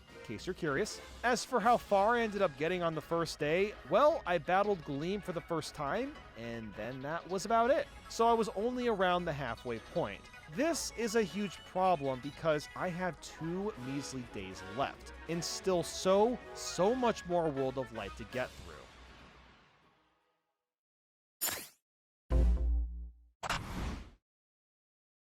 After waking again, I was really unsure of how to feel. While I was in the second half of World of Light and had unlocked most of the characters, I still had so many challenges to do after this. How was I going to finish on time, let alone go back and finish the other games? Well, after playing as Master Hand, defeating Galeem and Darkon, and getting a full 100% on the World of Light, I looked at my timer and was filled with despair. With about 30-ish hours left on the clock, I knew it was going to be impossible to finish on time. After 13 days of playing basically the same game day in and day out, I had to call it quits. Given how much time and effort went into this, I felt a bit dissatisfied that this is where things end. I didn't even get to try my route for Smash Ultimate because World of Light took almost 2 days to finish. Man, I'm just really saddened that this is how it's ending. So everything that you just watched was actually filmed in August, and here I am filming the end of the video mid-November. I think that might give a little bit of an idea of how long these videos can take sometimes. Sometimes there is just a lot that goes into them. And I wasn't really sure how to end this one, honestly, so I figured, you know what, let's just go a little bit off the cuff this time, and because there's a couple of things I wanted to basically go over. So, first and foremost, this timer right here, this timer has caused way more stress than it really needs to. I'm actually going to be changing how this works in the future, so I want to talk about that right now. Because usually what happens is I'll leave the timer on, and then, you know, it'll run for 7 days or 14 days, and then I go to bed and it's still running. That is a huge problem because it puts me at a huge disadvantage, and it makes me extra stressed because it's like, oh, I have to play within this very specific period of time, which obviously is the point of the challenge, right? But the issue is that it's been destroying my physical and mental health. So here's what's going to work in the future. Here's how it's going to work. Basically, whenever I'm playing a game, the timer runs. When I'm not playing the game for a challenge, I'm allowed to pause the timer. Now, this is going to be great because it'll be a little bit more fair for the challenge, for whatever the challenge may be, but also because I won't have to worry about losing sleep or breaking habits, slipping back into bad ones, right? So I need to be doing that, honestly. And to basically circumvent what could make the videos easier, I will be doing less time or whatever. But this is just for the future. This is for next year because I'll be doing a couple more of these next year. But I want to talk about Smash Bros. Because I'm honestly, even now, several months later, I'm still a little disappointed that I couldn't, even attempt to really finish this with all the games after spending so much time creating the routes. So here's what I'm going to do. First off, check the link in the description. I have the Google Doc link for the route that I used. If you have any ideas on improving it, please let me know down below so you can really take a look at it if you're interested in doing that, because that'd be great. Because here's what I want to do. If this video gets 50,000 likes, 50,000, which is quite a bit, then I will basically make a redemption video of going back through Brawl, Smash for 3DS, Wii U, and Ultimate, and just 100%ing them just to see how long it would end up taking. Because I spent so much time putting those routes together, and I really wish I could have, seen them through. But because of the way the timer worked, I just wasn't able to do that. So 50,000 likes, that's how I know, okay, it's worth taking the time to do it, because it's going to take a very long time for me to go back through and basically, go back through the games and actually finish them. So yeah, if there's enough interest for it, then, I'll gladly work on that next year. But yeah, that's pretty much it. Paper Mario 64, The 1,000-Year Door, Super Paper Mario, Sticker Star, Color Splash, The Origami King. Can I 100% all 6 of these games in just 1 week? Let's find out.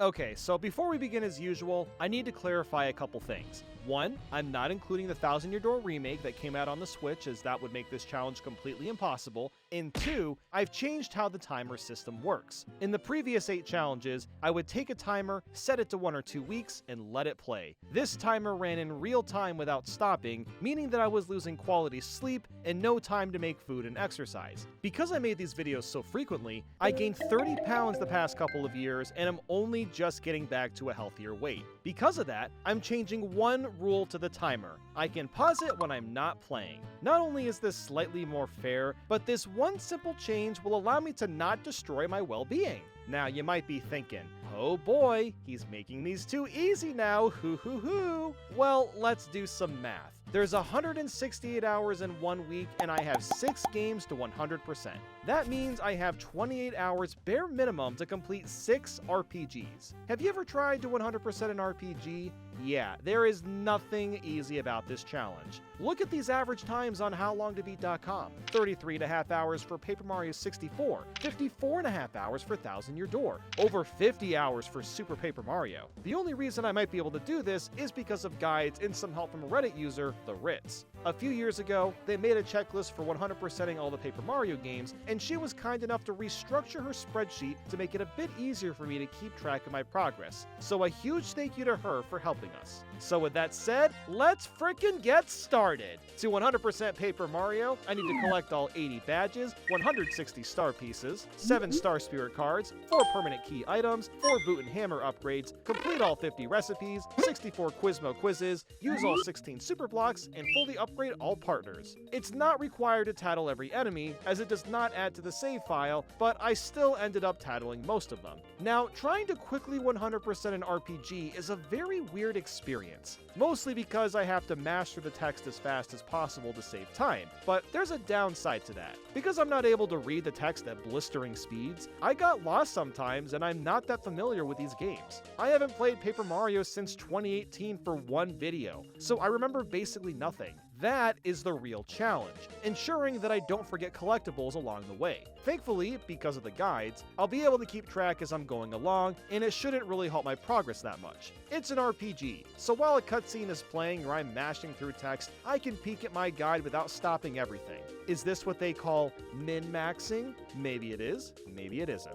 As I was going along, you'll notice that I'm using my little spin dash as often as possible. This little boost might not seem like it's doing much, but considering I'll be playing for several hours, it'll end up saving me tons of time by the end. And next thing I knew, I collected my first star piece out of 160. While there's an excessive amount in here, even for an RPG, I really like finding and collecting these as they have an actual purpose. Later on in the game, you'll run into this wizard dude Merlo, and he sells badges in exchange for star pieces. Most of these are found in the overworld, but some of them are pretty well hidden or cost a lot to buy. I also grabbed my first badge, and these are going to be super helpful down the line. I'll be mostly prioritizing leveling up my BP so I can utilize as many badges as possible.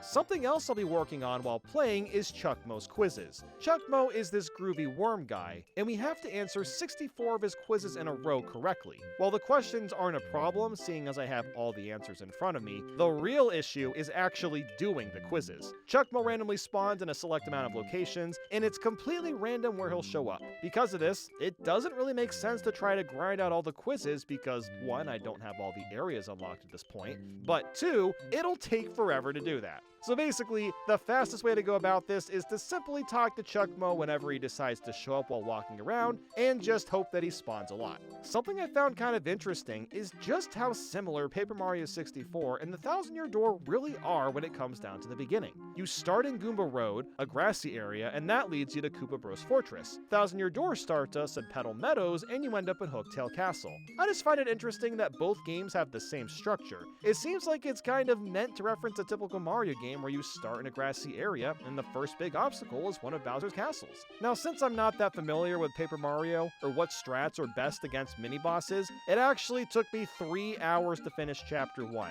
That sounds insanely long, but keep in mind that I'm constantly stopping to collect star pieces and badges, and I died a couple times trying to tattle the Koopa Bros and being underleveled. It was at this point that I realized how long I was going to be spending playing Paper Mario. I was really in it for the long haul. This 100% marathon in particular is absurd considering I'm playing this mostly on the fly. But that's fine, I'm feeling really optimistic. Since I can pause time when I'm not playing, it'll be much easier to take proper breaks and more methodically plan out moves before diving in. And hey, we still get these neat little peach sections after each chapter. I always forget these exist in Paper Mario 64, just because they were so much more impactful and memorable in the Thousand Year Door.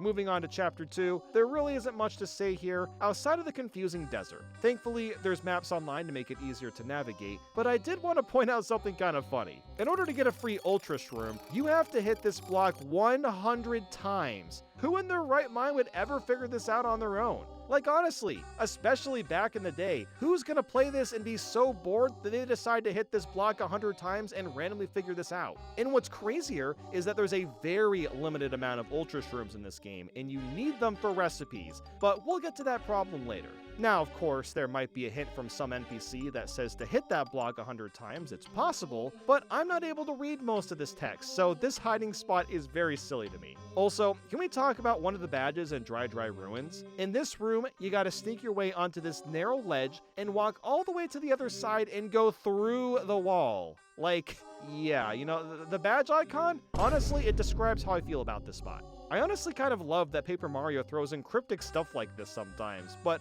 on a casual level, I can't imagine anyone finding this on their own. This was also when I started to accumulate some cash and buy badges from Roth's shop. They're expensive, but they've got a bunch of exclusive badges that can only be purchased there, so I don't have much of a choice but to pay up. Chapter 3 is another maze, but this time we're going through a super spooky forest. Ooh, scary. This area also has maps online to make it easier, which was genuinely helpful considering there were badges that I needed to get here. I also completely forgot that jumping into this pot makes you a so retro Mario, and I guess that was kind of neat. We also get Bo in this chapter, who's always been my favorite sassy ghost partner. Look at those smug-ass claps. Bo means business. Once Chapter 3 was done, I did a bit of backtracking to start finding letters. What are these for, you ask? Star pieces. Pretty much every side quest and thing you do in this game leads to a star piece. I also started to work on Chuckmo's quizzes a bit more, and guess what? You get a star piece for answering a question right too. I decided to grind for Chuckmo for a little bit, and the strategy here was to keep switching between Koopa and Goomba Village using these pipes. At first, it seemed like I was getting a Chuck spawn every minute or so, but as time went on, he started to spawn less and less often. That's when I learned that all the quizzes aren't unlocked right away.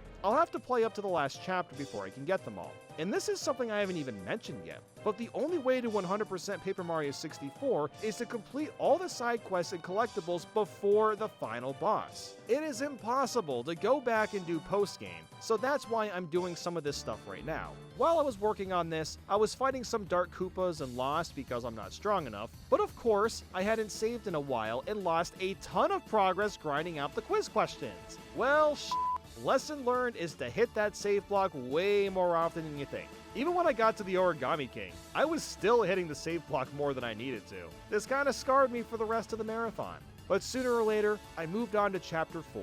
Of course, I had to take on the anti-guy for shits and giggles, and it went about as well as you'd expect. While I love the aesthetic and theme, this is basically the backtracking chapter. I was constantly going in and out to return items from the toy box to some of the NPCs, but at least I got the jackpot on my first try. Yeah, I know you were all desperately seething for that information, so there you go. I did it. After getting some stone caps, I was finally able to take out the anti-guy. This works because you don't take damage with the cap enabled, and he was an absolute breeze. While getting to Chapter 5, I forgot how this whale has the most janky and charming eyes of all time. They look so silly just sticking out like that. Speaking of silly, look at the name of this thing, Hurt Plant. Yeah, honestly, the greatest named Mario enemy of all time. I mean, just look at it.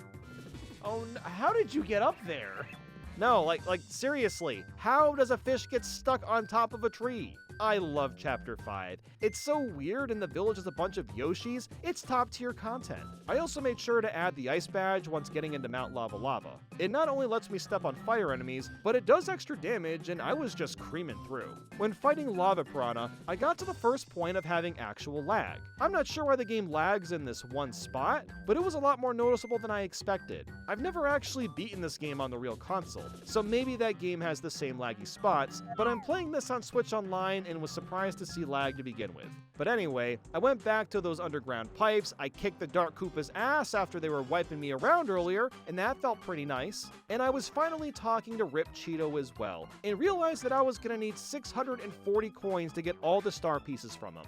Bro, 640! This game is not generous with coins. That is gonna take a ridiculous amount of time. So I decided to just save up and get his star pieces later. Before starting the next chapter, I figured I might as well take out Kent C. Koopa. He's an optional mini-boss and wasn't really that hard. As long as you put him to sleep, he could be taken out without much thought. Chapter 6 is another creative area, as it takes place in the sky with a bunch of gardens and flower-like enemies. But this is another backtracky chapter. There's so many characters that want certain things, and you have to walk all over the levels and run their errands. Now, obviously, RPGs have always been like this, and I don't think there's anything wrong with backtracking occasionally. It just felt very excessive in Chapter 6, and it got to the point where I was talking to the chat about reverse aging.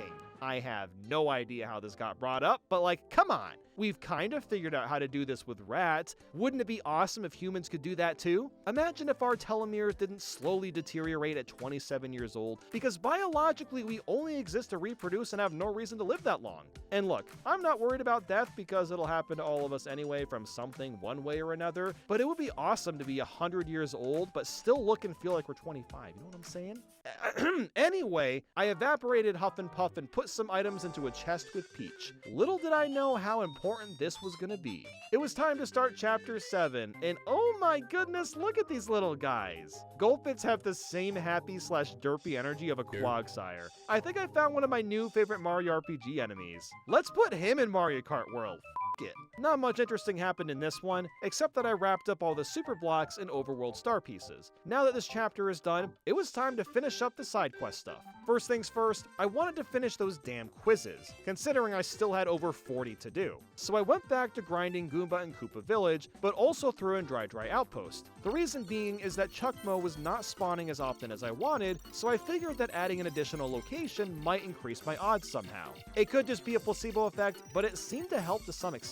Because man, it takes forever to do this. I mean, did we really need to solve 64 quizzes specifically? I get it, Nintendo 64, it's in the name, ha ha ha, but this isn't that fun to do. It's the first grindy thing I've done in this marathon, and it was starting to feel a bit sloggy. In between grinding these out, I was also working on the remaining side quests. There's this big chain of letters where you pass a letter around to a bunch of NPCs and end up with a Lucky Day badge at the end. I also had to do 20 favors for Koopa Koot. Many of them were quick, but others took some time to finish. This kind of stuff was really fun to do, but I was really trying to finish quickly as I was fast approaching my 28-hour limit. I was around the 22-hour mark, but Koopa Koot was actually the perfect thing to do right now. Since I had to constantly switch between different villages, I could also pair these favors with Chuckmo's quizzes, which I think ended up being a slightly faster strategy. In fact, I finished all the quizzes while working on the favors, which is great because that took an eternity. But I wasn't done yet. I wanted to figure out how much money I still needed to buy the rest of the Rip Cheeto star pieces and badges, and it turns out that I still needed 1,333 coins. That is a lot, so I decided to finally start the recipes. The reason I wanted to do this first was so that I could sell the recipes for cash instead of grinding for coins later. While a lot of ingredients come from shops, oftentimes the recipes will be worth a bit more and give me a net profit. And now that we're here, let's talk about all of this cooking. The idea is pretty simple. You go to Tasty, give her 1 or 2 ingredients, and she'll make a recipe for you. That's where the simplicity ends, because we need to make 50 unique recipes. Some of these will be easy to make. Just buy an item at one of the shops and give it to her. Others, on the other hand, will take much longer to make. A lot of these ingredients can only be found in very specific places, which means I will have to do a lot of backtracking to collect these ingredients. Not only that, but my item bag isn't very big, so I can only hold so many items at once. This means that I was really only allowed to get ingredients for like 3 to 5 recipes at a time, or else I'd run out of space. As an example, I need 15 cake mixes to complete all the recipes, and they can only be found in Shy Guy's toy box. Since my inventory is so small, I could only focus on like 1 to 2 cake mix recipes at a time, so I had to go back several times to get this one ingredient. And you might be asking, hey Nathaniel Bandy, you do know you can store items at the shops, right? Look, I love the idea of recipes in an RPG game like this, but I hate that it's required to make all of them to get 100%. And I still had to do a bit of coin grinding, but it wasn't that much. The best strategy that I found was just fighting these Pokies over and over. They tended to drop a bunch of coins. But I haven't even talked about the worst part of the recipes yet. To make every recipe, you need 3 Ultra Shrooms and 4 Jam and Jelly. Guess who didn't know that ahead of time? That's right, my stupid ass used some of these insanely rare items in battle and didn't save them for the recipes. I just assumed you could buy these items somewhere, but nope. There are only 5 Ultra Shrooms in the overworld. Because I didn't have enough Ultra Shrooms or Jam and Jellies, I was kind of panicking on what to do. At first, I resorted to playing the little oink game. The idea here is you insert 10 coins to make an egg, and it'll hatch into a little pig dude. The color of the pig will determine what item you get from him, and this is the only way to get extra Ultra Shrooms and Jam and Jelly. The silver pig gives you a Jam and Jelly, while the gold an Ultra Shroom. The only issue with that is the odds of this happening are pretty damn small. There's an 8.91% chance of getting the silver pig and a 2.97% chance of getting the gold pig. You can also get Jam and Jellies as a rare drop for killing an Amazy Daisy, but both of these options sucked. The timer was ticking, and I needed to come up with a solution fast. I still needed 1 more Ultra Shroom and 4 more Jam and Jellies. Thankfully, there were 2 Jam and Jellies out in the wild that I never collected, so I got those to start. There was another Jelly and Ultra Shroom at Bowser's Castle, which technically I could still get. The only thing that sucks about this is I'll have to backtrack all the way back to the beginning, and these 2 ingredients are practically at the end of Bowser's Castle. But it's a decent solution for what it's worth, which just means I need 1 more Jam and Jelly. Oh, yes! Yes! Oh my god, thank you! Oh, thank God. Would you look at that? I told you that Peach's chest was gonna come in clutch. Thank God we didn't have to waste time slaughtering hundreds of pigs for a jar of jelly. After 3 to 4 hours, I was finally done with all the recipes, which could have been a lot shorter had I not wasted those rare items earlier. However, I still needed money for a few more badges, and had only one option: become a dirty reseller. I bought a bunch of Volt Shrooms for 10 coins, turned them into Hot Shrooms, and sold them for 15 coins for a sweet $5 profit. It was like I was a rising phoenix from the ashes. I got enough coins for the rest of the badges and was ready to fight Bowser. Oh, spoilers by the way, Bowser's the final boss. Sorry, I know I ruined the surprise for all of you. Something I've always loved about this game is that for once, Mario cannot defeat Bowser on his own. Even at the end of the game, he is simply not strong enough to overcome him, and it's required that Peach helps by destroying Bowser's shield. It's a refreshing way to go about a boss fight from such a long-running series. It reminds me of when Zelda helps out Toon Link in the Wind Waker or Spirit Tracks. Getting that little extra help to push through feels all the better. But next thing I knew, the game was finally done. It took me 27 hours and 38 minutes to finish Paper Mario 64. So, a little slower than I was hoping, as I currently have 22 minutes of wiggle room to work with. Yippee! But let's just see how the rest of this marathon goes, because we're just getting started.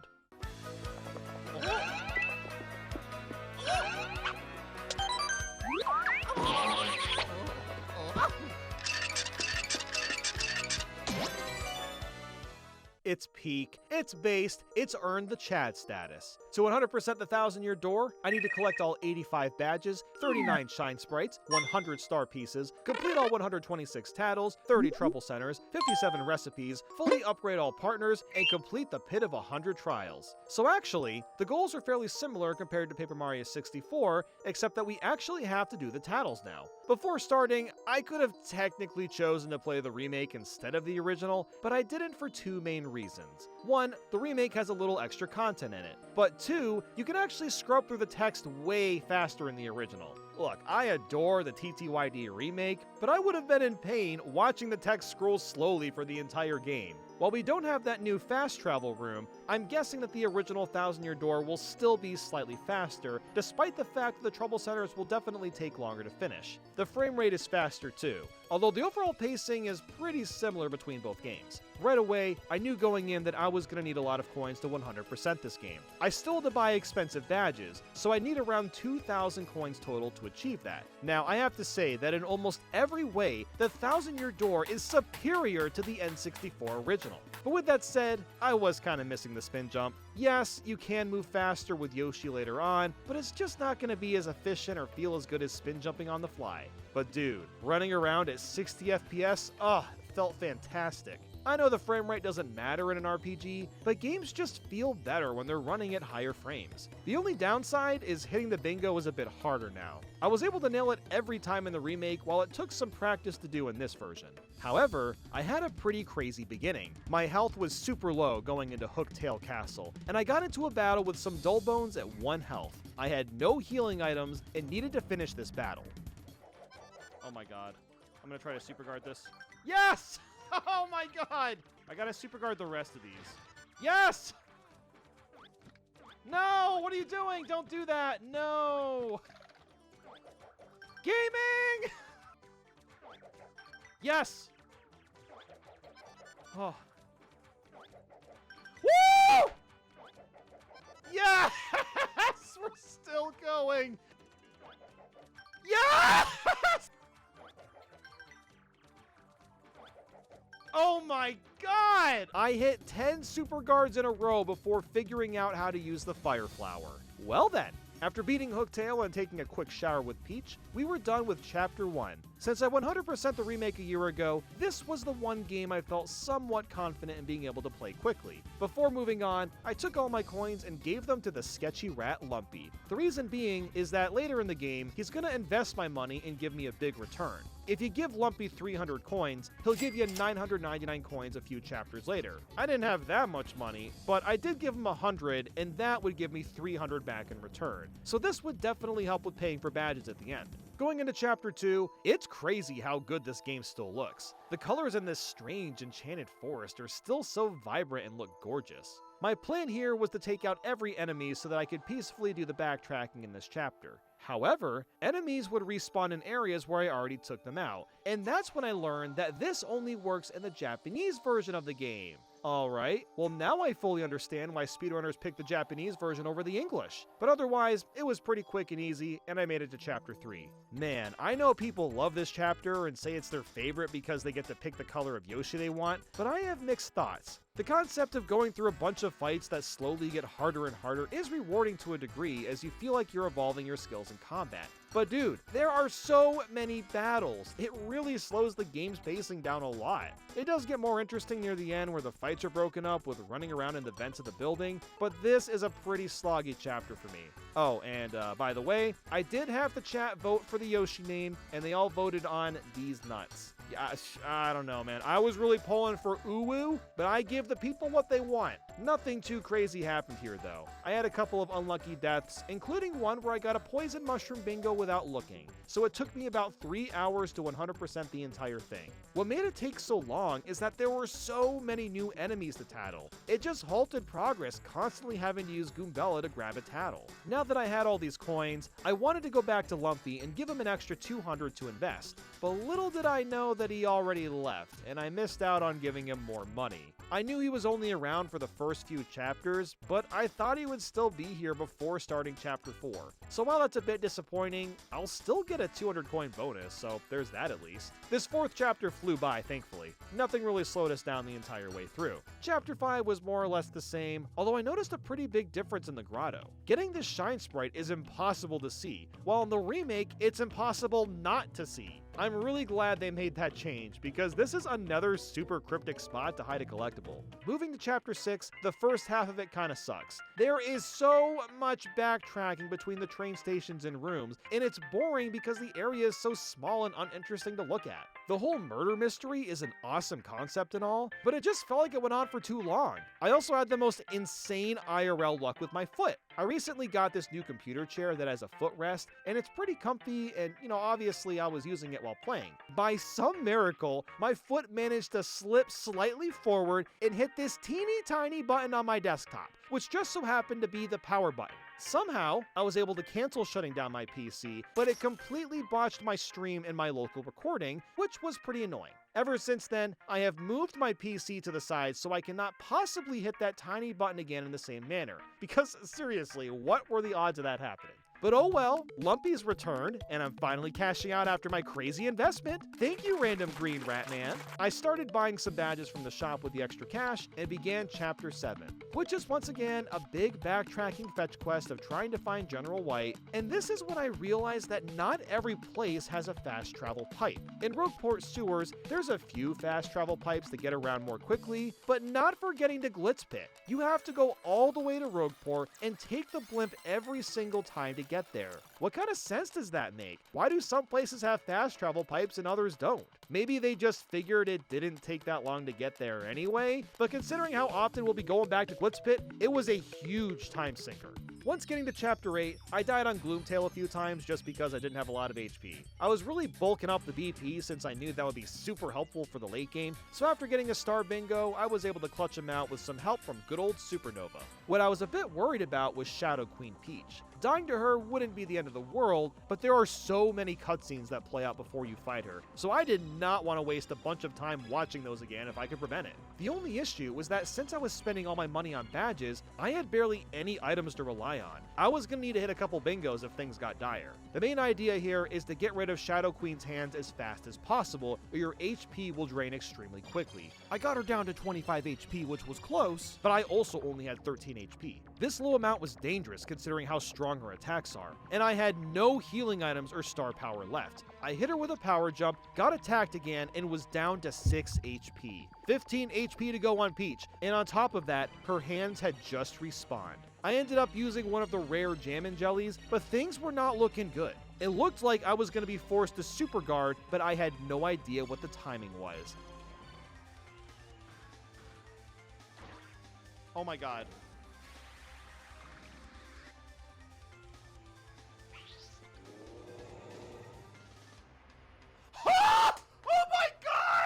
She didn't attack! I was blessed with the greatest luck! Oh my god, how did I survive that? Maybe her turn was just supposed to be spotting the hands, but I'm almost certain that she attacks regardless of her doing that or not. So with the incredible main game out of the way, now it's time for the Trouble Centers. Yay!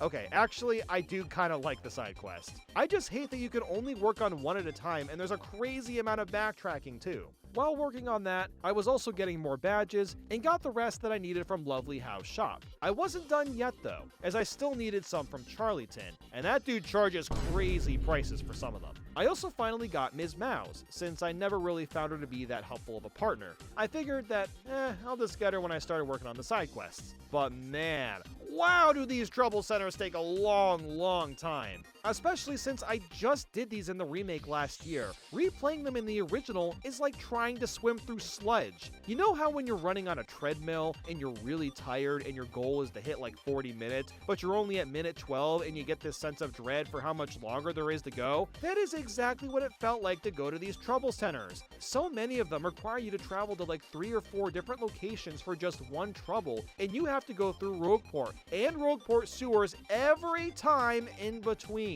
I've gone through worse grinds in games before, believe me, but I was definitely feeling this one. I originally thought it'd only take me an hour or two to finish all 30 trouble centers. Oh, my sense of time. How I was so wrong.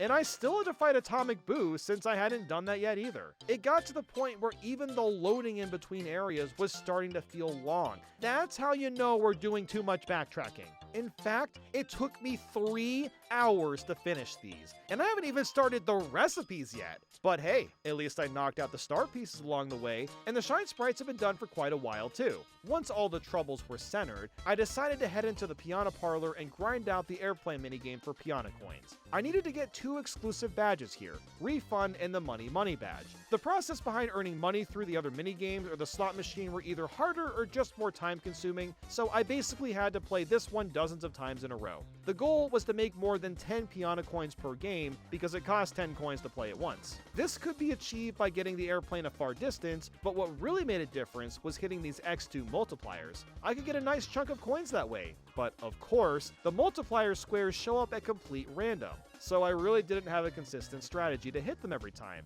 There wasn't much I could do except hope that I would be near a multiplier before landing. After getting 300 piano coins, I had enough to get the badges, and could finally get started with the recipes. Going into this, I already knew I was going to need a bunch of random obscure ingredients from places far away, so I collected a few of those ahead of time. They were sitting in my inventory, and I figured that I might as well make those first to get them out of the way. Honestly, the process is pretty much the same as it was in Paper Mario 64. You backtrack a million times, get the random ingredient, and do all that just to make one or two things at a time. And some of these recipes are surprisingly complicated to make. Let's talk about the process of making Zest Dynamite. This requires two ingredients, egg bomb and coconut bomb. You can't just buy an egg or coconut bomb out of nowhere, you have to make both of them first. To make an egg bomb, you need the Mystic Egg and Fire Flower. While you can buy a Fire Flower at the store, the Mystic Egg can only be found at the Great Tree. Or you can make a Mystic Egg with a fried egg, that works too. But to make a coconut bomb, you need a coconut and a Fire Flower, and you have to go to Keel Hall Key to get a coconut. And this is just one ingredient. Lots of recipes have several steps to make just one thing. As I was going through these, I decided to knock out the Pit of 100 Trials because I was already strong enough for it, and I still needed more money. Using the money badge in the pit, I would be able to cash the out and afford the rest of the badges and items. To prepare, I got a bunch of whack-a-bumps. Sorry, Wacka, please forgive me. And I made a bunch of recipes to increase their usefulness. What's great about this method is that it costs literally nothing to get a whack-a-bump and golden leaf. It just takes a bit of time to collect those items. Now, the Pit of 100 Trials is one of the coolest parts of this game. You have to complete 100 battles without dying, or you start over from the beginning. It's a scary premise, but the adrenaline you get playing through it is really fun, and is much faster paced than the Glitz Pit. There's a lot of unique enemies here, so adding Goombella to the mix of tackling harder and harder enemies made it a tad bit more scary. Thankfully, movers will occasionally show up, allowing you to skip a few floors. This is awesome because it saves time, but I had to be careful not to move up too fast as some enemies had to be tattled still that I couldn't skip. I think I used them maybe twice? But yeah, things were going smoothly, and when I got to floor 50, I got the Strange Sack, which would allow me to hold twice as many items. This is another reason I decided to not do every recipe, because this would cut down my backtracking a very significant amount. I was actually really happy with how things were going. I had multiple Zest Deluxes in my bag just in case, but didn't use any until the end because I was hitting bingos with partners that needed to heal, and strategically swapping partners that needed full health right before leveling up. A lot of the Pit of 100 Trials is just min-maxing your badges, and switching them around based on which enemies you're about to fight. It makes a huge difference. After taking out Bonetail, we were done with the Tattles, and the Trouble Centers since technically one of them requires you to go through the pit. I got the rest of the badges from Charlieton, which wrapped those up too, so it was all up to the recipes. All that was left was expensive stuff, so buying a few Ultra Shrooms and Jam and Jellies. Thankfully, I maxed out my coins in the pit, so by selling these recipes after making them, I was able to just barely get enough money to finish every single recipe. And just like that, I was done with Paper Mario the Thousand-Year Door. It took me 28 hours and 3 minutes to 100%, which is a lot longer than I wanted to take. I still technically have a shot at beating this challenge, but I didn't save any time. And now I have to go up against the most time-consuming game.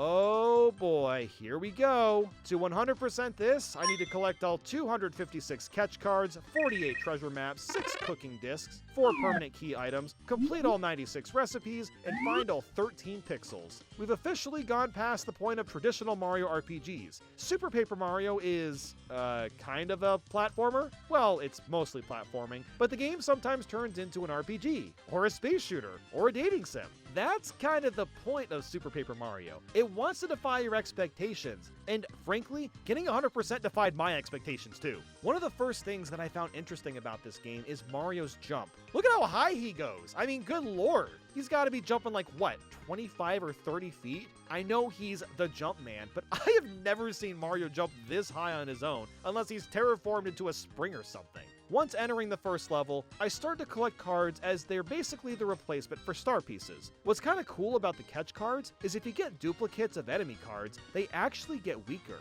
and you can sell them for cash too if needed. So honestly, they're kind of an upgrade to the star pieces. Mario can also distort reality and flip from the 2D and 3D dimension on the fly, which is really cool too. It makes for some really clever puzzles, but also really obnoxious ones, which we'll get to later on. But I gotta say, I like this game a lot more than I did the first time I played it. It was refreshing after 50 hours of RPGs, and it's a unique kind of platformer. I did find the Megastar to be kind of funny. I couldn't help but say, so retro, seeing a massive 8-bit Mario crash through the screen. The 2000s really was the era where Nintendo made characters big, wasn't it? Something I always found weird is you have a meter when going into 3D that ticks down. Once you get to 0, you take 1 health point and the meter resets. If the punishment for being in 3D is so minor, why even have the meter to begin with? It's not really a fault of the game per se, I just think it's kind of silly. I do have to say that the game itself is way too easy. This also includes the bosses. You usually just jump on them or throw them, and they don't take that much effort. Just look at this fight against Chunky. This game's stupid. This game's so dumb. I'm not even doing anything. I'm just sitting here pushing 1. And it's like the window's so big!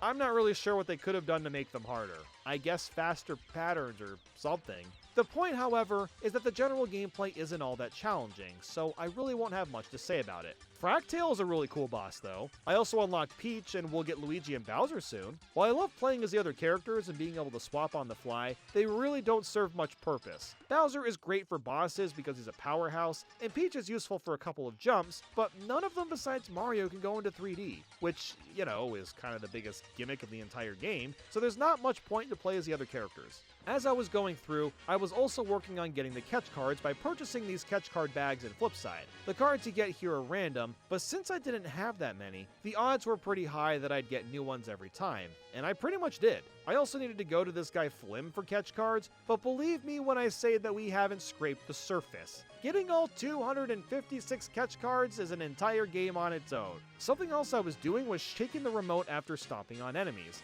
This gives you a little extra XP and it helps with leveling up faster. But it was also pretty annoying to do, and sometimes I would just forget to shake. But it did make a big difference in leveling up. It's just not that comfortable to do for several hours while holding a Wii Remote sideways. But whatever, I was having a great time, especially once I got to Francis's castle and found out that he owns a Virtual Boy and a GameCube with the Game Boy player underneath it. That's how you know he's a true nerd. Just getting into his room is hilarious. He has a lot of shockingly relatable questions you have to answer. I have bought games that I have never played. How did he know? My first love was an anime character.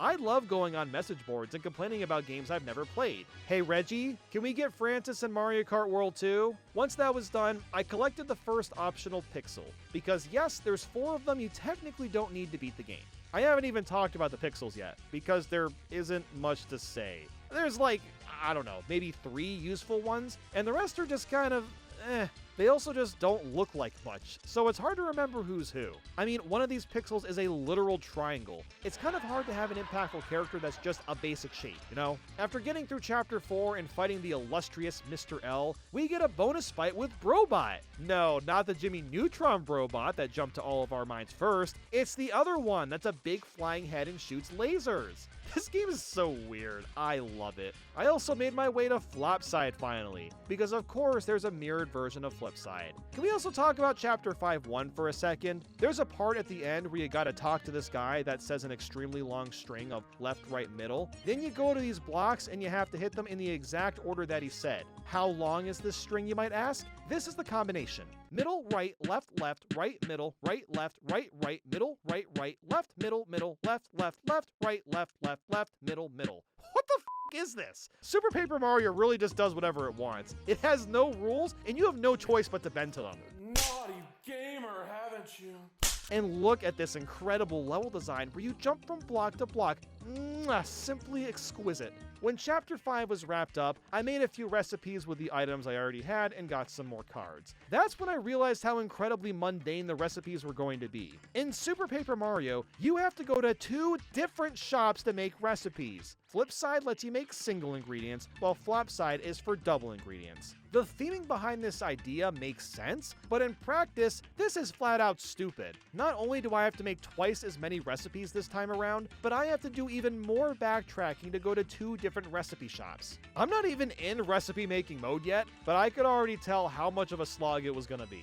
The reason I'm even making recipes right now is because I'm about to go to the flip side pit of 100 trials. That's right, the pit is back with a vengeance, and I wanted to do this one fairly early on. That's because if you beat Flipside's pit, you get the Dash L pixel at the end, and Dash L will allow me to run much faster and cut down a lot of backtracking time. So even though I'm a little underleveled, it's still worth the risk of doing. The way the pit works compared to the 1,000-Year Door is vastly different actually. In fact, I kind of liked it more. Most of the room's layouts are randomly generated, and you don't have to take out every enemy. All you need is the pit's key, which is randomly added to one of the enemies. So you might spend 5 seconds finding the key, or a couple of minutes per room. What I really like about this setup is that it's fresh every time you play it, and it actually gets pretty hard by the end. The layouts are usually really narrow, so you have to be very careful about when to attack and what pixels to use. I found myself swapping pixels pretty often, which isn't really necessary in the main game. The scariest part of the pit is that you go back to the beginning if you die, and I was in a room with an Amazy Daisy.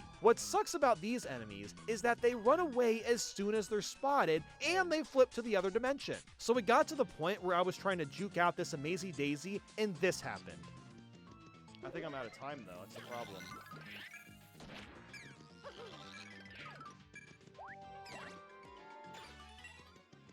Oh my god! Ah! Holy!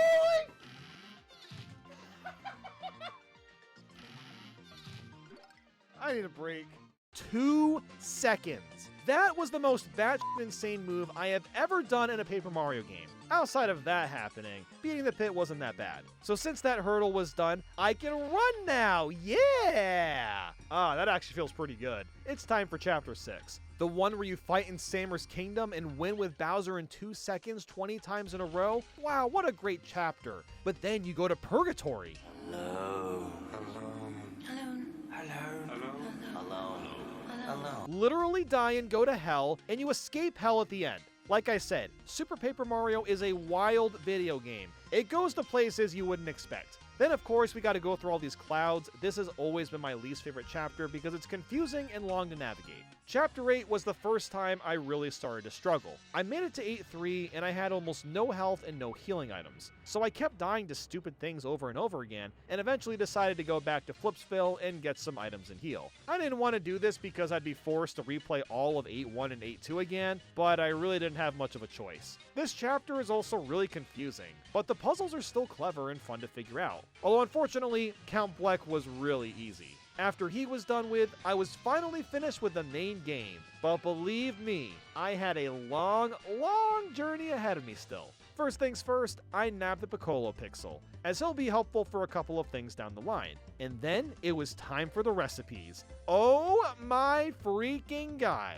I cannot believe how mind-numbing and tedious it is to make these recipes. This is my 3rd time going through this, but now I gotta do 96, and half of these are double recipes! The process feels the same as the first 2 Paper Marios, except now it's even worse, having to go back and forth between 2 different shops. Oh my god, is it time? Yes it is, ladies and gentlemen. I finally get to bitch and whine about the hub worlds themselves. I've been looking forward to this, because Flipside and Flopside are incredibly annoying to navigate. There are multiple floors in each area, and all these floors look exactly the same. This makes it really hard to keep track of where everything is, and on top of that, the item shops sell different items in both areas. But those aren't the only 2 item shops. There are multiple located in many different places. The previous 2 Paper Mario games were like this too, but the issue with this game is traveling through Flipside and Flopside. You do get a fast travel pipe to the doors for the levels, okay, sure, and later on, you also unlock this pipe that lets you travel from Flipside to Flopside.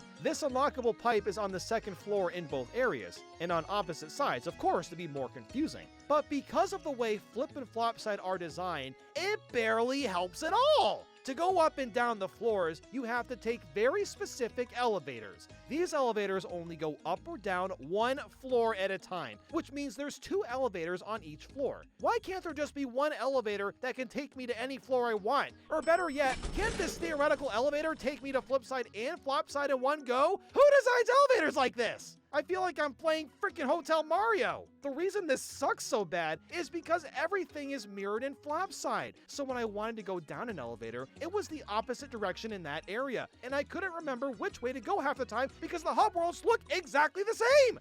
Oh my god, I loathe flipside and flopside now. You know what else they could have done to fix this? Set the blue pipe to our key items like the red pipe. At least then I could warp the flipside and flopside a bit quicker. Look, the music is great in the hub worlds, the general vibe is chill, but trying to do these stupid recipes and being forced to use these incredibly slow and unproductive elevators was killing me inside. Thankfully, there was a super easy way to get money, so at least I didn't have to do much grinding for coins. All you do is get an empty SP catch card from Flopside, go to Chapter 5-1, go through a few doors, and catch the Amazing Daisy with a card. Once that's done, you can sell it for 300 coins. Catching a few Amazing Daisies and selling them only takes like 10 minutes, so at least I will never have to worry about money for the rest of this game. I did also finally learn about the shops holding items, so I was able to use that and save a little bit of backtracking time. As for the actual recipes, most of them are what you'd expect, but I was not a fan of the Miracle Dinner. So basically, you have to buy a mystery box and then cook it to get a random recipe. There's only an 8% chance that you'll get the Miracle Dinner, so I went through like 20 mystery boxes before finally getting that one. But hey, at least we made a recipe with fresh pasta and lovely chocolate. This just reminds me of that scene from Elf where he mixes spaghetti with all that candy.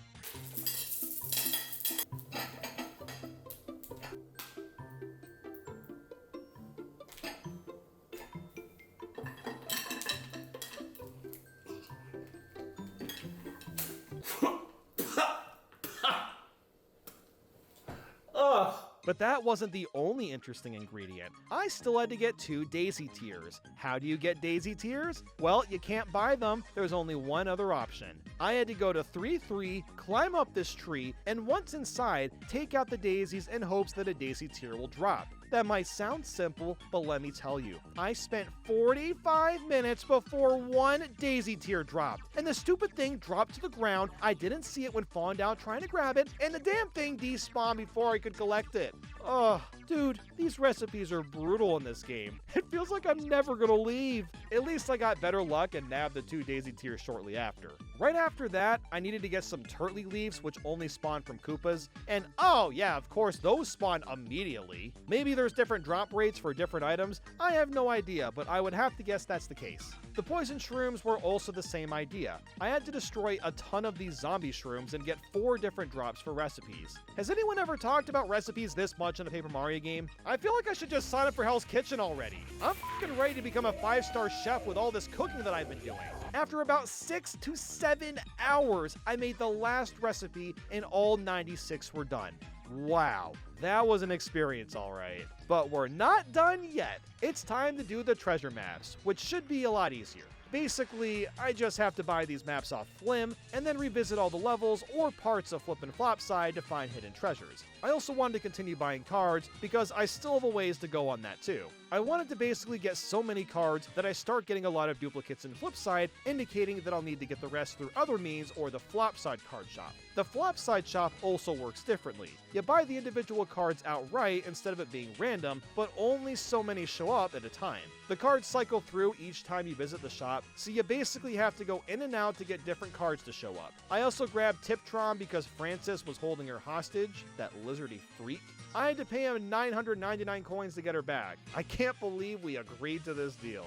But yeah, the treasure maps really weren't that hard. It just took a while to find everything. Sometimes we even got super helpful items like Power Plus or HP Plus, which is pretty sweet. Once those were done, I went back to the card shop and was just hoping to find some new stuff to buy. The only card that might be a struggle for us is the Whack-A card. That's because it's insanely rare and only shows up in the shops. The only other thing I could do to get it is to get 300 shop points, which would require me to grind even more money and just buy a bunch of crap at the shops. This would waste a lot of time, but thankfully, oh my god, the card showed up! But, oh no, I don't have enough money for it. Wait, hold on. I'll just sell a bunch of duplicates and there we go. We managed to nab the Wacket card without wasting a bunch of cash. While I ended up getting almost every card here, there were still a small handful of enemy cards I needed to get, but they didn't show up in the shop no matter how many times I refreshed. So I instead got some the natural way, just finding the enemy and using the catch card on them. This took a little bit of time, but who knows how long I may have spent refreshing the card shop.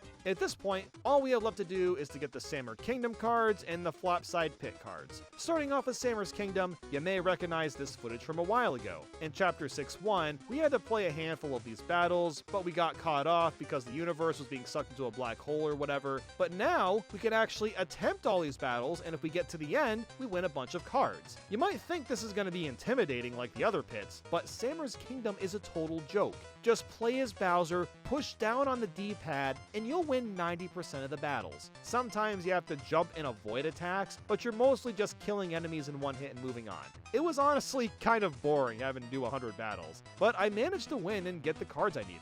So it was finally time to take on the Flopside Pit of 100 Trials, because of course we have to do it again. The Flopside Pit is almost identical to the Flipside one, except that all the enemies are a bit tougher, and some of the spawns are different as well. Because I have all the cards for all these dark enemies and I'm pretty well leveled up, this really wasn't that bad. I was still nervous and played it safe, don't get me wrong, but I knew what to expect. After many epic battles and keys, I made it to round 100 again, and I was done.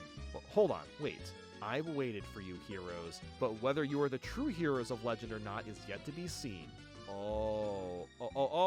I see. I have to do this again? Again? Oh, of course! It, we're doing the Pit of 100 Trials a third time, because this game wasn't long enough! After playing the pits again, Floor 100 has the actual secret boss. You have to fight dark versions of all 4 heroes, and it reminded me of the dark fight from Zelda 2. They're a lot tougher and hit harder, but it didn't really matter. I have Bowser, so they went down without much of a fight. After getting the rest of the cards from the chests, we are finally done with those and have one more thing to do. I just needed to find 6 cooking discs, which are all hidden in Flipside and Flopside. This wasn't that big of a deal to do, although you gotta love how some of these required you to find hidden blocks and jump up like 30 of them without messing up. Great level design, but who cares? We have actually 100% Super Paper Mario. It took me 33 hours and 39 minutes to do, which is about as long as I expected. And to celebrate, someone in chat was asking me to show off Peach with a ponytail, so I finally did that. And I have to admit, that's pretty adorable. While I'm relieved to be done, my next game is not going to be as enjoyable.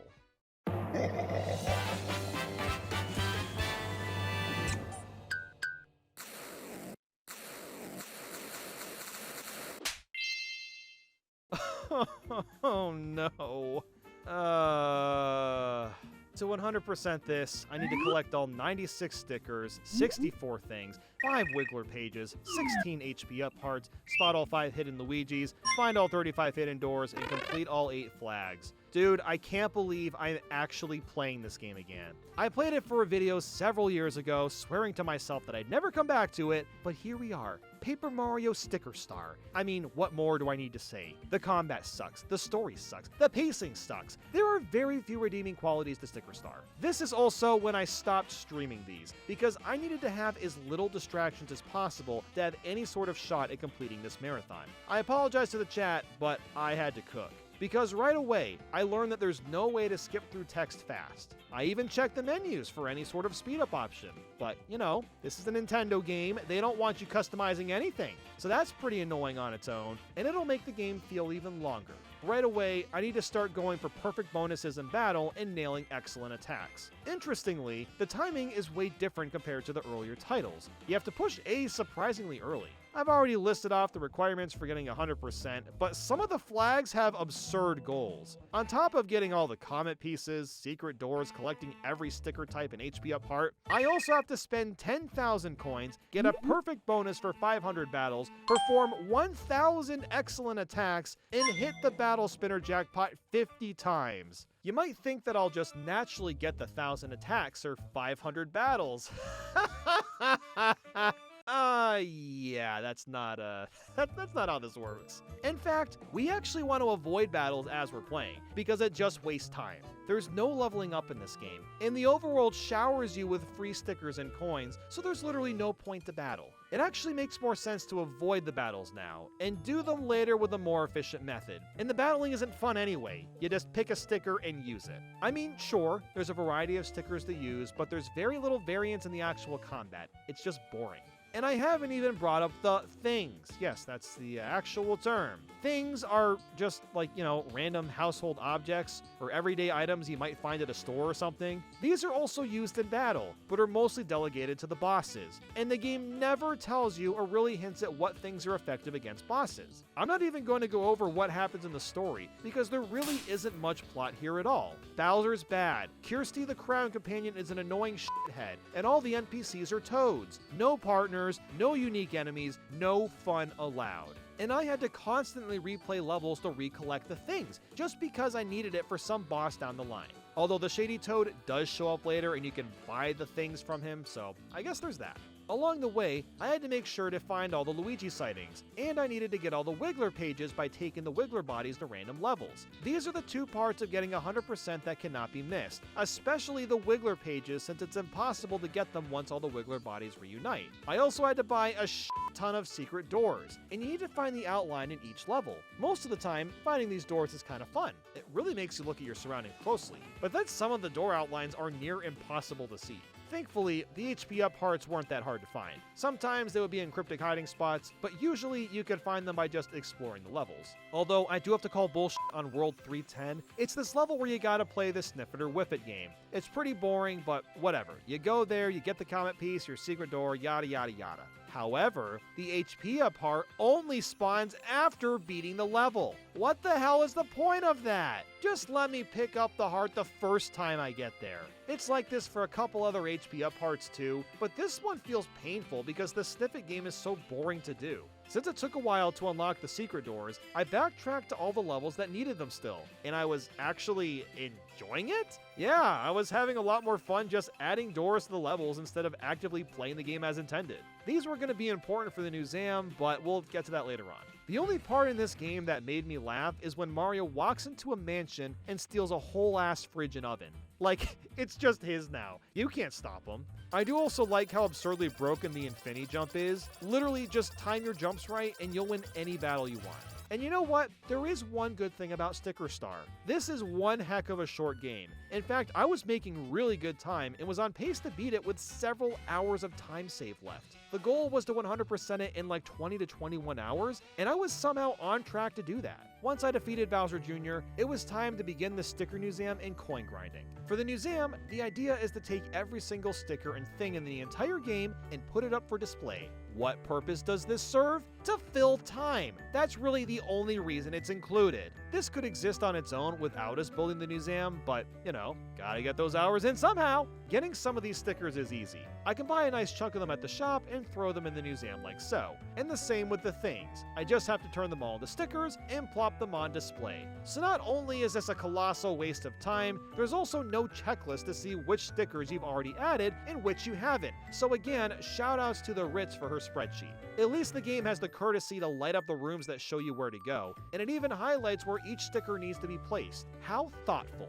Thank you so damn much. But every sticker isn't like this. In fact, some of them are enemy drops. We already saw how fun enemy drops were in Super Paper Mario, and this is kind of the same idea. There weren't that many enemy drop stickers to grab, but a couple of them, like the bone, were being very feisty. I took out like 10 dry bones before finally getting one of their stickers. And all the Mega Flash and big stickers kind of suck too, because they can only be found in certain locations. The worst one by far to get was the big shiny Infinity Jump, because I had to play 5-3 again. Now, this is not a hard level. It's actually pretty mind-numbing as you slowly sail down a river avoiding the fish chomp's attacks. However, since I've been playing for so long and was a bit fatigued, I could not stop dying here. I probably spent 30 minutes replaying this stage? I don't know what was going on with me, but I could not avoid the fish's attacks for the life of me. Once I did get the big shiny Infinity Jump, I was so relieved that I got to waste one of the best stickers in the game for the museum. Also, you gotta love how the flashy slap hammer is hiding behind this pillar while sinking into the quicksand. Really cool spot, Nintendo. And you know what's mind-boggling about all of this? There's a shady toad that has all the things so you don't have to backtrack for them.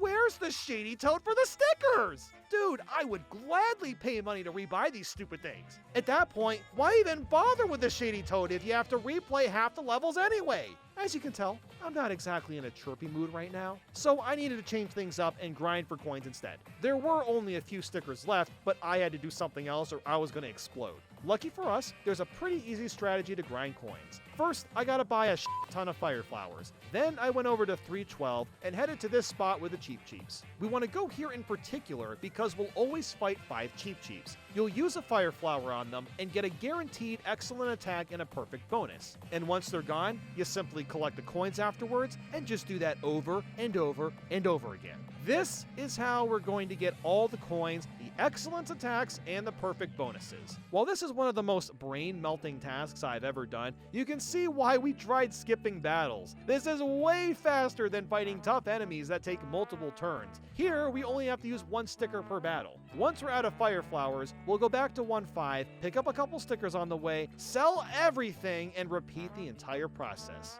Do you want to take a guess at how long I spent doing this? 4 hours! Yes, this took 4 hours to get all the flags I needed. I think I'd actually have more fun watching paint dry or sitting in a timeout corner. Holy mother of God. This was the longest 4 hours of my life. The monotony was actually unreal. The only interesting part of this coin grind was the beginning, because I still had to get a lot of bingos. I think I only had like 25 or something out of the 50 I needed, so I spent a good amount of time and money trying to get that. Going for the jackpot wasn't that hard to do because you can spend coins to automatically match up too, but I still had to try. I would miss the bingo sometimes and wasted a bunch of cash, but it was the best way to get the flag that I still needed. So after that insane coin grind, I still had to finish the last few stickers. And this was when I learned something really dumb about the way hidden blocks work. There's parts in this game where you can add a sticker to a hidden block, and hitting that will give you a new sticker, usually better than what you had. The last 3 stickers I needed were Flashy Hurlhammer, Flash Spike Helmet, and Flashy Shell. Now, I know you can get these stickers from the secret doors, but for some reason I never got them or used them without meaning to ages ago. So my only option now was to get these stickers through hidden blocks. So you might think, well, okay, to get a Flashy Hurlhammer, just plop on a shiny Hurlhammer on the block and you'll get the upgrade, right? Right? Yeah, it's not that simple. Just not that simple. What I actually had to do was go to this GameFAQs message board from 12 years ago and read this post about the odds of what can come out of a hidden block. So as an example, if you apply a jump sticker to a hidden block, there's 4 outcomes. You could get a shiny jump, 2 hammers and a shiny jump, an iron jump, or a hammer. So that means it's complete luck if you get the upgrade. For the shiny Hurlhammer, I could get a flashy Hurlhammer, a line jump, shiny line jump, and flashy Hurlhammer, a shiny power block, or a shiny line jump. Somehow, I actually managed to get a flashy Hurlhammer on the first attempt. Next was Flashy Spike Helmet, and I did not get the drop I wanted because it's only a 25% chance. Whether I use the shiny Spike Helmet, shiny Frog Suit, shiny tail, shiny super boot, or the super boot, each of those items gave me a 25% chance of getting the flashy Spike Helmet. I did eventually get it as well as the flashy shell, but my god, what a process to get all these stickers. This did not need to be this complicated and obtrusive. Well, at least we're done. Hold on. 94 out of 96 stickers? I'm missing the bone and snowball? What? I'm not even gonna get upset. Whatever, I got the stupid stickers again, and now I'm done. I did all the stupid freaking stickers. And oh howdy boy, I can finally use the sound gallery without being able to choose music. Oh, that's awesome. Oh, cool. Now I can also spend 1 coin to look at the enemy gallery. So f***ing worth it. Would you look at that? I have all 8 flags. It's not exactly my proudest achievement, but I guess I can say that I did it now. All that was left to do was fight Kamek and Bowser. Kamek is a little annoying because you have to hit the jackpot, but otherwise isn't that bad. Bowser is also not that hard either. You just need to be aware of all the thing stickers you'll need to beat him. And just like that, we actually 100% Paper Mario Sticker Star. Well, that was one hell of an experience. It took me 19 hours and 34 minutes to complete. Wait, hold on. 19 and a half hours? Oh my god, that is way faster than I thought it would be. Did this crappy game just save the entire challenge?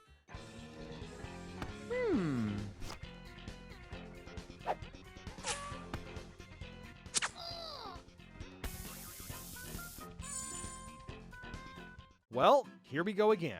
To 100% this, I need to collect 10,000 coins, buy 200 coins from the Port Prisma card shop, perform 200 excellent attacks, get all the cutouts, repaint all the colorless spots, and beat all 8 Rochambeau temples. So in other words, I need to fill out all 6 super flags. The last time I played Color Splash, I wasn't a big fan of it. It's obviously a lot better than Sticker Star, but it's crazy that they went with the sticker system again.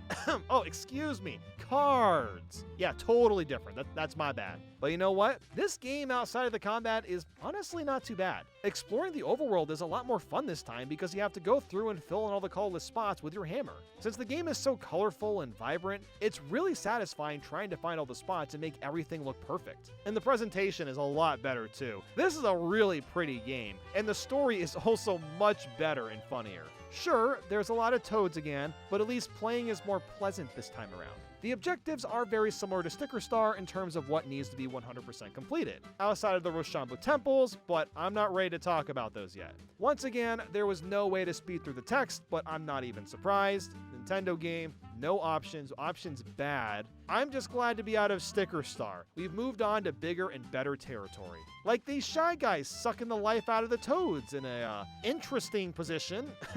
Take that as you will. I really don't have much else to say about the combat, aside from the fact that it's slightly worse than Sticker Star because you sometimes have to fill cards with paint and the whole process is way longer than it needs to be. Although strangely, the timing to get excellent attacks is really late this time, compared to being super early in Sticker Star. I'm not sure why the timing was adjusted so much, but I kind of prefer the late timing more, just because it feels more natural to actually hitting the enemies. Instead of paperizing stickers, you have to do these cutouts on the gamepad. I guess that's more interesting? Sure, it's more interesting because you have to use the second screen, even though you could literally do all this on just one screen. As I was going through and getting the paint stars after each chapter, I would also start working on the Rochambeau temples. At first, it seemed like a nice change of pace. You simply have to win a few games of rock, paper, scissors to get a bunch of coins. You can get hints from some of the enemies from the toads, as a lot of them have patterns for what cards they're gonna pick. However, none of that matters because of the rock, paper wizard. This guy picks a random card every time, and there's nothing you can do except hope that luck is in your favor. I wouldn't really care about this, except for the fact that I have to complete all 8 of the Rochambeau temples, and each one gets harder and harder to do. Why is it a 100% requirement for me to complete something that has so much randomness? And if you lose, you gotta pay up to go back in, which is ridiculous. As much as I hate the Rochambeau temples, they are admittedly a really good source for getting money. Even if you don't win every battle, you'll still get some cash for just playing a round or two, so at least that's in the cards. But man, these temples were really annoying. Sometimes they would take up to 30 to 40 minutes to beat once. I mean, hell, the hints that the toads give you about the enemy patterns are literally false sometimes. As an example, Spike on Rochambeau Temple 4 is supposed to always pick rock or scissors. But guess what? If you lose a couple times in a row, he might just pick paper because he feels like it. Like, what the hell? Why would the game give me this hint if it's just a bunch of lies and deceit? I eventually just had to accept that even with the hints, the temples were just going to be luck-based and I could only hope to beat them quickly. Something else I find really bizarre about Color Splash is that it has the same problem that early 3D Mario games had. In Mario 64 or Sunshine, you'd get booted out of a level after getting 1 star or shine, and this was kind of annoying because you'd have to replay big chunks of the level over.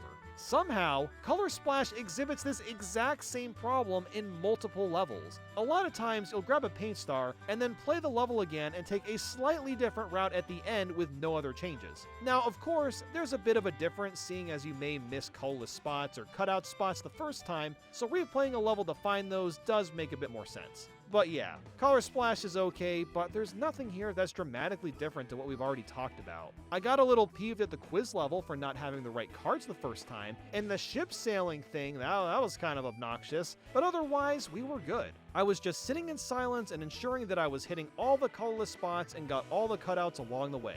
The bosses are also all the Koopalings, so, really creative and exciting. cool. I do really wish that the pacing was a bit faster though, as I was starting to doze off again halfway through. Part of it is just, I've been playing a lot of RPGs at once, but part of it is also that the game has so much loading and slow text boxes to sift through. Since I'm not really reading or engaging with the story, the text boxes just feels like extra loading times to me, which makes it even more dull. At least we get to fight a steak though. Yeah, a literal, realistic looking steak. You can see where Origami King got its great boss ideas from. To beat the steak, you have to tenderize it with your hammer just right and also grill it and add spices. I have to admit, that's pretty damn hilarious. It's just so stupid that I can't help but chuckle that this is a real boss in a Paper Mario game. Although it did give me some issues. If you mess up, you have to pay an absurd amount of coins to try the boss again. And also, replica lemons do not work for some reason. It has to be a real lemon or it won't taste right. You know what, next time I'm just gonna add poison to the steak, you stupid VIP. Enjoy that. I do have to give a shout out to the Mario Bros 3 level, because it's by far one of the most interesting ones in the game. You can literally tilt the stage and find new paths like it's Super Paper Mario. That's such a cool throwback. I enjoyed the Bowser fight too. It's somewhat challenging and is a really unique idea with Bowser being possessed by evil black paint. Although I did not have enough cards to beat him the first time, so I did a couple more of the crappy Rochambeau temples, bought some more cards, and went back in. I was successful on the second attempt, and we were done with the main game. All I had left to do was a couple of colorless spots that I missed on the way, as well as cutouts, and we finally have all 6 super flags, meaning we're 100% done. Color Splash took me a total of 24 hours and 7 minutes to complete, and I'm so glad it's over, because now we can move on to the final game. Mom. Woohoo!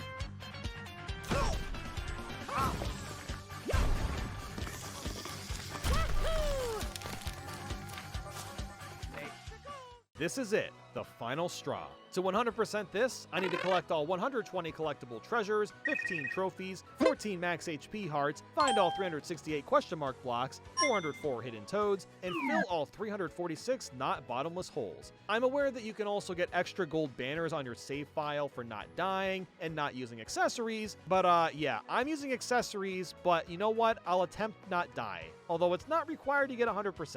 And if you're wondering, I currently have about 34 hours left to 100% each game, which doesn't seem like a lot of wiggle room, but I'm actually pretty damn excited to play Origami King, as I always thought this was a decent game. Well, besides the slow text, because once again, there's not a way to speed it up. But I really don't care, because I love the story in Origami King. Olivia is a fun little companion character, and this is a game where going for 100% is genuinely great. Trying to spot all the toads as an example will make you go, hey, I see you, I see you. Since origami is a prominent theme in Origami King, go figure, the toads will often be disguised as a butterfly, or a grasshopper, or a beetle, or many different things. They're in all sorts of unique shapes and sizes, and it's just satisfying trying to hunt them all down. The holes are pretty much the same mechanic as the colorless paint spots from Color Splash, so I don't really have much to add beyond that. The sound effects are crazy accurate to paper fluttering. I don't know how they made it sound so gratifying and crunchy. The best part is that this game actually has its own list to be able to keep track of what you've completed already.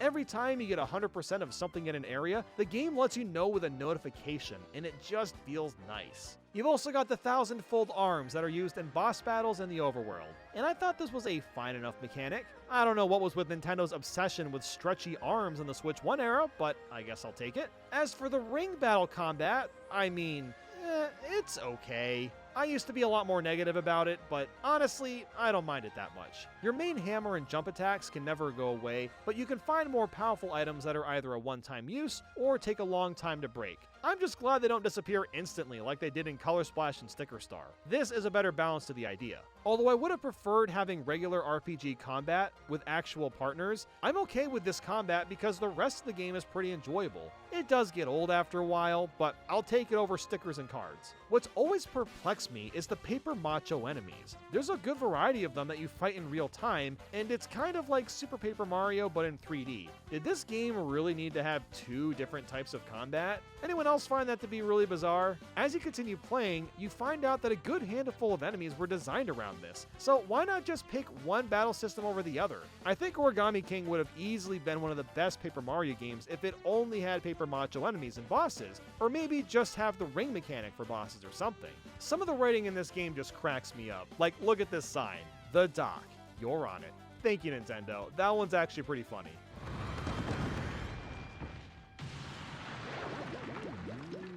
Okay. Well, guess I'm not getting that fancy gold banner on the save file. But oh well, the bosses in this game come down to being Velumentals and your local staples office supplies. That's right, get ready to take on the deadly colored pencils, the terrifying stapler, and even a pair of scissors! Yeah, these bosses are kind of stupid, but I also love it. They all have very unique attack patterns and really show off the best of what the ring battles can offer. Something that was really important was to make sure that I had a membership card before buying any weapons or items, as that would save me a lot of money. The easiest way to go about this is to simply buy the trophies at the shop, as it pretty much guarantees you to get the membership as well as its upgrades later down the line. They also count this card as an accessory, which in a way is a bit like badges from the older games, because later on you get other accessories that add time to the ring or increase your defense. So I guess that's kind of neat. The only real gripe I started to have with Origami King is with the actual confetti throws. You'll find all sorts of different sizes with the holes, and every time you fill a small one, you end up wasting a ton of your confetti.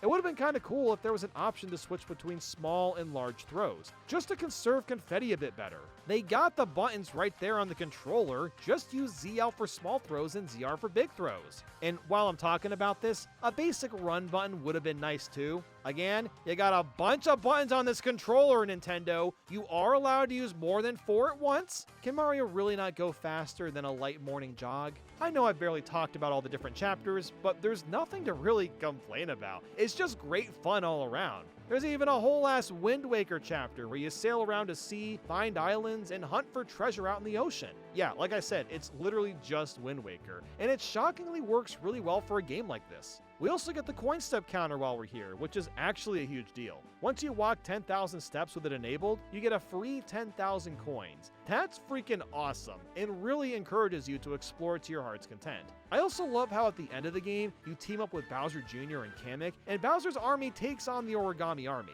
It's strangely surreal to be working with Bowser to such a close degree, and the final boss is also pretty awesome. Bowser becomes a huge origami sumo wrestler, and you combine all the powers of the Velumental to take down Ollie. It's a great story, but my work was far from over. I have not talked about the 15 trophies that I still have to do, because there's actually a lot to tackle. Luckily, I had around 14 hours left on the clock, so I had a good amount of time to complete all the side content. First up, I had to pay 35,000 coins for one collectible. I get it's the Peach one, but goddamn, that's spendy. That's how much we're paying for a Switch 3, right? Anyway, it's time for some boss refights. While I like that you can do this, I found it to be pretty dull. I already knew all the strategies, and I could just feel the game kind of dragging its way along. The reason we even need to do this is to get a collectible once you beat each boss once. When that was done, I headed over to the museum and filled out the entire art gallery. This took forever, but it was also really satisfying doing it all at once since I already acquired all the hidden toads. Next, I had to beat every level in the Ringer. This was just solving puzzles, which I quickly realized I wasn't that good at. By the end of the Origami King, I had so many coins that I was using them for most of the battles, so I was not very good at the complex ones. Beating the 30 levels in the Ringer wasn't that bad, but Speed Rings was another story. I just solved 16 puzzles in 100 seconds. And this was honestly a bit of a struggle. I just wasn't able to figure it out fast enough, and I was getting so frustrated that I ended up using this ring puzzle guide that I found online to help solve them faster. I also tried to replay the Ringer levels a few times since the puzzles were the same, but my brain was just not grasping this very well. Definitely a skill issue for sure, but I don't really care. It's just not that fun trying to speedrun these harder puzzles. Doing stuff like this without a time limit is a lot more enjoyable if you ask me. After about an hour, I finally beat the speed rings and can move on to the next trophy. I needed to catch a legendary Cheep Cheep and Blooper this time, and this can only be done at Full Moon Island. This honestly wasn't that bad. It only took about 10 minutes for the big Cheep Cheep to show up. I somehow missed my throw the first time, but thankfully he respawned a few minutes later and I got him. And same with the Blooper. It was just another 5 or so minutes of waiting for his shadow to show up. Following that was getting 100 points on Expert Mode in the Shuriken Dojo. We did this a bit earlier to get a collectible, but I didn't realize you also had to play Expert Mode for an achievement. This one also wasn't that bad, but it was a bit luck dependent considering that I needed those 8s to show up close to Mario at least a few times. But overall, it only took like 5 minutes to get the 100 points that I needed. Since I was already in Shogun Studios, I decided that it was time to begin the Eddy River Challenge. I was warned that this river section was the hardest part in the game, and that's because you have to get every coin without missing any. So I was expecting to take like an hour or two trying to do this. But guess what? I got all the coins on my 3rd try. Yes, it only took me like 10 minutes to do this. When I was looking up strategies online, I noticed that you could use your hammer to slow down your boat. While it did damage the boat, it didn't really matter as it would take a handful of swings for us to drown. So whenever I needed to realign myself, I just swung the hammer and adjusted. Shockingly, this worked in the whirlpool section. The boat just came to a stop. That was the hardest part for me to learn. Even the coins when flying down the river was easy. You just push A when you collect the big 100 coin. I'm actually not sure how I did this so easily. Maybe all those coin videos meant something, but I'll definitely take it. Next up, it was time to get a perfect score and Shy Guys finished last. I'll be honest, this was the only trophy that I was truly dreading, as I did pretty poorly on this on my first run through. So getting a perfect score sounded a bit daunting, but thankfully I learned better ways to beat these minigames. Ring Scramble was pretty intimidating at first, until looking at some solutions online. It's really not that much of a puzzle. I only needed to rotate a few pieces to get them lined up. Race in Place has a pretty easy strat too. Just physically write down the names of the characters, and then jot down the numbers at the end, and it makes it impossible to lose. Ninja Skills wasn't that hard either, besides level 3, until I realized that I shouldn't be trying to keep track of the 4 ninjas, but instead the 2 other enemies. For Bath Math, there was a pretty easy strat with my keyboard. When a Goomba went in the hot spring, I pushed A. When it left, I pushed S. When it was all said and done, I took the A buttons and subtracted them with the S's, and I got the answer that way. Now, look, I'm well aware that these minigames really aren't that hard for the average person. It only feels harder to me since I'm under the pressure of a timer. I didn't want to choke up and waste a bunch of time. So after learning all these strategies, I managed to get the perfect score and didn't have that much left to do. Somehow, I haven't earned the Battle King trophy yet, which is finishing 200 battles. I've been fighting enemies for over 20 hours. How have I not gotten this trophy yet? I figured the fastest way to finish this was to head over to Picnic Road and take on the Goombas. After about an hour or so, I got the notification and finally got that trophy. Next up, it was time to get 300,000 coins. I already knew I had a lot of these, but I guess I hadn't accumulated that much yet, so I headed over to Scuffle Island and did the Paper Macho battles. For whatever reason, the game never tells you how many coins you've already earned, so I had to keep doing these until I got notified. We get 11,160 coins each time, so it's a pretty solid strategy. Shockingly, I only had to do these fights twice before getting the trophy, so I guess I've earned a lot more coins than I thought. All that was left now was getting the Origami Aficionado and Sound Disc Collector trophies. This was pretty simple. There were a couple of origami enemies that I just hadn't fought yet and had to do those real quick. The sneakiest one is ironically the Shoe Goomba. There's a part in the desert where when you first get the rideable shoe, you're encouraged to trample over all the enemies in your path without fighting them, but if you actually stop and fight them, then you'll find the Shoe Goomba. Ah, it's a very clever and ironic hiding spot. As for the Sound Disc Collector trophy, well, there was one tiny hole that I missed on the Eddy River, and that unlocked everything. And just like that, we are done! We beat Paper Mario the Origami King in 28 hours and 33 minutes, and successfully 100% every Paper Mario game in less than a week. We had about 6 hours and 20-ish minutes of time left to go. I can't believe this was actually possible. I gotta say, it would have been impossible to do if I didn't change the timer rule. So I'm glad that I did, and it just feels nice to have 100% these games after all this time.